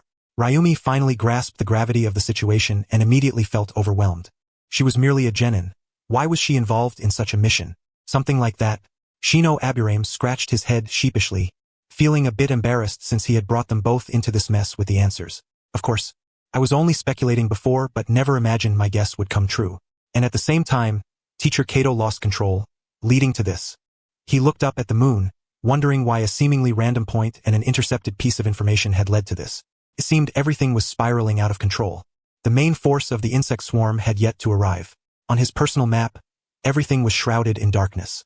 Orochimaru, Tsukumo Hatake, Tsunade, and Jiraiya were nowhere to be seen. Run! Ryumi instantly vanished, leaping into the trees and sprinting toward the second rendezvous point. Aoi Hatake rolled his eyes. He had only just received the full information from Shino Aburame, and initially thought they were dealing with a water country spy. Now it turned out to be a vanguard force of the water country's war against the land of whirlpools. So Shino Aburame and their teacher had been hiding the true mission all along, and they were merely side players. Even the two of them were kept in the dark about the real objective. Ahem. Let us get out of here first. Facing the eye roll, Shino Aburame quickly followed Ryumi. He had done all he could. Now it was a matter of doing his best and leaving the rest to fate. 2 hours later, about 25 miles from the town, the three who had been moving at full speed finally came to a halt at the prearranged rendezvous point with Kato-dan. Compared to other locations, this place was remarkably quiet. All three were nearly exhausted. The only thing left to do was wait. A gentleman does not stand beneath a crumbling wall, Shino Aburame thought. He would not recklessly charge into a fiery battle. Calm survival was the priority now. He only wished to survive the second war, the third war, even the fourth war. Having finally arrived in this extraordinary world, how could he recklessly risk his life? The reason they came here was because the main body of the insect swarm was scheduled to arrive in this region today. Of course, Shino Aburame had faith in Kato-dan. After all, he was an elite jonin from Konoha's upper echelons. If even he couldn't escape, then Shino Aburame would personally deliver the information back to Konoha. I had the insects dig a tree hole here. Let us rest for a bit. At the base of a large tree, Shino Aburame slanted his body and entered the hollow. The two exchanged a glance and followed him inside. The interior of the tree hollow was quite spacious. Because it was gnawed by insects, its surface was very rough. No amount of deliberate sanding could have made much difference. After sealing the entrance, an oil lamp was lit within the hollow. Let us rest. If Teacher Kato doesn't arrive within 2 hours, we'll have to return to Konoha directly. But judging by how chaotic things are over there, who knows what the land of water will do next? Shino Aburame issued the order, observing the two who were visibly anxious. Hearing his words, Ryumi finally relaxed somewhat. After all, she was still only 12 or 13 years old. If I can influence the land of whirlpools, that would be even better. After comforting the two, Shino Aburame lay down inside the hollow, his thoughts beginning to wander. In his mind, the insect swarm slowly unfurled. A vast multitude of insects had arrived in this area and were continuously moving toward the harbor. Here they come. As the swarm steadily filled the region, the previously pervasive darkness caused by missing zones vanished instantly. All around the tree hollow, transporters had arrived, and countless parasitic insects scattered throughout the area. Along with them came several newly born mother insects. In their place, the entire area was illuminated. They're here. Shino Aburame noticed a point rapidly moving toward his location, marked with Kato-dan's exclusive insignia. This was the swarm's chakra marker, typically used to distinguish jonin from chunin and acquaintances. Yet behind this point, a faint chakra signature was rapidly tracking at high speed. Something's wrong. It's approaching my position. Opening the map, he saw that his teammate was leading the enemy right to them. What do we do now? Shino Aburame was instantly stunned, patting his forehead as Kato-dan neared. Secret technique. Insect clone. What's happening? Seeing Shino Aburame perform the secret technique, the two beside him immediately entered combat readiness. Teacher Kato has been tracked. He is unaware. The enemy's concealment is exceptionally strong. Prepare to retreat. Shino Aburame's scalp tingled as he multitasked, speaking quickly. Suddenly, the two felt as if plunged into an ice cave, memories of being hunted by an assassination squad flooding back. A distant insect clone appeared, causing the running Kato-dan to hesitate briefly. Just as he was about to greet, Shino Aburame's clone swiftly turned toward him. Secret technique. Insect wall. A massive swarm of insects rapidly manifested before Kato-dan, converging frantically as if to form a solid wall. This sight weighed heavily on Kato-dan's heart. Using a swift movement before the insect wall fully formed, he passed through it. Immediately, he drew kunai and glanced backward. Water release. Water iron cannon. Several powerful water spheres slammed violently into the insect wall, shattering it into fragments. Discovered, and by a little one, no less. Konoha is truly filled with talent. Hehehehe. Remember this name. Yuri Hataru. The one who will kill you. Suddenly, a figure emerged from behind the insect wall. A person with pale blue-white hair, a mouth full of shark-like fangs, and a delicate yet somber countenance. The Hozuki clan? Indeed. Only the Hozuki clan possesses the ability to conceal themselves and move swiftly like water. Kato-dan momentarily froze, then silently assumed his initial stance. Water release. Water dragon bullet technique. As soon as he finished speaking, 5 hand seals were completed, and a water dragon bullet surged forward toward Hozuki Amiyori. Water transformation technique. Hozuki Amiyori instantly transformed into a pool of water, gliding swiftly within it, even plunging headfirst into the water dragon bullet technique itself. Ha ha ha. How foolish to employ water release against the Hozuki clan. A haughty laughter echoed from within the water, accompanied by the sudden emergence of numerous water spheres. Secret technique. Insect wall. Countless swarms of insects converged at the center, forming a formidable barrier. However, before it could fully materialize, it was shattered outright by the water iron cannon. Just when I was waiting for this moment, Kato Dan suddenly appeared beside the pool of water, his aquamarine eyes chillingly cold. Lightning shield, earth walk. Lightning rapidly danced around him, and a figure was electrocuted out of the water, unharmed. Several water iron cannons then appeared, charging at the surroundings. Meanwhile, Aburame Shino, observing the scene, took a deep breath. He had already noticed two figures rapidly approaching from afar. It was only a matter of time before they arrived. Teacher, 2 Jonin are approaching, he shouted. You retreat first, I'm coming right away. Kato Dan swiftly heightened his perception and immediately detected the 2 Jonin hastening toward them. Their intent was evidently to hold them off, as they had not yet attacked. Teacher, let me carry you with my insect clone while you use the spirit illusion technique to stall them. Seeing Kato Dan preparing to cover the rear, he quickly proposed, simultaneously concentrating to solidify the insect clone. After all, the essence of the insect clone was not a physical entity but a residual image formed by swarming insects. Yet, combined with chakra, it could attack and withstand a certain amount of force. Naturally, it could not perform ninjutsu, but being able to execute secret techniques here was due to the mother insect manipulating the swarm through the hostess chakra. Unlike the multiple shadow clone technique, which creates distinct physical bodies. All of this transpired within mere minutes as the Jonin rapidly closed in. Outside the tree hollow, 3 figures emerged. Ling Mei and Hitaki Siren, upon hearing the distant commotion, immediately understood that a battle between Jonin had already commenced far away. Carry me on your back. Run. Before Aburame Shino could finish, Siren had already hoisted him onto his back without hesitation, sprinting frantically toward Konoha. Insect swarm. Gather. Gather. On Siren's back, Shino swiftly summoned all the surrounding insects. No matter what kind of parasitic insects they were, those that could be used were all converging on this location. Many parasitic insects originally advancing toward the harbor city now redirected entirely toward this spot. So many insects. Siren collided headlong with dozens of insects, his face filled with surprise. But thinking of Shino behind him, he instantly understood that it was Shino summoning reinforcements. He promptly donned his mask and increased his pace. From afar, Kato Dan heard Shino's words, pondered briefly, then launched a water release. Water dragon bullet technique at Hozuki Amiyori. Water release was his specialty, yet now it was directly countered. The spirit transformation technique required concealing the body, leaving Aburame Shino as his sole reliance. I'm counting on you, Kato Dan said quickly. Trying to escape? Did you ask me first? Water release. Water cutting blade. A massive torrent burst forth from Amiyori's mouth, forcibly slicing through the water dragon bullet technique. It charged directly at Kato Dan without hesitation. Secret technique. Insect wall. The insect barrier rose again, blocking the aftermath of the water-cutting blade. We don't need to ask you. One clone had already lifted Kato Dan onto his back, swiftly retreating. Kato Dan completed the seals, his spirit form bursting from his body, preparing to charge at Amiyori. What would happen if I consumed all the surrounding water? The insect clone left behind smiled faintly. Don't think you can run. You 1T escape. Watching the spirit form warily, Amiyori slowly emerged half his head from the chakra-infused water. Insects, come. Accompanied by the insect clone's voice, Amiyori suddenly gazed upward. Unbeknownst to him, the sky had long been filled densely with swarming insects. Tack. The insect swarm frenziedly surged toward Amiyori, forming walls upon walls of dense masses. Water release. Shielding Uchiwa cap. He swiftly employed a ninjutsu, a special water instantly enveloping his entire body, merging once again into the chakra water beneath. The surrounding insects focused on a single task, swallowing all the water around them. Those special waters forged by chakra possessed a time limit, vanishing as the chakra dissipated. Yet now, all this special water was being devoured by the swarms. At this moment, he instantly realized that if this continued, the insects might consume him entirely. Swallow water?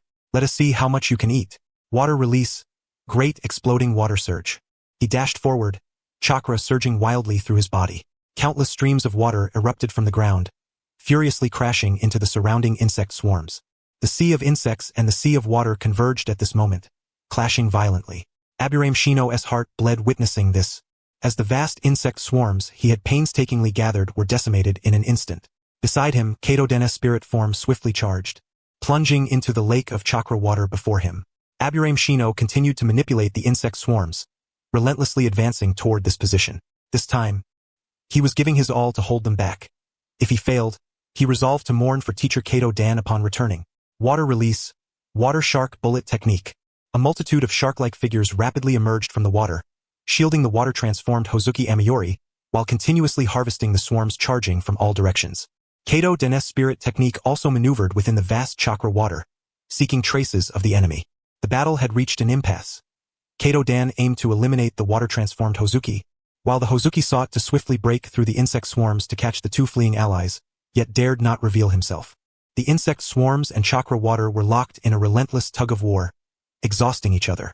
As Amiyori sensed the pursuit nearing failure, water release, water hail, water release, water array pillar.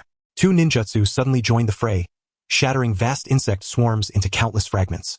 The insect clone controlling this area was dispersed by the water array pillar, dissolving into insects floating in the water. The memories rapidly transmitted to Aburame Shino's body, and the clone carrying Kato Dan quickened its pace. Under the host's control, a new clone reappeared not far from the battlefield. Frenziedly commanding the insect swarms, they continuously converged here, with one insect clone after another emerging, determined to halt the advance of these jonin. On Hitaki Siren's back, Aburame Shino's true body unknowingly shed tears. The tears had long since dampened Siren's back. Sensing this, Siren increased his speed. Beside them, Ling Mei, witnessing Aburame Shino's tears, eyes reddened, small droplets drying in the wind. Neither of them dared to make a single move, fearful of disrupting Shino Aburame's control over his insects. His true form was incessantly maneuvering the surrounding swarms, desperately attempting to block the approaching jonin. Yet, it was futile, utterly futile. The power of the insects was too feeble. Even when densely packed like a solid wall, they could be effortlessly pierced by a simple water bullet jutsu. A profound sense of helplessness engulfed his heart. He did not wish for Kato Dan to perish. He longed for his survival. However, Yuyuri on the opposing side had already resumed pursuit, with two jonin launching attacks against Kato Dan's spirit form. Before long, Kato Dan, in his spiritual state, suffered a mental onslaught and was forced to withdraw from the battlefield. The relentless battles and continuous use of the spiritual transformation jutsu had drained his mental reserves. The spiritual technique, tethered to the host, rapidly flew back, naturally witnessing the insect clone fleeing desperately with Kato Dan on its back. The moment he took control of his body again, he swiftly dismounted from Shino's clone. How is it? The clone relayed fragmented and unclear information about the battle, scattered by the dispersal of other clones. It's no use. We can't hold them off, Kato Dan said, blood inadvertently trickling from the corner of his mouth, one of his eyes unervingly bloodshot. As his words fell, Shino's clone fell silent. It's all right. Sensei will be fine, as long as you can escape. This is Konoha territory. They won't pursue us for long, Kato Dan comforted. But there's no reinforcements within dozens of kilometers around. I can't help you, Shino's clone responded. Don't worry, Kato Dan said, falling silent thereafter. Shino Aburame hesitated beside him. The chakra allocated to this body came from the queen insect. Such intense and rapid movement could not be sustained for long. His true form would soon lose contact with Kato Dan entirely. In that instant, Shino regretted it. The insect swarm spread out, yet none of the reinforcements he had envisioned appeared. He began to doubt whether he had arrived too early or if his voice was too insignificant, that in the eyes of others, he was not as valued as he imagined. The insect swarm lacked sufficient strength against those jonin. No matter how many there were, it was merely a matter of one or two ninjutsu to wipe them out. Why involve himself in this matter? Everyone should have their own fate. Even if he saved the Uzumaki clan, what would it amount to? If he remained guiltless yet sacrificed his teacher's life, he would rather bear the guilt in his heart. Once the arrow is loosed, there is no turning back. At this moment, he was lost, countless thoughts swirling in his mind. He did not even know how to face Kato Dan in the future, nor Kato Dan's family, nor the two comrades he had dragged into this. Even though he knew that Kato Dan would die in the Second World War, at least he had 1 or 2 years left to live. Now, dying because of him, the concept was entirely different. The route for retreat with Kato Dan on his back no longer led straight toward Konoha but veered due north. The stronger defensive forces to the north had long been dispatched to the buffer zone at the border with the Land of Lightning. Having Kato Dan flee northward with his wounded body and evade pursuit by 3 sensory jonin was an almost impossible task. If only I were a bit stronger. Shino's clone, sensing the shattered clones in the distance and the memories transmitted through them, pondered deeply. Someone's coming. Kato Dan's brow suddenly relaxed. Where? Shino quickly scanned the surroundings, linking information in his mind, No high-level chakra signatures had passed nearby. There, Kato Dan pointed to the sky, following his finger's direction. Shino saw two distant black dots rapidly approaching in the sky. Choju Giga? His eyesight was excellent, and with the blessing of the full moon, he recognized that iconic symbol appearing in the sky. In the rear area, a water bullet jutsu suddenly surged skyward, piercing through the two Choju Giga. Four figures swiftly descended, but as they fell, a massive blaze surged toward the position from which the water bullet had been fired. How could Orochimaru appear here? Recognizing the newcomers, Kato Dan glanced at Shino. I don't know. Shino shook his head vigorously. Never mind. He no longer dwelled on it, quickly halting and re-entering the spiritual transformation state. His spirit form sped toward that location. Before the establishment of a medical system, Umbu squads typically consisted of a captain responsible for command and communication, two main combatants, and one intelligence officer. The ones descending were the elite Konoha squad led by Orochimaru, also a vanguard assault team. As Orochimaru descended in the distance, the entire ground trembled. A colossal Rashomon gate rose abruptly, its overwhelming presence silencing the animals in the area. Incredible. Seeing this, Shino's eyes gleamed brightly. No wonder he was a genius ninja, one of the future Sannin. It seemed he had not yet become involved with the Ryukido, or else a giant serpent would have smashed down directly. However, this Rashomon was a forbidden technique developed by Hashirama. Its difficulty was extraordinary. Fortunately, it was safe. A smile graced his face as the last remnants of his chakra rapidly dissipated. This clone spontaneously dissolved, and the memories from the clone instantly flooded back to Shino's true form. Shino, who was blaming himself, was stunned as the insect swarm in that area was nearly depleted. As he mobilized the insects northward, he froze. Luck? No, if they hadn't come, that would be bad luck. Their arrival means strategic mastery. His eyes instantly shone brightly. Without hesitation, he swiftly mobilized the only remaining queen insect at that location, immediately summoning an insect clone. Without a word, he took Kato Dan and began hurrying back toward himself. What's wrong? Seeing Shino's expression grow elated, Ling Mei, her eyes reddened, asked at once. Lord Orochimaru has joined the battle. We don't have to run anymore, Shino said quickly. What about Sensei Kato Dan? Ling Mei asked timidly. Yes, fine. My clone is carrying him this way. Shino smiled, leaping down from Qinglan's back. At this moment, everyone halted, unprecedentedly relaxed. No need to run anymore. No need to lose, Sensei. How wonderful! Ling Mei wept with joy, rubbing her reddened eyes.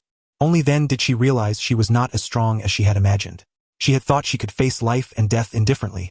But now, just sensing Sensei in danger stirred her heart, forcing her to suppress her restless emotions.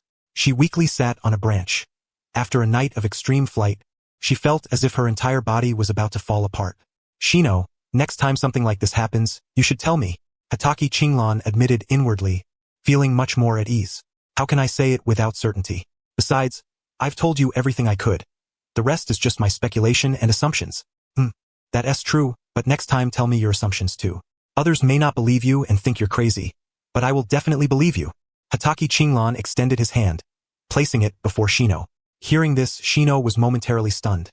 Those who wielded swords were always so straightforward. He guessed that even if he sold him out, he'd still be counting his money. Alright, their hands met, as if completing some solemn ritual. At that moment, both smiled. The sun gradually rose, casting its gentle light upon their faces. In the distance, the clone had already brought Kato Dan to this place.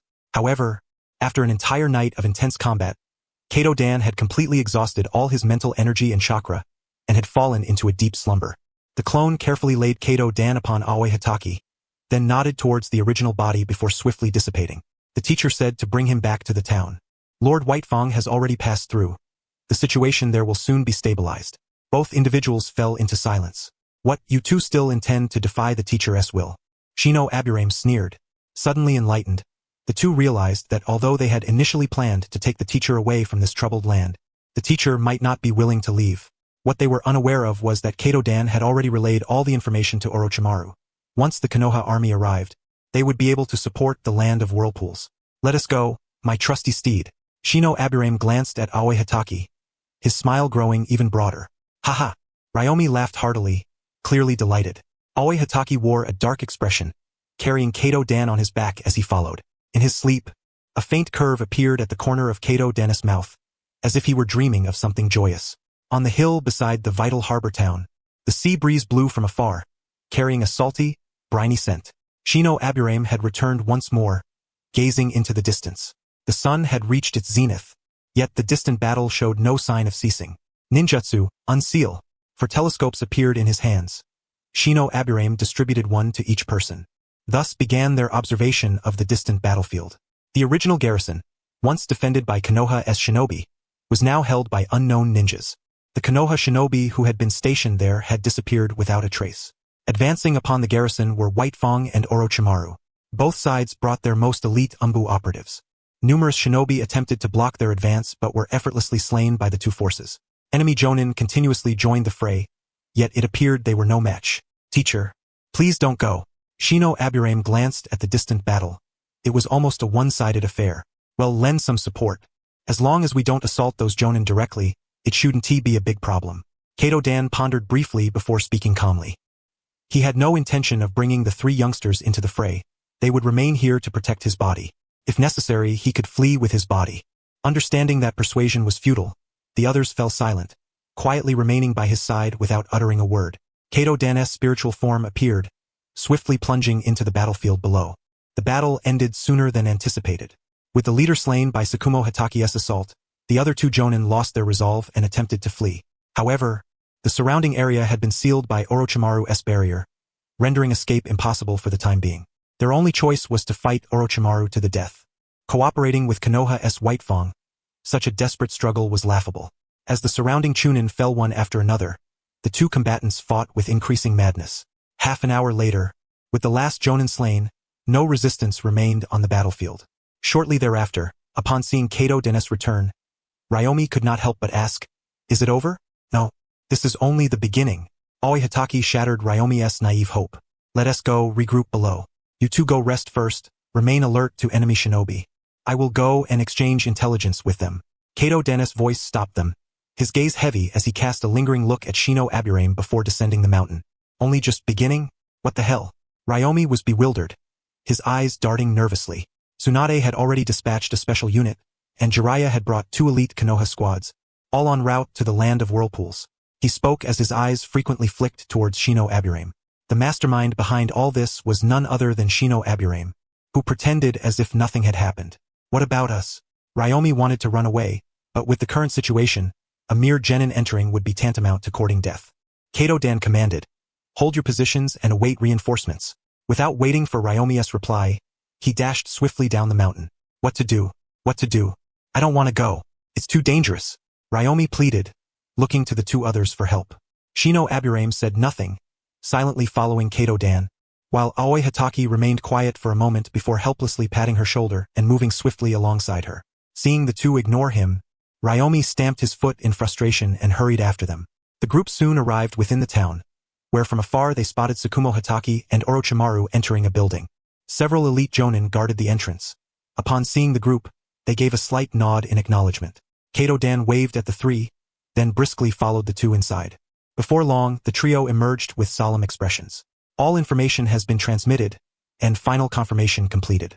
The allied forces of the Land of Water and the Land of Lightning are converging upon the Land of Whirlpools," Tsukumo Hataki announced. "Everyone prepare for combat support. If necessary, proceed to the Land of Whirlpools ahead of time. For now, defend this location. Do not allow the enemy to launch a surprise attack." "Yes." All the shinobi responded swiftly. Shino Aburame naturally understood that only here were ships available for the journey to the Land of Whirlpools. Without sufficient vessels, the army would be helpless upon arrival. Protecting this place and the ships here would be their next mission. When Shino Aburame saw the three, Orochimaru and Tsukumo Hataki also noticed him. Orochimaru immediately feigned ignorance, while Tsukumo nodded at him and Aoi Hataki. This caused Aoi Hataki's smile to broaden, resembling a well-behaved child. Nearby, Ryomi instinctively stepped back to the left, casting a look of disdain at him. "Teacher Mito, I've done my best. The next step is up to you." Shino Aburame thought inwardly, his eyes already fixed toward Konoha. Within the Konoha administrative building, a wisp of white smoke appeared as Sarutobi quickly disengaged from the reverse summoning formation before him. A robust figure emerged swiftly from the mist, heading straight upstairs. "Thank you for your hard work, Sarutobi," a voice called from the corridor, though the footsteps showed no sign of halting. Soon, the door to the Hokage's office was pushed open. At that moment, Mito Uzumaki and Koharu Udatane were engaged in a heated argument with Danzo Shimura.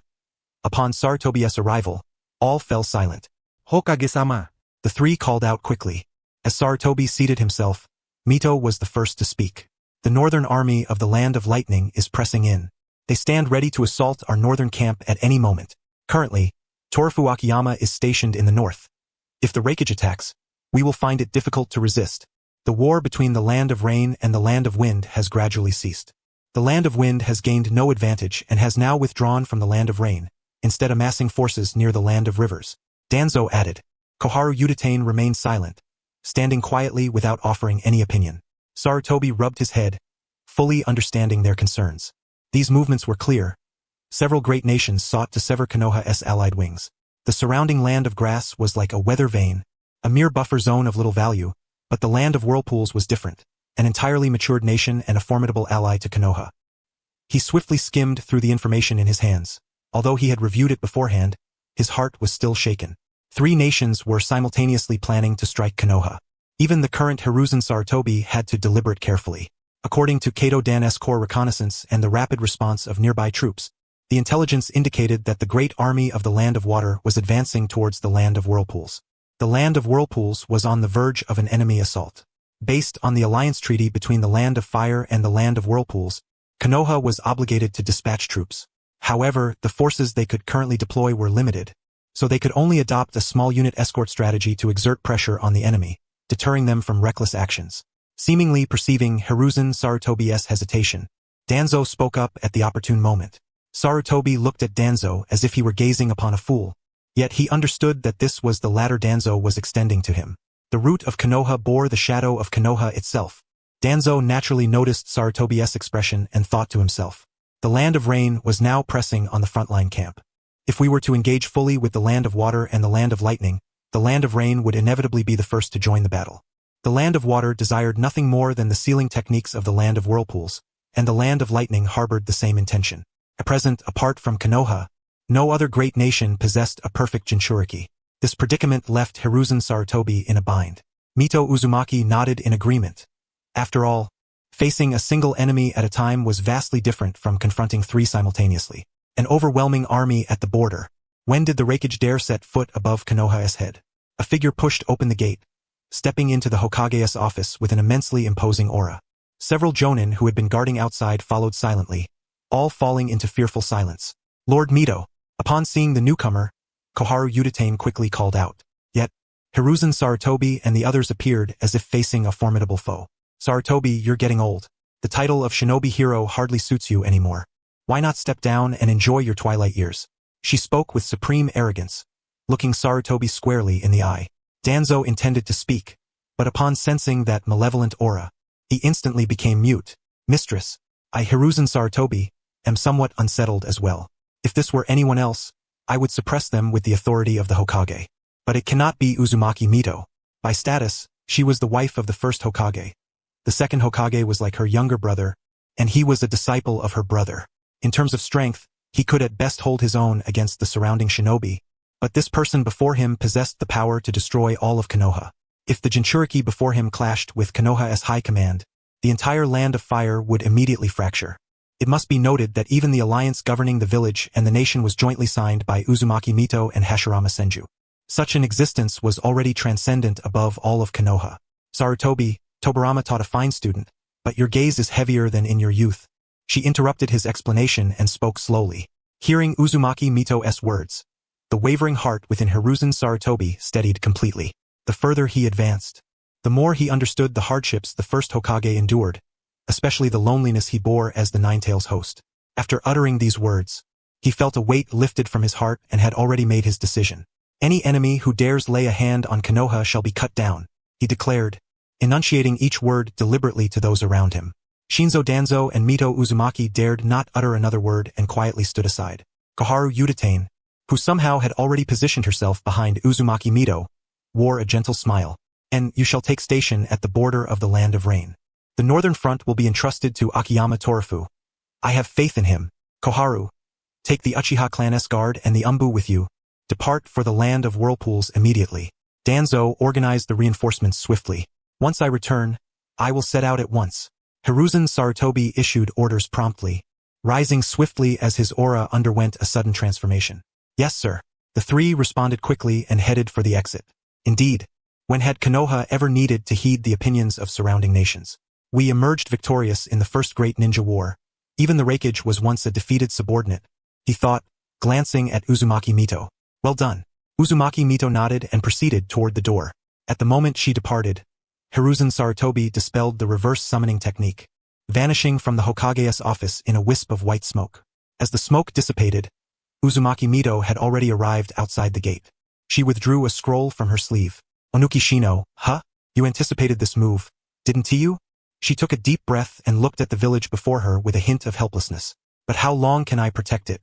Given Konoha's current state, after I'm gone, who among the younger generation will care for a remote island nation like this? Unconsciously, a trace of sorrow appeared in her eyes. Mistress. Sakura seemed to perceive her inner turmoil and called out. I am fine. Let us go back. At that moment, her figure seemed to stoop slightly. Yes, I am. Sakura, at a loss for words, hurried to follow. The scene of their departure was fully observed by Danzo within the Hokage building. Konoha could no longer withstand a conflict of such scale. This would destroy Konoha. He inhaled deeply, his face darkened. In the distance, Konoha's security forces had already begun mobilizing at full speed. The Umbu and Root units were rapidly assembling as well. Currently, Root still belonged to the Umbu and had not separated independently. Danzo remained the principal leader. Before long, the entire force swiftly moved forward in groups of 4. No one questioned this matter. The opposing side had already struck at the Uzumaki clan, the military alliance S-Corps, essentially amounting to a declaration of war against Konoha. The Senju clan had completely integrated into the village. As the Uzumaki clan had been their ally for nearly a millennium, some Umbu who received the order responded even more vigorously than others. Although the Uchiha clan was somewhat baffled by the deployment of the security forces, they raised no objections. The Hokage had been defending the front line previously, before the main army was fully organized. Having the Uchiha clan accompany the Umbu was seen by the Uchiha as a profound sign of trust. As for the battle report, the words regarding the Genin Onuki Shino were brief, discovered by Kato-dan and his Genin disciples. While Konoha mobilized rapidly, Onuki Shino was leisurely by the seaside, watching the distant sea breeze. The two companions beside her, exhausted from continuous exertion, had fallen asleep on bamboo lounge chairs. Kato-dan approached and sat beside Onuki Shino. Konoha's great army is assembling. The security forces and Umbu are already en route as rapid response units. Orochimaru and White Fang are preparing to depart for support in the land of whirlpools. He spoke while opening a bottle of soda, a trace of helplessness on his face. Not bad at all. Onuki Shino turned over. This place is too comfortable. If it were a vacation, it would be wonderful. By the way, I've received a special order to take you 3 along with me. Kato-dan spoke as he handed a scroll to Shino Aburame. Are they out of their minds? What are the 3 of us genin supposed to do? Shino Aburame immediately sprang to his feet, his face etched with terror as he stared at Kato-dan. This is a battlefield. If the 3 of us go in, we're just cannon fodder. This is the latest order, issued directly by Lord Mito, Kato-dan replied. This statement rendered Shino Aburame utterly speechless. Lord Mito? You mean Mito Uzumaki? To be safe, he still asked. Yes. It is the order of Lord Mito Uzumaki, not Lord Mitomon, Kato-dan said, perceiving Shino Aburame's wavering hope and extinguishing the last shred of it. After hearing this, Shino Aburame took a deep breath and gazed out at the sea, instantly feeling that this place no longer held any appeal. Let us go. When do we depart? Turning around, Kato-dan saw Hatake Sirene's bewildered face and Uchiha Ryomi, who had just been roused, looking utterly despondent. Right over there. Kato-dan pointed toward a distant sail. A multitude of ninja were running across the water, continuously ferrying supplies onto the surrounding vessels. These were the surviving mercenary ninja, now forcibly conscripted. Depart? Depart for where? Ryomi's hair stood on end as she exploded in anger. She had just heard that the 3 of them were being sent to their deaths. That's right, in her eyes. The land of whirlpools was on the brink of all-out war, and sending the 3 of them in was tantamount to a death sentence. Beside her, Hatake Sirene's hairs stood on end as well. He wanted to hone his skills, but this was certainly not the way to do it. In his mind, he envisioned battling minor foes to level up, but currently, following Kato-dan meant facing only high-level encounters beyond his capability. If Shino Aburame weren't beside him, he felt he would have perished long ago. To the land of whirlpools, Kato-dan said, expressionless. Actually, I want to return to Konoha. Ryomi weakly voiced her refusal. If the land of whirlpools engages in battle, this place will also become a front line, Kato-dan said as he unfurled a map. I have also received information about several surrounding locations. Nearby towns have already been occupied, and the enemy has sunk all vessels in those villages, moving toward our position. Ryomi spoke up, so, if we want to go back it's actually more dangerous? That's right. As expected of the clever Uchiha clan. Kato dan affirmed. Wouldn't it be better to stay here? The main force is coming. Hatake Siren objected. Present. Only an elite ANBU squad and some Jonin and Chunin dispatched from nearby towns are here. As the frontline battle erupts, this place is bound to become a primary target for attack. If you three want to remain in hell, I have no objections. After speaking, the smile on his face vanished, replaced by a grim seriousness. The two were immediately terrified, and Shino Aburame quickly feigned agreement. This was, in fact, Kato Dan's intimidation. In reality, the large army was arriving. However, it was unlikely that 3 genin with backgrounds would be sent to the front line. They would most likely be stationed in the town center in a defensive capacity. Yet, it was indeed more perilous than the land of whirlpools, which at least had several powerful figures to rely on. Whether they could hold or not was another matter. Even if the land of whirlpools went to war, with adequate preparation they would be relatively safe. If the worst came to pass, they could always retreat. They would just follow Kushina. If Kushina could escape, so could they. We will go. Shino Aburame feigned resignation, pressing a hand to his forehead. The other two nodded helplessly. In their eyes, having Kato Dan by their side was a world apart from not having him. Moreover, Shino Aburame considered going to the land of whirlpool safer, so naturally, they could only follow. Having been under Shino Aburame's guidance for so long, they were well aware of their teacher's unreliability. Comparatively, Aburame was more dependable.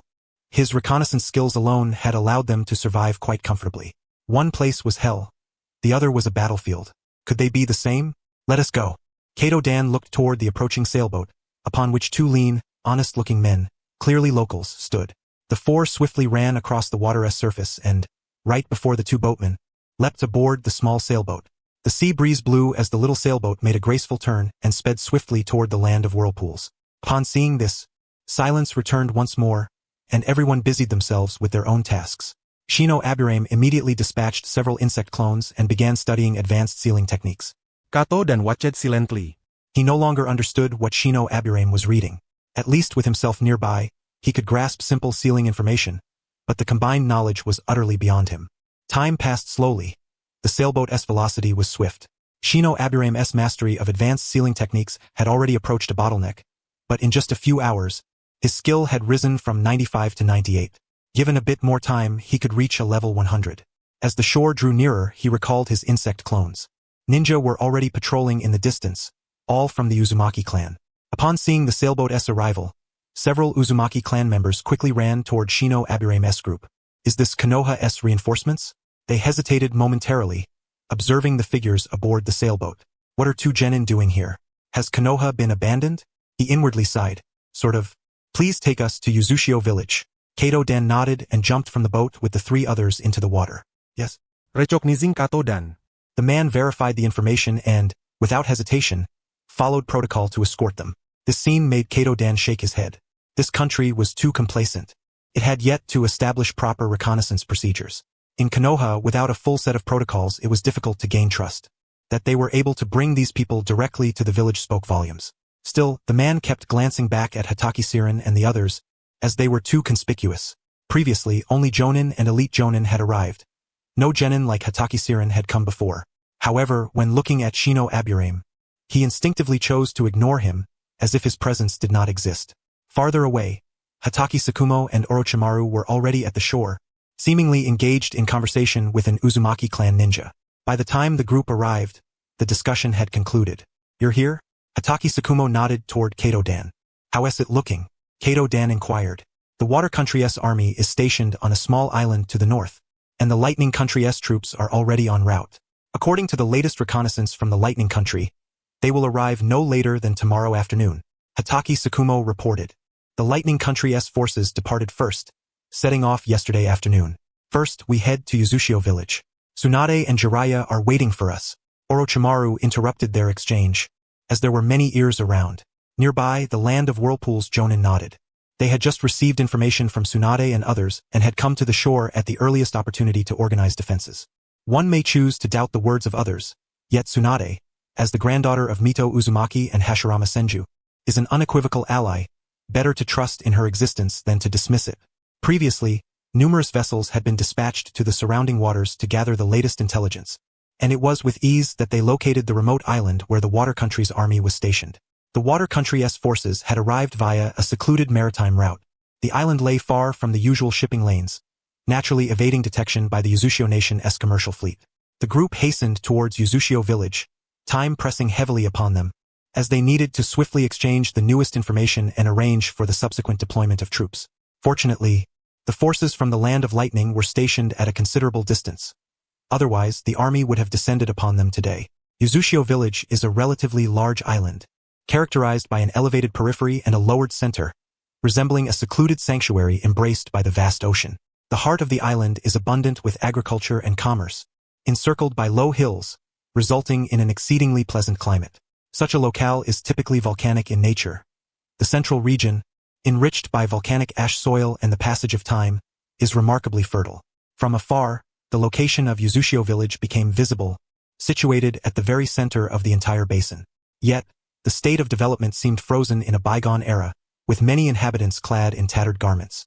Upon noticing the arrival of Shino Aburame and others, the villagers began to whisper and point. A primitive town? Shino Aburame scratched his head, a notion he had not anticipated. Given the current thriving maritime trade, such backwardness seemed unlikely. Yet, the reality was just as it appeared. Forgive us for the embarrassment, we are not adept at commerce. Consequently, the villagers primarily depend on farming and fishing for their livelihood. My name is Tomo Uzumaki, he said, a trace of embarrassment coloring his expression. Governance by shinobi often resembles this. But your situation is comparatively better. Orochimaru nodded, unsurprised. Having perused numerous texts, he was well aware of the conditions in towns directly governed by ninja. Ordinary people are better suited to govern their own kind. In ninja-run territories, it is considered fortunate if the common folk do not starve to death. Thank you for the compliment, Tomo Uzumaki replied gratefully. Soon, after traversing vast stretches of fertile fields, they arrived at a marketplace-like area, the very core of Uzushio village. At its center stood an ancient Japanese-style castle, surrounded by numerous buildings arranged in a spiral pattern, with many intersecting roads weaving through them. This was the primary destination of their journey, Uzushio village. Though termed a village, it was larger than many towns. At the village entrance, several Uzumaki clan shinobi awaited them. Lady Tsunade instructed that if any Konoha ninja arrive, we are to receive you. She is awaiting you in the castle's war council chamber. A female Uzumaki shinobi spoke first. Much obliged, Tsukumo Hataki nodded. You remain here for now.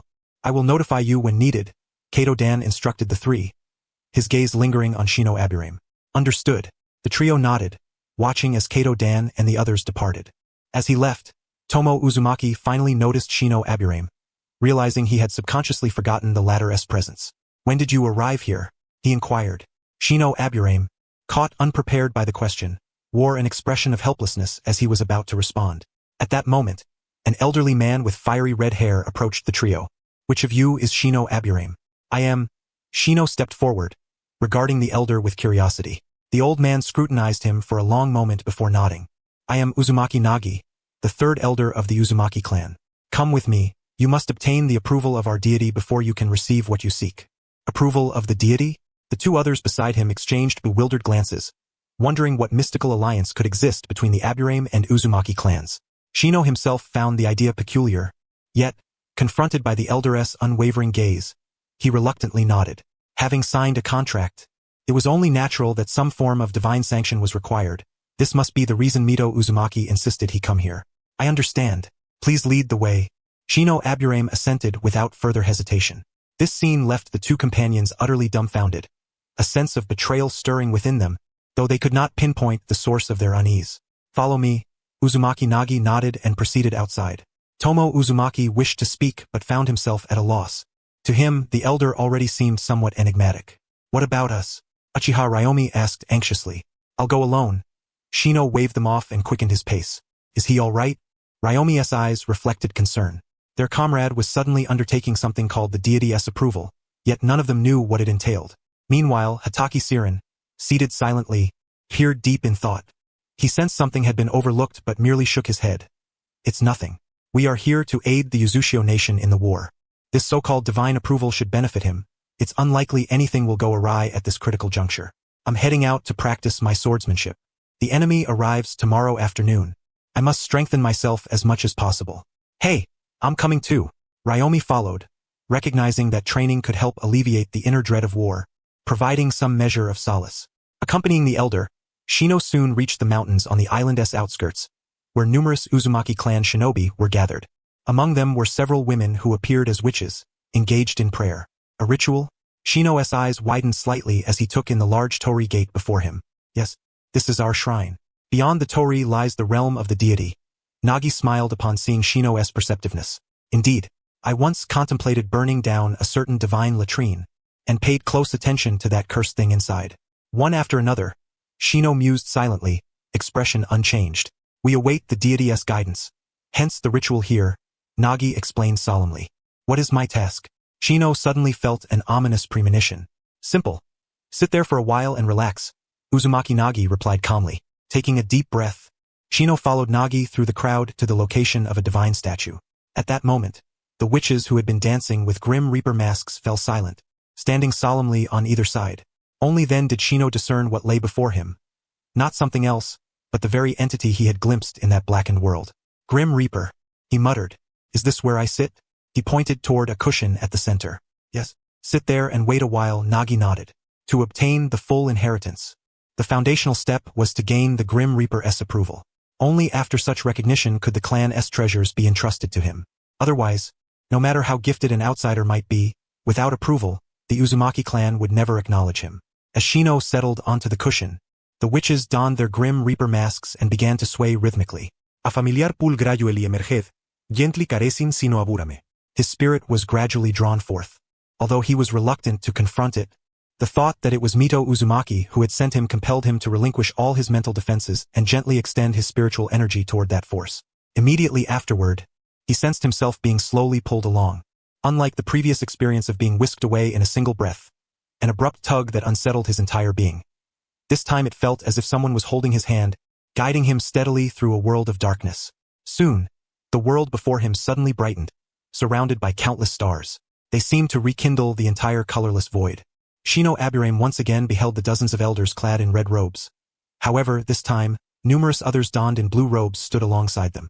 They busily propelled the points of light, continuously delivering them toward a central altar. From the heavens above, starlight descended ceaselessly, drifting gently around them. What are you doing? Shino Aburame asked with a look of astonishment. Outside, watching Shino Aburame slowly slip into slumber, everyone was left dumbfounded. The witches wearing Shinigami masks, too, paused their movements in bewilderment. Has he been guided there? Naruto Nagi was somewhat perplexed. He had only intended to experiment. For the sole way outsiders could inherit the legacy was through the approval of the Shinigami. They were unwilling to entrust their village's strongest sealing techniques to outsiders, and this method served to deter them. After all, their village had long failed to communicate successfully with the Shinigami. Apart from the rites, there had been no other response. Lord Naruto Nagi, it appears so. The red-haired witch steadied herself after a prolonged gaze, confirming he was not merely asleep and that a peculiar black thread was present before she spoke hesitantly. Appears so? I want confirmation, he said incredulously. Yes, he truly has connected with the deity and is now being guided by the divine. The witch recoiled in fright, then knelt to say, You lot are utterly useless, less capable than an outsider. After all this time performing rites, you've gained no information. Naruto Nagi lamented, both exasperated and somewhat pleased, tinged with helplessness. He stroked his beard and quietly seated himself to await Shino Aburame's outcome. At the very moment Shino Aburame vocalized, he was immediately fixed upon by dozens, perhaps hundreds, of gleaming green eyes. The red-robed assembly ceased their activities upon recognizing his arrival, their hearts awash with complex emotions. You're here? Sent by the rites? You've been conducting so many recently that we're overwhelmed. We've dispatched additional personnel. The haggard elder smiled and spoke affably. Naruto Nagi let me in. He said there's some form of approval. Approval? You're here to collect something, aren't you? Go out and give my name. Naruto Ashina. He won't trouble you then. His smile deepened. Yet the elder's withered smile struck Shino Aburame as exceedingly strange, for he was confronting a spirit, and one long deceased at that. It felt as though he were bartering with the dead. An unsettling sensation. What sort of thing? Shino Aburame's interest was piqued. Sealing forbidden arts like corpse demon sealing. Didn't Mito tell you? Naruto Ashina asked curiously. No, she didn't. Shino nodded. Mito had said nothing, merely sending him forth. Reflecting on it, Mito likely dared not document such knowledge openly, hence employing information known only within their inner circle as a trigger. Even within the Uzumaki clan, unity was not absolute.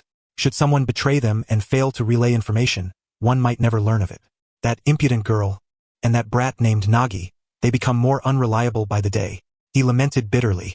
By the way, go out and tell them that the reason the Shinigami could not contact the outside world, and that the entire Uzumaki clan's souls have fallen into slumber, is the absence of soul offerings. He glanced naturally at Shino Aburame. This fellow is a great soul reaper, recently funneling a multitude of ninja and civilian souls in one fell swoop. Though difficult to manage, it has resolved the issue. Some were directly detained. Enemy souls were dismantled and offered to Lord Shinigami. Otherwise, if containment failed, Lord Shinigami would have to intervene. Though I truly wish next time they bring souls, they could give us some advance notice. Yet these thoughts remained unspoken, locked within his heart. Soul offerings? Shino Aburame surveyed the surrounding points of light, struggling to comprehend. The Uzumaki clan hasn't waged war in many years.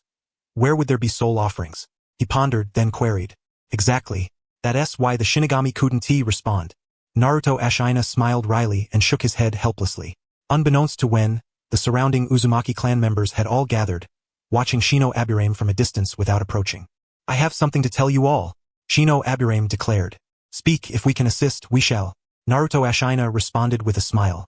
The land of whirlpools is about to be invaded by the land of water and the land of thunder. I came through your land of whirlpools altar. Reinforcements are en route, Shino Aburame said swiftly, embellishing the recent events. His words inflamed the surrounding Uzumaki clansmen.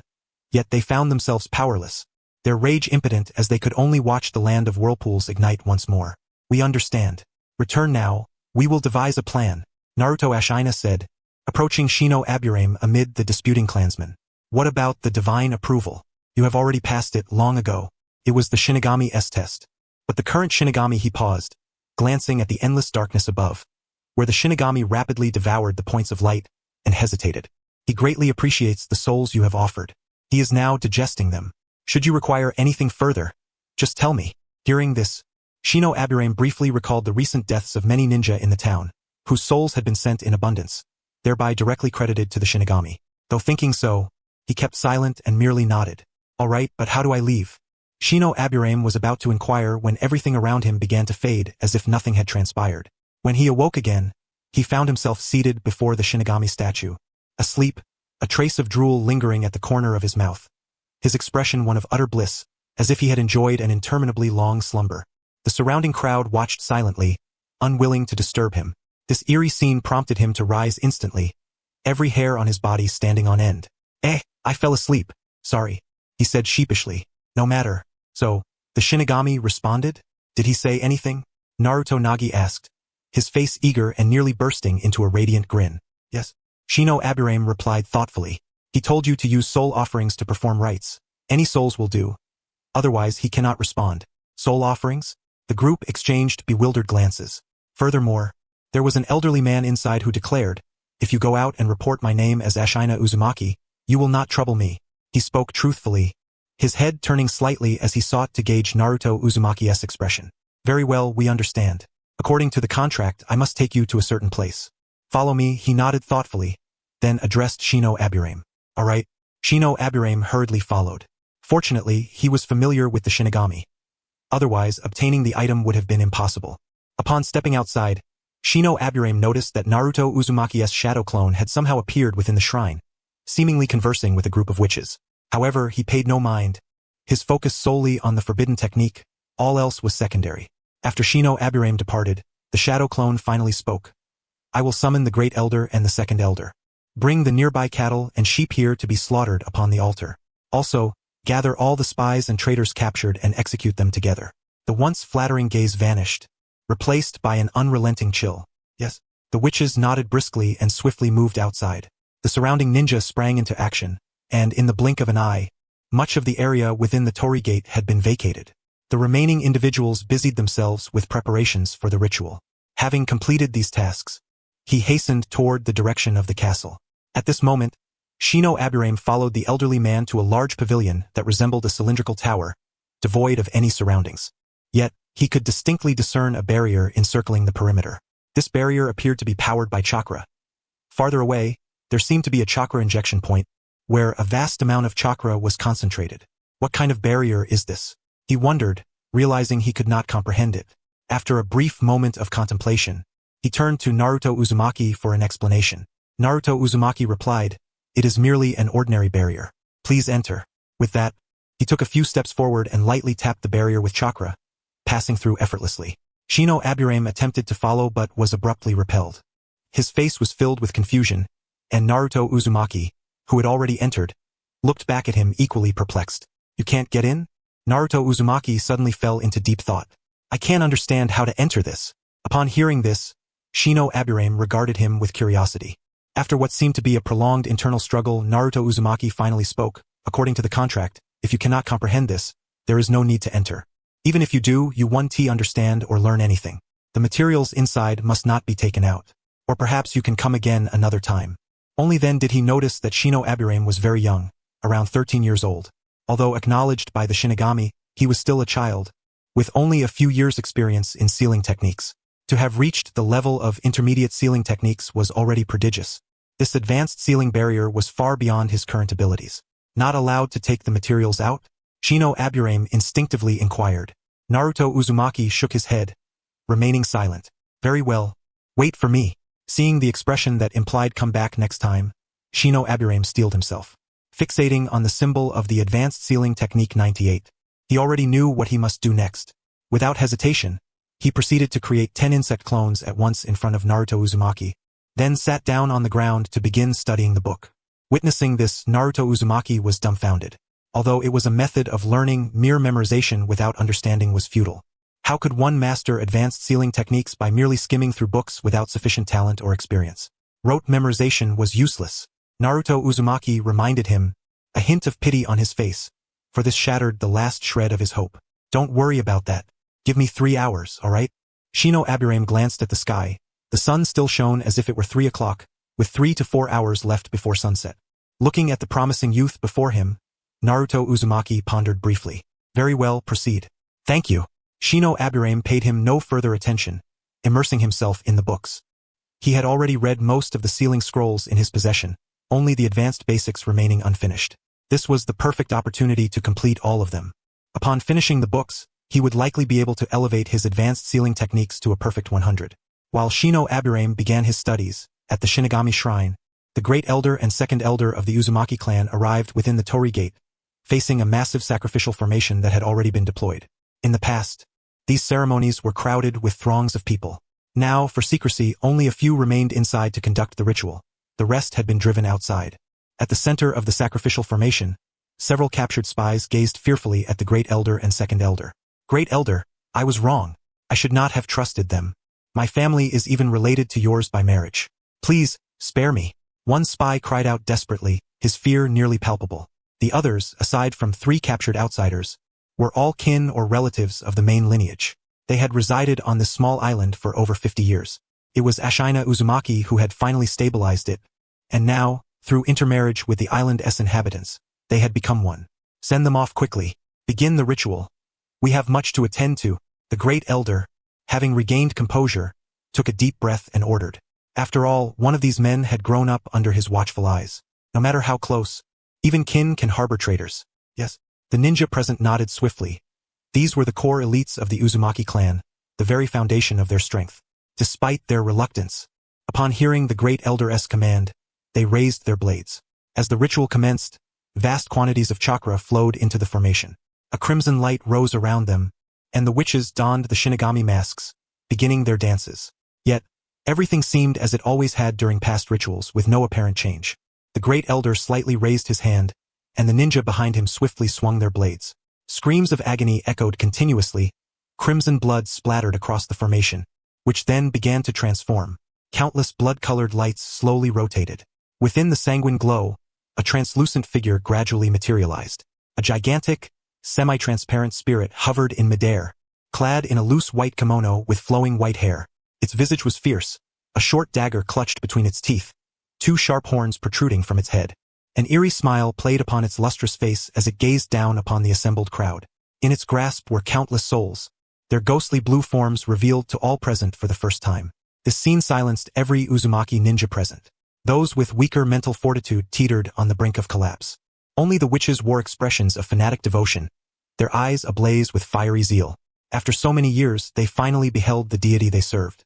Is this the Shinigami? At some unknown moment, the great elder had turned away, his eyes wide with horror as he witnessed the spectacle. The Shinigami's four arms emerged, each wrapped in prayer beads, with fingers slender and sharp, nails as black as the darkest night. Slowly, it removed the blade from its mouth. Before all present, it began to sever the souls, which then transformed into wisps of pale blue smoke, swallowed into its very being. At this moment, the Grand Elder was stunned. He finally understood why Naruto Uzumaki never performed Shinigami rituals in front of the populace. Merely witnessing the Shinigami in action could shatter the minds of many ninjas lacking firm resolve. To have such a Shinigami manifest before everyone, those commoners would be utterly crushed by the eerie spiritual turbulence. Watching the Shinigami devour one soul after another, every ninja present dared not breathe audibly. They held their breath, eyes fixed intently on the Shinigami before them, fearful of drawing its attention. Time passed unknowingly, yet to those present, it felt as if an entire century had slipped away. Having consumed all the souls in the vicinity, the Shinigami released a prolonged sigh of comfort. Its gaze turned toward the Grand Elder, the very person at the heart of the core area. With just that look, the Grand Elder comprehended its meaning instantly. The sensation was as if the Shinigami's intention had been directly implanted into his mind. We only wish to see you. We face an existential threat to our clan and seek the guidance of the Reaper. The Grand Elder knelt, addressing the deity before him. The Shinigami glanced at him, a flicker of confusion crossing its eyes, then reached down toward the red vortex beneath. Immediately, a ghostly blue soul emerged. At the sight of that soul, all were struck with renewed astonishment, for it was none other than Naruto Uzumaki himself. Before he could even react, a memory was forcibly implanted into his mind. In a mere instant, he gained a lucid understanding of the current situation. Coupled with the information previously exchanged with Shino Aburame, he swiftly communicated with the Shinigami. The Shinigami glanced at him once more, a trace of puzzlement in its gaze, then looked toward another direction, pausing briefly. A stream of information transmitted into the minds of the Grand Elder, the Second Elder, the priestesses present, and the shadow clones of the Third Elder. This was no ordinary verbal exchange but a profound communion of soul and spirit. The Second Elder and the Third Elder's shadow clones were all overwhelmed with incredulity. Even the witches wore expressions of surprise, turning to the Grand Elder. The message was simple. Heed the counsel of a man named Shino Aburame and carry out his directives. From this moment onward, he would serve as the Shinigami's emissary. The Uzumaki clan would regard him as their leader, maintaining a respectful but distant posture. However, this must remain a secret from all but the highest echelons of the Uzumaki. The Grand Elder said nothing further but knelt, offering his faith to the Shinigami. We shall follow the will of the Reaper. The deathly pallor on his face dissipated, replaced by an expression of fervent zeal. Except for the high-ranking members and the witches, no one else received the Shinigami's message. Yet, seeing the Grand Elder kneel, they all followed suit. For their god, nothing but fervor could be expressed. What had once been considered a mere legend, the Shinigami, now stood before them in reality. In that moment, their belief in the divine was absolute, and they were willing to heed the goddess' will. Sensing the Grand Elder's response, the Shinigami slowly sank into the immense red radiance. Alongside it descended the spirit identical to Naruto Uzumaki. At the final moment, Naruto's spirit formed words silently with his lips, addressing all present.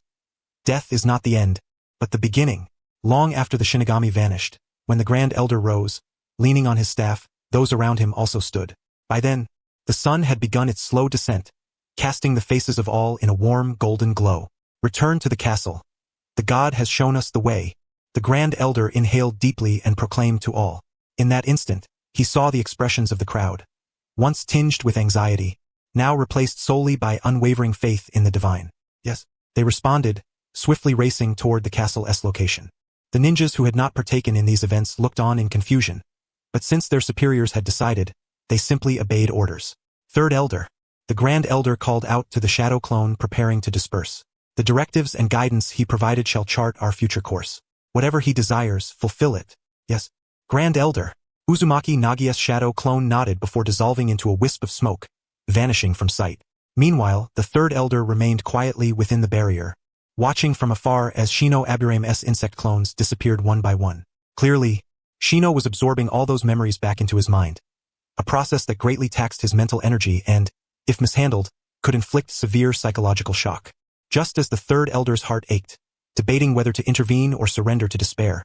A torrent of memories flooded his mind, accompanied by the transmission of the Shinigami's will. The composed demeanor he had maintained instantly vanished, replaced by a surge of joy. He realized that Shino Aburame's method was indeed viable. After all, he had witnessed the Shinigami's form firsthand, but what followed completely surpassed his expectations.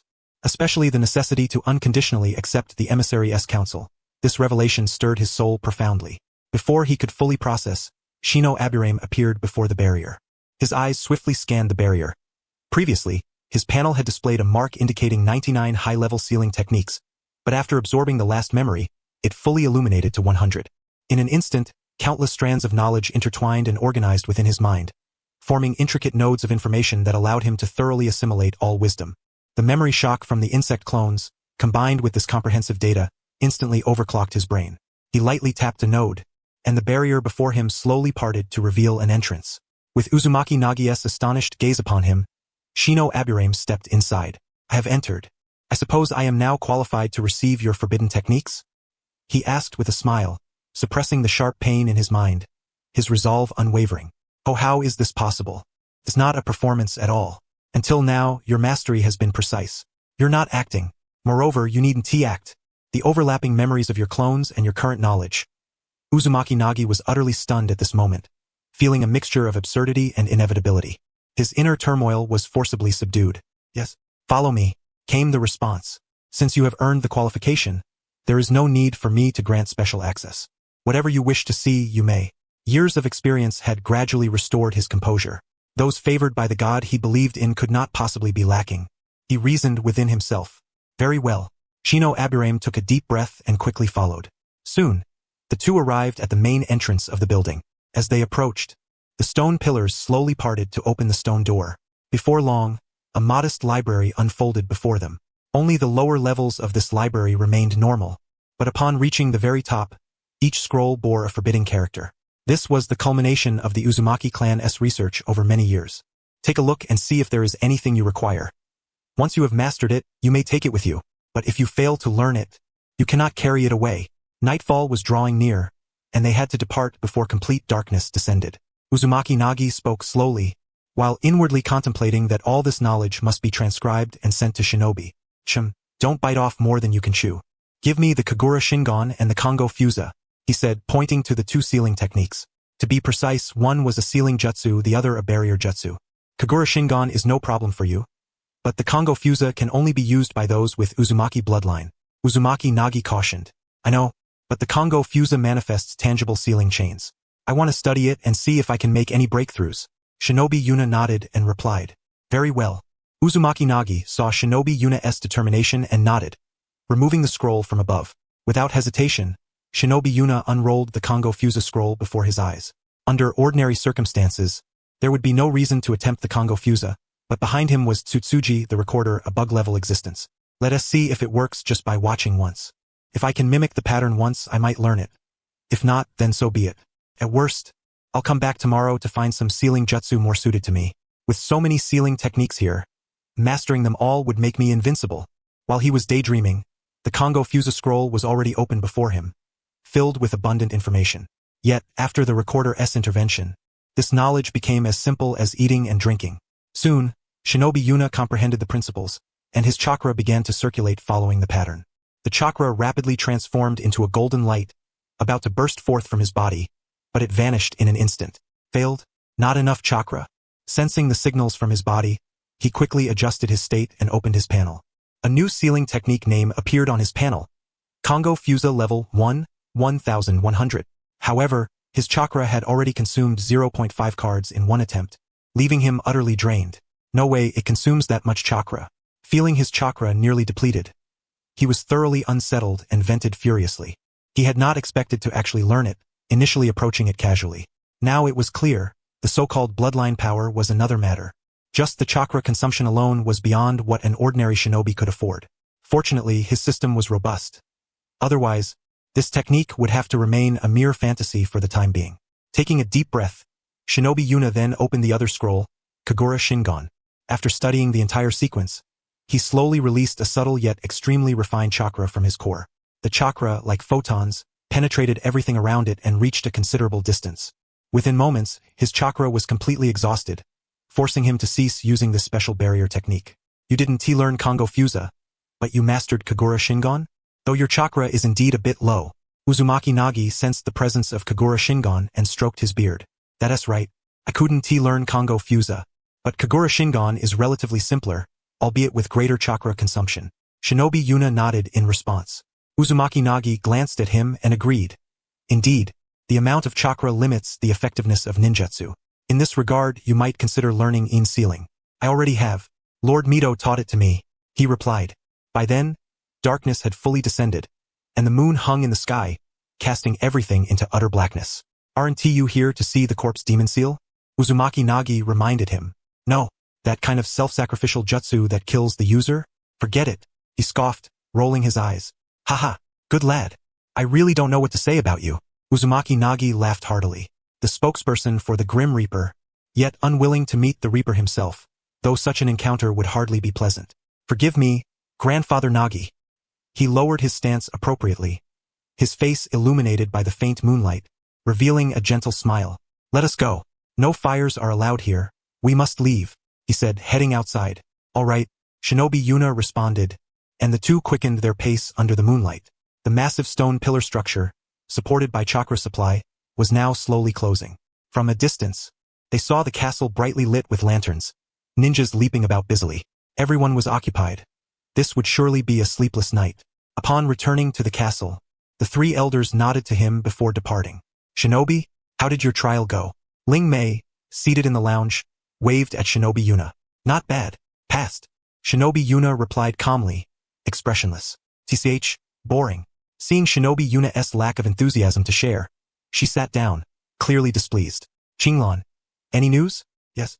Lord Orochimaru and Lord Whitefang went to negotiate with the Kirigakure village, but the other side had no intention of negotiating and even tried to ambush them, Qinglan said, taking a deep breath.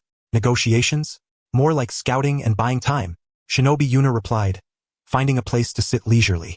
Yes, and to check their troop strength as well. I need to release the insects.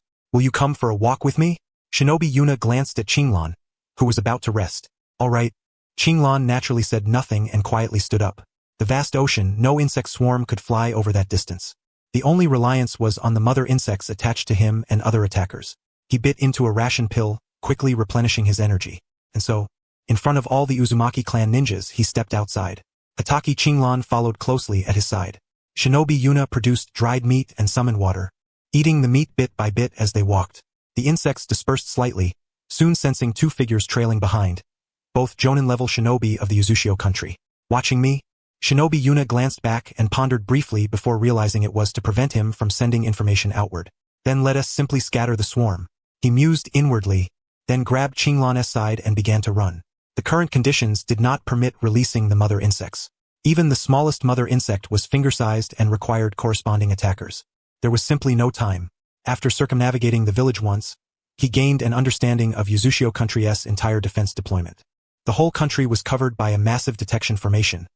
Every movement was known to those managing the barrier. However, the insect numbers were too small.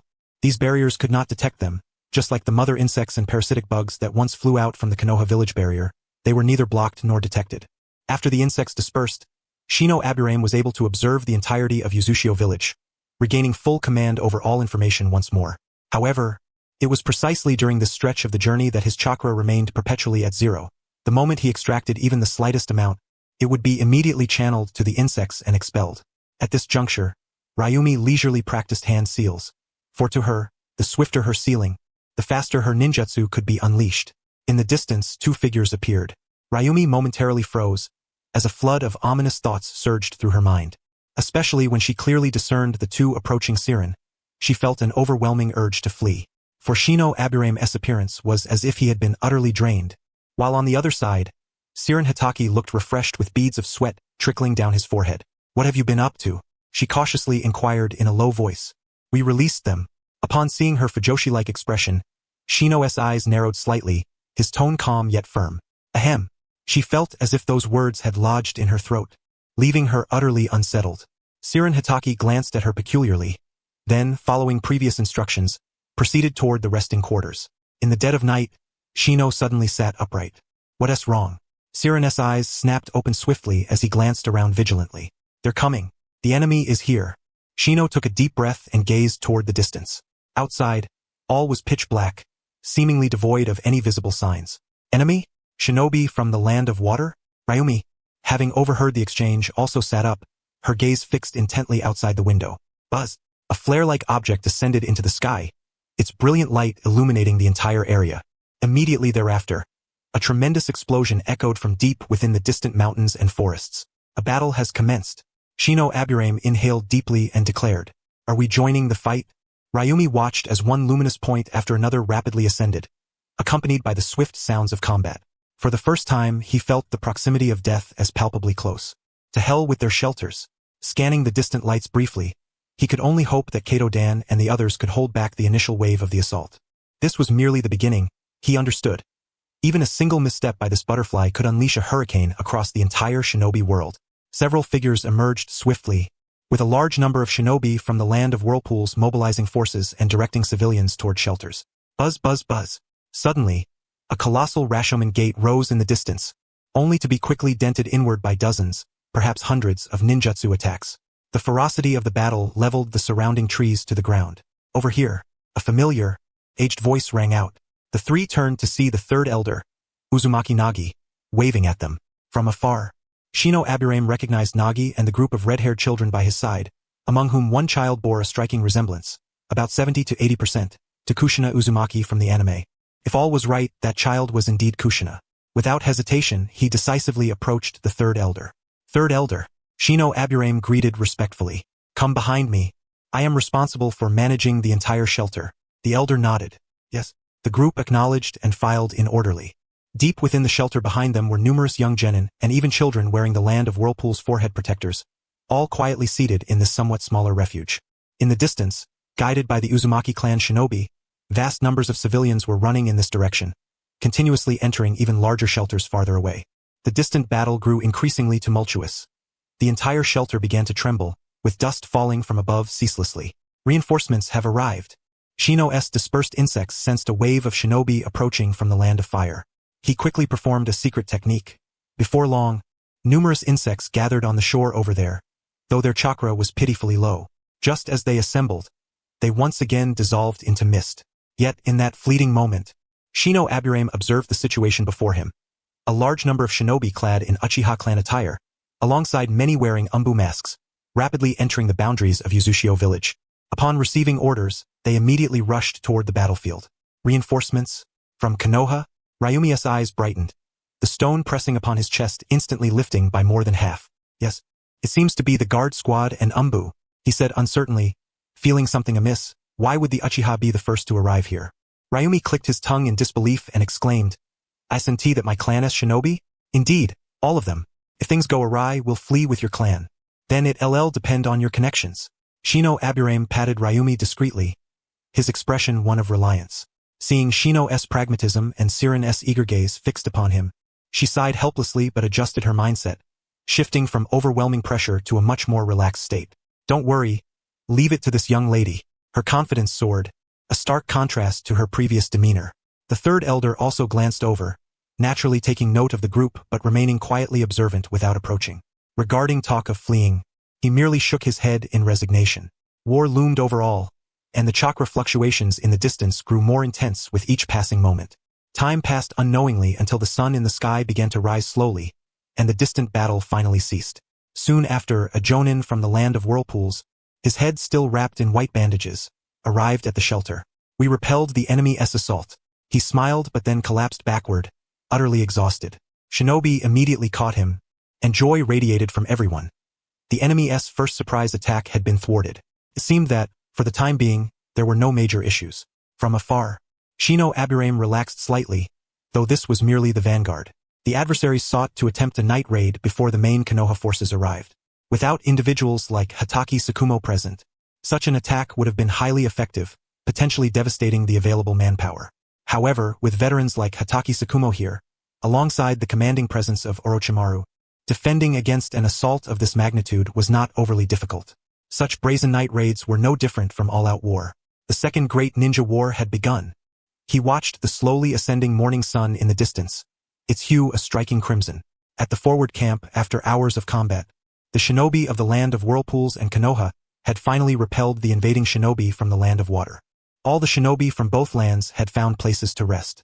The land of whirlpools had borne the brunt of most attacks, while the Konoha shinobi had endured over 10 hours of rapid movement and several hours aboard a ship to reach the land of waves. It was a grueling journey. Were it not for their elite status, they could not have quickly formed an effective fighting force to engage in battle. Within a temporary command center, Orochimaru and others were presently inside a tent. The intensity of the first wave had already summoned dozens of jonin.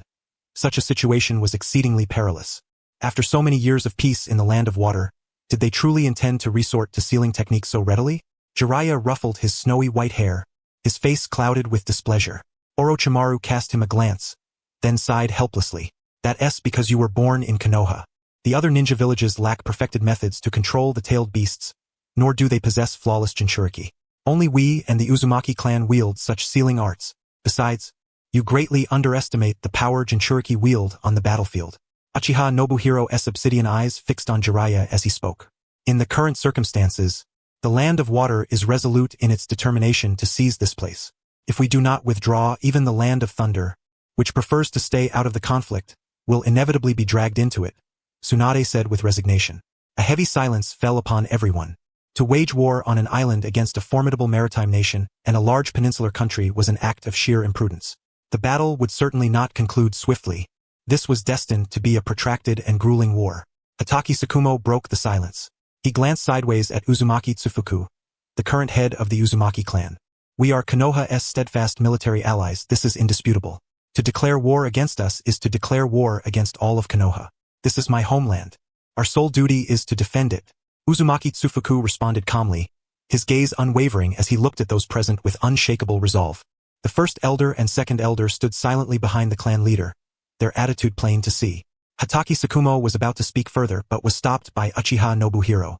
When the enemy strikes the military alliance, we cannot stand idly by. However, I would ask the people of the land of Uzumaki to proceed first to the land of fire. After the Great War concludes, they may return.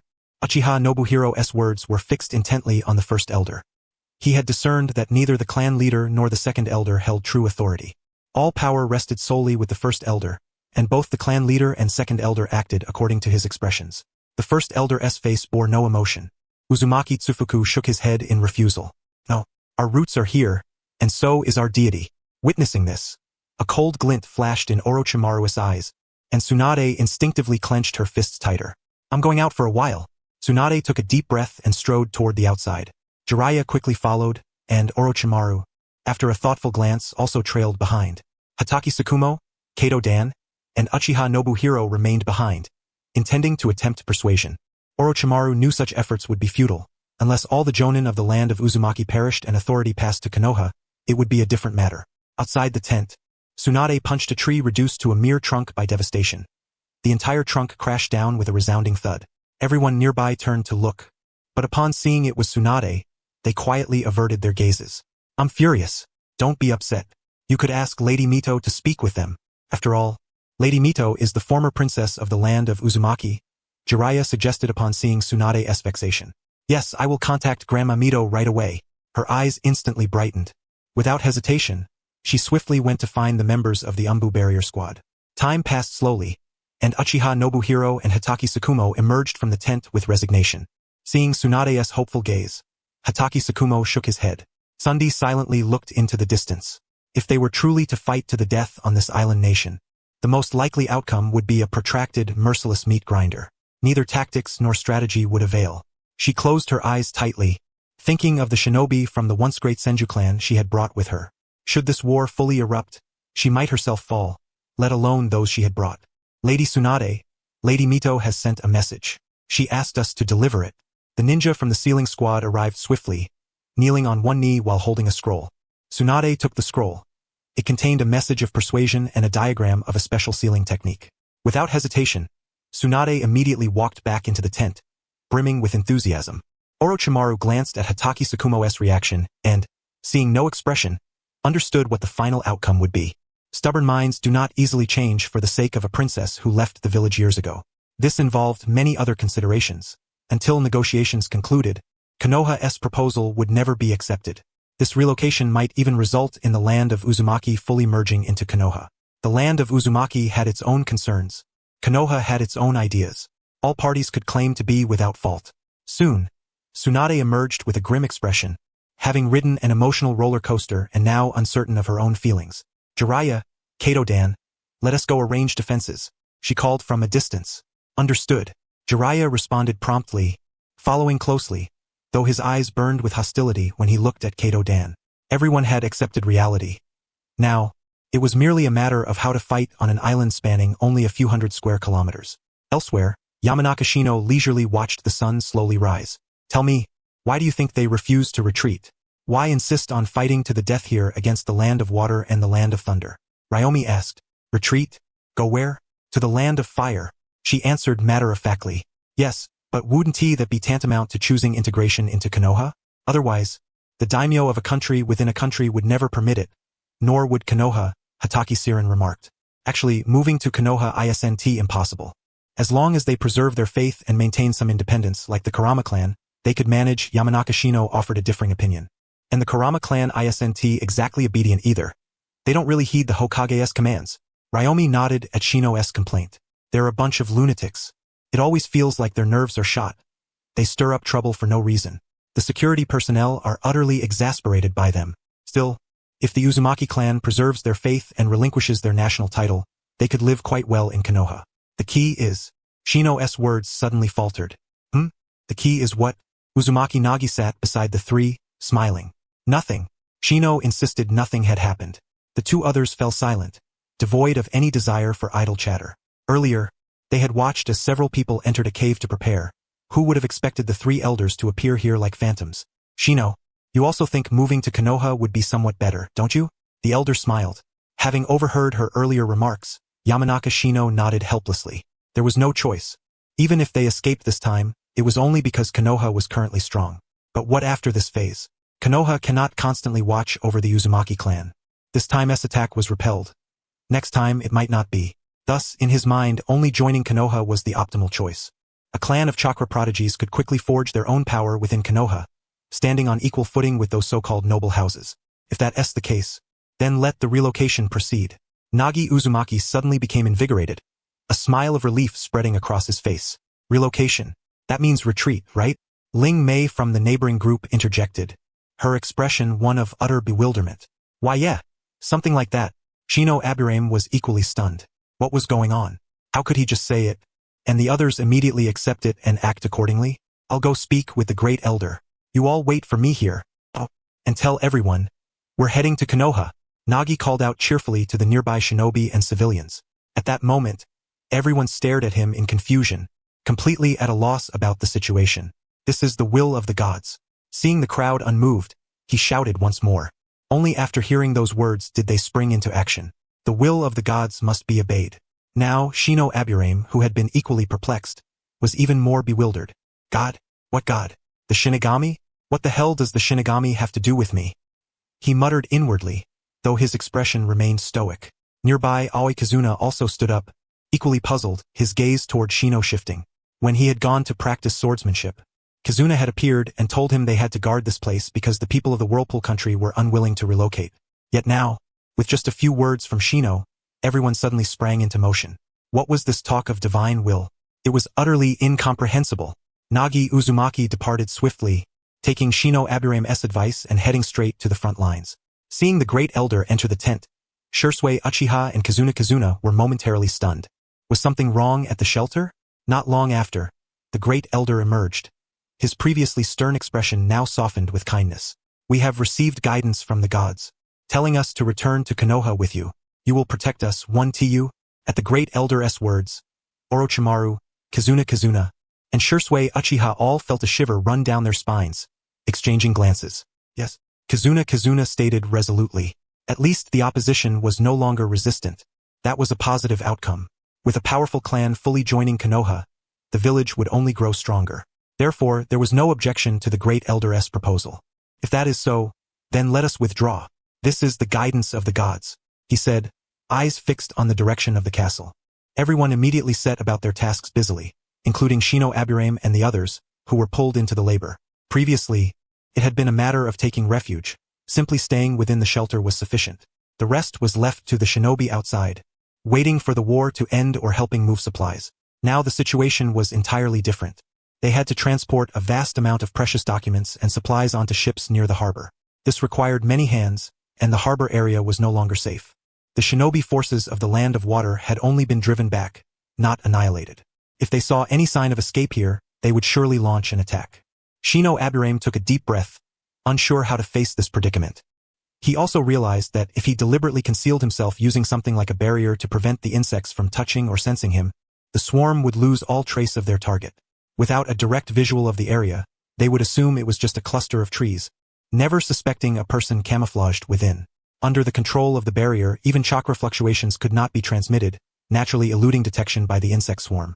Previously, they had faced ordinary chunin and jonin, who lacked such formidable concealment skills. But when encountering someone equally adept in Earth-release subterranean navigation techniques, it became troublesome. After using water release techniques, the Hozuki clan hidden in the water could not be detected by Shino either. This represented the current limit of the swarm's detection capabilities. Though their range was vast, against specialized enemies their sensing was not as strong as barrier detection abilities like those of Kagura's Shingon. Elsewhere, Tsunade, busy arranging personnel for the battlefield, suddenly received a message from Orochimaru and froze. Despite their long efforts at persuasion, the opposition had not changed. Only the Great Elder's final words about obeying divine guidance had swayed them, and they had not added any other conditions, only requesting to preserve their faith. Something so simple it was not an issue at all in their eyes. They had worshipped for 1,000 years. No matter how powerful Konoha was, it would never force them to abandon their gods. Katu Jiraiya, command the troops to fall back. Orochimaru's latest news. The Uzumaki clan has changed their minds and is preparing to join Konoha, Tsunade said quickly, her previously somber face returning to normal. Good. The two nodded and swiftly moved to regroup their forces. The reconnaissance teams previously dispatched were now rapidly redeployed, shifting from frontline combat to escort duties. The main force was mobilized swiftly, with numerous shinobi moving toward the coast, while civilians returned to their homes to gather their scant clothing and possessions. Food and other essentials were guaranteed by the Uzumaki clan and Konoha's shinobi, ensuring no one would go hungry. After so many years under the Uzumaki's rule, with no other choice, trust lay solely with the Uzumaki clan. Shino Aburame had now become a porter, carrying heavy supplies from the castle to the harbor, making 3 or 4 trips over several kilometers. The three of them acted in unison, tired but secure. From time to time, shinobi would launch attacks sowing panic. As the trio loaded another batch of unknown supplies onto a ship at the shore, a sudden surge of water erupted in the distance, a water dragon barreling straight toward the vessels. In moments, 2 water barrier walls materialized, blocking the impact of the water dragon bullets, while several shinobi swiftly exited the ship's vicinity and charged toward the disturbance. The battle flared up rapidly in the distance. The enemy clearly noticed the situation here and understood this was the Whirlpool country's attempt to flee, decisively organizing forces to strike. A new round of combat erupted, different from before. Previously, they could choose to retreat and wait for reinforcements. Now, the shinobi of the Land of Water understood that if Konoha and the Whirlpool country's people escaped, they would have no future upon returning.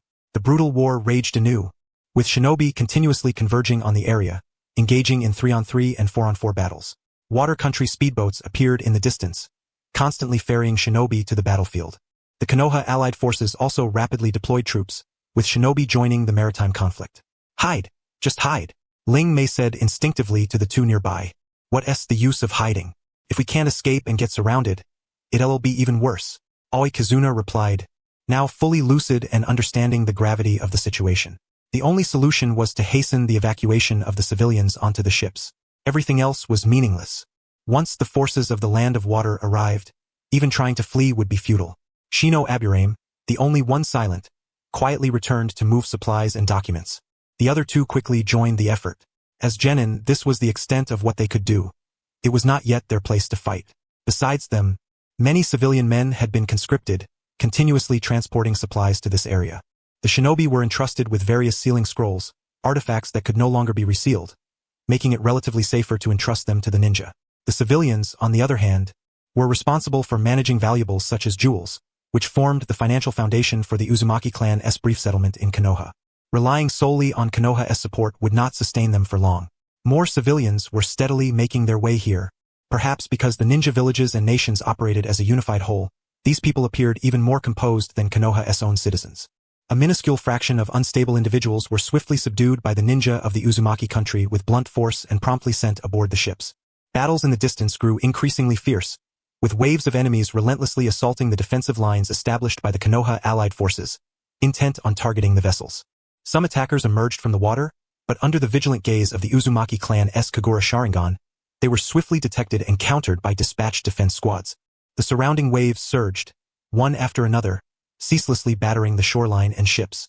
The bustle continued until noon, when a fresh flotilla of a dozen swift sailboats appeared on the horizon.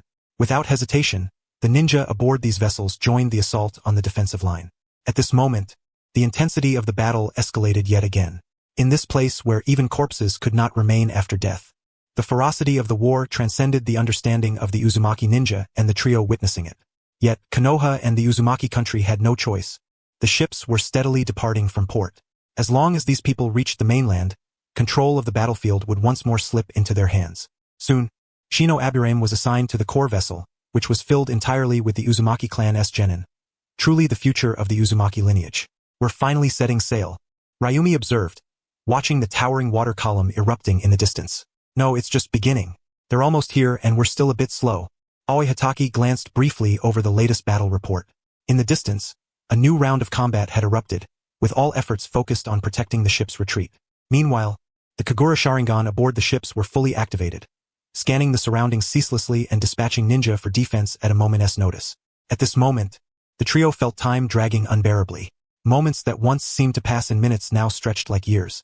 Watching ninja leap swiftly into the sea one after another to snipe the incoming enemies, the battle in the distance had reached a state of complete fervor. Unconsciously, the Chunin and Jonin aboard this great ship had all disembarked. Are there any Chunin left on the ship? 3 Chunin spotted to the north. An Uzumaki ninja with activated Kagura Sharingan announced swiftly. Shino Aburame and his companions glanced around. Only the 3 elders and genin remained aboard. Old-timer, he called, preparing to depart. 3 Chunin from the land of water, right? The 3 of us should be able to handle them. Shino interrupted Uzumaki Nagi's movement. It's the Jonin who need Uzumaki Nagi to deal with them. If Jonin show up to attack, then trouble will arise. The 3 of us might not withstand a Jonin's assault. You're genin, Uzumaki Nagi retorted quickly, worry flickering in his eyes. No problem. We can count as Chunin now. Aoi Hatake had already shed his burdensome load. Even amid such high-intensity transport operations, he never removed his gear, waiting for precisely this moment. Yes. Ryumi glanced at the ship and then at the child behind her, nodding as her single Tomo Sharingan gleamed brightly. Good. Seeing this, Uzumaki Nagi no longer opposed and silently nodded, allowing the 3 to depart. The trio leapt from the ship in perfect unison, landing precisely on the water's surface. Shino Aburame led them swiftly toward the direction indicated by the Kagura Sharingan ninja, soon spotting 3 water country shinobi rapidly advancing. The 3 adversaries wore the forehead protectors of Kirigakure, their heads fully encased in protective gear. Compared to the trio, the opposing 3 were bearded, exuding the demeanor of middle-aged men. No one left on their side. They dispatched their underlings. One middle-aged man, brandishing a large sword, wore a face full of excitement. The other 2 quickly drew kunai and hurled them toward the trio. One kunai was already flying in their direction. Detonation tag, scatter. Aoi, you handle the one with the sword. The trio dispersed rapidly at Shino's command. A tremendous explosion erupted behind them, followed by countless waves undulating violently, making the shoreline treacherous to stand upon. Got it. Aoi Hatake's speed surged instantly, unaffected by the chaos, charging straight at the sword-wielding shinobi. Prepare to die. The underling's large sword spun rapidly as he charged, gathering strength for a devastating blow. The immense water turbulence rendered his swordplay unpredictable, but he relied on his formidable power and the charged strike to cleave toward Aoi with unstoppable momentum. Yet that powerful strike failed to graze Aoi even slightly. He teleported behind the middle-aged man, aiming for a fatal blow. The man's charged sword slashed through the water beneath his feet, spinning around to strike behind him. Clang! The short blade parried the strike, forcibly diverting the sword's trajectory. That terrifying strike and the strange spinning maneuver completely redefined Aoi Hatake's understanding of the large sword. Underling, that's not how you use a sword. With a simple spin in midair, the large sword slashed again quickly from the side. At this moment, the man resembled a war god, relentlessly pressuring Aoi to retreat and defend. Utilizing his spinning momentum, he continuously transmitted force. A single touch would deliver the most formidable strike faced. Watching the Kirigakure Chunin wield his sword with such flair, Aoi inhaled deeply and withdrew swiftly. Indeed, every Chunin who survived prolonged missions possessed their own unique skill, unlike the wandering shinobi who relied solely on accumulating chakra. Elsewhere, Ryumi had activated her Sharingan, darting between the sea and the surface. One opponent wielded water-style ninjutsu, while the other combined fire-style ninjutsu with close-range daggers and lightning-style techniques, making Ryumi's fight extraordinarily arduous. In terms of talent and reflexes, Ryumi surpassed her adversaries, but experience was entirely lacking. This was their home turf. If the Kirigakure ninja's combat power were stronger, and his ninjutsu swifter and more potent, she would have been defeated long ago. Relying on the immense advantage of her Sharingan, she forced a stalemate but could not end the battle swiftly. As the fight grew increasingly desperate, Ryumi's eyes began to spiral into madness, a strange smile creeping across her face. Excellent. You shall be the stepping stone on my path to power. It's been a long time since I felt this exhilaration. Her single Tomo Sharingan began spinning rapidly. An Uchiha clan member? And an extremist at that. The opposing female ninja, now fully engaged, caused her opponent to grow anxious. Against such a foe, the longer the battle dragged on, the more the scales would tip in her favor. I must end this quickly. Having resolved this internally, he began forming seals for a heavy ninjutsu, intending to overwhelm the Uchiha before him. Ninjutsu, water clone technique. Chakra surged, and 5 water clones materialized, charging toward Uchiha Ryumi. On the other side, Shino Aburame hurled a kunai directly forward, his face devoid of any expression. The lean middle-aged man before him seemed to perceive Shino's identity, a cruel smile spreading across his face. Konoha's insect user, what can he do out here on the ocean? Nothing but be killed by me, he thought inwardly. His hands swiftly formed hand seals. Ninjutsu, water release, water fang bullet technique. Seeing the incoming water fang bullet, Shino Aburame didn't even glance at it. His speed instantly accelerated, effortlessly evading the attack, while countless chakra swirled beneath his feet. With rapid hand seals, he unleashed fire release, phoenix fire technique. Flames shot toward the middle-ranking ninja ahead. Simultaneously, Shino drew his kunai, closing in swiftly amidst the blaze. No insects? You think you can attack me relying solely on these fire-style ninjutsu? And now you want to engage in close combat? The middle-aged ninja merely glanced over and roughly grasped Shino Aburame's intent. The best way to counter an enemy's plans is to prevent them from achieving their goals. Water release, water formation wall. A wall of water abruptly materialized. Using water-style ninjutsu on the ocean was twice as effective with half the effort. At the same time, the ninja submerged rapidly, easily evading Shino's approach, which was coordinated with the phoenix fire technique splitting the water wall. Watching the disappearing ninja, Shino felt a pang of helplessness. In such an environment, his combat prowess was at its weakest. Nevertheless, dealing with a middle-ranking ninja was still no challenge. Mind's Eye of Kagura, activate. With the surge of chakra, everything around swiftly entered his mind. The two locked in fierce combat, and another middle-ranking ninja rapidly approaching from underwater. Water release, great waterfall technique. A colossal mass of water surged from directly beneath Shino Aburame, rushing toward him. Countless waves engulfed the surroundings, swallowing everything before them. The vast waves rippled across the entire battlefield, with water rolling everywhere and mist filling the air. It seemed that Shino himself was swallowed at that moment. Shino! From afar, Aoi Hitaki witnessed the scene, his chakra violently surging. Open the gates. Having thoroughly analyzed the fighting style of the large sword-wielding ninja before him, and seeing Shino swallowed by the enormous water mass, anxiety overtook him.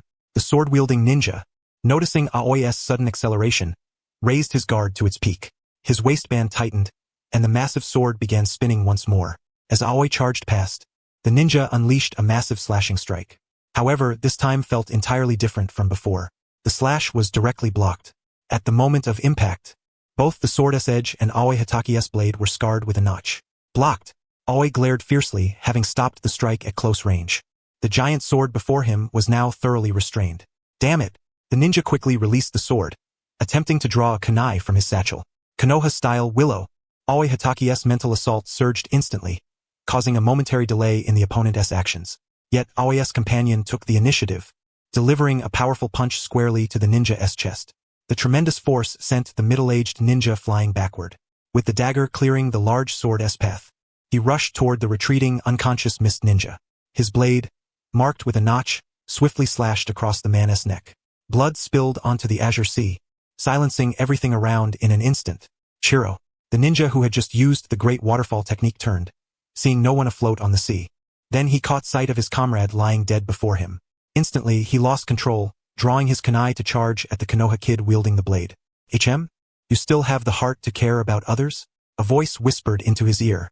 Suddenly, before he knew it, Shino Aburame, donned with sunglasses, appeared behind him. The kunai plunged straight into the back of his head. How blood bubbled from his mouth, words failing him completely. "Really, I jumped, didn't you see?" Shino said with a slight disdain. With the foundation of a 4th-level Konoha-style ninja taijutsu, dodging the great waterfall technique was not difficult. He had simply exerted too much force and incidentally employed Iwagakure-s ninjutsu. Meanwhile, on Uchiha Ryumi's side, a massive water formation wall rose, accompanied by several water fang bullets appearing on the battlefield. Water release, water dragon bullet technique, a gigantic water dragon soared toward the sky. "That's the move I've been waiting for." Dodging the water fang bullets, Ryumi's Sharingan eyes changed again. This was the kind of battle she yearned for. The ultimate clash of ninjutsu, supreme reflexes, and overwhelming pressure fueling her the most. Ninjutsu, fire release, great fireball technique. In midair, an enormous fireball descended, engulfing the entire battlefield. Countless water vapors exploded violently. The high-temperature steam instantly covered the entire area. Yet Ryumi hesitated not in the slightest, charging directly into the mist. The tomo in her eyes spun rapidly, and soon another tomo slowly appeared. "No!" A scream echoed from within. Under the sunlight, as the water mist rapidly dissipated, Shino Aburame and Aoi Hatake glimpsed the scene inside. Uchiha Ryumi had pierced the middle-aged ninja's heart with her blade, his eyes filled with unwillingness. Yet Ryumi's expression left both men momentarily unsettled. That cruel smile smeared with blood was hardly something to admire. Still, they noticed the second tomo in Ryumi's eyes. Such a simple life-or-death battle had elevated her to this level, beyond their wildest expectations. "Second tomo," Aoi whispered. "This girl rarely trains. Sometimes she zones out or slacks off during practice, but her talent, her instinct and state in battle, that is something I envy deeply," Shino said, patting Aoi's shoulder. "Everyone has their strengths. This is a gift of her lineage but also a curse." "You wouldn't want it," Shino added. "No, I do want it. I want that curse too. Too bad I don't have it." Aoi was momentarily stunned, then sighed. "Haha, train hard. You have your own path. Keep going. You won't be worse than her. Maybe even stronger," Shino encouraged. After all, the 8 Gates technique in its final stages was a presence that even Madara Uchiha nearly got kicked to death by. "Yeah, I know. Thanks for the encouragement." Unmoved, Aoi nodded, taking the comfort as it was. He then approached the spot where the ninja had fully sunk. The blood had already attracted sharks, tearing at the corpse. "Let us go," Shino called out from afar to Ryumi. Only then did she react, seeing sharks gathering around. She quickly washed her face with seawater, cleansing the obvious bloodstains before swiftly moving toward the two. The fleet was rapidly advancing. During the fight, they had already covered a distance of 7 to 8 kilometers. Further ahead, battles continued to rage. The vast ocean was dotted with skirmishes, and some small sailboats were heading in this direction. "Leave here. Return." Following Shino Aburame's command, the two quickly followed. Half an hour later, the three returned to the ship once more. Yet at this moment, they found no trace of Naruto Uzumaki aboard. "What about the third elder?" Shino Aburame inquired swiftly to the nearby genin. I don't know. I saw him disembark and head in that direction." The captured youth quickly pointed toward a certain direction. Shino Aburame cast his gaze that way. In the distance, jets of water erupted continuously, clashing with water dragon bullets and mighty fireballs. The entire battlefield was shrouded in mist. More small sailboats appeared in the northern region, with shinobi advancing toward that area. It seemed they intended to break through the defenses there and charge toward the fleet. The shore was already near. If the fight dragged on, more shinobi from the land of water might arrive, possibly even those from the land of thunder. This bodes ill. Watching the intensifying battle in the distance, his expression grew increasingly grave. At this moment, he also pondered. What if his butterfly wings inadvertently swept away all 3 Sannin? What then? As he stood lost in thought, a contingent suddenly appeared far off. Though numbering only 100, every one of them had their Byakugan eyes wide open. They swiftly surged across the sea's surface without hesitation, charging into the distant battlefield. The Hyuga clan's main family guard? Shizen Hatake and Rin Noera beside him exclaimed, as if witnessing a ghost. The main family guard? This was beyond Shino Aburame's knowledge. This troop had never appeared in the anime. They usually remain in Konoha, primarily tasked with protection. But do you know how many members the Hyuga clan has? Rin Noera, noticing the confusion in Shino's eyes, asked with a smile. Several hundred, I suppose. Shino Aburame recalled that after the Third Great Ninja War, the Hyuga clan's presence seemed rather diminished. No. During the Warring States period, they were a vast clan exceeding 3,000 members. When Konoha was founded, they, alongside our Uchiha clan, occupied the central district. Today, excluding their hidden population, they should number at least 2,000. As she spoke, Rin seemed to recall some secret knowledge. However, their internal strife is severe. Essentially, they are divided into 3 tiers. The first tier is the main family, the so-called rulers, who cause much trouble for Konoha. The second tier is the branch families, who possess pure Byakugan, but are caged to prevent the Byakugan from leaking. The reason you think there are only a few hundred is because the Hyuga clan also has a large number of third-tier members, those without Byakugan whose bloodline has degenerated to ordinary people. Our clan is similar, though we all live in the same neighborhood. She ruffled her hair as she spoke. So, anyone born with the Byakugan is reclaimed by the branch family's control? Hatsuki Sakumo suddenly recalled something and asked. Yes. Rin nodded like a pecking chick. So these are Konoha's Hyuga branch family troops, originally tasked with protecting the main family, and now brought to this battlefield? Shino Aburame finally understood. Exactly. All these hundreds have activated their Byakugan. I believe their overall combat power is not much weaker than our Uchiha clan. Rin praised a clan unusually. Yet only a prestigious clan like the Hyuga would earn such respect from an elite like Rin. As for the Aburame clan, a secret technique family of fewer than 100 members, in her eyes, it would be assimilated and decline within a few years. Beside her, Shizen scratched his head. Our clan is worse off. Barely a handful remain. If the Hyuga clan has arrived, will the other clans send reinforcements? Rin suddenly realized and glanced backward. Soon, a figure carrying an iron pot strode across the sea before them. Ah, your second master has arrived. Shino Aburame pointed to the shinobi bearing the iron pot. Cough, cough. Shizen was choked by the title but still waved to Kosuke from afar. Kosuke naturally saw the 3 on the ship, gave a thumbs up, and quickly charged into the distant battlefield. In the distance, golden chains suddenly appeared, followed by violent ripples on the CS surface. With the surging waves, towering jets of water shot skyward. The powerful water pillars clashed fiercely against diamond seals, followed by massive fireballs erupting nearby. After this exchange, the battle on that side seemed to have halted. Before long, Naruto Uzumaki, his beard half-burnt, clumsily leapt onto the ship. Seeing the 3 had returned, his heart immediately relaxed. Your new reinforcements have arrived. Despite his disheveled state, Naruto smiled as he gazed far at the ongoing battle. Yes, since this side was the first to engage, those rushing over are emergency troops and high-ranking jonin from the village. Shino Aburame nodded in response. Indeed, the opposition could no longer stir much turbulence.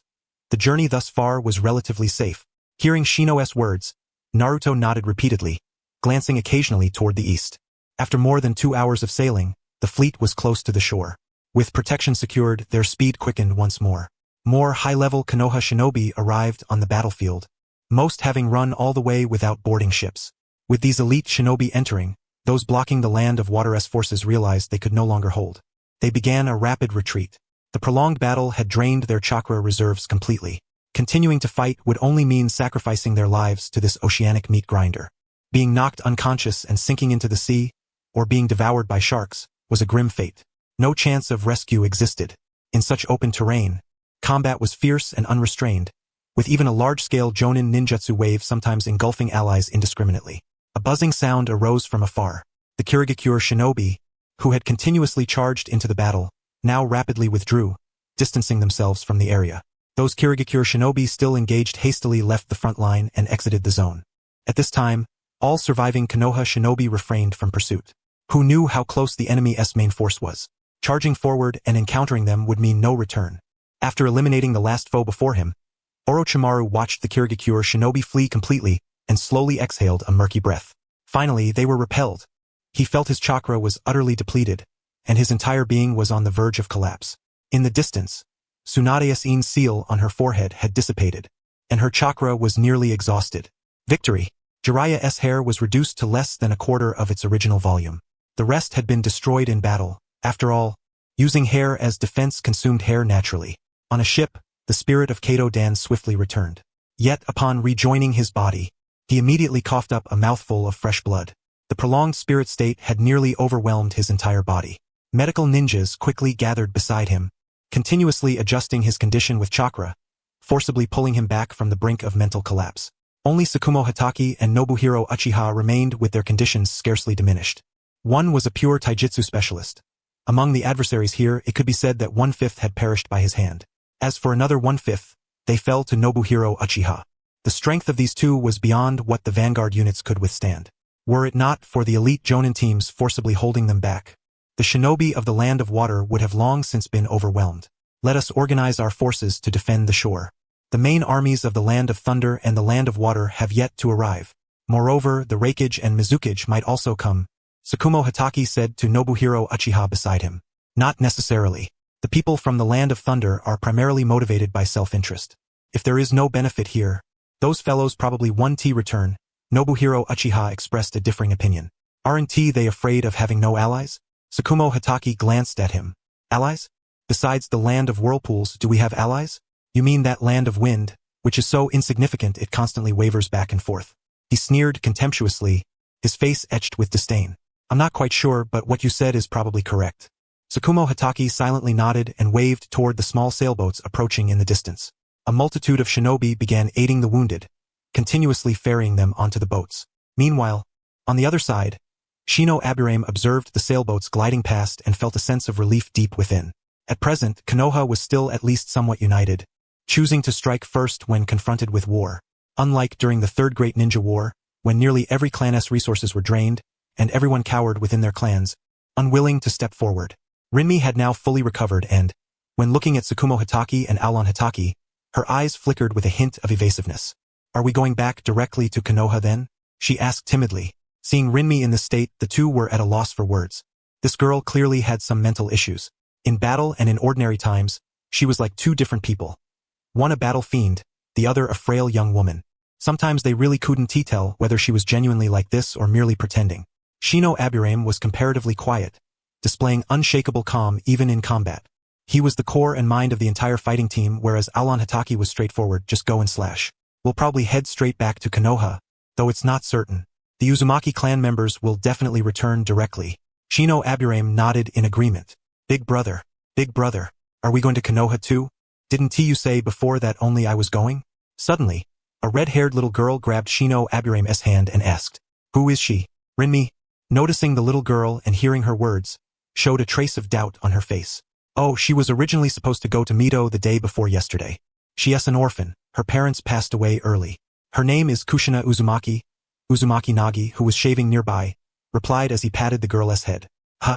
Grandpa Nagi wants Kushina to go to Konoha and play with Grandma Mito, and Kushina agreed.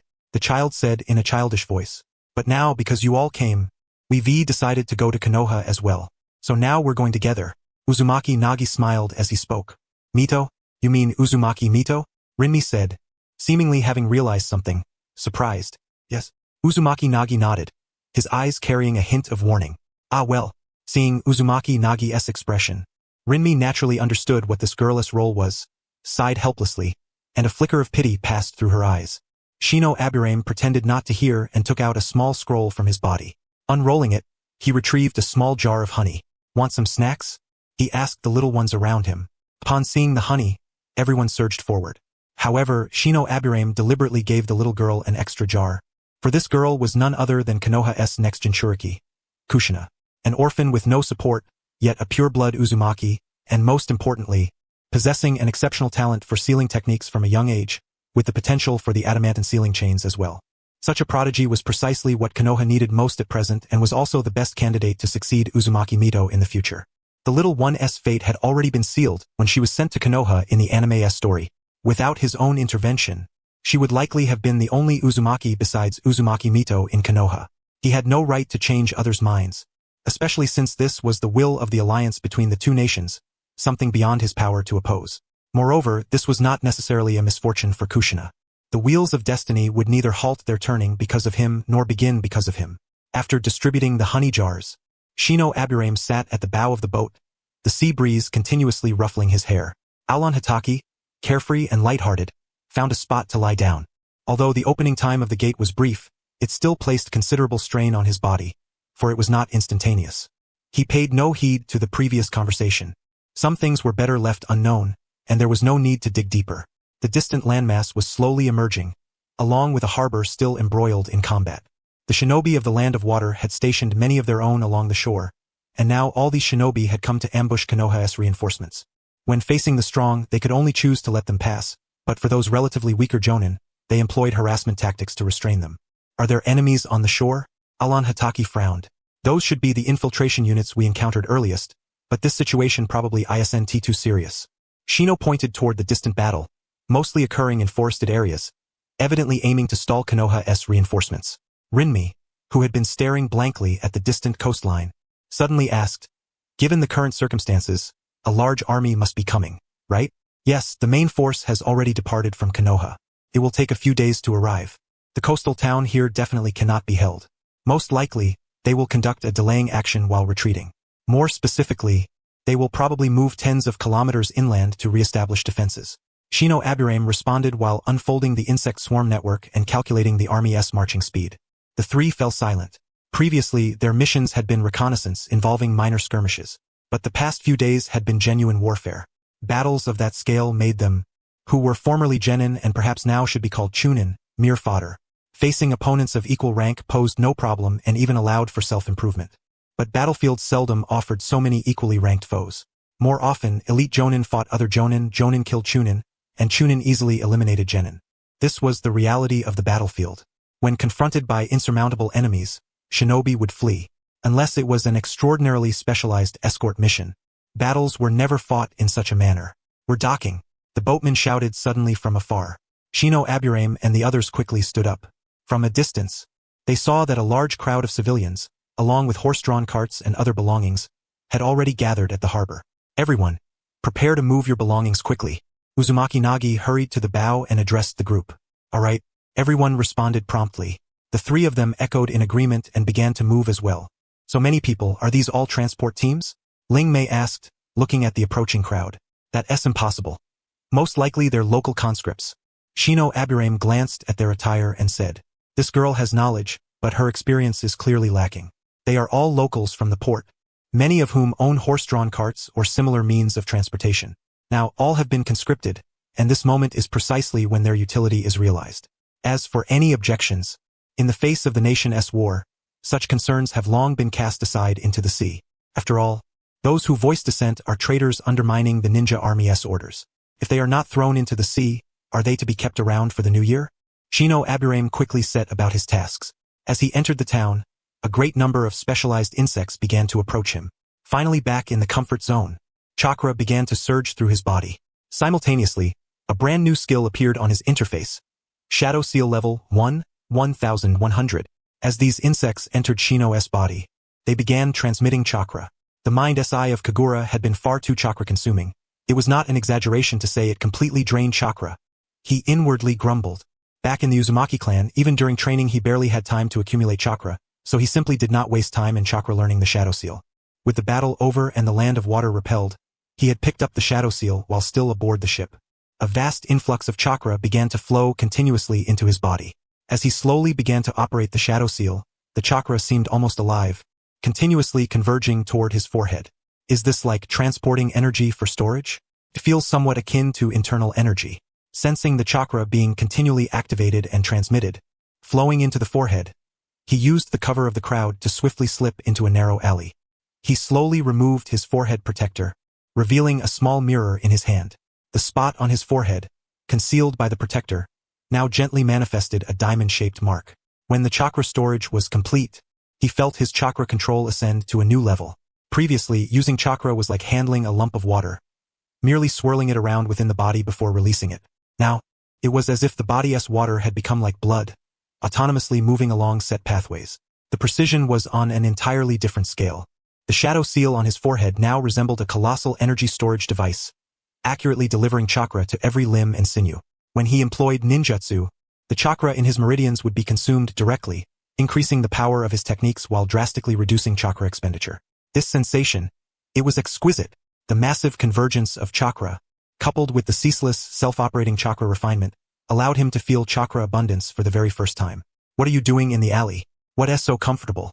Ling Mei, passing by, caught sight of Shino Aburame turned away, indulging in self-admiration, and asked curiously. Then she saw him hastily put his forehead protector back on and turn around. "Ahem. Nothing," he replied awkwardly, slowly emerging from the alley. Ling Mei smirked, suddenly blushing. She felt as if she understood something and quickly left the alleyway. Seeing Ling Mei depart, he sighed in resignation and patted his forehead. That young girl must have misunderstood again. For hours later, the transport teams, laden with abundant supplies, began departing the port, heading toward Konoha. In the distance, numerous ninja were retreating from the sea, stationing themselves at various points around the town. The sun was slowly descending toward the west, its afterglow casting a golden light over the sea's surface.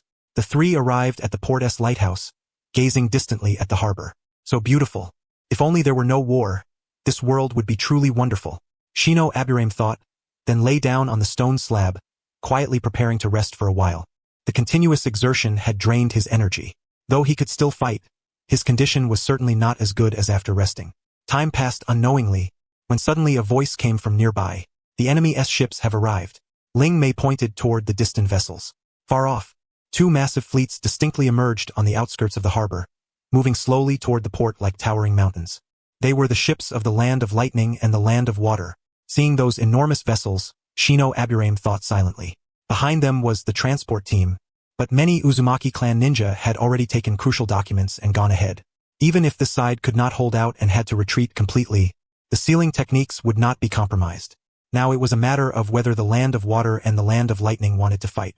The distant fleets, facing the well-prepared Konoha forces and the fully fortified harbor town, gradually came to a halt.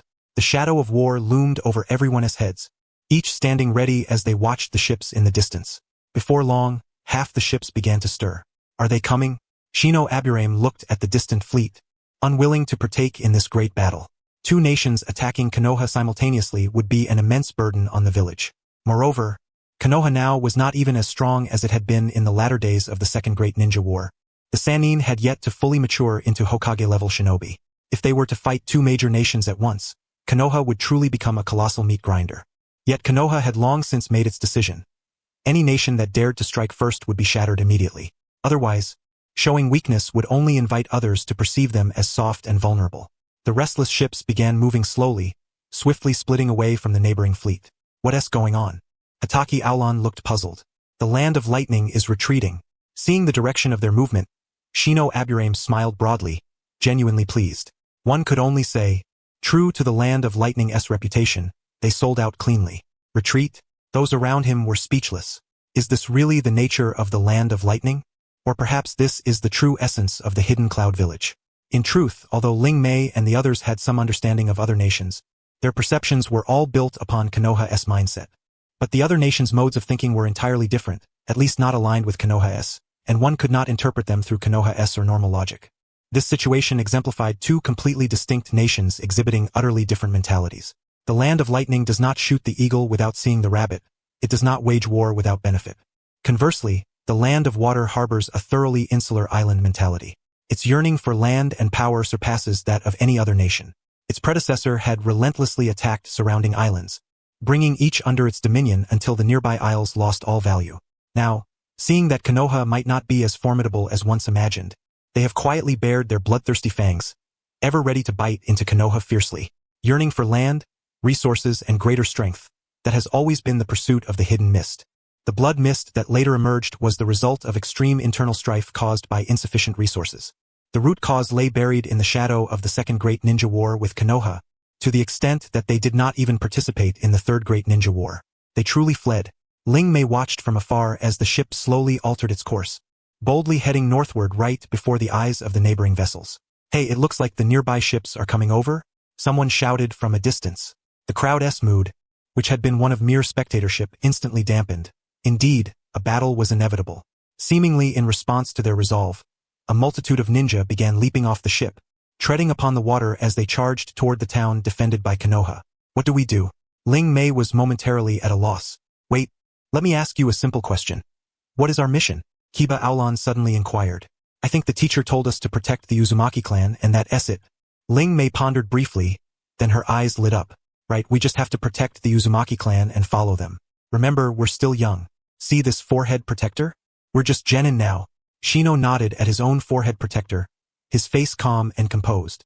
Exactly. So we just keep following the team and keep running? Ling Mei quickly caught on. Their squad was unlike the others. The other teams had direct leaders who assigned orders. But their superiors were the upper echelon of Konoha, the elite warriors of the region. Since no direct orders were given, they could continue executing their previous mission of escorting the Uzumaki clan as civilians. Their background and age made them unsuitable for the battlefield, and those around them would turn a blind eye. Having grasped this, Ling Mei decisively prepared to flee. Isn't that a bit wrong? Kiba Aulon hesitated, glancing at the distant battlefield, seemingly lost in thought. What's wrong with it? If you want to die, go ahead. Don't worry. Ling Mei and I will surely commemorate you. Shino patted his shoulder with a smile. Yet to Kiba Aulon that smile seemed eerily strange. Indeed, with his frail frame, meddling in such a grand war brought no benefit. Only an early death awaited him. In the moment he was lost in thought, the two had already strode far ahead. Ahem, wait for me. Watching the two retreating figures, he hurried to catch up. The three soon rejoined the transport convoy, which had already traveled over 10 kilometers.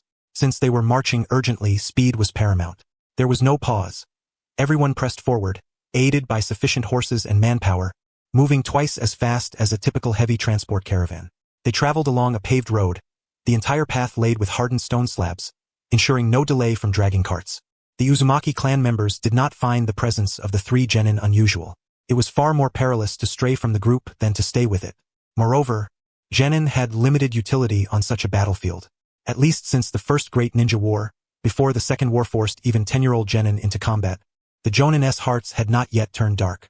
Passing ninja in the distance, recognizing the three freshly graduated genin, silently ignored them as they swiftly leapt toward the front lines. Previously, as reinforcements arrived, under the command of Orochimaru and Uchiha Nobuhiro, the front line was rapidly consolidated, forming one outpost after another. Groups of 4 swiftly spread throughout the town's area. After hours of rest, Orochimaru had restored himself to peak condition.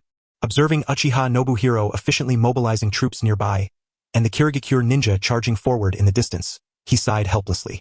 They had just fought a fierce battle and now had to fight another. However, compared to the previous fight, this battle took place on land, avoiding the enemy's most advantageous terrain. This was the best possible war scenario. Orochimaru, you're responsible for the northern sector. The front line will be held by Kiba Sakumo and me. Tsunade and Jiraiya will defend the south. Kato Dan will manage overall support. Orders were promptly acknowledged. The reason Orochimaru alone managed the north was his strength in command, adept at orchestrating troops in resistance, while others preferred solo combat. As the only ninja present who had endured the first Great Ninja War, Uchiha Nobuhiro possessed ample command and combat prowess.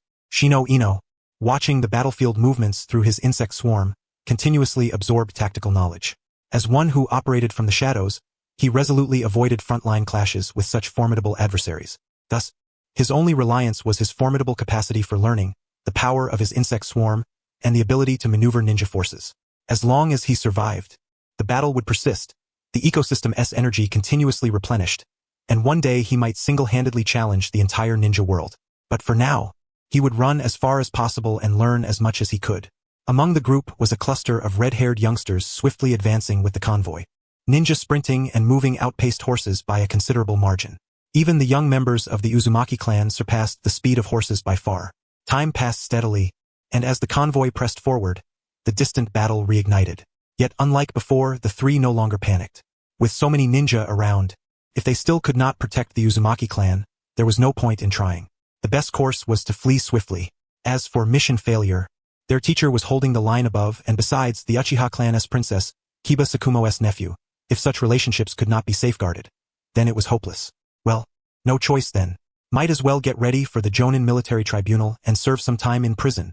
As the distant war resumed, Shino silently fixed his gaze in that direction, lost in thought. Kiba Aulon quietly stayed near the group. Wandering now would only cause Konoha to suspect espionage. As the convoy advanced, Shino soon spotted a massive bone mountain rising in the northern sector. Bone lineage? He hesitated briefly, recalling Orochimaru from the anime, who once collected ninja with bone bloodline but, due to severe blood sickness, was unsuitable for the reanimation jutsu. That ninja eventually perished at the hands of Gaara. So this bond was sown during the Second Great Ninja War? Since Orochimaru was in charge of the northern region, the convoy quickened its pace. Good. Just keep moving quietly like this. With no abnormalities detected in the insect network, Shino felt at ease. The intense combat had not yet brought a large insect swarm to the area. Many insects had just arrived, and earlier losses had been substantial. The overall swarm was not yet robust, causing occasional gaps in the surroundings. When at sea, Shino had felt nervous. But now that they were in the insect swarm's domain, he felt no fear. Thus, the convoy pressed on day and night. Even after the sun had completely set, the group silently carried torches and kerosene lamps, pressing forward. There is no such thing as stopping. The only truly safe course of action is to depart this area at the swiftest possible speed. In the latter half of the night, Shino Aburame suddenly sensed that something was amiss. To the north, an unidentified group of shinobi was advancing in this direction.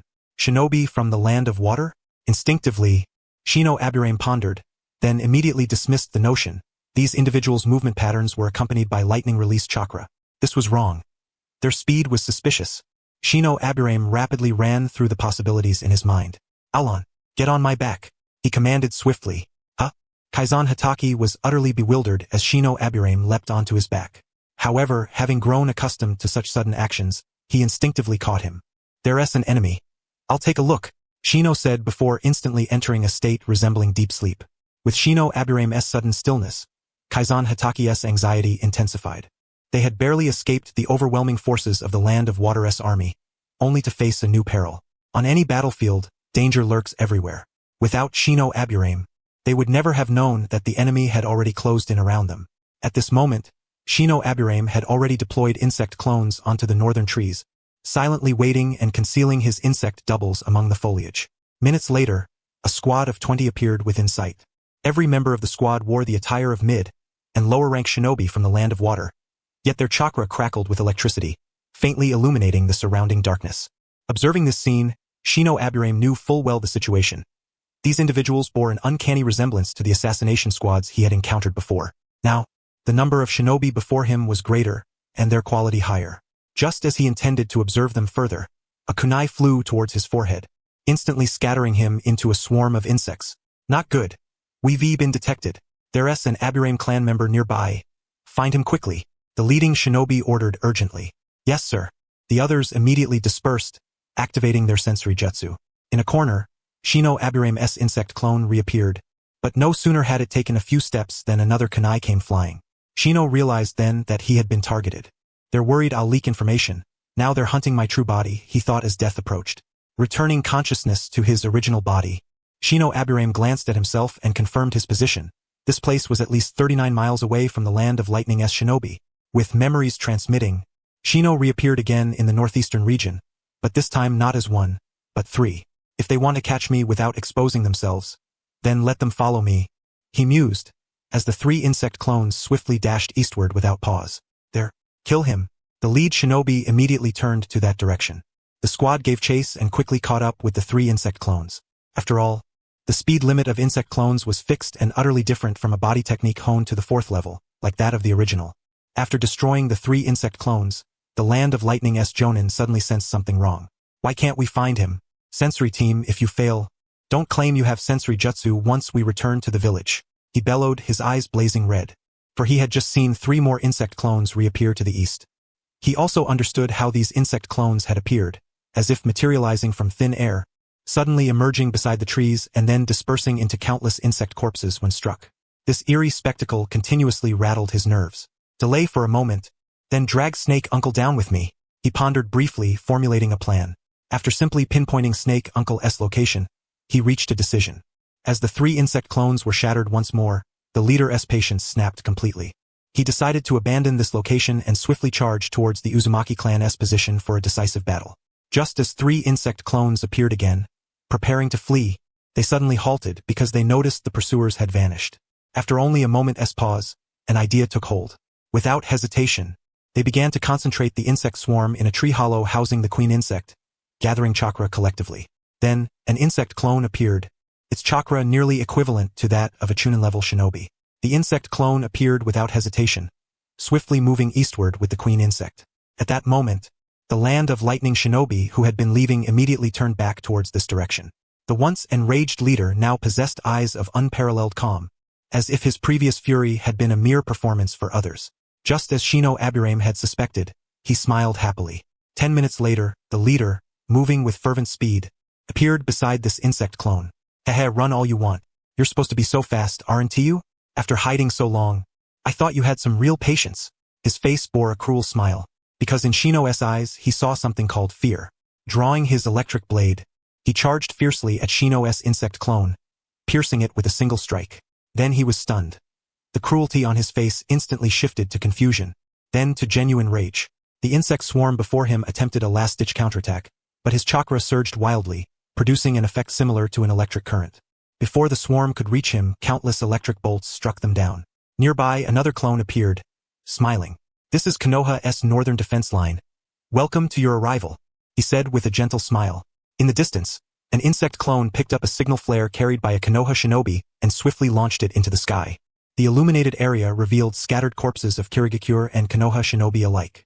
Then the clone vanished rapidly, dissolving into countless tiny insects that drifted away with the wind as if they had never existed. At this moment, the leader fully comprehended that he had been thoroughly deceived, manipulated in a complex ruse. The opponent had never been detected by him. Everything had been a figment of his imagination. When he looked at the sensory team, killing intent filled his eyes. Yet now was not the time to strike the sensory team, for he sensed from above that a shinobi was descending from the sky. Behind that shinobi followed over a dozen jonin, who without hesitation plunged into the battlefield below. After dealing with this force, Shino Aburame awakened refreshed from Kaizen Hitaki's back. Still wearing a smile. "Got rid of them, finally got rid of them. If I'd come here earlier, I'd have been the one killed." He sighed helplessly. As for whether Snake Uncle would be ambushed and killed, that was beyond his concern. If Snake Uncle could be defeated, then the wheels of fate would grind to a complete halt. A formation of 20 jonin and chunin appearing in this area would surely cause an explosion of chaos. He cast a glance around. The transport convoy now had scarcely any guards remaining. The shinobi of the Whirlpool country had all been dispatched to the front lines, leaving only a few chunin and elders behind. Against ordinary jonin or chunin, they might still hold their ground, but facing the assassination squads of the Land of Thunder, they were essentially sacrificial lambs. The Konoha shinobi in this region had already exerted every ounce of strength merely to withstand the full-scale assault from the Land of Water. They were still engaged in a fighting retreat. If the Land of Thunder had not chosen to withdraw and pluck the low-hanging fruit, the front line lacking a powerful main force would likely have already collapsed. He swiftly dismounted from Aozora's back, feeling utterly refreshed in that moment. "Resolved?" Ling Mei inquired beside him. "Resolved. Just a bunch of insignificant pests." He nodded, barely able to contain the smile tugging at the corners of his mouth. "That's good." Ling Mei beamed with joy upon confirming there was no danger. Only Hitaki Aozora glanced thoughtfully at Aburame Shino beside him. 5 days later, following a fierce encounter in which Uncle Hebe annihilated the assassination squad over there, though he was nearly killed in the process, no troops from the Land of Thunder ventured within 50 kilometers of the area again. Only a handful of reconnaissance shinobi dared to approach briefly, but they quickly retreated thanks to Aburame Shino's clever maneuvers. Correspondingly, Aburame Shino's 4 symbols sealing technique gained a considerable amount of experience, the sole consolation in the situation. At last, the group arrived at their destination, Konoha. Compared to the initial forced march, the pace had slowed considerably later on to accommodate the elderly and children among the ordinary civilians. By then, they were deep within Konoha's interior. Streams of shinobi surged toward the front lines, and small Konoha squads were gathering everywhere to the southeast. Simultaneously, the main force had fully arrived in the southeast, successfully halting the Land of Water's invasion. Leading the large force to suppress the enemy was none other than the third Hokage, acclaimed as the Shin Hero. From afar, the 3 of them observed the village gates, hearts filled with mixed emotions. The danger level was maxed out, truly participating in a war between great nations, beginning with the most brutal defensive battle. This mission had nearly cost them their lives, and the danger was off the charts. They swore never to accept such assignments again. If possible, they just wanted to stay peacefully within Konoha's walls. After completing the mission report, they trusted their teacher more than anyone else. Elite Jonin had an impressively high survival rate in this world. Walking through the village, the number of people was noticeably fewer than before. Compared to earlier times, when guards could be seen every few steps, now they were nearly absent. The few remaining guards were pitifully weak ordinary people or freshly graduated genin. Phew, I need a good rest to level up. With the full-scale war underway, it won't be long before it reaches our doorstep. He thought silently. I'm heading back first. Ling Mei was the first to suggest leaving. Azora nodded wearily at Aburame Shino and followed suit. As they dispersed, the 3 elders of the Uzumaki clan and their chieftain slowly approached and knocked on the gate of the Senju clan's residence. The gate opened, and Sakurako greeted them with a warm smile. As former allies of the Uzumaki clan, she naturally recognized the 3. Sakurako, Uzumaki Nagi said in surprise, testing the waters. It's me. Please come in. Her smile broadened. Even after all these years, Now that these men had become great elders, they still remembered her little self. Thank you for your trouble. The four entered slowly, spotting Uzumaki Mito seated regally in the main seat dressed in ceremonial attire. Auntie. Clan Chief Uzumaki Narumi approached Mito Uzumaki and knelt on one knee. Princess. The three elders raised their hands in respectful salute. Princess, huh? Since my grandfather passed. It's been a long time since anyone called me that. She smiled faintly and walked toward them. Let us find a place to sit and talk. With the atmosphere suitably set, she led them into the courtyard. How do you intend to arrange things? We'll follow your lead, Auntie. Uzumaki Narumi responded tactfully. You've had a hard time. Seeing the other three elders silent, she sighed. For now, stay in this residence. Then, in the adjacent area of the village, we'll carve out a new territory to serve as your future base. As she spoke slowly, she nodded toward Sakurako. A map was unfurled, and she circled a spot in the southeastern forest. That area was still a dense woodland, lacking training grounds or other facilities, and it did not border other powerful clans. It was an exceptionally comfortable zone, meaning fewer frictions. Of course, it was diagonally opposite the Uchiha Clan's training grounds. Back in the Whirlpool Country and Senju Clan days, they were allies, but whenever they encountered the Uchiha, they would relentlessly thrash them. The Uzumaki and Uchiha clans were, in some sense, blood enemies and generational foes. Excellent. Uzumaki Narumi nodded without hesitation. I will speak with the Hokage about maintaining the ceiling class and barriers. After that, it will be our responsibility. She pondered briefly before speaking. Upon hearing this, Uzumaki Narumi's eyes lit up instantly. This was the very statement they had been waiting for. Nothing else mattered as much as what the clan could accomplish within Konoha. Only by entering key departments could they hope to develop further. Originally, the Uzumaki clan had considered settling in Konoha, but at that time, all resources were already fully allocated, leaving no suitable place for them. Moreover, the agreement between Hashirama Senju and Uzumaki Ashina had given the Uzumaki clan their own ideas. With their vast population base, establishing an independent village was the best choice back then. Neighboring countries were not yet unified and remained in the Warring States period. Only after Konoha's founding did various shinobi clans begin to align and form new nations and villages. All clan leaders understood the vast difference in power between a single clan and an entire village. We also have notable achievements in medical ninjutsu. If Konoha requires it, can our clan members apply to join the Konoha hospital or medical squads? Uzumaki Nagi asked. He had thoroughly researched all information about Konoha before coming. The hospital was currently the only place the Uzumaki clan could integrate into, and the benefits were substantial. They also had corresponding sealing technique projects, which were the very foundation of the Uzumaki clan's survival. The first wave of shinobi who arrived here had already stored data in the Senju clan's archives. I can coordinate that. Uzumaki Mito thought deeply before nodding. With that, the initial apprehension among the group completely dissipated. They continued talking for quite some time until the subject of Aburame Shino arose. Compared to other topics, the group became noticeably more lively. The three elders briefly recounted their dealings with him but omitted anything related to the Shinigami, respecting the secrecy of the Shinigami's divine edicts. Naturally, they also refrained from mentioning the trials, only saying he had passed. It was afternoon before the group reluctantly departed. However, they had obtained everything they wished for. Pushing their luck any further would not be wise. As the battlefield unfolded, the subsequent demand for shinobi would only continue to grow. As crucial combatants, the stronger their capabilities on the field, the swifter their integration into the village would be. They would find their rightful place, rather than existing as isolated entities, naturally estranged from those around them.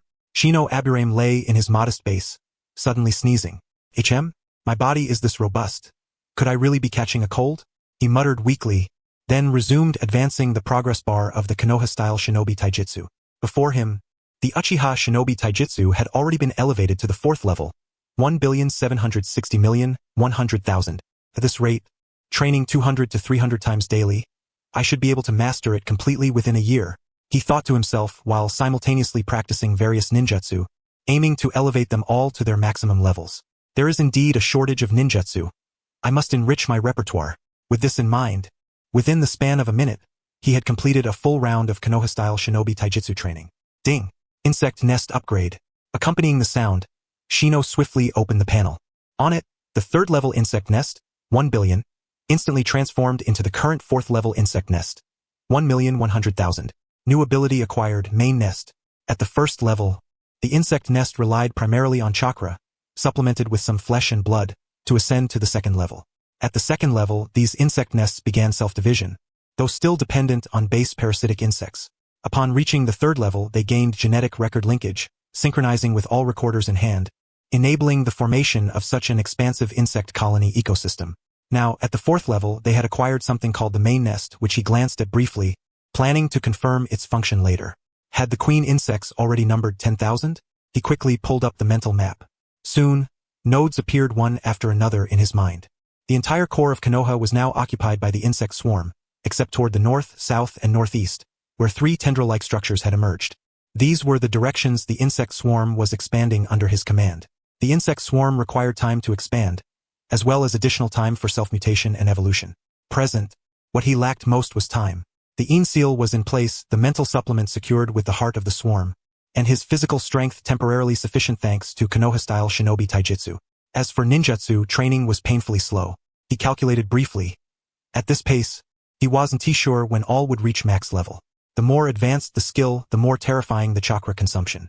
Especially those ninjutsu that drained chakra immensely. Casting once meant an unknown, prolonged recharge time. He pondered inwardly. He considered that shadow clone jutsu could use ninjutsu. Could he then use shadow clones to practice ninjutsu? Would the recorders recognize it? Because of special circumstances, insect clones could not use ninjutsu at all, and the shadow clone jutsu had been gathering dust in the corner. Previously, with so little chakra, and the insects requiring substantial time to recharge chakra, he could only use a few ninjutsu before exhausting it. Then it was either more recharging or taijutsu training. Now, with the Ein seal, chakra recharging was far greater, mainly due to his enlarged capacity. While musing on this, Shino rapidly formed hand seals. Ninjutsu, shadow clone jutsu.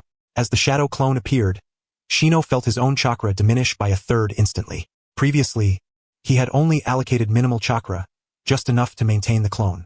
Without sufficient chakra, a shadow clone could not perform ninjutsu. Casting ninjutsu itself required abundant chakra. This was a deliberate allocation, and now it was a matter of whether the recorders would acknowledge it. Without hesitation, the shadow clone swiftly performed transformation jutsu, taking the form of Rinmi.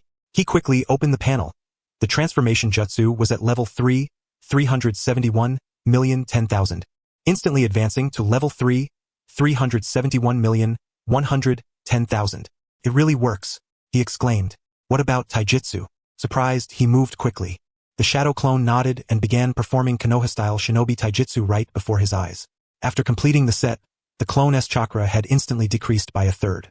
Can performing a set of taijutsu consume this much chakra? Shino marveled, watching the clone's chakra diminish with disbelief. But then he realized, this was probably normal. Maintaining a figure in vigorous motion relied entirely on circulating energy, so the consumption would naturally be exorbitant. He had not considered this before because his chakra was too limited. Having the shadow clone operate was a burden. Now it was different, with the Ein seal's assistance and chakra recharging. The tasks that once painfully required his own effort could now be delegated to his shadow clones. The situation was entirely transformed. He silently opened the panel again, watching the steadily rising progress markers, feeling assured for the first time. The shadow clone performed 2 more sets, but as it prepared for the third, its chakra was completely depleted, dissipating into a wisp of smoke. As it vanished, the memories directly entered his mind. One set of shinobi taijutsu consumed 0.13 chakra units, corresponding to about 20 minutes of chakra recovery. He calculated this as a swarm of insects continually flew in from the surroundings to replenish his consumed chakra. Shino barely needed to refine chakra himself. It would replenish automatically. Though mentally fatigued, the increased pace was acceptable. The key was that even while sleeping, chakra could accumulate. Charging at night, having the clones work by day, he could even be ruthless and sleep more himself. His mind raced with many ideas. One was that he could apparently afford to rest more. Recuperate fully. Having resolved this, Shino created several more shadow clones and began casting ninjutsu immediately. He decisively started intensive taijutsu training himself, while the insect swarm recharged his energy. Everything was progressing favorably. Sweat poured from him as he clearly sensed his security steadily strengthening. Time passed slowly amidst his busy efforts. With the arrival of the deep night, Shino began to study the Ein seal. Currently, the Ein seal remained at the first level. Though it operated automatically, its speed was somewhat lamentable.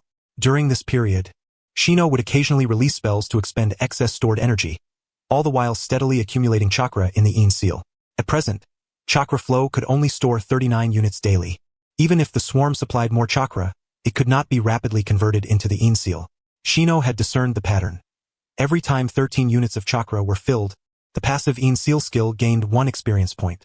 To reach the second level, it would take at least 1 month. Short-term progress was out of the question. He resolved to let his body recharge gradually. 2 days later, as the sun gradually ascended, its warm rays dispersed the lingering chill of the mist. Aburame held in his hand a peculiar insect, one that had evolved from a nectar-collecting parasitic bug. This insect was characterized by its ability to produce sugar, a trait inherited from its herbivorous predecessor. The herbivore existed solely to convert and supply food to the insect colony, but this variant drew sustenance from the sap of trees, ultimately transforming the sap into sugars stored within its body. As the insect's body grew larger, the stored sugars increased, crystallizing slowly into a crystal that extended from its back. Once the crystal reached a certain size, it naturally detached, allowing the insect to collect it. However, this mutation was not the product of Shino's deliberate manipulation but rather a spontaneous evolution within the colony itself. He slowly activated his recorder and soon observed a fresh surge in the skill experience related to the insect hive. The pattern of growth still centered around the number of divisions of the queen insect, but the nature of this change seemed markedly different. Particularly, the experience associated with the colony's mutation was undergoing rapid expansion. Was the insect colony evolving autonomously? Reflecting on the information conveyed by the recorder, this appeared to be the sole plausible explanation. He inhaled deeply, realizing that the insect could convert sugars, specifically transforming sap sugars directly into a mixture of sucrose, fructose, and glucose. Upon further confirmation, he found that the insect was capable of self-reproduction. The queen merely laid eggs and adjusted their genetic makeup, resulting in larvae that matured into adults within a week or even a few days. Yet, the queen did not suppress the insect's inherent reproductive ability. On the contrary, this capacity had slightly intensified. This connected to Shino's earlier thoughts. The queen was only responsible for core connections and part of the colony's production, back when the skill was not as potent as it was now. Presently, this notion was limiting the colony's development, especially as the queen's productivity steadily improved. Moreover, the queen's reproductive efficiency far surpassed that of the insect's autonomous reproduction, verging on a form of biological technology unique to insect colonies, something natural breeding could never rival. He decided to take this as feedback for his own clan's development. After pondering for a moment, he classified this insect as an industrial species. Glancing toward the future settlement of the Uzumaki clan, he mused that this industrial chain might well entangle the Uzumaki clan. After all, the Uzumaki clan currently required abundant resources, and if both parties cooperated, assigning an Uzumaki Mito with a short lifespan but strong endurance as a backup could provide support. Excellent, a complete industrial chain was about to take shape. The sugar yield from a single tree naturally far exceeded that of an equivalent area of rice paddies. The colony was evolving. Feeling the increasing vitality of the insect swarm, his spirits lifted considerably. Previously, all evolution and design had relied solely on Aburame himself. Now, the colony had begun self-regulation and was rapidly adapting to its environment. It wouldn't be long before it might even spawn insects that consumed thermal energy directly. When Shino first developed the herbivores, they were consumers, and consumers were not strictly herbivorous. If they could obtain a morsel of meat or biomass from other creatures, they could digest it, as meat was much easier to break down than plants. The previous colony system had been one of predators and aggressors. Now, the colony was naturally transitioning toward a cultivator system, a sort of unconventional farming. An hour later, Shino completed his preparations. He created a clone, and once again, the chakra within his body began to fluctuate. The clone contained 50 units of chakra, followed by another. The seal on his forehead swiftly released chakra, continuing until the chakra accumulated overnight in the seal was entirely depleted before ceasing. At this point, 5 clones, each endowed with 50 chakra, stood beside him. Train well, and remember to do it one at a time. I'm worried my mental stamina won't hold up otherwise, Shino said to his 5 clones. Yes. They nodded, fully aware not to burden their original, and silently moved off to train.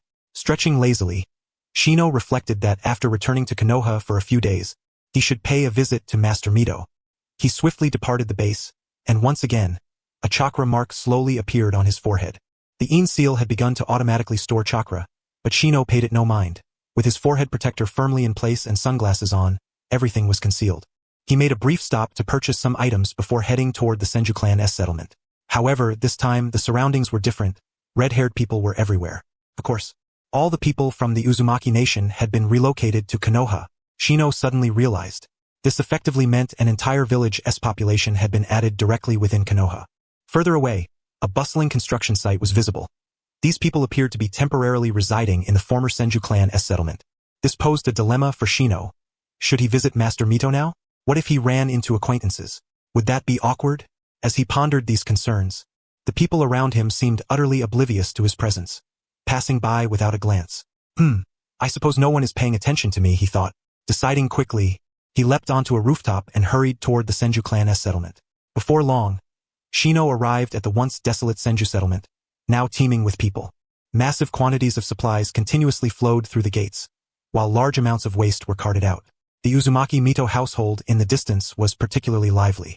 Clearly, this was no time for disruption. A simple visit would suffice. Although uncertain whether this was the right choice, he recognized that with the Uzumaki clan's involvement, the Second Great Ninja War would be considerably easier to face. After a brief moment of reflection, Shino knocked on the door. It was opened by Sakura, and inside, the Uzumaki clan members were everywhere. Sakura paused momentarily upon seeing Shino. This is my gift. Also, please tell Master that I have mastered the Ein Seal, he said with a smile, lowering his voice so only the two of them could hear the final words. Understood. Sakura glanced at the crowd behind her, then at the silent Shino, nodding in acknowledgement.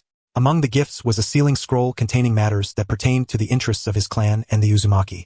Shino harbored his own thoughts on this, but he was not prepared to take the lead. Should such matters be exposed, disaster would surely follow. After delivering the items to their designated place, all that remained was to let the insect colony reproduce more prolifically in the specified location. The eventual outcome was no longer his concern. Only Uzumaki Mito and Sakura, who should now be called Senju Sakura, were privy to this secret. Quickly departing the former Senju settlement, Shino noticed no one paid him any attention. Unlike before, when even a single person appearing near the Senju settlement would arouse suspicion, the entire Senju clan had now dispersed among the populace and silently assimilated with the villagers. They had transformed into one ordinary villager after another, yet becoming villagers did not imply an immediate severance of ties with the Senju clan. On the contrary, their bonds only deepened and accumulated over time. However, inevitably, all such feelings would eventually dissipate with the passage of time. The current Senju headquarters was bustling with people everywhere. The Uzumaki clan's approach was to live among the surrounding populace and permit intermarriage. This stood in stark contrast to the models adopted by the Uchiha and Hyuga clans, naturally resulting in a flourishing population. Just as he departed from the base, Shino Aburame caught sight of Kiba Inuzuka swiftly moving about. Where could this fellow be rushing off to? After a moment of hesitation, Shino quickly followed. Sometimes, showing concern for one's comrades was not a bad thing. Before long, Shino observed Kiba arrive at the mission center to submit a task, exchanging a firm palm slap with a middle-aged ninja clad in a green vest. When others nearby glanced at the two, they instinctively kept their distance. Might Guy? Upon seeing that individual, Shino immediately thought of Might Guy's father. It seemed that this man's interest in Might Guy's attributes was growing stronger. Otherwise, he would not be mingling with him so closely. After all, the missions assigned to Genin were scarcely demanding, merely opportunities to train while earning some living expenses, Shino mused. After a brief contemplation, Shino emerged slowly from the shadows. Perhaps sensing his intention to reveal himself, a nearby ninja suddenly took a step back, having nearly collided with the Aburame clan member. Shino paid no mind to him and proceeded forward. HM? Kiba, you're here on a mission too? Shino? Out of money again. Huh? Let me tell you, there are so many Genin missions now that I've even used my clone. They're quite lucrative. Kiba's face brightened with excitement as he spoke. Since they had yet to be promoted to Chunin, relying on Genin missions for remuneration was currently the most viable means of survival. Kiba, lacking any family fortune, had no choice but to undertake Genin missions after losing the support of Konoha and his clan. Money? Shino hesitated, realizing he had always been penniless, yet also never really spent any money. Right? Don't you spend money? Kiba regarded him with a peculiar expression. At that moment, Shino was momentarily stunned. Indeed, he hardly ever spent money.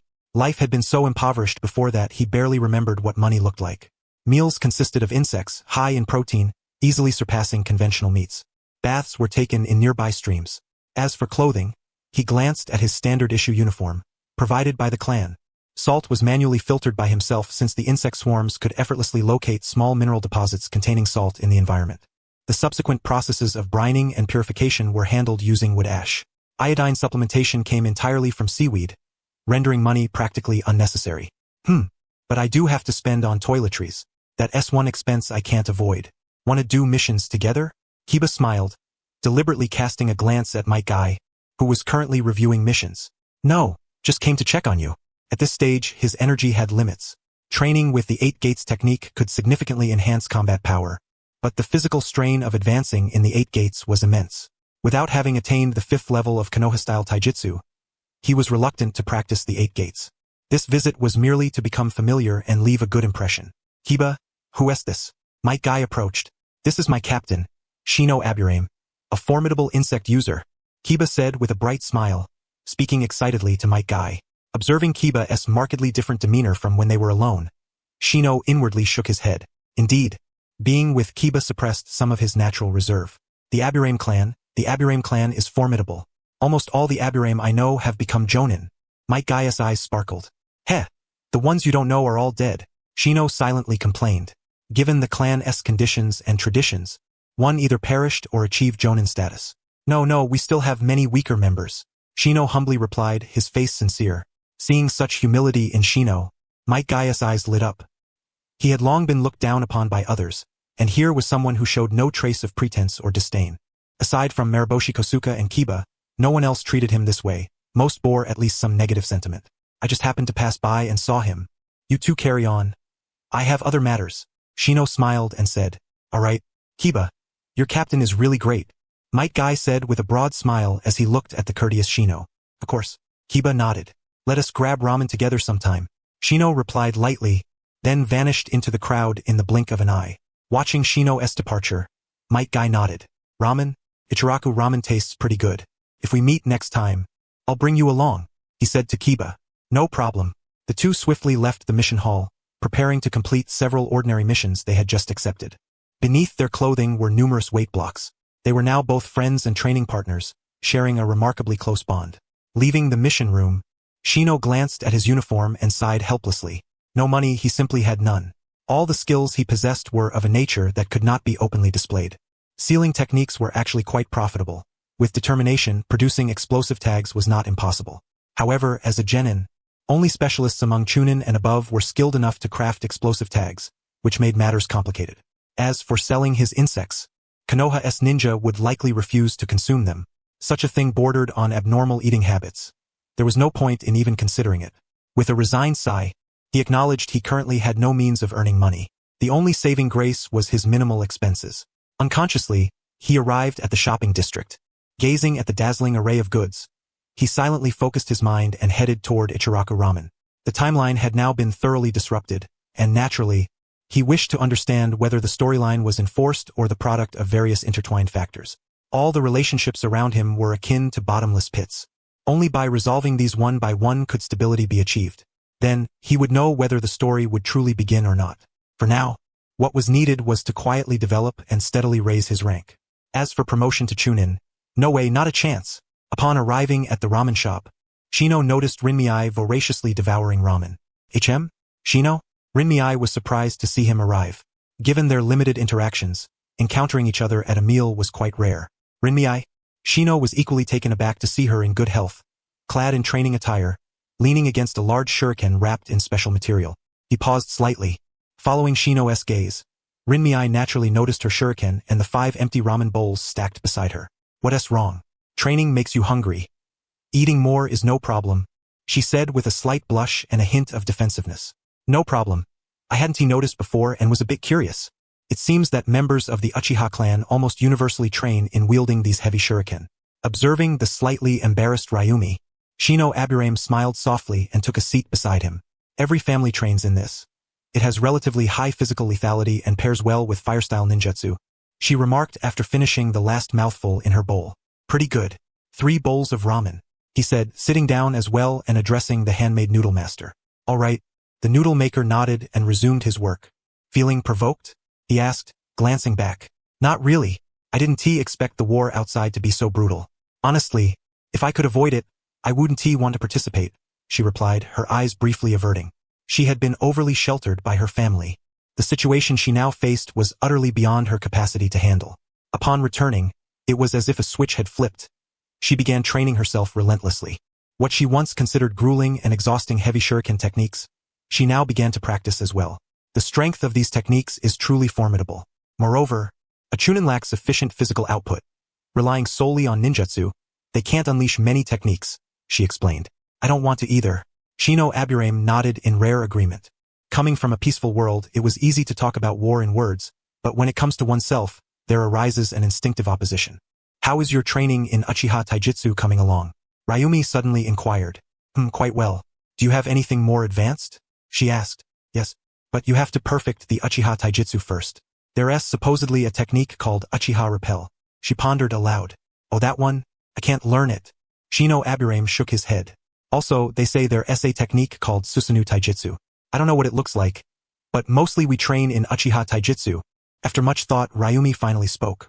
I can't learn that either. Shino Aburame shook his head again. These things all require compatibility with the Sharingan. However, Ryumi's words suddenly sparked a realization in him. The Konoha-style Taijutsu is the strongest among Konoha's Taijutsu techniques. Beyond that, there's the 8 gates technique. And beneath the 8 gates lies the Lightning Country's lightning-style chakra mode. Other modes are relatively weaker, soft fist, the 64 palms of the 8 trigrams, and so on, but none suit him. The limit must be here. After a moment of reflection, he realized that these were the only techniques accessible to him. If he wanted to advance further, the only way was through the 8 gates technique.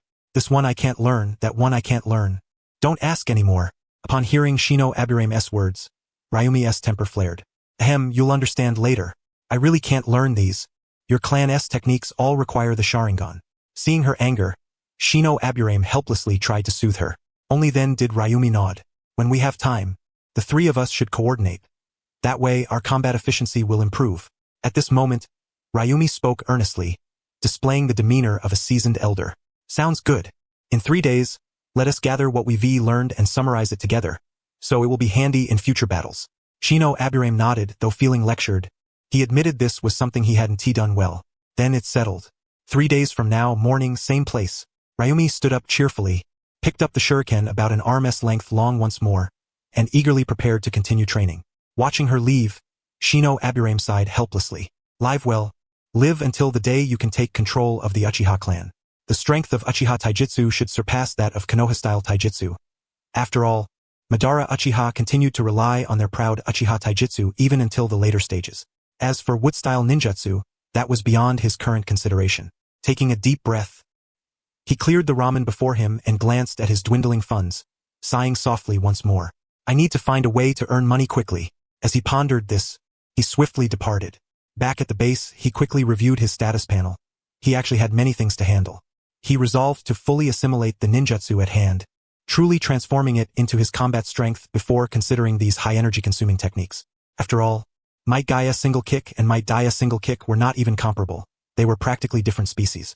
In this mode, naturally, the simpler the approach, the better.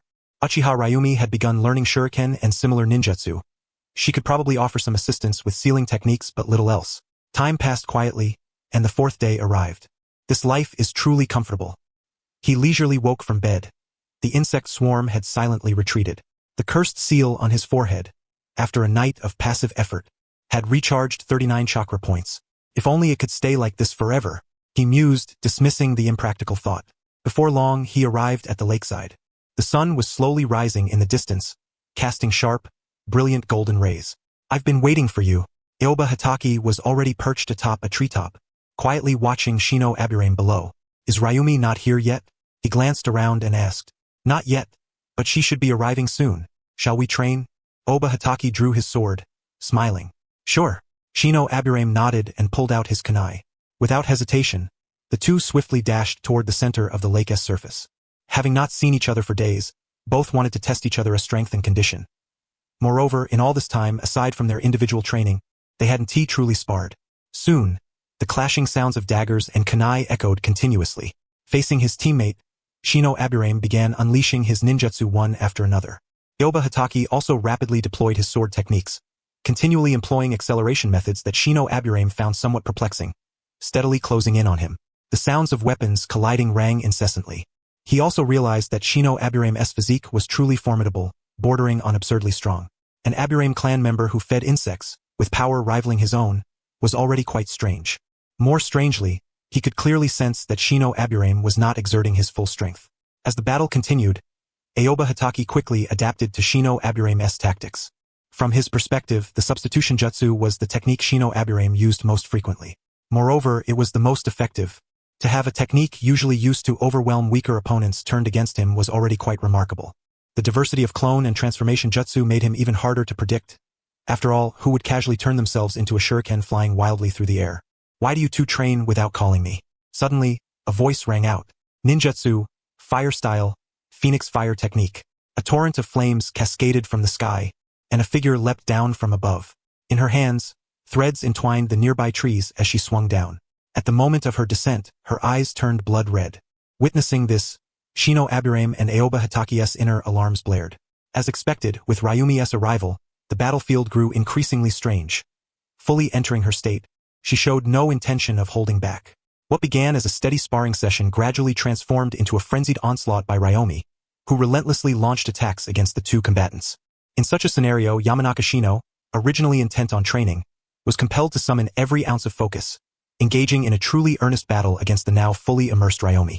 After all, a single lapse could result in genuine injury. Those crimson eyes sought immediate clarity and normalcy, which might be achievable over time, but certainly not in an instant without losing control. After half an hour, Ryumi, having expended all her chakra, was subdued by the pair, her face etched with displeasure. "That's unfair.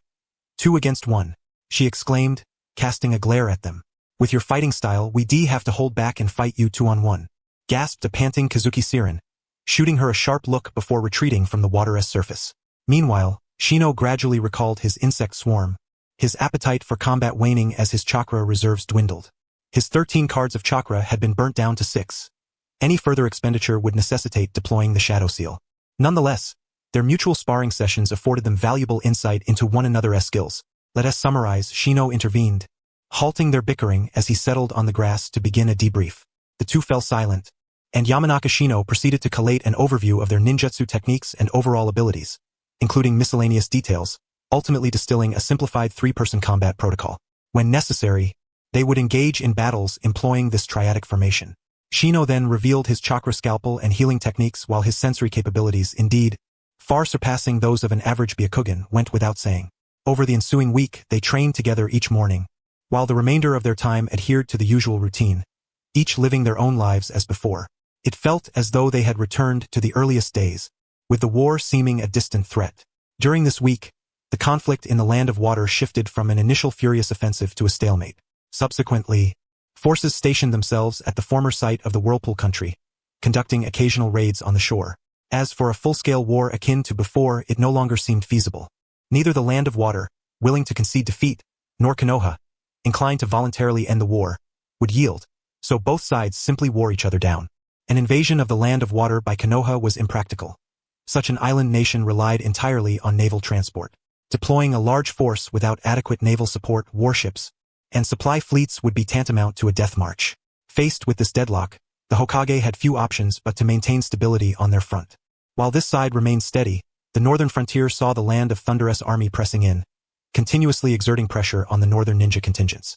Meanwhile, in the direction of the Land of Rain, subtle shifts began to emerge. Not dramatic changes, for the Land of Rain now required rest, yet its expansionist ambitions remained undiminished. Both the Land of Rain and the Land of Thunder awaited the outcome of the Konoha, Land of Water conflict. The poorer Konoha's performance, the more likely other nations would intervene. The stronger its showing, the more it could deter surrounding powers. The Land of Wind, which had previously clashed with the Land of Rain, had since fallen utterly silent, quietly redeploying its forces to the village, like a beast licking its wounds, exceptionally subdued. It seemed every nation was biding its time, awaiting the moment of Konoha's decline. Having gathered this intelligence, Yamanaka Shino silently recorded it all, simultaneously beginning to filter potential missions in his mind. Remaining in the village would almost certainly result in reassignment to border duties. After all, he and his comrades were registered ninja, considered human resources, and were not yet deployed simply because they had just returned. Such a state of affairs could not persist indefinitely. He needed to keep himself and his squad occupied to avoid Konoha's requisition. However, whether it was logistics or reconnaissance, these assignments were veritable pitfalls. Comparatively, missions to clear bandits and stabilize internal affairs would be far easier. While there was always the risk of encountering spies akin to previous incidents, overall such tasks were considerably safer. He was unwilling to accept any border-proximate missions at present. Given the current multi-front hostility, who knew what demons lurked within? In the absence of a supervising instructor, a team leader was permitted to accept missions of equivalent rank without constant guidance. With these thoughts, Yamanaka Shino made his way toward the mission center. Before even reaching the village entrance, he spotted the one person he least wished to see. Kato-dan had returned? Seeing Kato-dan triggered 1,000 curses in Shino's heart. At this moment, he least wanted to encounter him. Kato-dan's involvement in their affairs had never been straightforward. With the land of water and Konoha now fully at war, if he inadvertently dragged Shino to the land of rivers, risking a conflict with the land of rain, then Shino would truly be in trouble. Shino, are you here to welcome me back? From afar, Kato-dan waved. Damn it! Shino desperately wanted to retort, no. I'm just late leaving the house. Clearing his throat, he replied, teacher. Yes. I heard you returned and have been waiting for you at the village entrance. Approaching with a forced smile, Kato-dan spoke warmly. I didn't see you all on the battlefield before. I thought something happened to you. Later, Mariboshi Kosuke told me you followed the Uzumaki clan back to Konoha, so I finally relaxed. Kato-dan's sunny smile was unmistakable as he touched his blue hair. Haha, since the mission you gave us was to escort the Uzumaki clan, we just came along. Shino laughed as well. That's good. I was planning to find you and have you accompany the Uzumaki elders and children as they left first. Kato-dan nodded, perceiving nothing amiss. We haven't been idle either. If you're not returning soon, I plan to take on some bandit suppression missions to improve myself.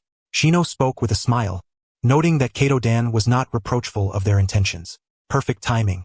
I'm about to head to the land of rivers. You three will come with me. It's relatively peaceful there now. You must be bored staying in Konoha so long. Kato-dan's eyes gleamed. There seems to be some unrest in the land of rivers. Though exasperated, he still offered a caution.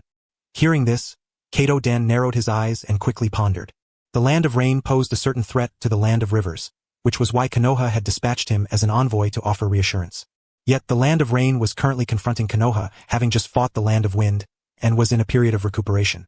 It would not act against the land of rivers in the short term. After reflection, Kato-dan responded, expressing his own judgment and that of Konoha's leadership. Furthermore, the land of wind was a military ally.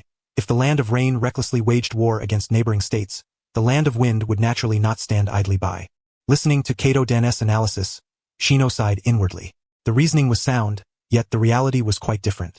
For one, the land of rain was indeed not launching attacks. But it was Konoha of the land of fire initiating hostilities, and judging by the current situation, it was most likely Danzo commanding the front lines. As for the land of wind, on the surface it was a military alliance. In reality, when the land of rain and the land of fire were at war, it was frantically reaping benefits behind the scenes, refraining from dispatching troops to the land of rain, and instead providing some logistical support.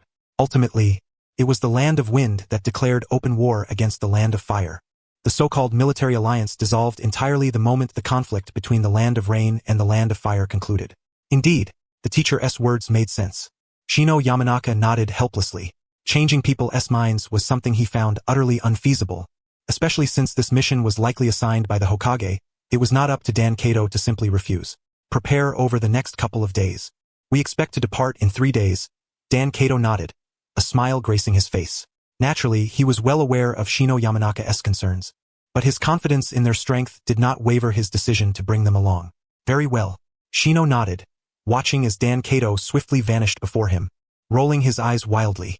The hastily compiled survival guide was promptly discarded into the recesses of his memory's junk pile. After a simple procurement of supplies, he also collected standard-issue clothing from the clan. The sole advantage of the Yamanaka clan was the abundance of hooded garments. Capes and outerwear were plentiful, though undergarments had to be purchased individually. Even so, for a ninja of the Yamanaka clan, this was considered a blessing. After all, insects inherently caused considerable wear and tear on clothing, making this one of the few benefits within the clan. However, upon his return, all the clan elders were glowing with exuberance. Shino was slightly taken aback but soon understood the reason. After all, this was an entire industrial chain. If these elders developed it properly and transformed the chain into a fertile field, the ensuing business would be ceaseless. During times of insufficient productivity, sugar functioned much like medicine. Many people succumbed to colds and fevers largely due to a lack of high-energy nourishment. Yet, it appeared this development was still confidential. The elders had not disclosed it to the ordinary clan members, including Shino Yamanaka, who, at present, was merely a somewhat gifted chunin. Returning to base, Shino noticed new branches of insects appearing on his recorder. A brief examination revealed their functions. One variety was a gigantic excavation-type insect, whose biting force and corrosive ability surpassed that of the queen insect. These creatures began massively expanding the colony's underground territory and excavating tunnels between queen insects, even constructing underground water valves autonomously. Correspondingly, new gigantism genes had been integrated into the recorder. Next were the newly introduced composters. Previously, insect excrement was simply deposited beneath vegetation for natural decay. Now it was accumulated, rapidly decomposed, transformed entirely into fertilizer, molded into small pellets, and then placed beneath plants. The piled excrement, due to composting, generated heat, serving as a thermal source for the surrounding insect colony. It also produced fungal food, maximizing resource utilization in one fell swoop. Silently, Shino Yamanaka committed the changes within the insect colony to memory. As he observed the influx of new genes, a simple review sufficed to spark ideas within him. It was naturally acceptable for parasitic insects to prey upon the weak, but confronting the strong was tantamount to suicide. Under water-style ninjutsu, a single waterfall technique could utterly annihilate them.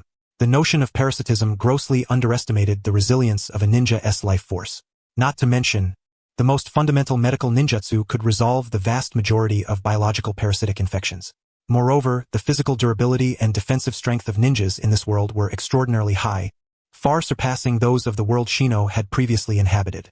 Otherwise, the body could not withstand the intense, violent exertion of combat. Regarding brain-controlling parasitic insects, Shino immediately dismissed the concept. It would involve subjecting countless humans to experimentation and genetic evolution as living test subjects.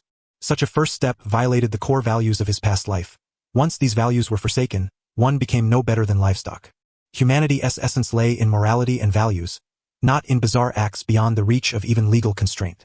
Furthermore, given Shino Yamanaka's current state, developing parasitic insects capable of controlling human minds was sheer fantasy.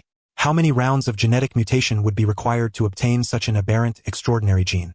First, the insect would need to infiltrate the human brain, then receive and obey human commands, and finally commandeer the memory storage and operational systems of a brain evolved over billions of years. Simultaneously, the insect would have to think in a human manner and execute appropriate behaviors accordingly.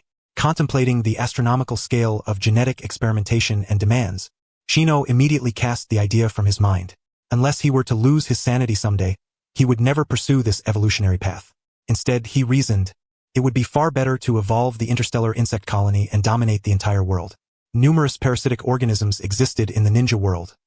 Otherwise, parasitic insects such as the parasitic wasps would not emerge. Correspondingly, the highly advanced chakra medical arts had evolved to combat these parasites, with every village possessing its own medical ninjutsu. Therefore, for insects to penetrate a human body was excessively difficult and inefficient. Direct attacks were likewise futile, as ninjas would flee. A ninja sprinting at high speed, enhanced with lightning-style chakra techniques, rendered insect attacks utterly ineffective. Even wind-style ninjutsu could decimate insect colonies. For instance, parasitic wasps were easily obliterated by the whirlwind technique, which felled countless trees and sliced insects apart with the force of wind pressure. Only through gigantism, continuously strengthening the insects until ninjutsu could no longer affect them, could he hope to rule the entire ninja world. This path was the simplest and most practical. While contemplating these matters, Shino Yamanaka swiftly made his way toward the location of his two comrades. Unbeknownst to him, by mastering the ecological chakra insect colony, he had, to some extent, acquired the power to annihilate the world. 3 days later, the two vibrant companions and the utterly disillusioned Shino Yamanaka crouched at the village's entrance. As the sun rose gradually and numerous convoys transported supplies into Konoha, the three ninjas clad in jonin vests finally stepped beyond the village gates. 20 or so chunin, carrying luggage, waited silently at the entrance. To them, these three genin were a burden, but considering they were Dan Kato's disciples, no one dared openly gossip. After exchanging glances under Dan Kato's leadership, the group immediately dashed rapidly westward. Upon entering Konoha's expressway, the team surged into a new burst of speed. Initially moving relatively slowly to ensure the trio could keep pace, they then accelerated fully. As the team departed, a ninja dressed in Konoha's uniform swiftly recorded the information. The Konoha delegation to the Land of Rivers had already set out. Intercept them at once. A message was swiftly dispatched through a special method, rapidly flying in the direction of the Land of Rivers. Time passed quickly as they journeyed, and with the arrival of night, the group's chakra waned, and their bodies grew weary. Only then did the team come to a halt. Under the manipulation of fire-style ninjutsu, flames immediately leapt into being. Surrounding them was a dense forest, punctuated occasionally by the howl of wolves. Shino Aburame did not rest but silently watched the northern direction. Shino, have they arrived? Kato Dan came quietly to his side, whispering. About 20 kilometers away, moving slowly on foot. They should reach here in roughly 1 hour, probably in the process of recovering. Aburame pondered aloud. 5 Jonin and 20 Chunin. Judging by their condition, they must be ninja from the Land of Rain. The Land of Rain? Kato Dan fell into contemplation. Why would the Land of Rain expend such great effort to prevent us from reaching the Land of Rivers? Yet now was not the time to dwell on this matter. If the people of the Land of Rain intended to strike the delegation, they had to possess the means to do so. Not just any stray dog or alley cat could come to ambush the delegation. As for Shino Aburame, who had opened his entire map, he showed no signs of weakness. There was no alternative. A team of 4 Jonin from the Umbu was trailing behind. With such a formation, no matter how formidable the enemy's small state assassination squad might be, they could hardly pose a significant threat. For the 3 of them, however, this was also an opportunity for training. Everyone, prepare yourselves. They're getting ready to approach. Our chakra has fully recovered. We must welcome the enemy who harbors designs against us with due resolve. Kato Dan stood up, his spirit having returned. The cold, detached aura of his earlier out-of-body state vanished, replaced by a ruddy complexion. Yes. The group nodded in unison and swiftly dispersed around them. Shino Aburame and his 2 companions also nodded, moving quickly in small teams toward the outer perimeter of the encirclement. The code name for this operation was simple: catching the turtle in the jar.